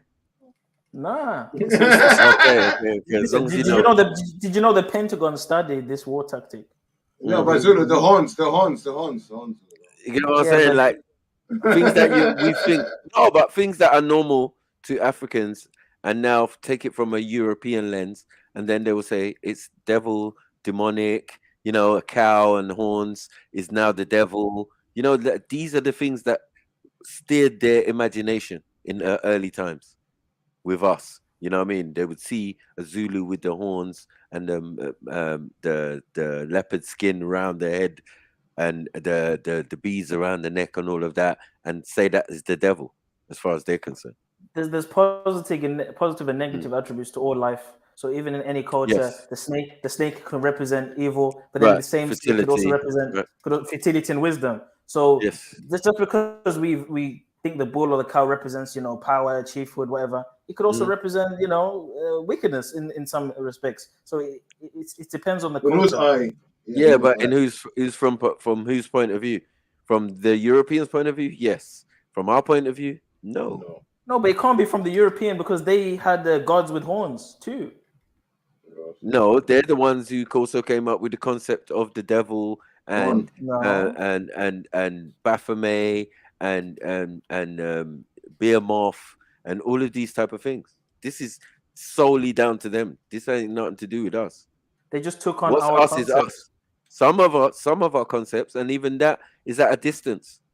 By the time you go up to the Levant and you're dealing with Mithra and all of these type of Bambal and all of that type of stuff, still ain't got nothing to do with us in the sense of it's us telling anyone to do it, it's us telling anyone to follow it, and it's us have that concept and then we passed it to the Europeans and then they passed it back to us. No, that's not how it went. Do you get it? Some of those concepts of devil, demons, pixies, all of these type of nymphs, and all of these type of things is exclusively with their mindset. It wasn't something that was African. So Africans would have known it. They would have known the concept of good and evil. They would have known the concept of agreeable, disagreeable. Yeah, of a monster or a demon or something like that. You know what I mean? But not a kind of devil kind of concept. They didn't know it like that. No, evil spirits there. They don't know about evil spirits. We know about spirits. Yeah. So they knew that as in good and evil. They knew that concept. But all this other stuff about Lucifer or Satan, no, I can't agree to that. But they knew what a demon or a monster was or whatever, you know what I mean? Because they're the ones who talk about it, right? Even a Myrmidon. Yeah. Mamiwata. Center of the formation, called the chest, meeting the enemy, whilst the troops arranged on the wings or horns to the left and right, who were usually the younger and faster warriors, moved around the enemy flanks and began encircling them. If all went according to plan, the horns would fully encircle the enemy, setting the Zulu impis up to slaughter their trapped prey within the enclosed buffalo horn encirclement. You guys know how it is when you buy a new Mac. It's super fast. Yeah, it looks like a grass cow or a porcupine or something. No, that's not kosher. That's not kosher. No, bro. It might be. Porcupine. That's a porcupine, man. I know. All right. It wasn't a. It was a porcupine still. Yeah. No. African porcupine. Tree included the formation of different ranks of warriors according to their age and fighting ability. Okay. Thus, the most experienced and hardened Zulu warriors fought at the center of the bullhorn formation, while the younger and faster soldiers were placed on the horns on the left and the right of the battlefield. He also enforced ruthless military discipline and oversaw a system whereby Zulu males had to begin fighting in his wars when they entered their teenage years. Other aspects of the Shakan military revolution, however, are mythical. For instance, despite claims that he did, there is no real evidence to suggest that Shaka forced his warriors to fight and live largely barefoot in order to toughen their feet, while the suggestion by numerous historians that Shaka drilled his troops to march up to 80 kilometers in a single day is implausible, although they could cover perhaps as much as 20 kilometers. Wow, racism. Yeah, but yet Kenyans can run 100 kilometers to school. It's fine. Marathon a day. And when you read the go on. But Zulus now can't run what 20 kilometers. Now you're being said 80. They said we can't run 80. They must have done 20 because they can't run 80. It's not plausible. Man run 100 to school in certain parts of Africa in the morning. You go in school, it's 100 kilometers away, and you got to get there on time. How you going to get it? These guys didn't have horses, bro. So they had to walk and run everywhere anyway. Right. So why is that? What's not implausible? It doesn't even make sense. So soldiers would know how to run. They would know how to run over long distances. The thing as well, yeah. When they talk about this, the areas they're talking about here, like Zimbabwe itself, yeah, is 5 times the size of England. So when you talk about jumping from one area to another area, we talk about bare kilometers. Yeah, bare kilometers. Do you know how long it takes to get to freaking Bulawayo from Harare? Yeah, in a car, bro. In a car. Yeah. Let alone walking. Can you imagine? And that's all within the country, Maku. The capital to another place. Do you know how long it takes? It takes almost a whole day, bro. That's just like in Nigeria. And you're driving in a car. Imagine you're walking, bro, or running. Like, come on, man. Let's not be from one end of Lagos to the other, it'll take you a day. Facts. Not even to go to South Africa, just to go to another place. In the same country. It's gonna take you a day. And even in South Africa, they're like, bruv, do you know the distance between Cape Town and Joburg? And yeah, done a small distance, you know. You get what I mean? Like, 2-day journey, bro. Yeah, that's why people just fly to South when they're going from Zim to South or vice versa. They don't drive there. Even in Africa, most people fly around in Africa. And in Nigeria, in Nigeria. You have to fly to the Delta. It would make more sense if you try to drive. Good luck. There's best sense that's about. You can hire a plane. And the terrain is rough in some areas. It makes more sense to just fly there. Like, when I went to school, one of the schools I went to was quite posh. It was a private school, like a boarding school on a farm. And listen, bro. You go to school, yeah. In the mornings, kids are getting dropped off by helicopters, Cessnas. I know, man. Nah, boarding school was madness, innit? It was mad. But it's out in the farmlands, so out in the middle of nowhere. But even like most of the MPs went to school. Some of the MPs in the UK went to school. Yeah, Peterhouse. Yeah, and kids just come there in Cessnas, in helicopters, in all sorts of flying vehicles. It was, you live on a farm, bro. Your farm is 25,000 hectares. How are you getting to school? Yeah, you gotta run, mate. You gotta jump. If you be on time. And your uniform's gotta be clean. Matty. Yeah. You know what I mean? That's Shoe looking polished. On your foot, man. Shoe looking polished. Yeah, you got that in the bag. You got that in your rucksack while you're running to school. And you know what's funny? When you read the missionary reports, there's a book I'm looking to buy called The Washing of the Spears, and it's a very famous account of the Zulu practices, whatever. One of the most earliest books, and it's written by Europeans. And they described when they brought the horses to the Zulus and they got them to race against the Zulu warriors, they were almost catching up to the horses, bro. So I don't know about this. They couldn't run 80 kilometers. Come on, bro. These guys want to. I know, it doesn't make sense. Doesn't even make sense. Even their accounts go against that. Usain Bolt would do like Shaka Zulu. So I'm saying. Yeah. So when the man saying, imagine everyone go like Usain Bolt. Imagine. You know when I first heard this guy talk, I thought it was Judge he was gonna mention. But when you say magic and running 100 or 80 kilometers, that's not magic for an African. Yeah, that's natural. That's just normal. That's a chill day, like. Yeah, it's like what? What do you mean? Remember, even like to track an antelope, yeah, back in bruv, you know how many miles you gotta run? Yeah, once you hit the point that to chase a buffalo, even to chase a buffalo when you're hunting, all of this shit. Tracking animals in that. Listen, and to take those Boers on a trip to the interior or a little bit inland, it was peak. Dying of heat, mosquitoes. Man are scared to go inland because it's peak. Like, yeah, you want the animals, but you don't want to go where the animals are. No. Yeah, and we know the way. Yeah, and it's miles from where we live. Yeah, who lives right next to the savannah? Listen, if you don't know your bearings in Africa, yeah, I can drop you like in Zimbabwe, some areas in the middle of the veldt. I'll spin you around. You won't know it, but everything looks the same. Whichever way you look, if you don't know your bearings in Africa, it's very easy to get lost. You walk around in circles the whole day. You know what I mean? Round and round in circles, going nowhere. It's so big and everything looks the same. No, man, running around mountains and that. Look at the terrain. It's just madness.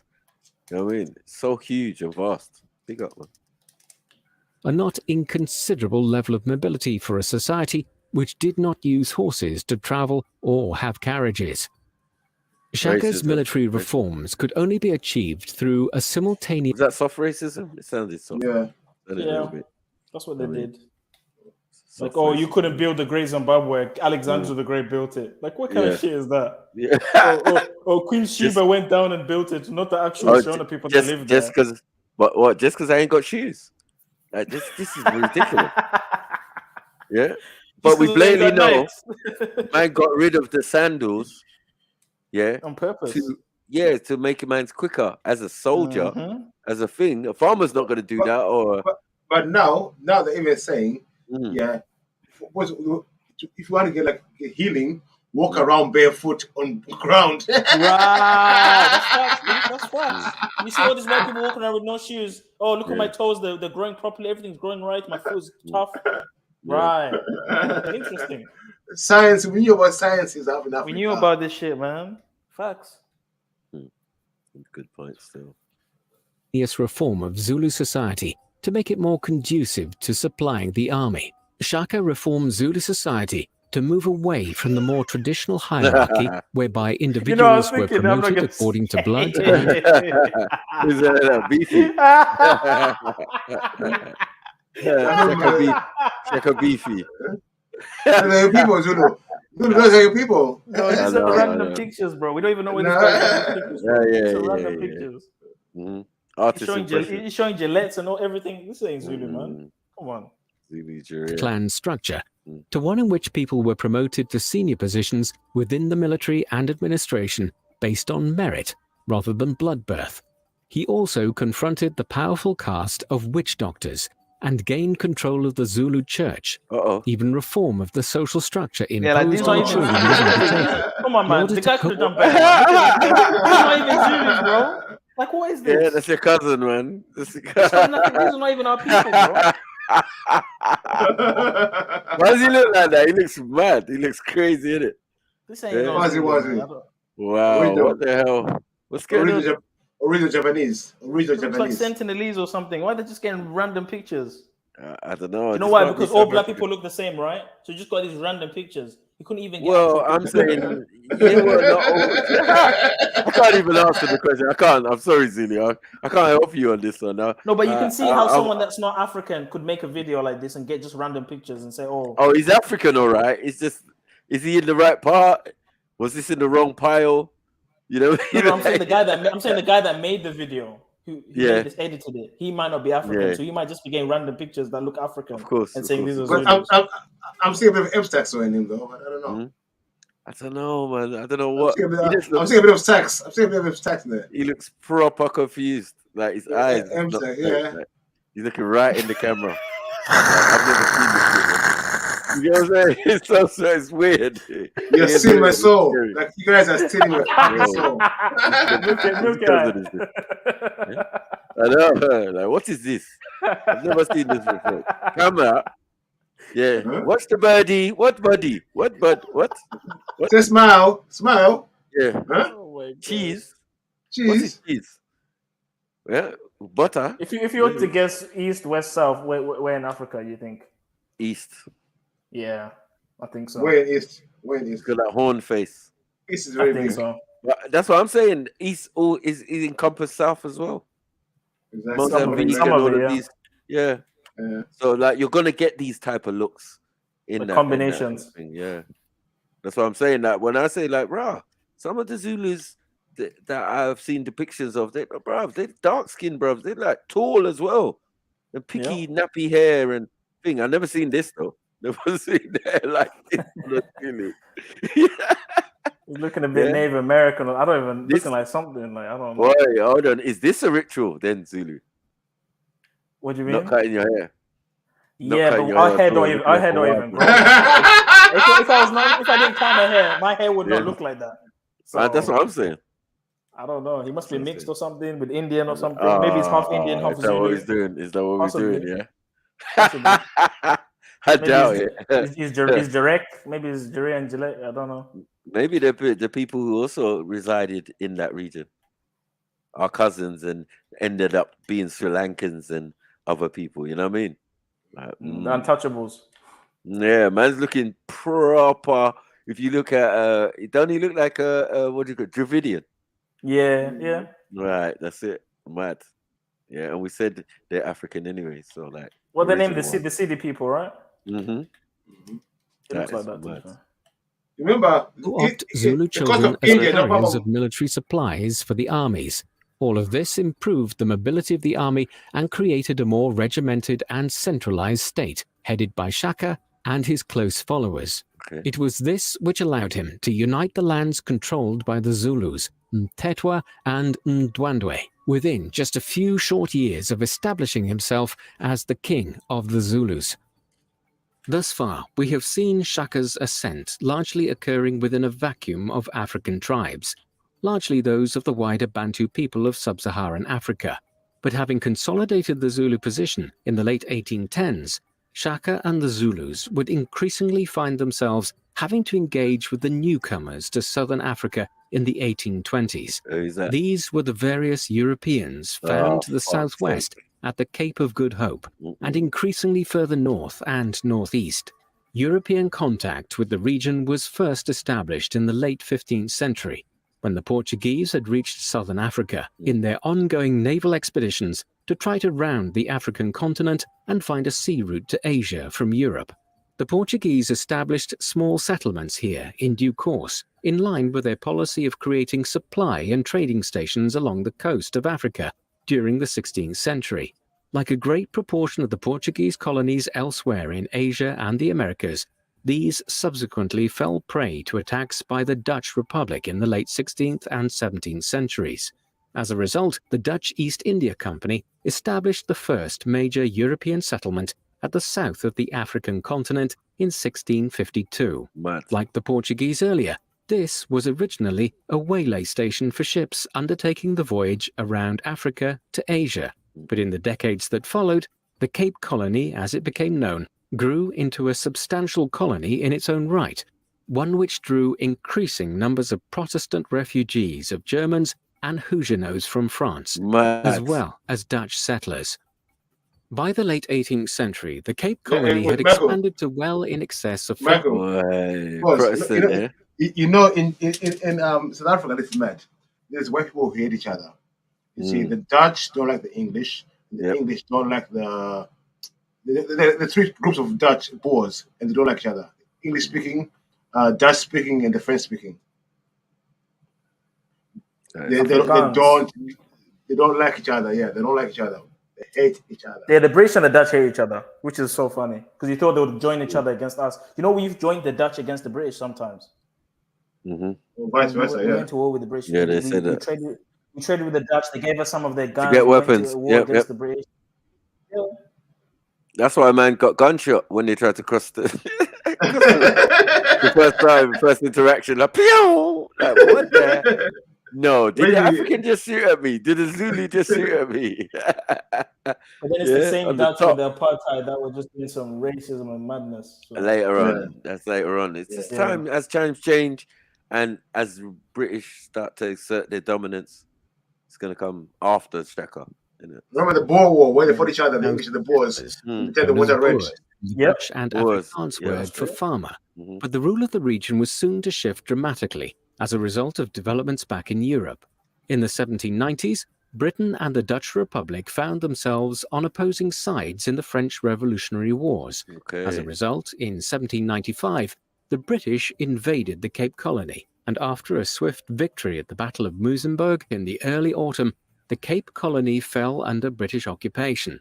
Then, when the Napoleonic Wars were coming to a conclusion nearly 20 years later, the British and the Dutch signed the Anglo-Dutch Treaty of 1814, under the terms of which the Cape Colony officially and legally passed into British possession.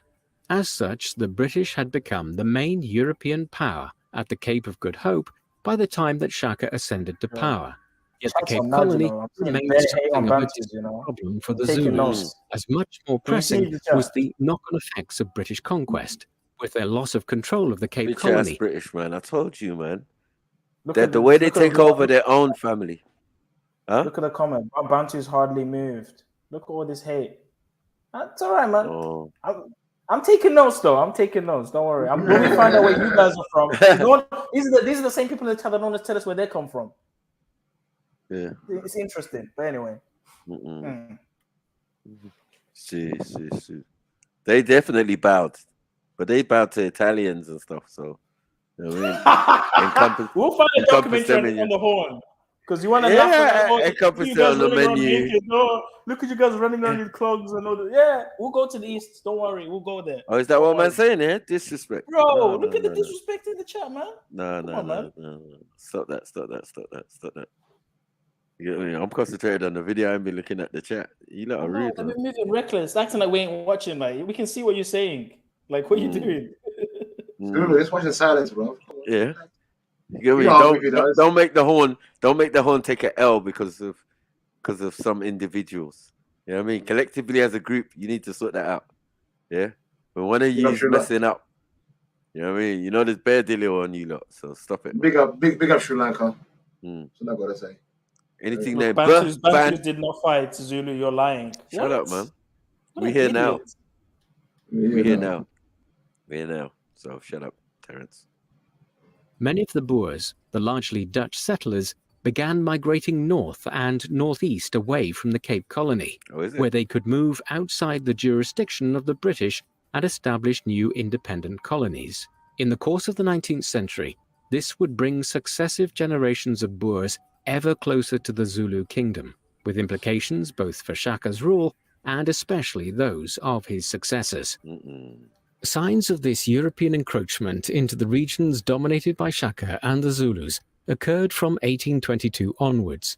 In that year, Francis Farewell, a former lieutenant of the British Royal Navy, along with numerous other merchants from the Cape Colony, decided to begin trading with the Zulus and other native people from the Natal region at the site of the future city of Durban on the Natal coastline.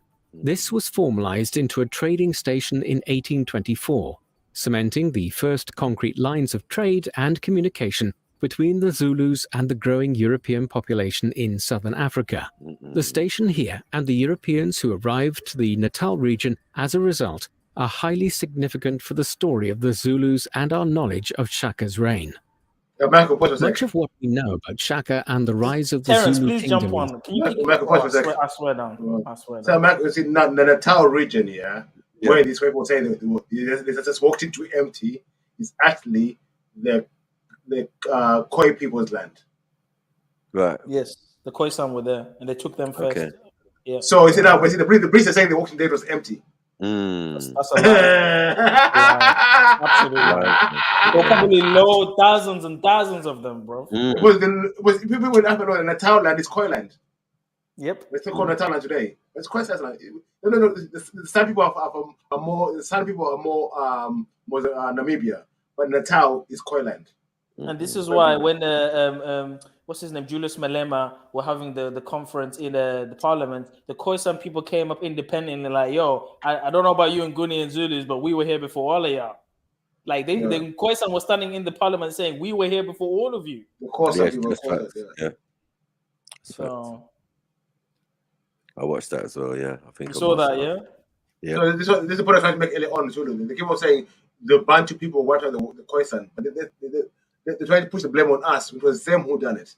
Yeah, we didn't wipe them out. That's a lie. I mean, because they're still there, Matty. We mixed with them. That's literally. I know. These years is derived from the writings of contemporary Europeans who knew Shaka and lived in the region. Principal amongst these was Nathaniel Isaacs, an English adventurer and merchant who arrived to the Cape Colony in 1825 and ended up traveling to the northeast shortly thereafter. The goal of this latter trip was to trade with the Zulus in Natal, largely in ivory, and also to try to locate Henry Francis Finn, an Englishman with some training as a physician who had disappeared in the region sometime earlier. What they found was surprising. Finn was living amongst the Zulus. Pause. You see what I said? He was training as a physician where? In where? He said they went to find a guy who had gone out to train as a physician. As a physician where? Among the who? Zulu. One of the people. That's but they're going to say he went there to heal them or help them with ailments. Right. But you went for training. You didn't learn about herbs. You didn't go to the... Yeah, of course, yeah. You know, that's what the said. And as I said, we were doing surgery thousands of years before human even existed. So allow it. Man. Look at the chat. And it recently guys, jump on. I beg all the East people jump on, please. I beg all of them jump on. We're ready for you. The Bantus are here. We're ready. Us three are here. All of you jump on. Let's go. His training in European medicine. Finn had also received lands in Zululand and had adopted Zulu practices, notably having married 4 different Zulu women, an admittedly common practice in a society which was polygamous. Isaacs and Finn spent several years thereafter living amongst the Zulus. 4 women sounds like living there. Islamic. Is this Islamic? Is this African? Which one came first? Where were they before they got there? It's a bit like circumcision as well. Sounds Israelite to me. Who was doing it first? Jacob had 4 wives. Interesting. That's what I'm saying. Yeah, the multiple wives thing, we know. It's just African. Yeah, if you can afford more, you'll have more. Yeah, a king, a Zulu king. They don't want to ask how many wives the current like Zulu 100, king bro. 100 wives. Must be like Solomon. He's got a new one every year. And the thing is, when I went to the parade, I saw the tribe of white women dressed in Zulu traditional gear, but they were like Bua. You know he wants every flavor. He wants every flavor. Like they was all there, like yeah, traditional Afrikaans. Yeah, you know, he ain't seen every single one of them. Like some of them are gay, No. He just chooses. Some of them are they're having side things. chooses. Like, Yeah, he ain't gonna be able to please all of them. It's not physically possible. No, but it's ceremonial as well. Must be ceremonial now, but it's something different. And well, it's a sign of wealth and all that, isn't it? Of course. That's why I said 4. 4's peanuts, man. You don't even have to be a chief to have 4 wives. You think 4 is enough to handle? No, I'm saying 4 is like the numbers is not large. Oh yeah. Yeah, it's not large. You can have 1. You can have 2. 2 is enough still for an average. For an average, like farmer. to make all of them equally happy. I'm trying to say, like, that's what is happiness, bro? What is happiness? Well, yeah, it's different in those societies compared to these societies. What's expected of man and what's expected of woman. Remember, so yeah, we can't add these Western ideas of like, well, yeah, but how's the other woman gonna feel? Shush your mouths. From generation to generation. You get me? Your mom trained you for this. Like, what? What? Is this girl designed to make stew? You were designed to tell right. Do I have to take her back? Is this one broken? Is it manufactured model? Is it defected? Like, what is this? Next minute, she's turned into an MJ. She's answering back. She don't want to do things. An accent as well. Just. Oh no, I don't have to do that. Yeah, well, I don't have to cook for him. I don't have to deal with this. What do you mean? Come on, man. Show some love, man. And it's more disgusting, Mikey, when it's African women that do it. It's like, you should man. know better. I expect the white women to be like that. But African women? Nah. You know better, man. And then you're letting the white woman outdo you in what you're supposed to do naturally. That's mad. That's crazy. Exactly. That's crazy. She's sounding more logical. I'm like, yo, what's going on? Yeah. All I'm saying, once this white girl started eating fried chicken, hitting the gym, getting booty, girls, black girls, beware. Beware. They're gonna take over, beef. They're gonna take over. We like nyash. Black man like nyash. Yeah, it's a problem. It's a problem. Once white girls are getting nyash, they're starting to do the things we like, isn't it? So it's peak for you. They'll cook your food for you, your meal, hit the gym, get a Don't worry, Sarah, man. You're free from this. Yeah, Sarah, you're free from this, man. You're free from. You know those Eastern European women? They're proper traditional, bro. They don't fuck around, bro. They'll make you tea. Eastern European African women. Like those Russian women, they're proper women, bro. They treat you good. Swedish, Denmark, Norway, Norwegian type African women. Yeah, it's different. Versus the second generation African immigrants here that want to talk about twerking and going to clubbing and being some badass and all this stuff. It's like, come on, man. I'll go for the Eastern European, bro. Don't mess with me. Yeah, I'm trying to live a happy life in it. I'm not just gonna marry a black woman for the sake of it, and she's rubbish. She has to be on point. No booty, like raw. It's been a shocker. Come on, man. Yeah, it's been a shocker, but I've had to accept it. Like, nah. There used to be a day when I said, yeah, most black girls have got big bum. Yeah, not anymore. No, not anymore, fam. Not anymore, fam.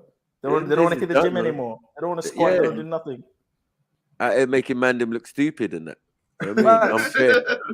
Yeah, making yourself look stupid. You know what I mean? I've seen some girls, black girls with some flat bottom. I couldn't believe it. I was like, you know what? What it is, you're not eating mommy's cooking. You're not eating the African food. As soon as you got out and think, yep. I see mixture.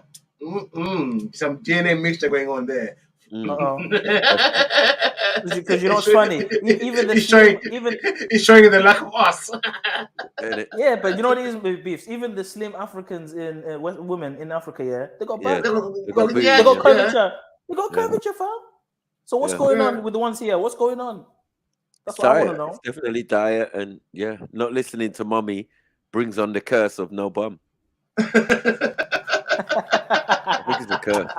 No, you get cursed. They got leprosy. You don't want to listen to your mother, yeah? You don't want to listen to your mother. You think you're smarter than your mother. Okay. We show you the science. You know what I mean? That's how they get cellulite. It's like a curse. Yeah, I was just gonna say that. Cellulite. Curse of laziness. Right. Curse of laziness. Yeah, man. Curse of laziness. You know what I mean? Going against the grain, doing everything. You're not on Dean. You get what I'm saying? Yeah, man. Yeah, you're not doing by the Torah. Like, what are we doing? Muari. That's a curse. Muari, anyone. Uludumari. Like, any of them. Like, you're not doing it. Yeah, say don't worry, you might get some yash. That's what I'm saying. Because one thing we definitely doing, and in what happens in South Africa can be multiplied across the continent, and you realize it's all basically the same thing. So what we're saying in a way in South Africa now, they're saying 4 wives was the staple and there and all of that. But we also know that the king, even right now, has more Solomon than 4. Can't touch him. Solomon can't touch him. He can't. Listen, No one. all I'm saying in Africa, like South Africa, there's too much nyash. So as a cursor for it was no man like nyash. So it's not called cheating when you look at another nyash. It's automatic. We're men. We're not gay in Africa. So when you see nyash, you see another nyash, look, there's big nyash everywhere in Africa. So you have to share your love. Sport for choice. Share your love. We're gonna share your love. But so I'm going back home for my woman, bro. No, it's true. No, because they're trained. They're properly trained. Once you get that European TV or American, they're finished after that. It's a whole different woman. I've seen it from the bush to YouTube. Not even to terrestrial or cable. Like now they're YouTube women now. Like it's different. TikTok and all that. Right. Man. Exactly. They can download and thing and elevate. You see, you guys don't know. Blah blah blah. This one, that one. You were like, oh my god, this girl hardly spoke English when she first came. All she wanted to do was make me happy. She rubbed my feet. When I came back from work, she would make homemade bread. Mad. She would cook. How many women can do that anymore? Imagine. Boy. It doesn't come out of a packet with she don't cook one meal. She cook 5 traditional meals a day. Right. And say, pick one you like. Pick one. For today. Yeah? I'll even make your favorite. I'll make your favorite. Yes. Yeah. See? Phoning you up at work. Talking about, babes, do you want some cow's knees? You get me? I was just out shopping and yeah, babes, you know what? What? Sometimes she won't even ask, she'll just make it and she'll just know. Yeah, she'll just make it and you just know as you come through the door. Oh my days. What's that? Is that what I think it is? You know what's that? What's that? See that versus what you want to order. Yeah. Oh yeah. What are we having today? Chinese? Yeah. No. Are we gonna the chip shop? Uber. Oh no. Yeah. Can we keep it basic, babes? Are we going for kebab? Oh, fuck off. Mad. I want some anteal. I want some cow. I'm not gonna cut. I want some no yam. woman has to be able to cook, bro. That's a huge L if she can't cook. I'm not gonna cut. Like, she doesn't have to be Gordon Ramsay like some super chef like Mumsy, but at least make something up when the time's ready. You know, because we can't have people over and like I'm doing the cooking and she's talking to them in the living room. It's a bit weird. In Africa, even your side chick will go to your mom's house to learn to cook how you like your food. Yes, they have to learn from Mumsy. They have to. Even side chick goes to mom's house to learn. Like, yeah. You know, she has to know, innit? She has to treat the man good. You know what I mean? Because one day you might go from passenger to front seats. So you know what I mean? Play your cards right. Play your cards right, love.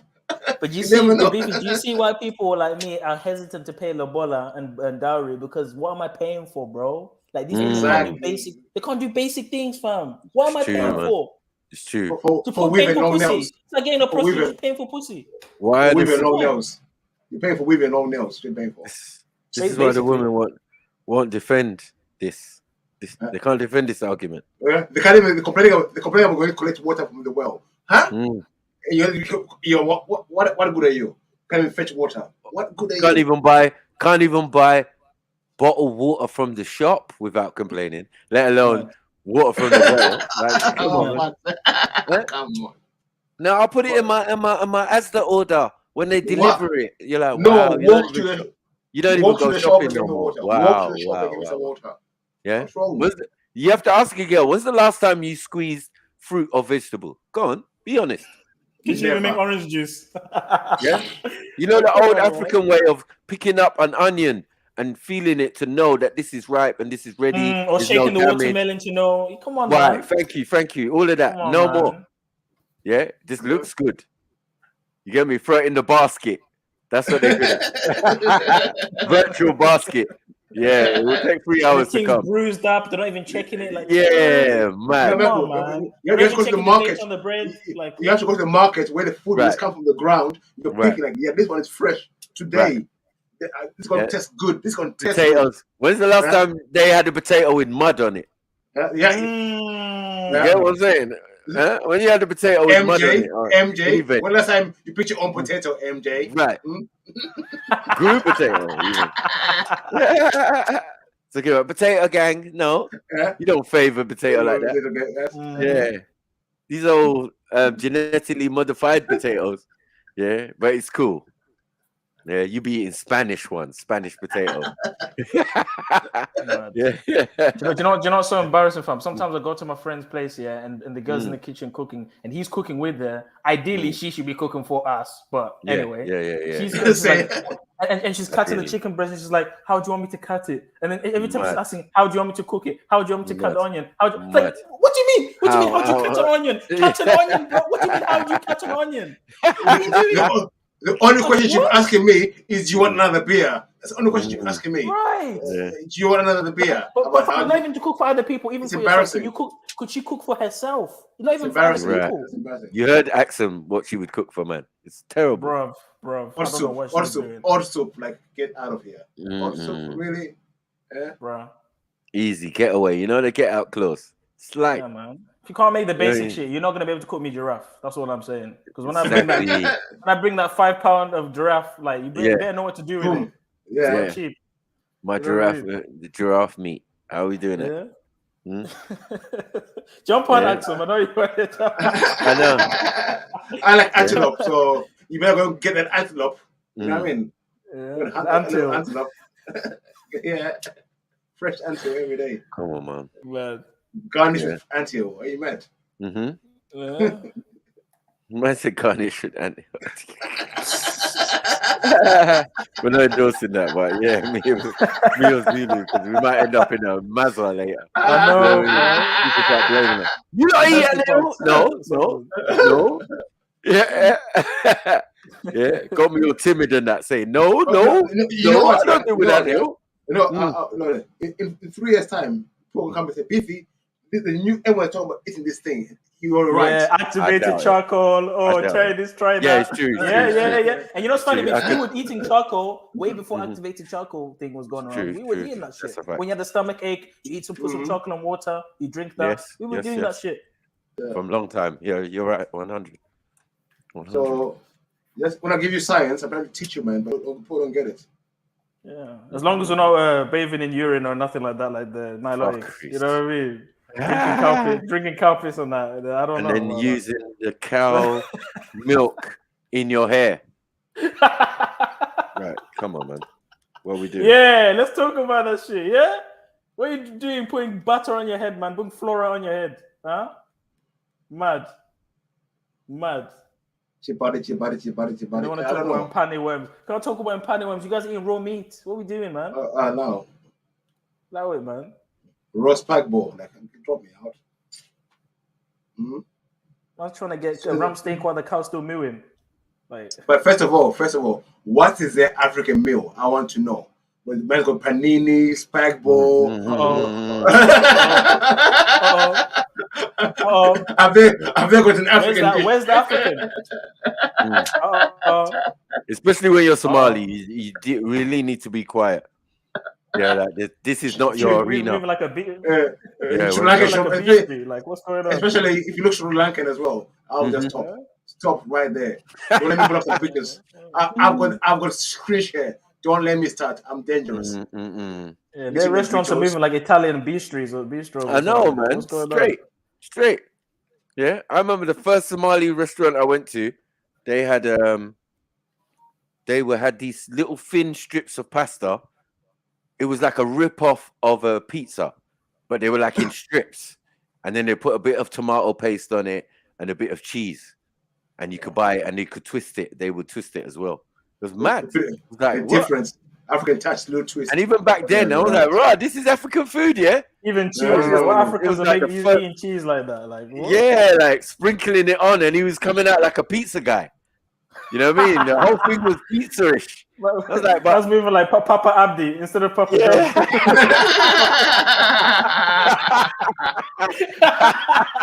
Oh my God! You're wrong, Zulu. You're wrong. Hey, big up, Axel. Yeah, big up East Africa, big up the Horn, on South Africa and West Papa Africa. Abdi's, you know.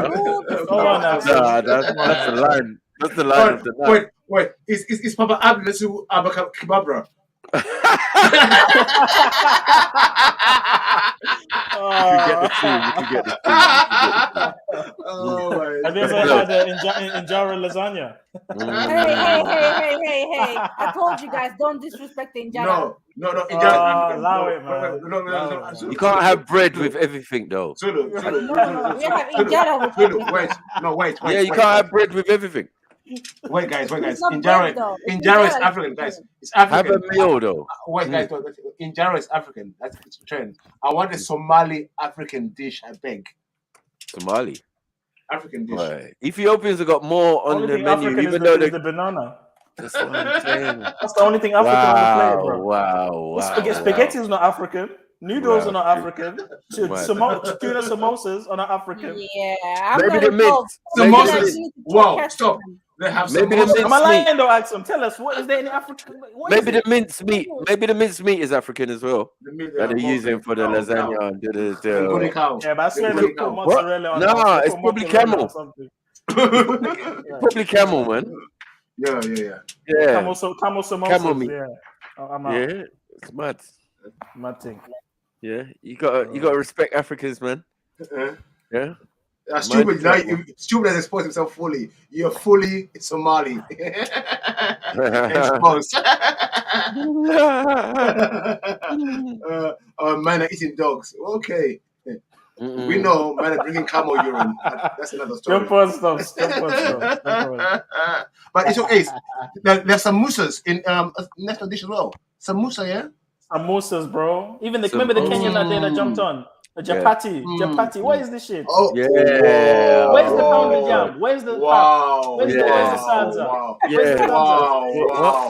From east to central to south, we got pap, we got pounded jam, we got cassava, we got garlic, we got where is it? Where is all of that? So there were European food, Indian food. I'm still waiting for the African food. The Marlies ain't got no talk, man. They ain't even got to talk to their neighbours. No, man. They need to fall back. Yeah, at least accent can say injera.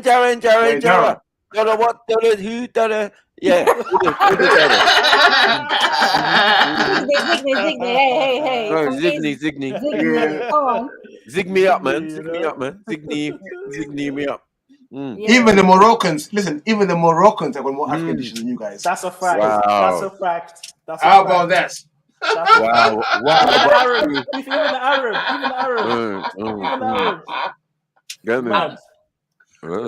Mad. Oh my days. What's going on? What are you gonna do? Yeah. What's he gonna Very do? rare. Yeah. And then you come with M-Sex came with meat and rice. Oh my gosh. Yeah. Colored rice. That was it. Yeah. Rice with different crazy. Oh, hey, wait. Was that saffron like carried saffron right from India?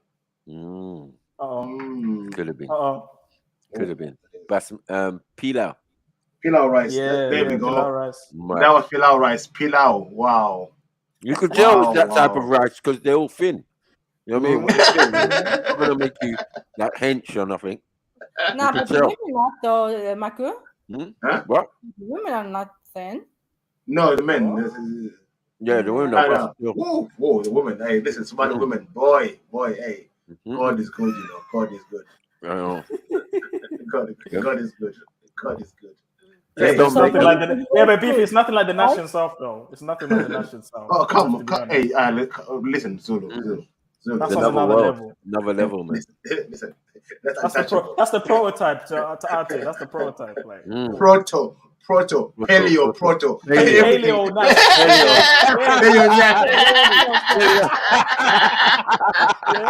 I'm co-signing that. That's a new term now. Paleo Bunda.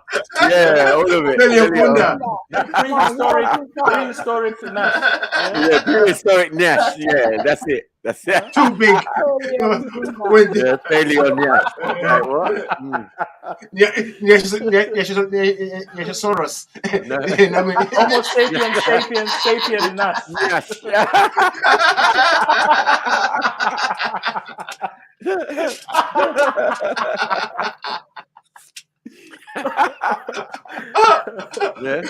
Hunter and Gabra and Nash. We'll say to all the sisters from the Horn, show your evidence, man. No. Yeah, bring us to the Lil. Come on, show us to the Lil. Listen. No, bro, the whole of Africa, no. When you go like from Somalia, Uganda, all the Nyashis, the Kenya, the Nyash. Oh my days. I'm just thinking about it, making me go crazy. Too much Nyash. Yeah, but Kenyans are Bantu though, so that kind of falls on. I know it's even Somalis are Bantu. I think they're not. The real ones are going Nyash. Yeah, exactly. That's how you know they're Bantu. They're Nyash. If a Bantu can be Somali, then what are we saying? Nyash. Isn't it? No, I'm saying if a Bantu, there's Bantu Somalis. Huh? No. What is there? Bantus that are Somali? Or Somalis or is Bantu? It that Somalis that can be everything. Or Somali could be European. It's self-explanatory. There could be Sri Lankan. There could be the Indian. Yeah, there could be anything. Portuguese, Ashkenazi. Ashkenazi. Remember, some of them are related to Hitler. Oh yeah, that's true. You gotta say the group is Hitler. I knew you bring that up, Biffy. And what's his name? Albert Einstein. He's got the same haplogroup. Can you imagine? E1B1E. And Napoleon. Mad. Napoleon Bonaparte. Ashkenazism is happening here, man. Mad. Yeah. Come again. To jump on, please. I arrive at the panel. Sorry. Pause.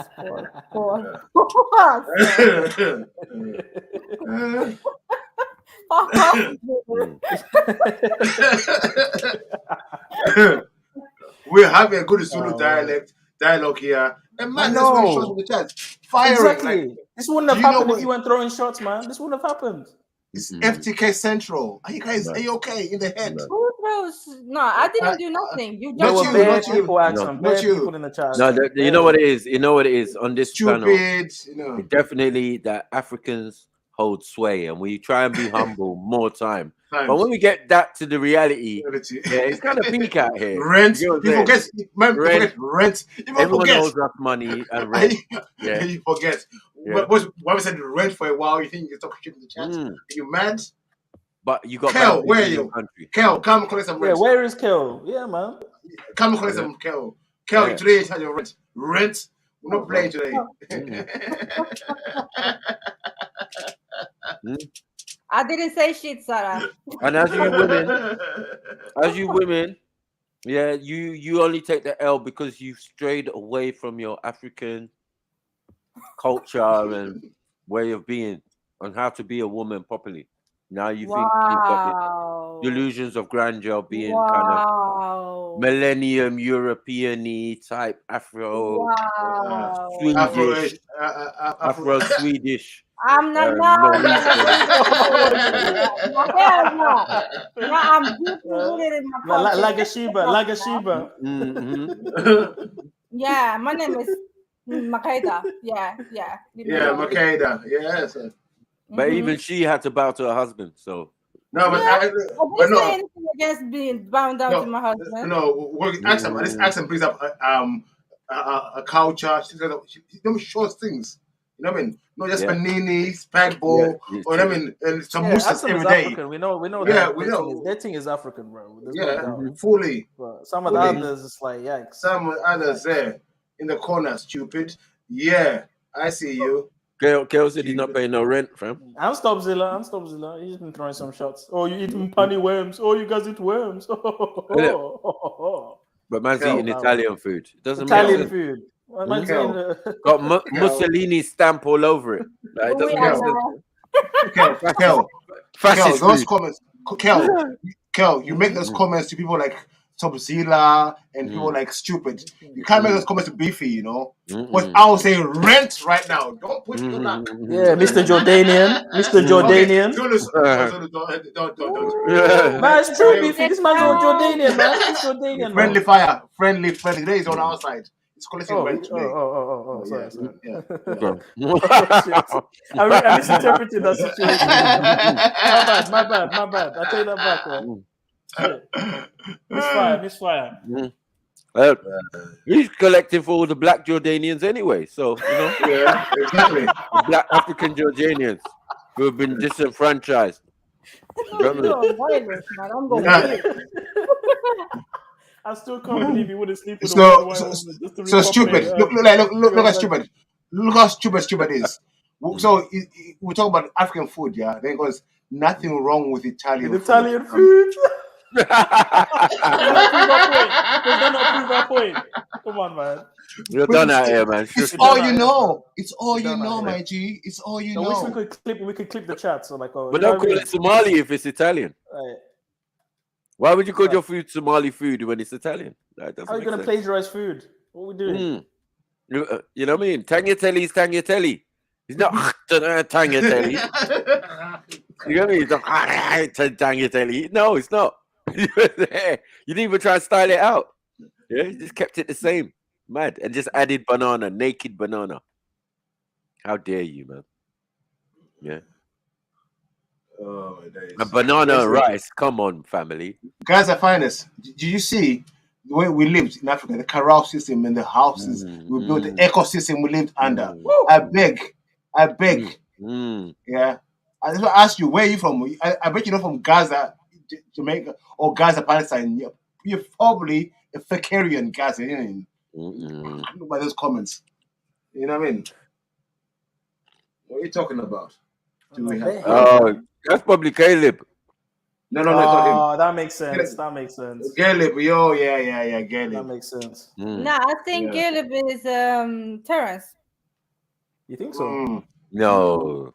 Yeah. Maybe it was saying that I was like, nah, because you guys are always dissing us East Africans, yeah? He wasn't mentioning Bantu and shit. So either or, we don't care who's man's trolling with. Don't make sense. Oh, you're Ethiopian? Nah, you're not. You're fake Ethiopian. Yeah, you're fake. No. You can't Who's Ethiopian? Stupid. No way. Are you Bantu Ethiopian? Yeah, you're Bantu then, innit? If you're Ethiopian. Yeah, let me go mute again. Bye. You just call it on go, my G. I know. I don't even know Caleb, but you spelled his name perfectly. Mad, isn't it? Caleb probably has 4 or 5 accounts anyway for him. Probably Terrence. I know. Like backups, just in case this one gets yeeted. I got another one here, another one there. Like, come on. Nah, apparently I'm a Bantu beg, yeah. So hey. She's Bantu as well. What are you talking about? Yeah, man, she's one of us. Yeah, you can't beg Bantu. Like, what are we doing? We're all half that. Especially you lot from the east side of Africa. You're like us in the west side, who are all half that. We're all half Bantu at least. The other thing, people variations of Nilotic. Nilotic, also. No, listen. This Nilotic term, I need to debunk it. I need to F.T.K this Nilotic look. Nilotics, all it means is you live along the Nile. There's no look to living along the Nile. But people don't want to say it's one look. I beg. Just Bantu. Try to just separate us. Make us look what I didn't mention your damn name, stupid. It wasn't you I was talking about. You know what I mean? Yeah. Exactly. What is Nilotic? Yeah, but they do have a common look, though, beefs. No, make more. Wait. Like very dark, slim. I know. Slim and tall. Yeah. I've been to Uganda. Yeah, but there's more. Oh my days. There's lighter Uganda. Isn't Uganda the root of the Nile? So what are we talking about? I think so. No, it's Lake Victoria. No? Yeah. The South Africa, the South.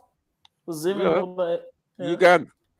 By the way, So it's just the dark look, or but they are Bantu. But the dark, they're not Bantu.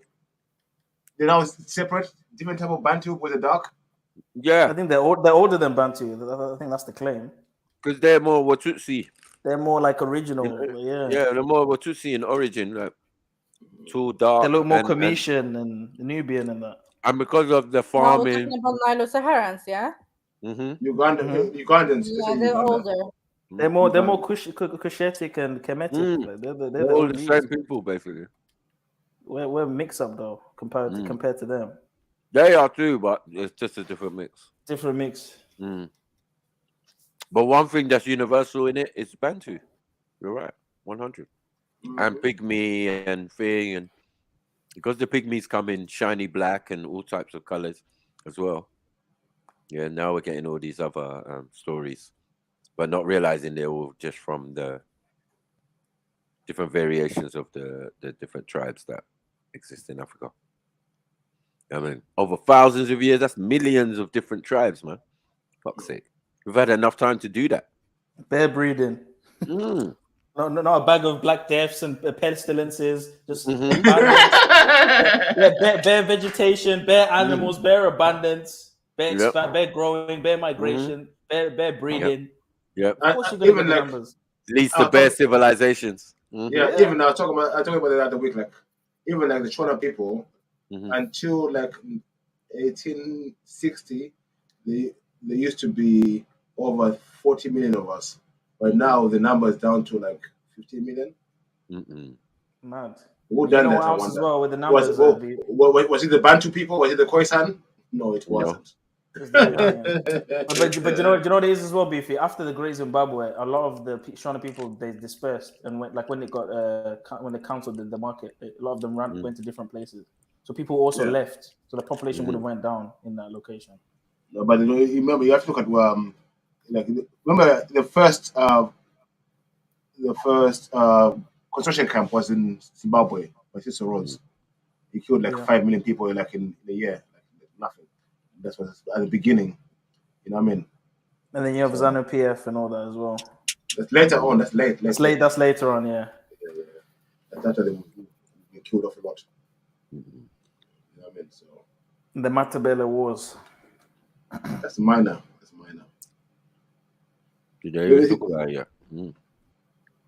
It's way after the Zulu Empire stuff.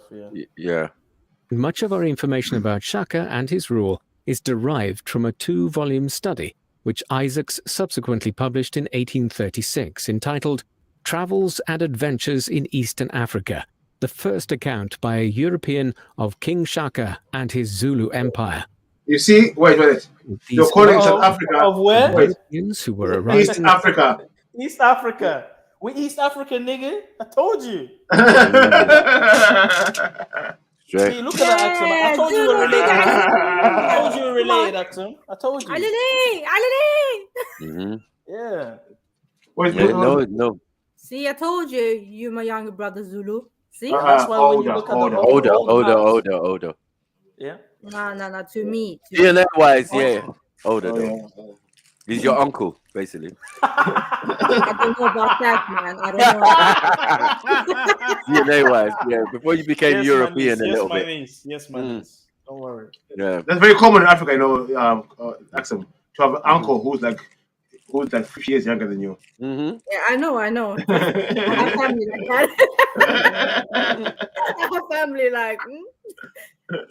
And you know what's funny? When you look at the maps, the old name for South Africa, they called it also Ethiopia, like an extended of Ethiopia, because they called the whole Eastern Africa Cape. Ethiopia. Eastern Cape. Right. Also Anizania. Anizania is what they called Southern Ethiopia. Southern Kush. So that region has had many names prior to South Africa. That's a recent colonial name. I can tell you that that's the original Nubia, but people don't like listen to me. But the thing Nubia is just one little part. We told a lie. Nubia is Southern Africa. Kemet is the top half. Anizania is also Hebrew. When you look at the meaning of Anizania, it means God hears.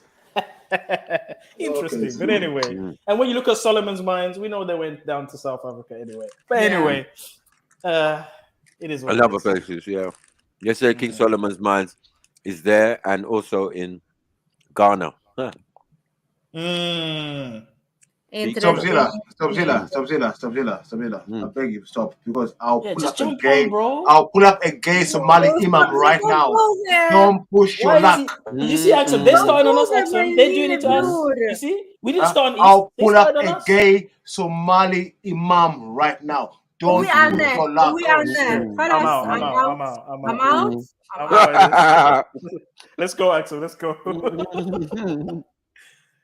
Yeah, don't push your luck, my G. See, we just started looking at our own culture, watching videos about our own thing, and they're cussing us. It's one way. They're cussing us. Yeah. What you expect? These lesser tribes, man. I know, man. These mixed up tribes be cussing us out. It makes no sense. Yeah. Come on, man. Butter tribes, man. Hey, don't diss the butter. Put the butter. Okay, let's carry on. I thought Guy was cooking, man. Cow lard. Wow. How you gonna rub cholesterol in your hair? What are we doing, man? I know. Like, Your hair's got cellulite. Like, what are we doing? No, it's really good for your hair, though. You guys should try it. No. Why? It's good on it's good on toast. It's not good on hair, man. No. I'm not talking about what you said, Zulu. Listen, where we're from, flies will follow you, mosquitoes, all of that. Like, why would you do that to yourself? No, but it's about the, And you would smell funny as well. Yeah, but like, okay, I don't know about them people, but I swear, your hair, bro. I don't want to block him or anything, but bro, this guy's a hater, bro. Like, what is he talking about? Homosexuality was invented in Zimbabwe. Do you know homosexuality is illegal in Zimbabwe? You can get thrown into prison for being a batty man. What we doing? Zulu, my young G, let me teach you something. First of all, who's got the name hetero homo sapien? Wow. I beg, let's just leave it there. Yeah. Homo sapien, hetero sapien. The name says it all. You're trying to hide something. I'm hetero. No straight man says I'm straight man. Only gay people do that shit. Hetero, gay man. Please, I beg, leave it out. Don't try and be gay in Zimbabwe. Watch what happens, bro. You get thrown in the cell, man. We don't play around. We don't mess with that shit, man. Yeah, South Africa is multicultural. There's a bag of white people there. They're bringing all their fuckery. Okay, cool. We know this. But Zimbabwe, we don't play with that shit. I'll tell you that for sure. We don't play with that. Like, you can look that up. Yeah, and get a hefty sentence, a minimum of 15 years. 15. Ooh. That's lucky. You don't get a tire, but and that's if they don't kill you. Yeah. Come on. Yeah, in the village they'll just take you out. No. Yeah. It's a waste, but it has to. It's a necessary evil. You can pollute society. And you gotta be lucky that if it's not those countries where when one person is accused in the family, the whole family gets thrown in the bin. Oh, look at this. Terrence is trying to say, oh, because the British gave you Christianity is why you're against homosexuality in Zimbabwe. What? Show me a gay Shona or a gay Ndebele or a gay vendor. That shit didn't happen back in the day, bro. What are you talking about? But wait, I can take you to the Vatican and show you gay people all over the Vatican. Priests, how about that? Please, stop projecting. Stop fucking projecting. The Batmans were rife here. Rife. What are we doing? The Batman came with the church. What are you talking about? Guys are used chatting shit. Why do you think all the new choir boys have the parties along their head? Good boy for giving head to the court. Look at this dickhead. What are you doing? Zulu, before colonization, homosexuality was rampant in Zimbabwe and South Africa. Where? But no sources, no references, just chat. Interesting. But we know it was rampant in Europe. Rampant. Let's not talk about the Greeks. Let's not talk about the Romans. Let's not talk about gymnasiums. What are we doing? What exactly? What's happening in gymnasium? You guys were renowned vagabonds. Gymnasiums. Yes. Take little boys up into the woods. All of your Socrates, all of your Platos, they all had little servants, man, that they'll fiddle with. What are we doing? Little bakabazis. You know what I mean? Man. Wait, Maku.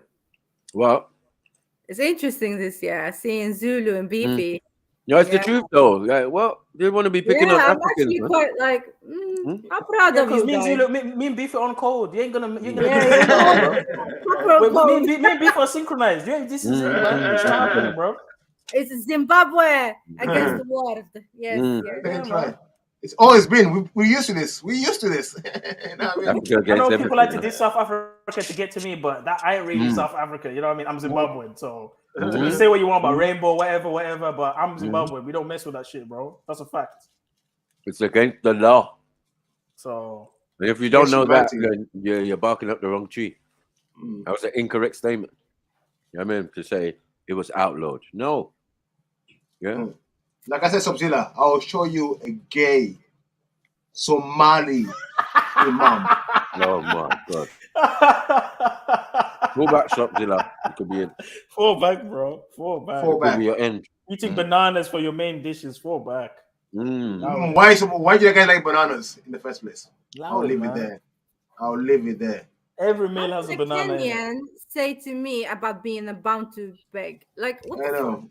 Hetero, he's self-hater. Self-hater. From Kenya, he's hating himself. Full Bantu. Hey. 1 minute is Bantu, 1 minute is not. 1 minute is European. I don't know. He's confused. He's confused. Well, in the Gambia, Haile Selassie is going but on. Gay Seppin is here for a long time. Don't. Oh, dear. Throwing shots everywhere now, yeah? Hey. Leave Ethiopia. What do you mean there's no gay Somali? You don't know that. Mo Farah, but let's leave that alone. Right. Subzilla. Where's the RB? Come on, bro. Sorry. Okay. Wait. Subzilla, no, I don't do it here. I don't do it on stream. I'll drop in the group. Don't worry. You sit in the group. Yeah, I want to see this one. My name is F.T.K. for no reason, Zulu. Right now. Please put respect on my name. I beg. My name is Buju Bantu. Buju Bantu, you know. Yeah. I'm gonna accept it. All you non-recognizing Bantus out here who don't recognize yourself, you might take an L. Yeah, because when the real Bantus come true, you're gonna be claiming, oh yeah, you lot Bantu, innit? Yeah, gents, you lot Bantu. Beefy, yeah, when you see Why is this guy lying in the chat? Oh, the oldest rock art definitively show man-on-man action in Zimbabwe, painted by San people, and it's 18,000 years old. What are you talking about? San people, look at them. See, when you throw a shed, learn how to throw a shed, innit? Because San people and me are two different people. Two different people. Zimbabwe and San people. San people are not in Zimbabwe. They're in Namibia and Natal. Facts. So please, I beg. Dance breed, man. And he's not going to show it. He's just going to put it in the chat, and people are going to believe it like dance breeds. Show it. Show us the painting. You can't mention F.T.K, Mr. Beefy on this. I'm facts, truth, and knowledge, my G. Can't lie to me. Show us the painting, man. You're slandering the whole group of people for nothing. Try more lies. Come with the European lies, I beg. Because man live on the wrong side of Africa, innit? So, you know what I mean?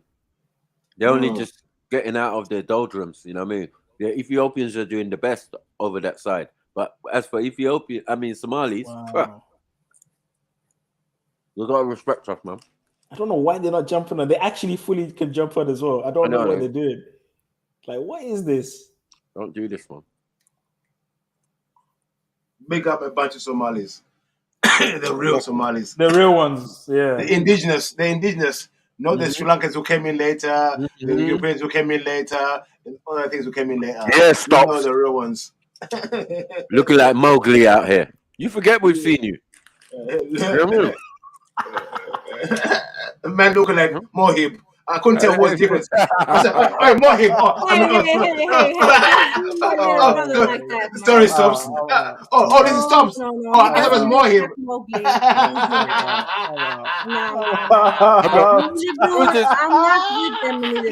Who's this Indian guy at the table? Yes, you are. Like, don't do that, man. We don't mind. We know a few. But man, he doesn't look like Mowgli. Stop it. No, he hasn't got a beard. Okay, no, you're right. He hasn't got a beard like Mohib. but they look alike though. Oh my gosh! Wow. The slander. What do you mean blowing back? We ain't doing none of that back. I ain't gonna lie. We want to play games, yeah. I ain't gonna lie. I don't need to lie to tell the truth. I don't need to lie to tell the truth. We were doing good, man. You guys brought this on yourselves. Yeah, actually, we do. He does look Indian. No, there's no doubt about that. What? Yeah, he looks Indian. Stopzilla looks Indian. No. Are you saying no? Oh, because he never took off his hat and his hoodie. So you never saw the full Indian hair. Yeah. Okay. There was no levels of Gillette. This was strictly straight. It was straight. Like he had a quiff and a fringe and a all in one. Is that shoe stops? Yeah. Curtains. Them man had basically curtains. Yeah. It was straighter than mine, yeah, Maku? Yeah. Straight fur. Straight fur. Well, like Indian. Yeah, I didn't see him. I saw it. I was like, wow. I love more hip. Oh, this is something. I'm so sorry. Something more hip. Yeah. Now he's telling me what? Sorry, boss man. Sorry, boss man. Young boss. An apology. Begging your pardon. I'm Negrito. Hello, Nigerian. Hello, Nigerian. Tapsi. Trying to give me some musa. Trying to give me some musa. Listen. We're in a Nigerian restaurant. Yeah. Me, South, and someone else is outside, right? And Stopzilla comes running out the place. And we're like, Rah, where you going, Stops? He's run straight past us. Say, I'm going to get some fresh banana. Said, oh my God. Nowhere. He did that, man. Ask him. He came back empty-handed. He was pissed. Run like Mofara. Run like Mofara building. He said they weren't fresh. They weren't fresh. They were green. Like, dead out, yeah. They were green and 2 yellow. You don't want the plantain, you want the banana. Yeah, you want the plantain. When he ran there, though, he was like someone was chasing him. Yeah, I agree, Stops, yeah. The jollof was dead. All right, calm down, mate. Calm down. No, wait. We're not talking about your place, yeah. We're talking about the restaurant, right? Okay, but so? Yeah, it was dead. Is it deader than sandwich cake? No. Yeah. So your comparison of dead is like what are we doing? What we do? You lot eat jelly stuff and all of this weird stuff. Quaggly. Mousse. Gelatinous. Yeah. What rice dish have you got in Sweden? Like what? Yeah, don't make us go to Swedish food, actually, please. No, but we're not talking about Swedish food. We're talking about the place, and I understand that. Wait. Tom Zila said, no, wait, ask him. I don't know why you're trying to defend it anymore. He said he ran out to get the banana to spice up the food. I beg, make sense of that. Oh my gosh. No way you said that. I'm glad he didn't get the banana because hold on. I'm glad that didn't happen because he would have basically violated jollof rice. He would have violated. Jollof of banana. Oh my banana. Yeah, thank you. And it's spicy up. How can you spice up jollof rice? Are you spice up jollof rice? Spice already. Like what we do? Yeah. Then with a banana. Wallahi. It's your turn. Jump on, man. So, yeah, Mowgli, just fall back, man. Have several seats, man. Just don't get involved, man. You want to be like me? You want to walk like me? Talk like me. I can't do this no more, man. I can't with you now. I can't. What, you want some smoke? Stops. I mean, Mubes. Huh? The Mubes. You're my brother. You're Bantu. Relax. Chill. What's wrong with banana and rice? Well, we're talking to Samosa lover. Stop that. I know. Kipati. Kipati. The game playing in there. The Kipati. Man are trying the bloody banana. Pause on that. Oh, hold on. How about we go to Somali? Hold on. Let's go to Somali. Right? And then when they bring me Italian food, am I going to be upset or disappointed or feel like I got robbed? Because I think I will. Or pilau rice. Ciao, Bella. Ciao, Bella. You want some pilau rice? Or you want, delicious, you want some pizza? Or some banana? Yeah. Grazie. Actually a point, yeah. You fry banana though, or plantain, the same stuff. You eat it whole. It's not banana. What? Are you all right? Hold on. Banana and plantain are not the same thing. You know that, right? You know that, right? We're talking sweet. Hold on, sweet. No. You cannot. Hold on. Camel cow. No wonder. Camel cow. Hold on, wait, man. I know. Hold on. I know you don't get planting in Sweden or Denmark. I know. Just by what you said, yeah, makes me further know that no one in their right mind will take a plantain, pull back the skin, and consume it. You will get a stomachache because it's not like that. It's not meant to be. You're not meant to do that, accent. Yeah, but you're meant to cook it. Yeah, but no, Right. Wait. You can boil it. Come You on, can fry Babas, it. come on, You can Babas. boil it. You can do also. Yeah. Do you also like fried banana or plantain? No, don't eat fried banana. No. No one eats fried No one feeds banana. It's plantain, man. Plantain is plantain, and then we've got green banana, which we boil. Yeah, we always boil that. Right? Right. So most bananas that we know or thing, other than the general normal banana, yeah, which these man are putting in the food, in savory food. Yeah, you're gonna have spaghetti bolognese, yeah, with banana, naked, not cooked, not warmed, not even roasted, toasted a little bit, nothing. In the pill. Not even ripe. Not even ripe. Not even ripe, man. Just banana, just there.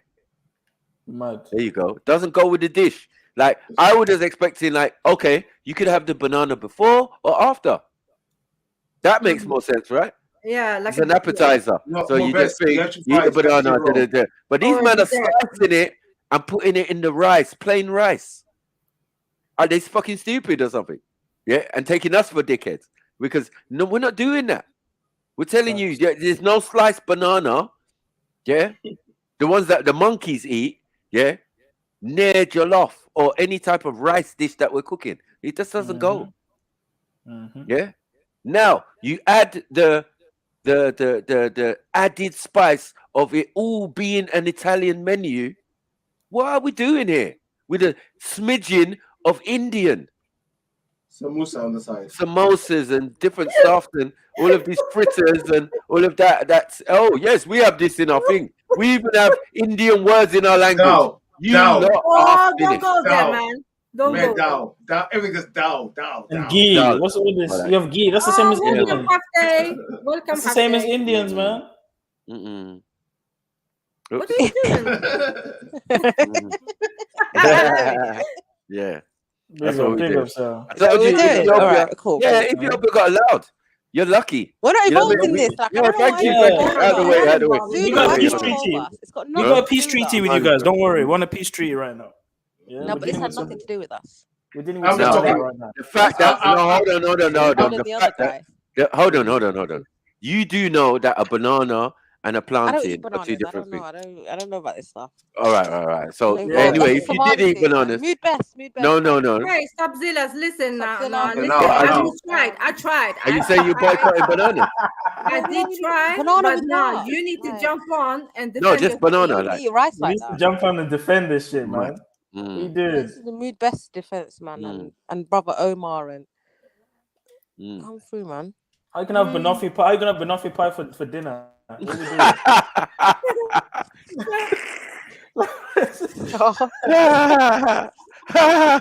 Did you just say banoffee pie? Banoffee, you know. No manners. Straight up. Somali's favorite afters. Yeah, banana cake. Nah. You lot are mocking this thing. Yeah, hold the L to the two hands. We're sticking to the tradition. Now you're gonna. It's like a Nigerian making stew, pepper soup, and then putting banana. Doesn't make sense. It just doesn't work. No. Yeah, savory and not really. Like fix up, man. Savory for savory, sweet for sweet. We know the dishes that are sweet. We know the dishes that are savory. Like, yeah.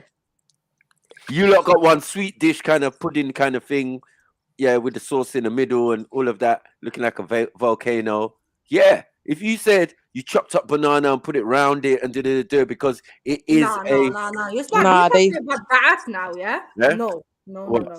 Is that not sweet? Is that not sweet or is it savory? It's savory. It's Oh yeah. But anything sweet, any kind of afters that you lot have that is sweet. You I don't know can put how banana. you come up with this concoction. That's what I would have You done. can put banana with it. That's cool. But yeah, you can't put banana with the main course. Yeah, you can't even put banana as the starter. It's supposed to be part of the starter. Oh, let me eat some fresh fruit before I tuck into this meal. Don't have this. Or even after, fruit salad, you But don't eat fruit salad. no. Yeah, these men are out here with Mussolini's menu. Oh. Yeah. Bye. Who's that? No. Yeah. Mad. I'm even like ratatouille. You're mad. Second World War food. Like, what are we doing, man? Yeah, big up to Injera. I'm out of this. We're not involved in this, Axel. I already told you, man. I don't know why. For now, you guys are okay for now. Behave Yeah, because you got bread. What do you mean by You got some dishes. You got some dishes. You were never involved. I saw the comments. If we start examining your dishes now, it could be a problem. You know, raw meat is still an issue. So like this shish. Yeah, but we told you bare times. Me No. and Sarah are I'm not involved in that. Okay. At least it's a menu. Hold on. That you can have it raw, you can have it medium rare, and you can have it semi-cooked or fully cooked or whatever. So you are out of the equation, yeah? Because even though you've got that, you're not going to put banana anywhere near there. I don't hear that in the Ethiopian menu. There's no injera and banana. There's no injera and banana. No. Doro what and banana, yeah? You're going to take the banana and dip it in the Doro. No. No. But thank you. We're not even from your country, but we know the habits and the behaviors. It just doesn't match up to put a naked banana, unassuming banana, yeah, innocent banana, poor banana, stripped of its dignity. Innocent banana, stripped of its dignity, its identity. The banana never thought it'd be yam, dude, next to camel. Like it never thought that. It's happening now, isn't it? Like it never thought that would happen. Never thought it'd be involved in the Second World War. Mad. It's crazy, man. Yo, me best, yeah. This is not acceptable. Communist food. What in the communist food is going on? Have this. Communist, socialist, The mood best said worms and bushmeat want to chat to us. What do you guys say to that? What? I don't know. Yeah, but we can. You just did a little pew pew, real quick. But we can only communicate with you in Italian. Yeah, that's true. The mood best. I can't really you, man. Huh? We can only communicate with you in Italian. Grazie. Yeah, you got Mamma mia. We're putting Parmesan cheese on camera. Right. Like, what are we doing? With banana. You see, every meal is a failure from the jump. I mean, and you wonder why your heads are so big. Pause, man. Okay. Now, why are we continuing this? Why are we continuing? That's your diet, man. That's your diet. What are you eating? What are you eating? Because there's a reaction between banana and bolognese that will make your head swell up. That's it. It's like a. Screenshot. It's a banana allergy. F.T.K. Allow us, man. What is African about this? I beg. Spaghetti, pilau rice, papadom.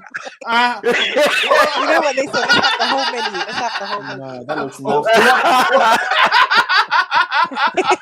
Oh my gosh. Yeah, it's true, man. I have several seats, man. It's like guacamole. What is that green shit? What is this? What's the green What stuff? is this? It's like guacamole. Oh no, it's missing the banana. God damn It's it. like a sauce or something. God damn it. God damn it. Yeah, if there's no banana, it can't No be. banana. You can't be Just smiling without the off. banana. Yeah. She's gonna be Is it- naked on the side. Yeah. Mm. What's this? What's all this? What's this? I see a broccoli. It looks like salsa or something. Some some Mexican food. I don't know what this is. Yeah, it does. Huh? Look. some tomatoes, salad. Then even your tea is called in your name, chai. I'm out of here. Oh, No way, bro. Mud. No way, bro. What are we doing? How are they gonna steal everything? Italians, Indians, What is everything. yours? What is Yo, yours? Zulu, this is How a are they chapati stealing for you and a everyone's chapati food? for me again. If this was an exam, they would have lost for copyright for plagiarism. A chapati for you and a chapati for me. They just copied everything, man. Man said plagiarism. Yo, now mood Bessie, I really tried to defend you, but You cannot talk to us about worms. They look like worms in that plate. I know, man. Worms, caterpillars, everything. Look at No that. way. What am I looking at now? No presentation skills. Nothing. We eat but I've never seen people eat like this though. Why? We eat worms, they eat maggots. Man, to be fair. We eat worms, they eat maggots.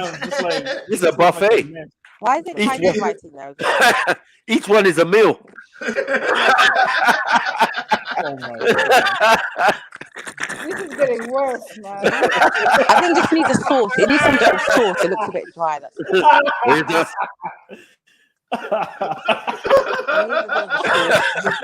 No sauce inside. Look No how sauce. much having things there. It looks like a What's that? remix. What's that? Remix. pasta and rice. How's your food look like a remix? What's going on? Wait. What is that? No, wait. What is this here? Is that pancake? Looks like No, bread. looks like a crepe or something. Yeah, pancake. No. Is it a crepe? No. Can't believe it's not injera. That's it. No. It's It's injera. It's injera. Synthetic Wait, injera. Zulu. It's crepe Italian. Zulu. All right, mood best. Yeah, there we go. Finally, bro. What was that? Welcome. Can't talk now. He's eating it. He's eating exactly what we're talking about. Yeah. Wash it down with some banana wine or something. Pause. Everyone on the panel. So what, you're screen sharing right now, yeah? Whoa. No, I'm not. Yeah. No, Put the link in the back, bro. If you got a link, put it in the back. We're gonna screen share that. Put that picture back on, innit? Don't have it, man. Oh, you wanted to explain what was on the plate? Yeah. I put that picture back on, innit? That wasn't even bless up Dara. bless up everyone. All the real ones, innit? Yeah, big up, Modest. Big up. Yeah, what's happening right now? What's with the Somali hate right now, bro? Whoa, don't have it, bro. Don't have it, man. They have no manners. First, bro. We got it. You got to do better, man. They got to do better, man. Yeah, you know what I mean? Sure. People forget themselves. What is this? Break this What's down that? for us. What's going on What here? is that? Look, that's some spaghetti on the side. That's some rice there, meat on the side, and salad. So we saying, what's shit about that? So when did you hunt the animal? When did you hunt Anjaro, right? What? No, where's Injaro? Is Injaro there? Yeah.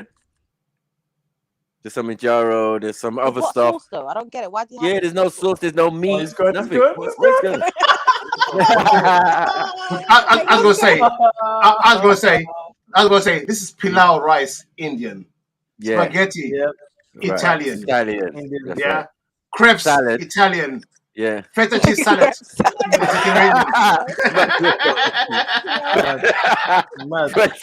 Vivian's no manners, man. That's true. Where's that?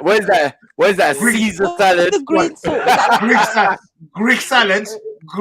It's like wasabi. Caesar salad, you know. Come on, fix up, man. What are we doing? I'm kind. Italian. I didn't go for a mad meal. I just went for something simple. Can you imagine if it was an international food competition? All the other nations would be like, "Yo, you bring us another one. Bring us another one. Hey, wait. Sambusa. Come on, say samosa. Come on, guys.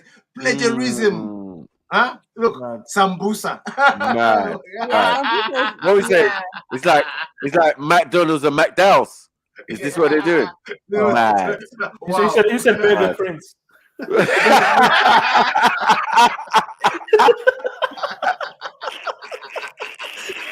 No, next level violation. Next level, no, I'm done. Burger Prince, Papa Abdi's, and I'm Lucky Babs. Wow, we're gonna. Hey, listen, we're in business now. We're opening things, bro. Oh my days. Oh man, I'm crying. You see? Listen, look. I'm not lying. Yeah, you see the screen there, where I'm showing the Somali dishes. Yeah, sambusa. Sambusa is a triangle fried pastry dish, often filled with spicy mincemeat. Samosa, plagiarism. Baris ishkaris. Baris is rice, we will say, very similar to your rice dish called pilau. You're done. We're best. This is an L. Somali, chai, Indian word tea. Mad. We know what chai is. India needs to sue Somalia, bro. Because this plagiarism. What is going on? Hey, Beefy, we're not done. Anjaro is actually injera from right. us. Right. From where? Injera. From Ethiopia. Wow. Like, what's going on? Yeah. Where did he go? Come back, mood best man. We went to get a full plate full of that. That's where he went. He's trying to recharge. He's trying to get some bananas in the system. He still hasn't. What is that green sauce, bro? No, you know what I think it is, though, Sarah. Sarah. We don't know what it is, Sarah. We don't know. I know. What is that? I think it's a chutney or shatta. Yeah. How did you know that's shatta? What's that? There's a chili, fresh chili, coriander, lemon. You know, like a little sauce. Sounds Indian already, man. Yeah, it's kind of is. Wow. Chutney. It sounds very chutney. Yeah. A little bit like chutney, but it's like more sourish. It was really good though. We can find it in North Africa, East and Arabia, and the rest of them. Yeah, but we want Somali food. We want African food though. Like, what's happening? There you go. I was right. Mint chutney. It's plagiarism again.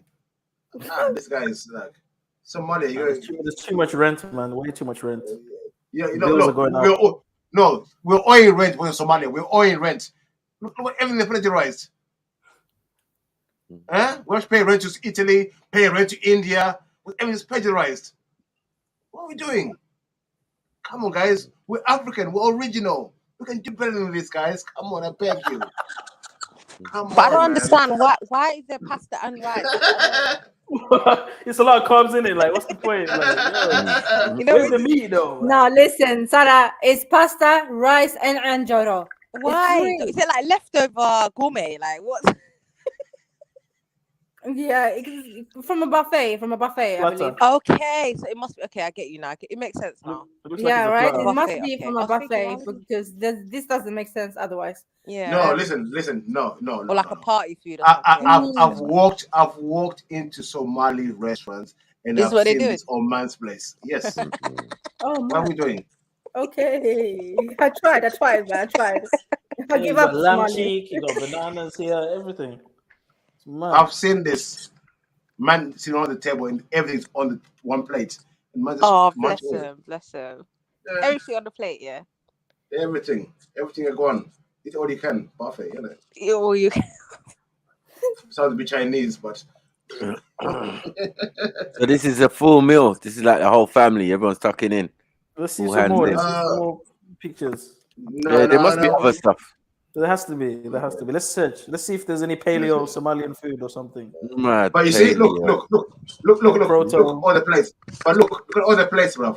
Look Indian. They look Indian. Yeah, let's see what Funt. What did the Kingdom of Funt eat? Let's go. Look at that one. Look at that one. Chicken looks nice though. And the rice is no gravy though. Colored rice. It's literally food coloring. More pilau. More pilau, Tilda. Indian food. It is actually Indian food. That looks dry. I'm not gonna lie. That looks dry. Come on, Dry, come man. on. No Where's the gravy. sauces? Where's your like? No sauce, nothing. Just Is meat, that salad, camel? and That's rice. not camel. That's not camel. Is that camel? Oh, yeah, Looks I like don't know. You can't really tell to be No, fair. that's not Look camel. like That's not lamb. Look like lamb, maybe. Yeah. Looks Well, like how you gonna lamb. have like rice dry? Looks like lamb cheeks. It Yeah, looks that like is very dry. Even the onion hasn't been like fried. that shit raw. Right. Season. Yeah, I Let's know. season. Onions the water is fresh, you know. Why is it on top of the No, even rice? try to Like a It's garnish. paella. caramelize the onions. Garnish. That shit's It's raw like a onions. garnish. Paella. Trying to garnish the Yeah, steak. yeah. I like seafood paella is banging, by the way. Yeah, continue. Oh, ew. Banana rice. We know this one is a real one. Banana rice. Is that banana? Look at that. Look at that. Pause, On the side. With spicy stuff. So I What's don't this get it. one? Like, Blow that up, man. do Blow they that mash up. Blow that potatoes up. and banana into rice? Like, I how does just it don't know work? what's going on. How do it? Oh, wait, Do they mush it up and how do you eat that? Sarah, don't. What? Yeah, you have to make that bigger, man. Yeah. I need to see Yeah, that. big up Mood Best, man. You need to. I don't know, man. Why would you bite the tip of the banana, pause, and just leave it on? Like, I don't understand. You better spit it back out. I'm just just failing to understand. Some Modine business. Oh, we. You know what I mean? As you're talking to them, they're biting the banana and spitting it into the rice. Like, what are we doing, man? On the stove. Yeah, I've been to one wedding, but the rice was kind of dry still. That's not freedom fighter food, fam. If I'm fighting the impressor, I need some. I went to one wedding years ago, but the rice was dry. There was no sauce with it. Wow. Mad. And everyone was tucking in, innit? Everyone loved it. Yeah. Mad. It was alright, but it was just dry. You see, that's not What's the freedom word, fighting. though? Don't they have like stews and stuff though? Like They didn't. They just had the rice. They have that green guacamole, man. That's all they got, man. It's a bit of dry sauce. Some minty, They had chili minty, sauce, but that was chili sauce. You couldn't really put too much. Yeah, on. this is chili sauce. Yeah, and this is ketchup. Banana and ketchup. Mad. Listen, I'd rather eat Kenyan food, man. Bring the chapati. Bring the chapati. Yeah. Oh, sure. Sorry. You'd rather chapati for you than chapati for me. I'm done. Okay. What's this bitsy stuff? Raisins, bro. The raisins. Oh my That's like the Persians. Oh yeah, but raisins is not bad, you know. What Raisins in the are- Moroccan stuff? What in the Bourbon? What is is going this, on man? here? What in No, the the sauce. preparation Look, going there's some yellow, there's some red sauce. What's that? What is this, man? What is that? Is this a sauce? Yeah, it is a sauce. It looks actually. like a sauce, yeah, but it's like chili sauce No, salad. it's not enough sauce. It's not a though. lot. It's probably chili. It's not a lot. It's not a lot, man. It's like drizzled. Why is the banana there, man? Oh. The Doesn't banana's make just sense. there, man. It's just Banana, raisins. What is that? Potato? What is that? Garnish. It's like a garnish. I don't know. and Yeah, it's in so- Tottenham. Tottenham hold the L to his brothers in Tottenham. Oh man. Wow. Oh man. Yeah, North Yeah. London. Yeah, big up the Walalos Let's over move there, back. man. Quality Move back to food, 10 people, out of 10. 10 out of 10. This is ridiculous. If you don't choke on it, how dry it is, yeah. Mad. You're gonna need a big drink, man. Look, I look. know. That does Even- look very dry. look, to be look. fair, like, Hey, look what's on the side. Look what's on the side. Extras. Banana. Oh yeah, there's banana there at the top and banana at the bottom. banana, raisins, Wow. Banana everywhere. raw onions. What is this? This is like for a very 5 exotic potatoes. hamster. You got a Oh, very my exotic hamster. You feed him this. You know what I mean? man. Chow down, man. Wow. Chow. Oh, you want some chai with it? Yeah. Oh man. Some dog Wash When it you down start, with. when you start eating, like, I don't know. Like, it needs a sauce, man. You guys need to invent a sauce for your rice. Imagine Yeah, actually look at paying. your neighbors, man. We have Yeah, man. bear sauces. Like, Bear you sauce. should do this. Yeah, Yeah, maybe man. this is the There's so much special. variety. They're even eating raw meat, man. Look at that. With sauce. Oh, That's how good At the least you put sauce is. sauce on your meat, pause. At least you put sauce on your meat. What's it on here? It's different. What is this now? What's this one? Dry. What's Good, this this one stuff dry. here?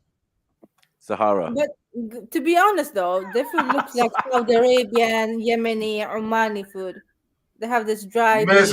Meso, come and get your food right now. Now, Mezo's food had bear Yeah, sauce and so soup. food. Nah, Yeah. Iraq food had bear sauce. Yeah, and bear stuff. paellas and stuff. Yeah, Yeah. kind of. Okay, rice was secreted to Simba. It's like Egyptian food and all They of were that. dunking the bread in gravy and everything, bro. They had all sorts of shit. But their one's better. It's like, yeah. Mara? The rice has like spices in it and stuff like No, that. getting But it's just Godzilla. dry. The This is sauce meat is and rice. marag, you know, marag. Said there's a yeah. Stop Zilla said there is a sauce. They have a sauce, but it's called marag, and it's Wait. They're there. That little brown stuff there. No, can you explain what marag Watery. is, Sarah, please? Gravy. Bisto. When you boil your meat, with water and some spices and stuff like that, Right. The water from the meat is called marag. It's like a soup. Okay. Gravy. Yeah. We call that brown down. Brown down, yeah. Like when you're browning down the meat and all of that. Yeah. No, man, we don't cook with that. That's mad. That's not gravy. That's No, a it's middle. not gravy, It's but a middle part of a process. Yeah, kind You of. let that set. Won't it go hard? Yeah, but It's got all the oils and all of that. Yeah, like when what? you cook food, you want some flavoring. You can use that to add flavor to your Right. food. Yeah. It's gonna go stiff because it's mainly oil based. And, But we add the But sauce. you don't use it as a stew. Sauce. Nah. You use it to make a stew, like the beginnings of a stew. You know what I mean? After you pull off the meat and stuff, you take a little bit from it, but you can. No, you can use it. We're not saying you can't use it, but If it gets cold though, it does go hard. Yeah. Yeah, it's not a stew. It's not a sauce. It's not a sauce. No, it's not a It's not a sauce. That's terrible, man. You know, it's embarrassing, man. I Yeah, thought the only person who did that was my baby mother. Marag the judge, Sarah, right? Isn't that but the, that's chicken for cube? chicken. Yeah, it's marag the judge. Yeah, but it's the same thing. It's what is Yeah, it's. I know what you're talking about. I know what it is. But even if it stays Yeah. for a while and it's a cold temperature, like if you leave it overnight or something, it's gonna go hard. It will go hard. It's gonna get hot, but it depends on if you have a lot of water But though. So it's they're using after it a while. You could probably use it straight Mm. away. But just, I don't know. Just what does it do? I don't make it It salty. adds seasoning. No, why? Because the seasoning is in there. Yeah, it's Yeah, in the there. seasoning is in Yeah, there. there's loads of seasoning in there, right? But it's all So the do they fats drizzle and it? all Do they of that. just pour it on top? How do they like? what Yeah, do they do with drizzle it and pour it on top while it's still warm, I suppose. Yeah. That's why you can't really Usually see you it. cook that with the rice. Yeah, maybe. Usually. Yeah, that's true. That's true. Yeah. That's the But you basis can't of see our it. stew. We're gonna that's the next level. Once that's done, then we add tomatoes, onions, Tomatoes, things, yeah. and all sorts, and then it's gonna cook again. So I don't know Mm. what they're doing. Yeah, running around with the middle process. Doesn't make sense, man. It's not a gravy, man. Embarrassing, man. Showing that you Oh, can't cook, man. stop Zilla, man. Stop It's Zilla. best There's you no stick way to to the help Italian, you, man. man. I swear. Stick to the Italian. It would You're be gonna have better to for you. jump lot, on man. a show or something. 'Cause it's not making sense, bro. Yeah, stick to the ravioli, man. Dry rice. So what's that on the side? What's that green stuff? Chili? Or No, that mint? crunched up green stuff. Oh, it's These are leaves. What happened? Let me see. No, Let me no, just. yeah, Listen, beefy. to go close with my phone. Where's your cursor? It Right at the looks bottom of like the screen. I don't know. That's like feta cheese. Yeah, Yeah, it it does looks look like blue cheese or something. or something like that, yeah. It's Oh, green, you you know. mean that one? The sauce type Oh. of thing. What is that? That's not sauce. That's Meat something. looks good. I'm not gonna lie. It looks for you. like Meat does it look looks nice. like hummus. But Hummus with Oh some green no! All stuff Now in it it. all bone makes sense. Now it all makes Hummusy. sense. Yeah, it looks hummusy. No, Zulu. It all makes sense now. Yeah, hummus with meat. It looks like baked mayo or something. I don't know what's going on. Talk to us. Or is that crunched up banana with a little thyme leaf or something? I don't know. No, to be honest though, the rice are banging. I'm just saying. It's They just have a rice. good How can it be rice. How banging? can dry rice No, look How banging? can because dry look rice at be they banging? What are use you What do you doing, no. man? mean? What are you But doing, listen, man? guys, listen, guys. They use the medic. Yeah. So, I don't even know. It's Yeah, because you can't cook while you're saying this, isn't it? You know that, Oh innit? shit! Pilau Oh rice. shit! Pilau rice. There's no way you're gonna say brown down, yeah, a process of cooking meat and browning it down and making it, preparing it for whatever the next stage is a great thing. It's not. No, that's not Okay, what so I'm what is saying it though. like? Okay, you put the Listen. meat in, whatever. What is it like a soup? Like what? Yeah, because you're Broth. boiling the soup first. Yeah, the meat with a little bit of water, right? So the Yeah. meat, And the water, and your with whatever herbs some and And the stuff. seasoning, herbs and onions, yeah. It's the spices broth from the and meat. So you put that So with the the broth rice. is a thank broth. you. That's what it's called, broth. Zulu. Yeah. Broth. Yeah, Broth. it's That's a it. broth. Yeah. Yeah, that's not not even stew. like proper. That's like basic shit. Like Yeah. So they use then they're taking out the meat from there, right? And then they're gonna put the rice inside it too. Inside the broth, yeah. But why don't you before make that, a you can stew? fry some onions and stuff like that, yeah. And Why then don't you put make the broth and then the rice in it. See? Why doesn't it show in the rice though? Exactly. And why don't you make a stew out of the meat? Get that meat, put that in a pot, put some tomatoes, make that into a But then that stew. just means the spices are infused into the rice. It's not really gonna stop it from being dry. Whoa, you know, tomato puree. You know what I mean? Like, what's going on, man? This is East food, man. You know. Yeah, you have to deal with I don't know why you're I don't mind endorsing pilau this. rice is nice, but it needs something. It needs a sauce. Like you can't just. No, it's not. You have to have sauce. Like Yeah, we it's gonna be do. too dry. You need something. Yeah, man. Stew, some sort of gravy, curry, some something. Yeah, man. Hot and spicy as well. Like, we'll match it up and carry it off. If not better, you would have cooked the meat in the sauce. Do you get what I'm saying? That's how we do. You know what I mean? With the gravy, and then you just pour more of the gravy of the stew on top of it. Right? Yeah, man. Do you want more gravy? Yes, please. No one wants dry rice. And we'll be having it with jollof that is not even dry. And we're still going to put stew or gravy on it. You know what I mean? With the 2 slabs or 3 drumsticks or whatever you're getting. Mm-hmm. Whatever type of meat or whatever it is. This is terrible, man. It's embarrassing. Yeah, I would never go out and pay for this. Can you imagine spending 20 quid on this? Or even 30 quid? What is this? Meat? It's meat and The rice. meat looks nice though. The meat looks nice. It just looks like normal meat. It doesn't look special. Like, it's just meat, isn't it? No, but it looks nice. There was some Eat seasoning. the meat, but what to eat? Probably with curry what, powder and that. With what? Curry powder and paprika and that. About seasoning. Yeah, we didn't even get into the seasoning. Oh my god. Yeah. What's the seasoning? They can't tell us. I bet you. That beef should be coated in something. Starts talking stupid. There's like turmeric and that. Yeah, there's some turmeric. Paprika. Paprika. You be seasoning like Modine, man. What do it? And is that mint on the top? What is that? Huh? Yeah, I don't What know. is this, man? It's not African. I'm just saying. Looks like a very stylized Italian dish.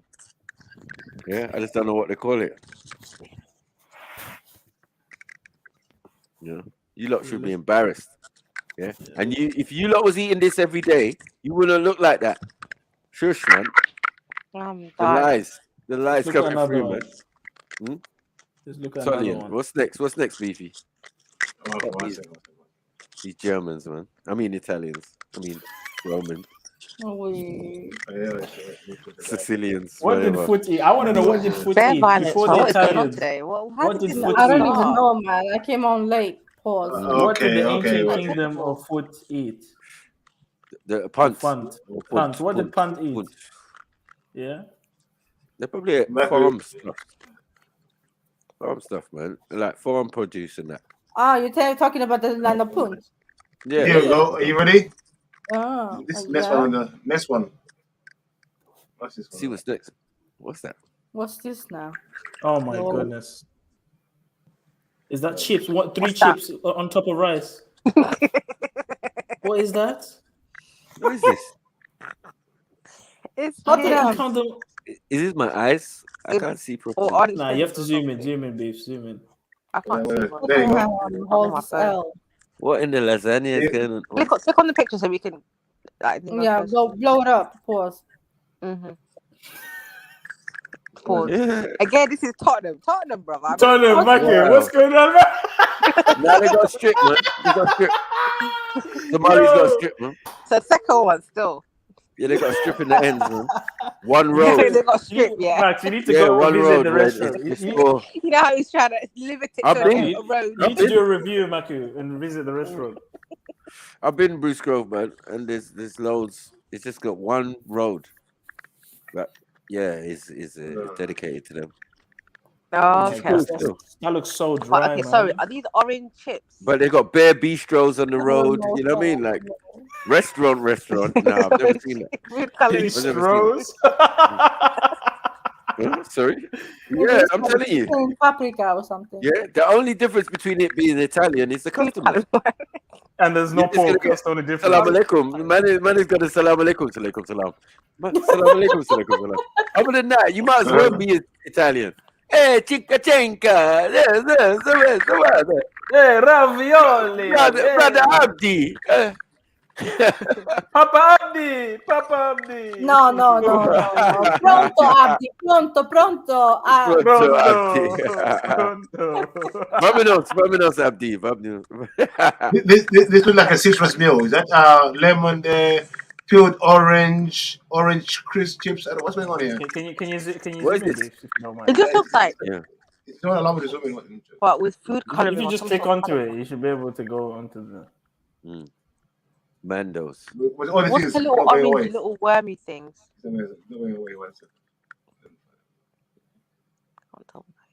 I think those are onions, you know. Onions. Like yes. caramelized food onions. Now, what's up with you guys in food coloring? No, is that coleslaw? What? No, it's caramelized onions. All that yellow, that orange stuff. On top of what? Rice. On top of rice, yeah. With chips. The caramelized. With 4 chips. I don't know what it is. 4 chips. Yeah. There's a section that's chips. And then what's that meat kind of stuff on top? Looks like camel, lamb shoulder. I don't know what the heck that is. Some type of bird or something. Maybe ostrich. I don't know. Squirrel. Lamb shank. And what's that next to it? A bowl of salad?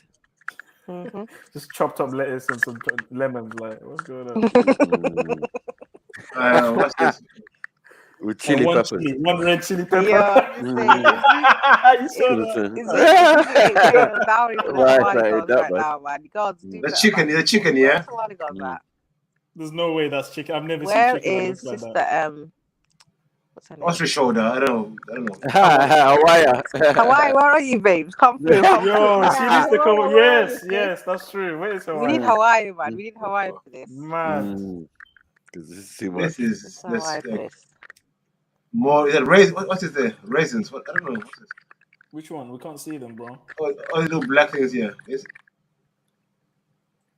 I'm trying to zoom in. So zoom in. I don't know why. Yep. If you just click on it, it takes you to the page, isn't it? No, I'm on the page. We can't see that. We can only see the Google search. Oh wait. Let me see. You doing share? You do share entire screen when you screen share? Yeah. 1 second. You have to close the tabs, bro. I know you don't want to show the tabs. No, that's not the tab. When open the picture, we went to a different tab in it. I'll show you one tab only in it. Yeah, because you don't want us to see. Why do you want us to see the other tabs?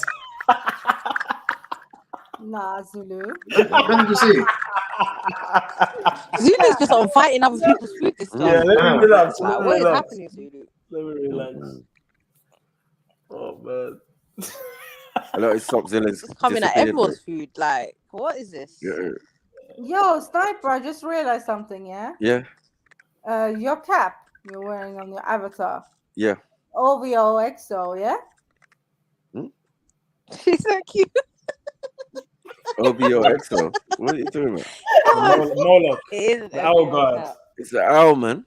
Yeah, Owl god. OVO. Drake, yeah? What we doing? The 6 card. It's a money, yeah. I mean, Mad. Just say he owes you rent, man. Just say that was. Yeah, that's Illuminati exposed still, Unks. I can't lie. Sniper, share. That's the top. That's the top hat in the end, Illuminati man. moment there still. I can't lie. How much that hat cost? I wonder. Okay. See how much that hat costs. No, that's what is the drink? What is the drink? Oh my god, is that lemon? It's a banana juice. What is that? Why? I'm not gonna cap here. The chips are pissing me off. Why is there 4 chips? Yeah, why is there chips? Why is there knives and forks? The chips are pissing me off, bro. Knife and spoon. Stop it. Yeah, that's not Stop it. acceptable. I'm not gonna lie. Yeah, Bro. you said knife and forks, knife and spoon. Are they sharing a plate? Why is it 2? Date night. We're sharing a plate. Date night. No, you're not rude. It's a date night. They're sharing a plate. Yeah. Nah. Free mix is not allowed, so it's man and man. Fully knife and spoon, bro. Nah, this can't be serious. And then there's lemonade. Or loved it. Yeah. How much lemonade. does this meal cost to make at home? There's no way it's Lemon more and than water. £5. There's no way.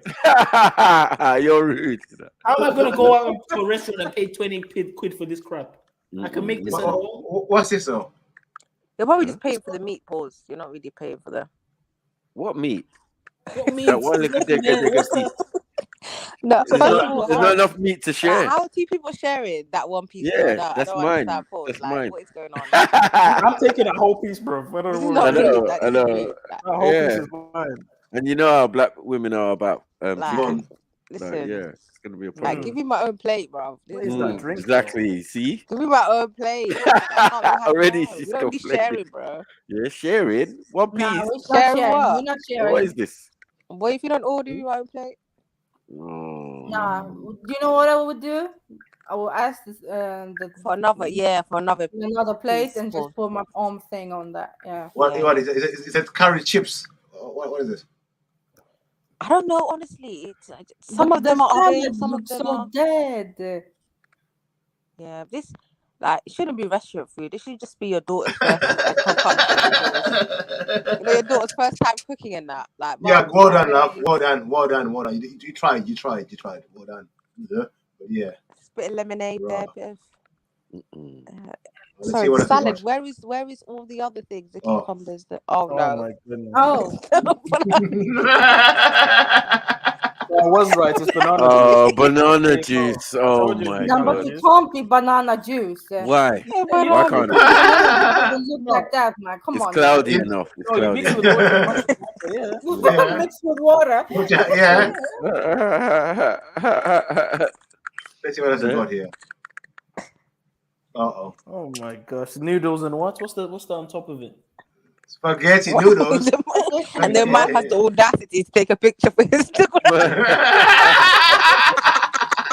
Oh my gosh! Did this guy say chicken steak? I'm out. Bro. You can't Instagram that moment. What are you doing? Man said spaghetti feast for all. Look, spaghetti rice chicken steak. Wow. He's gonna edit that picture. Yeah, because there's some rice on the right. Yeah, I can see that. Yeah.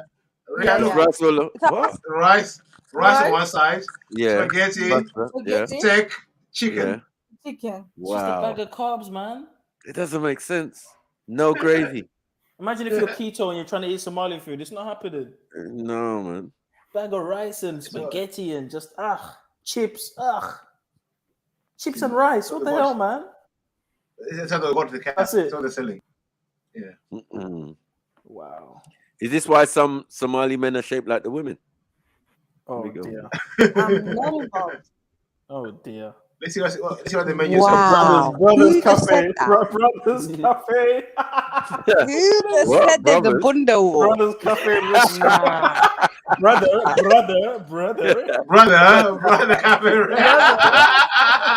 That's a ram anyway. Nah, that's real. I think that's a ram. That's a ram to be buffer than your woman. There must be a ram. You know what I mean? Thicker than your. Let's move like chance. Look like so far like a normal man. What is this?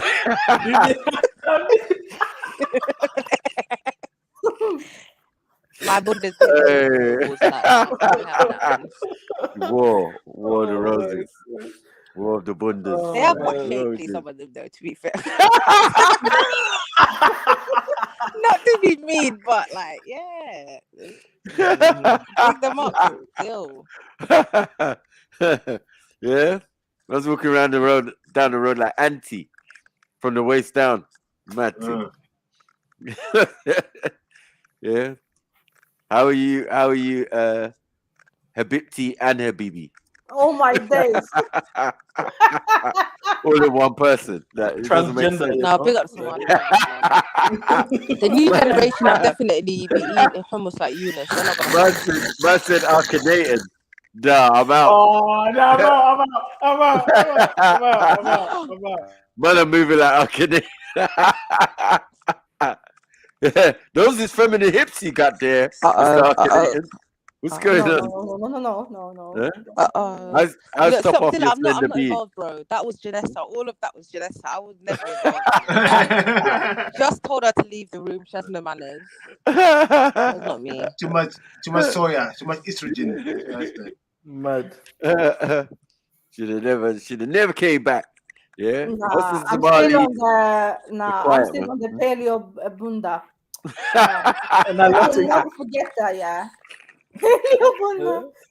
Paleo Buddha. Pre-dynastic Bunda. Pre-dynastic Buddha. Nah. Yeah. For men. Nah, this is crazy.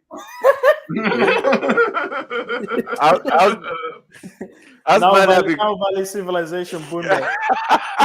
In this Valley Bunda. In the Somali, that's in the Somali bunda. In the Somali bunda. How's grown man having belly dancing hips? How does that make sense? Fertile crescent Bunda. Don't lie hips here. I'm done, man. This is non-Bantu. Yeah? Non-Bantu. Pre-Mussolini bunda. I don't know what to Mad. Pre-Mussolini. I think it's the older they get, though. It's not young. It's the older. Yeah. When the men start to be older, start to develop that. No. Yeah, I've seen some young ones. Listen, what's going on? I don't really think so. This guy is trying to wear tight tracksuits, and they're wearing. Waiting. Stop. It's estrogen, man. It's all the estrogen. When you're eating spaghetti and rice and all these things, it's just carbs. It's just building up fat. That is true. A lot of carbs doesn't help. Yeah, man, end up looking like Abdul Blobby.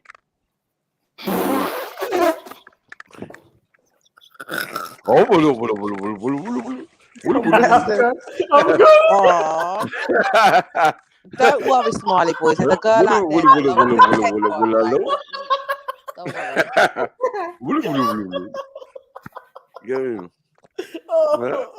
Walking around looking like a spinning top.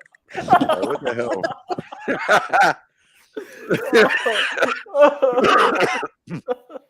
What's them things where you take the woman out of the other woman and out of the other woman and out the other woman until it gets really small?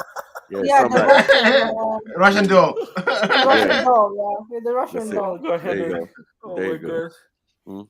When the men start looking like that, there's going to be a problem in society. That is the over indulging in potassium, which you get from the banana. Banana, yeah. Yeah, they don't have that size in Primark, bro. You're gonna have to get your shit online. you have to get your shit. We said, come to Mali, man, have to wear woman trousers. New look. Plus size model. Dorothy Perkins slacks. I don't know. Built trousers, lesbian trousers. Mad. Hourglass look like. What's going on? Pause, I think. Yeah, pause for being Somalian, man. For real. Yeah. Mad. Definitely take a break on that. So, if anyone tries to dish Bantus again, we can rerun this. You know what happens. Next time, listen, we're watching Zulu videos. We're being peaceful. We're building. But you haters Bantu in the chat. crime, if you see Bantu or Bantu crime, just sit back, relax. Don't get involved. Don't get involved. Oh, you want to pipe up? Yeah, pipe up in the sides. Pipe up. Eating spaghetti and looking malnourished. How you did that? Huh? And then later on, and then later on, you in Bunda competition. Like, what is this?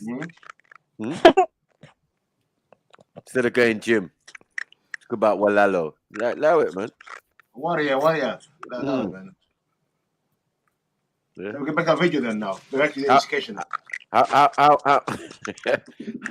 How is man a size 16? Like, what is this? Oh my gosh. No, oh my gosh. Well, that's 32. Somebody's better come defend this because this is a hot mess, man. They don't make step ones in that size, man. Oh no. Man have to wear fake bum. They don't make Calvin Kynes in that size, man. Yeah. Man, I walk around thinking that these men are putting fake bum on. You know when they put the fake bum on. Bum pants. But it's not true. It's not true. This is naturally forming bunda. Like, stop it, man. Man, move like Kim Kardashian out here. Make Kim Kardashian walking around the Yeah. Bear camel smiling. No. Who said that's a side effect of eating camel meat? No.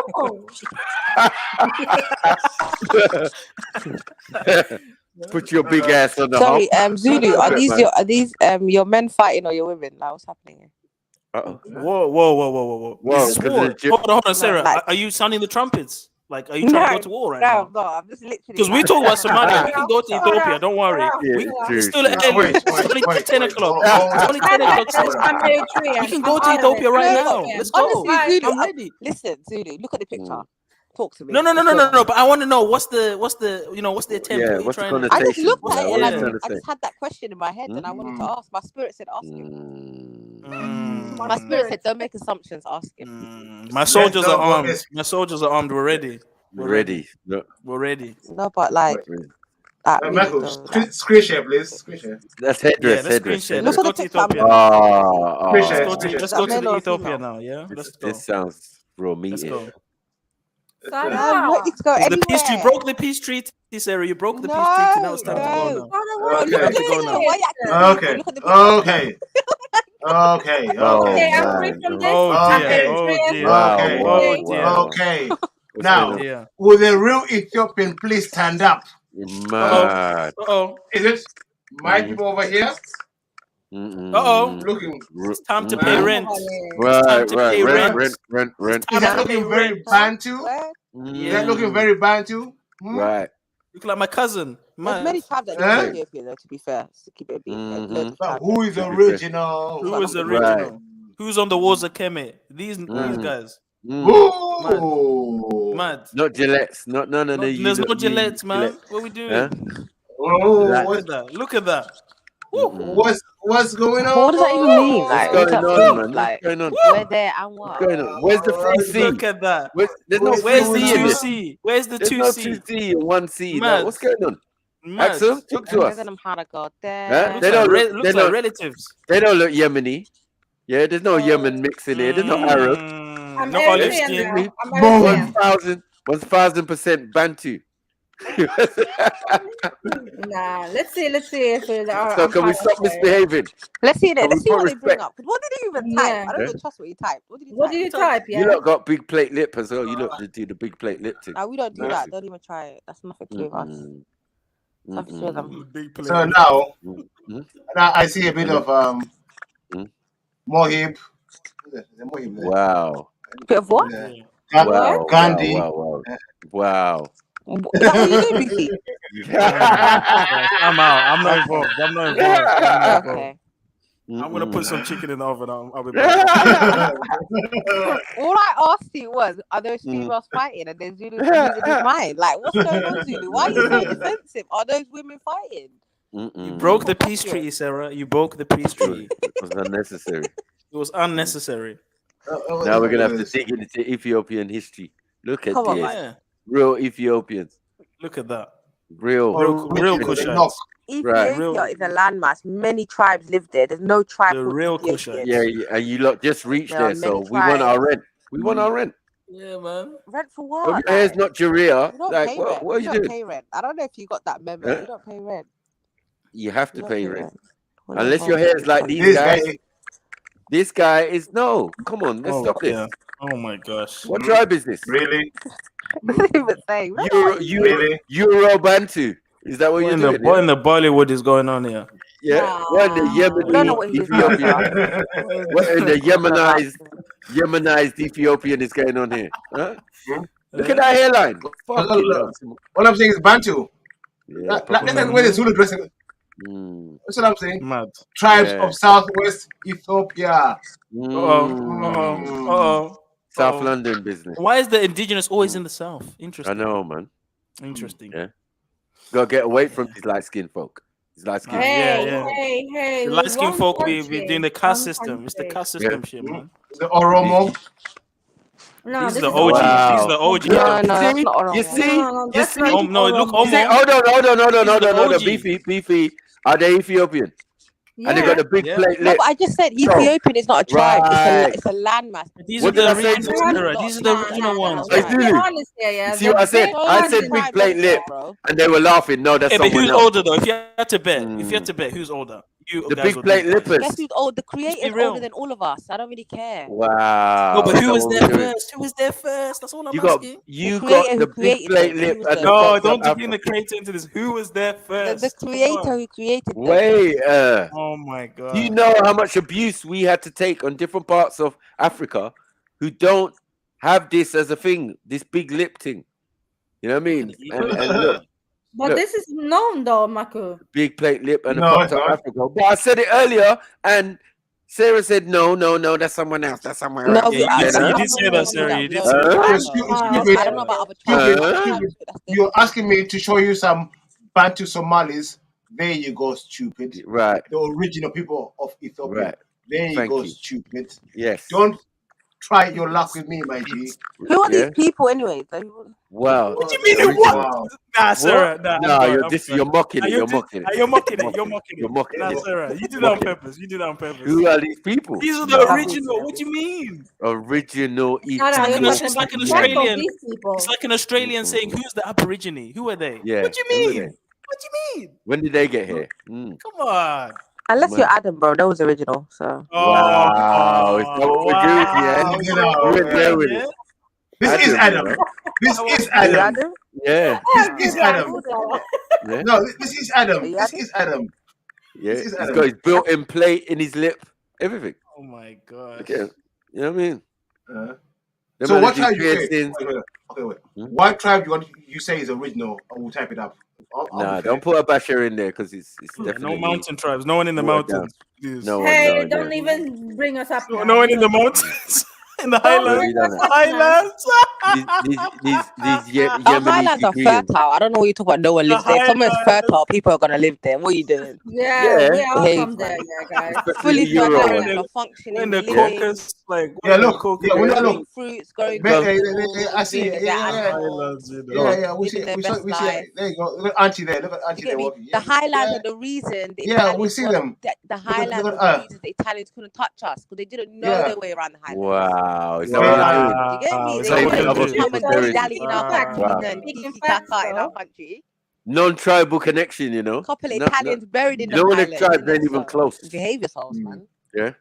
They These couldn't ones with touch the us. plate. That's why they had to Wait. go The stick fighters, those ones. The the real ones. Wait. Where you got People are the fully lily from? You got Nah, the lily nah, from these nah. guys. Yeah.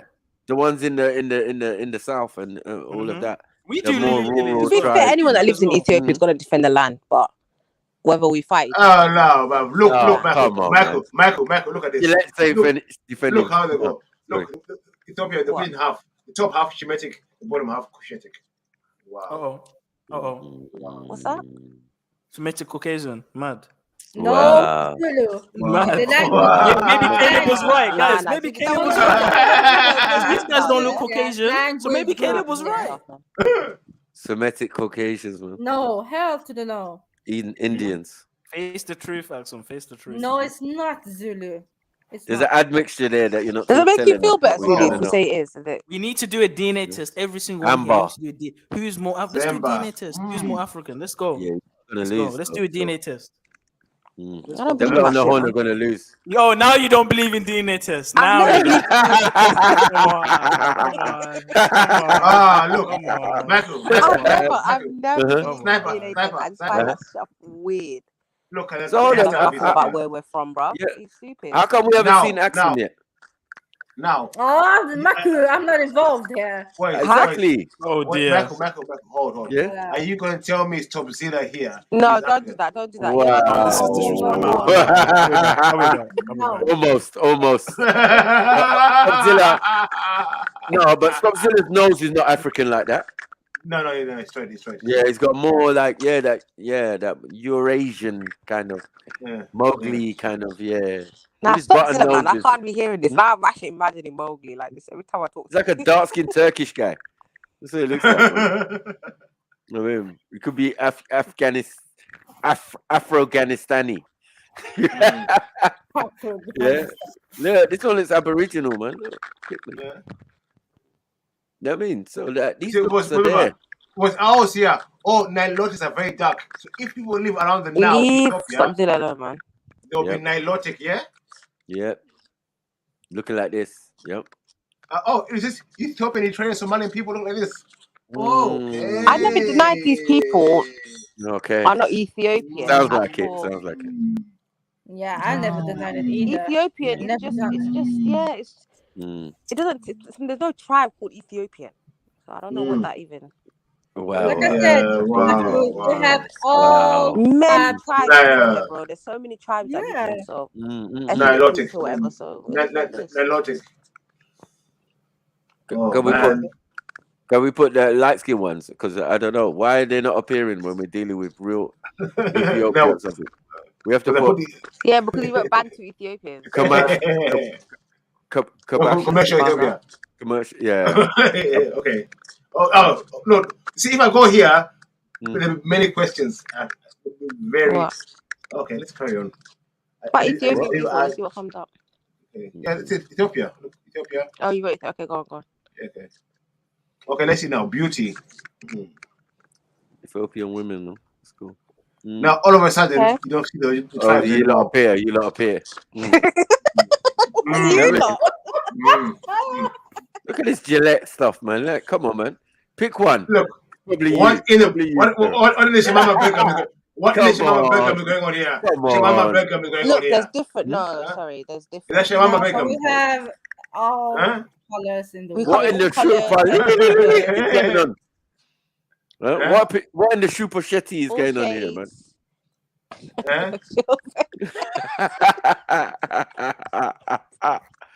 Red light, no green lights.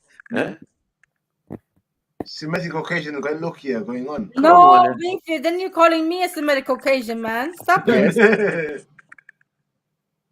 Look, man. I only saw one that even get close to Axum, so let's not even play that game.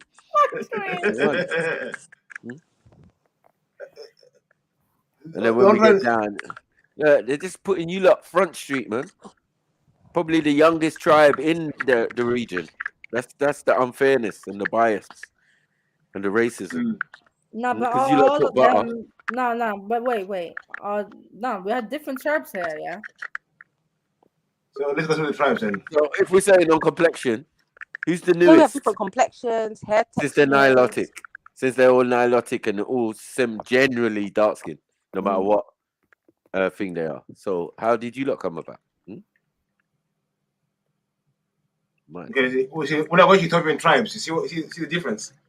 Yeah, I'm feeling that there's a little Ottoman influence. Khan might be right. When I go to Ethiopia, it's a different thing, yeah. When I go to Ethiopian tribes, look what we get. Mad. That's crazy, actually. You see what I mean? Yeah, but Google is very biased, so I wouldn't really. No, I know, but I put I put Ethiopian tribes. I didn't put nothing else. Yeah, we see that. And Gillette's first. Gillette's. And when I put Ethiopia, the Amhara people are not tribes. Tigray people are not tribes. They're just new, but they seem to suit the look that they want to put out. No, but what you can type though is Ethiopian ethnic. Amara, yeah, you say Amara. Ethnic, yeah. Ethnic group. Yeah, look, put that instead. Yeah. Amara. Let's see the Amara tribe. Amara. Who's that? Mrs. Patel on the second one. Is it the second one, Miss Patel? Bloody hell. I see a couple of Amhara, not all of them though. Wow, there's some funny hair like going on, man. Look at that one with 4 of them in the middle. Like, what is that, man? This one.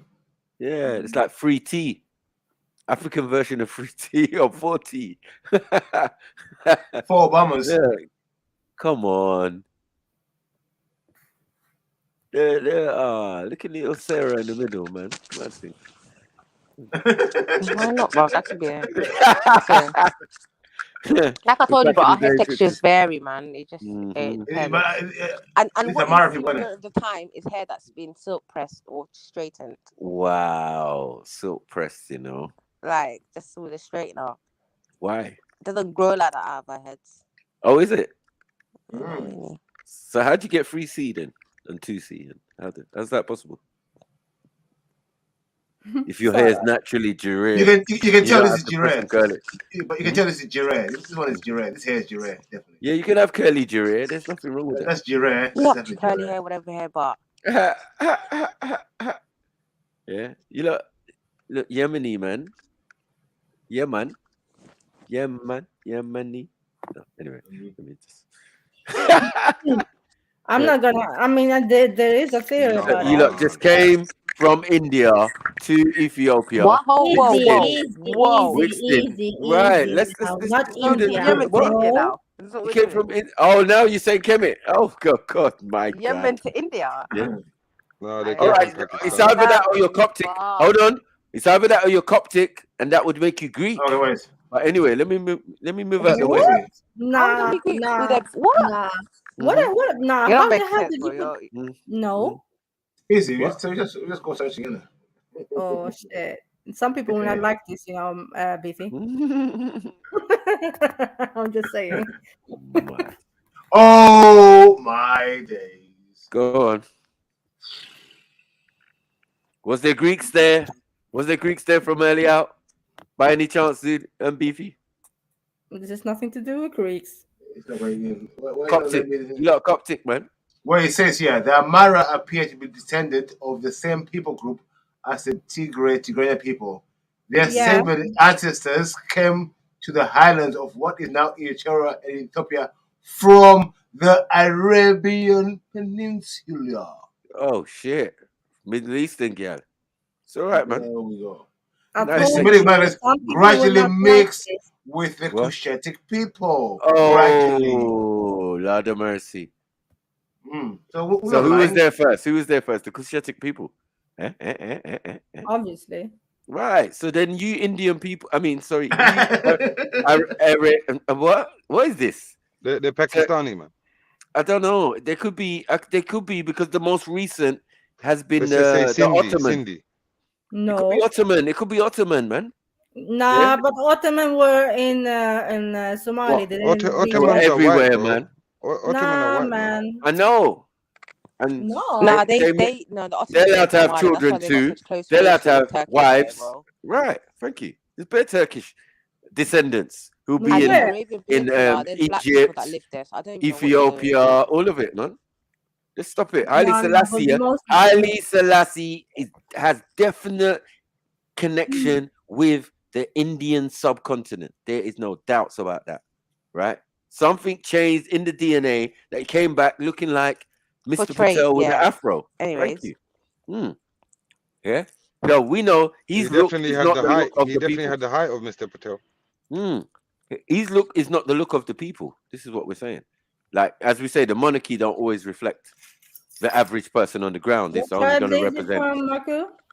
It's only one tribe, right? He's from Amhara and what else? Harley? I don't even know. Sounded Indian anyway. Even the Amhara people come in. Oh, he's a mix. Bro. You see. Once you say this, different shades themselves. So. Once you say this, bro, you could tell by his picture, man. He wasn't a dark African. That doesn't mean anything. Do you like paella? I wasn't a dark African. Do you like paella? Yeah. Have you lot got samosas in your thing? But can I say something? But no, you can't say anything. The whole world is mixed. No, listen, but the whole world is mixed. Rent. Come on, man. Rent. Pakistani rent. I'm just saying, everyone's mixing it. So Pakistani rent. Talk about Ethiopia, bro. Don't do it. I weren't. I was just saying we're all mixed. I'm saying when the Ethiopians. There's no we. No, but when the Ethiopians ruled Pakistan. Oh my God! Like, we're all together. The racism is mad. That's what I'm saying. Like, we're humans, innit? But I'm saying Prince Amber and that. Been mixing from day. What's going on? Humans have been mixing from day. You get me? Oromo and that. Married an Oromo princess in India. Like, what are we doing? Has everyone forgotten this? Yeah. Yeah, Extensive but trade. he Let went him have nothing to there. do with us. He was Extensive not saying it trade was for the other way centuries. around, though, Matthew. Wow. You try Extensive it. trade with the Indian subcontinent, and now all of a sudden, remember, it wasn't called the Indian Ocean, it was called the Ethiopian Sea. So, yeah. No, what are but we that's doing the here? But Red you know, there's a Sea. It's difference not the between a same sea and an ocean, sea. right? I, No, but Like you can't Lord. call an ocean a sea, bro. Come on, man. what? From whose point of view? An ocean is different, bro. Come on. I'm saying Come on, whose bro. point of view? The people Bro, naming it might have alright, only just put on the not water. not measuring the water, Maku. Just the life that the ocean in like can capacitate for, the sea cannot. That's what I'm gonna tell you. That's it. They don't call it the Mediterranean Ocean. They call it the Mediterranean Sea. Yeah, but that Now the people Mediterranean name is nowhere near the Indian Ocean. now the people naming it Ethiopia must have their hand at calling it the Ethiopian Sea, right? Yeah, They but they can't. mean They're the can't. same people. Hold on, they're the same people who called the Mediterranean Sea. I get So what you're where's the saying. problem? I hear So you. one came bro. before the other, right? So No, now you know it's what they fucked up. No, you hold know on, what they fucked up with hold labeling on, it as hold a on, sea. hold on. That's it. it Now, was actually the Eritrean Sea, by the way. I'm just saying. okay, see, you see, Mm. you see. Now it's Yeah. the Axum Sea, yeah. Yeah, it was Axumite called Sea. the Erythrean. Look it up. Oh Erythrean my Sea. god! Oh my god! Yeah, yeah, the Greeks or the Romans or whatever. Yeah, they call it. Thracians. Yeah, Erythracian. No, I'm out. No, Yeah? from Erythros. You're actually Greek. Red. Yeah. What? Aphrios. No, That even from sounds Greek. Erythros. Erith means red. Even that name Yeah. sounds Greek. Yeah, it sounds Greek, man. All of it sounds Yeah, but Greek. whatever. I'm You not know that's that foreign to Africa. That knowledge. name. I'm You not can't. What denying the fuck, it. man? I'm not Yeah, but it's denying not it. African though. No. I'm just saying what they Oh. called it. Yeah. There's no clicks in there, Yeah. nothing, man. What going? What? Odds? Hey, he's got a point still. There's no clicks. There's no lit. There's no. Nah, just taking the piss, man. Come on, man. It's just a joke, bro. Yeah. No, we have them now. We call it Nah, we're Bahari not having that, Qayyeh. man. To be honest, in our language, yeah. Yeah. No, not language. We call it Bahari Qayyeh. Yeah. Bahari means the sea, and Sea, Qayyeh means red. So Right. yeah, that's in my language, in my sea. Yin? Right. Yeah, I'm But telling you. yeah, it's cool, man. When you Europeans or Eurasians got there, it's all right, man, and blended in with the people and created your own tribe. Now we're European. Nah, bro. You're wilding. You're He's wilding. taking the piss. Semitic Caucasian. Hello? You are wilding. How do we go from Yemen to India to Europe? No, but what I'm saying is, round the globe and back. if a monarch never came with the term, I am Semitic Caucasian, one, Caleb wouldn't be saying it. That's and gay. I've two, never in my life heard. What? Anyone I know. I pulled that evidence before. I did. I pulled that evidence before. One of the monarchs, one of your more recent monarchs before Haile Selassie, was talking about Semitic Caucasian. I don't care what he said. People don't. Who said it? Who said it from the Oh, 1800s? Yeah. I think so. Yeah, because he had they were doing empire, emperors, and all of this. Well, then he was Oh, dealing wow, with That's Norman. politics. I don't care. even know. I'm Yeah, saying the this is people they what don't he use does. these terms. These terms are not known to us. Yeah. Semitic Caucasian. What? Oh, man. Caucasian, you know.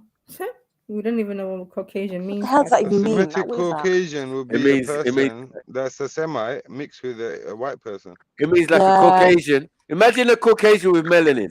I'll rest my case. Let's fall back. Yeah, you can get them. You can get them in the Italian peninsula, them kind of places there. You get me? Because You can get them in Africa. You can get them in India. Yeah, you could get them. Right, so that's what I'm saying. And then we're saying that the Indian man came from the Horn originally. The Indian man didn't come from India, innit? Before they started mixing, hold on. Before you started mixing, your people started mixing with Turks or Mongols and all of these other Turks type of come people. way later, man. Turks come way Okay, later. that's cool. You know, like, But remember, like, before when you 30,000 was years Ethiopian, difference, Maku, there's about 30,000 year difference between us and the Turks, remember? They're not giving you your flowers. You played the video, though, innit? You played the video, remember that? You know what I mean? Yeah, they're your grandchildren. Anyway, you know what I mean? problem is, Maku, one thing is difference between us and your grandson with an admixture. I don't know. I don't know why this child is different from us. Like, what are we doing right now?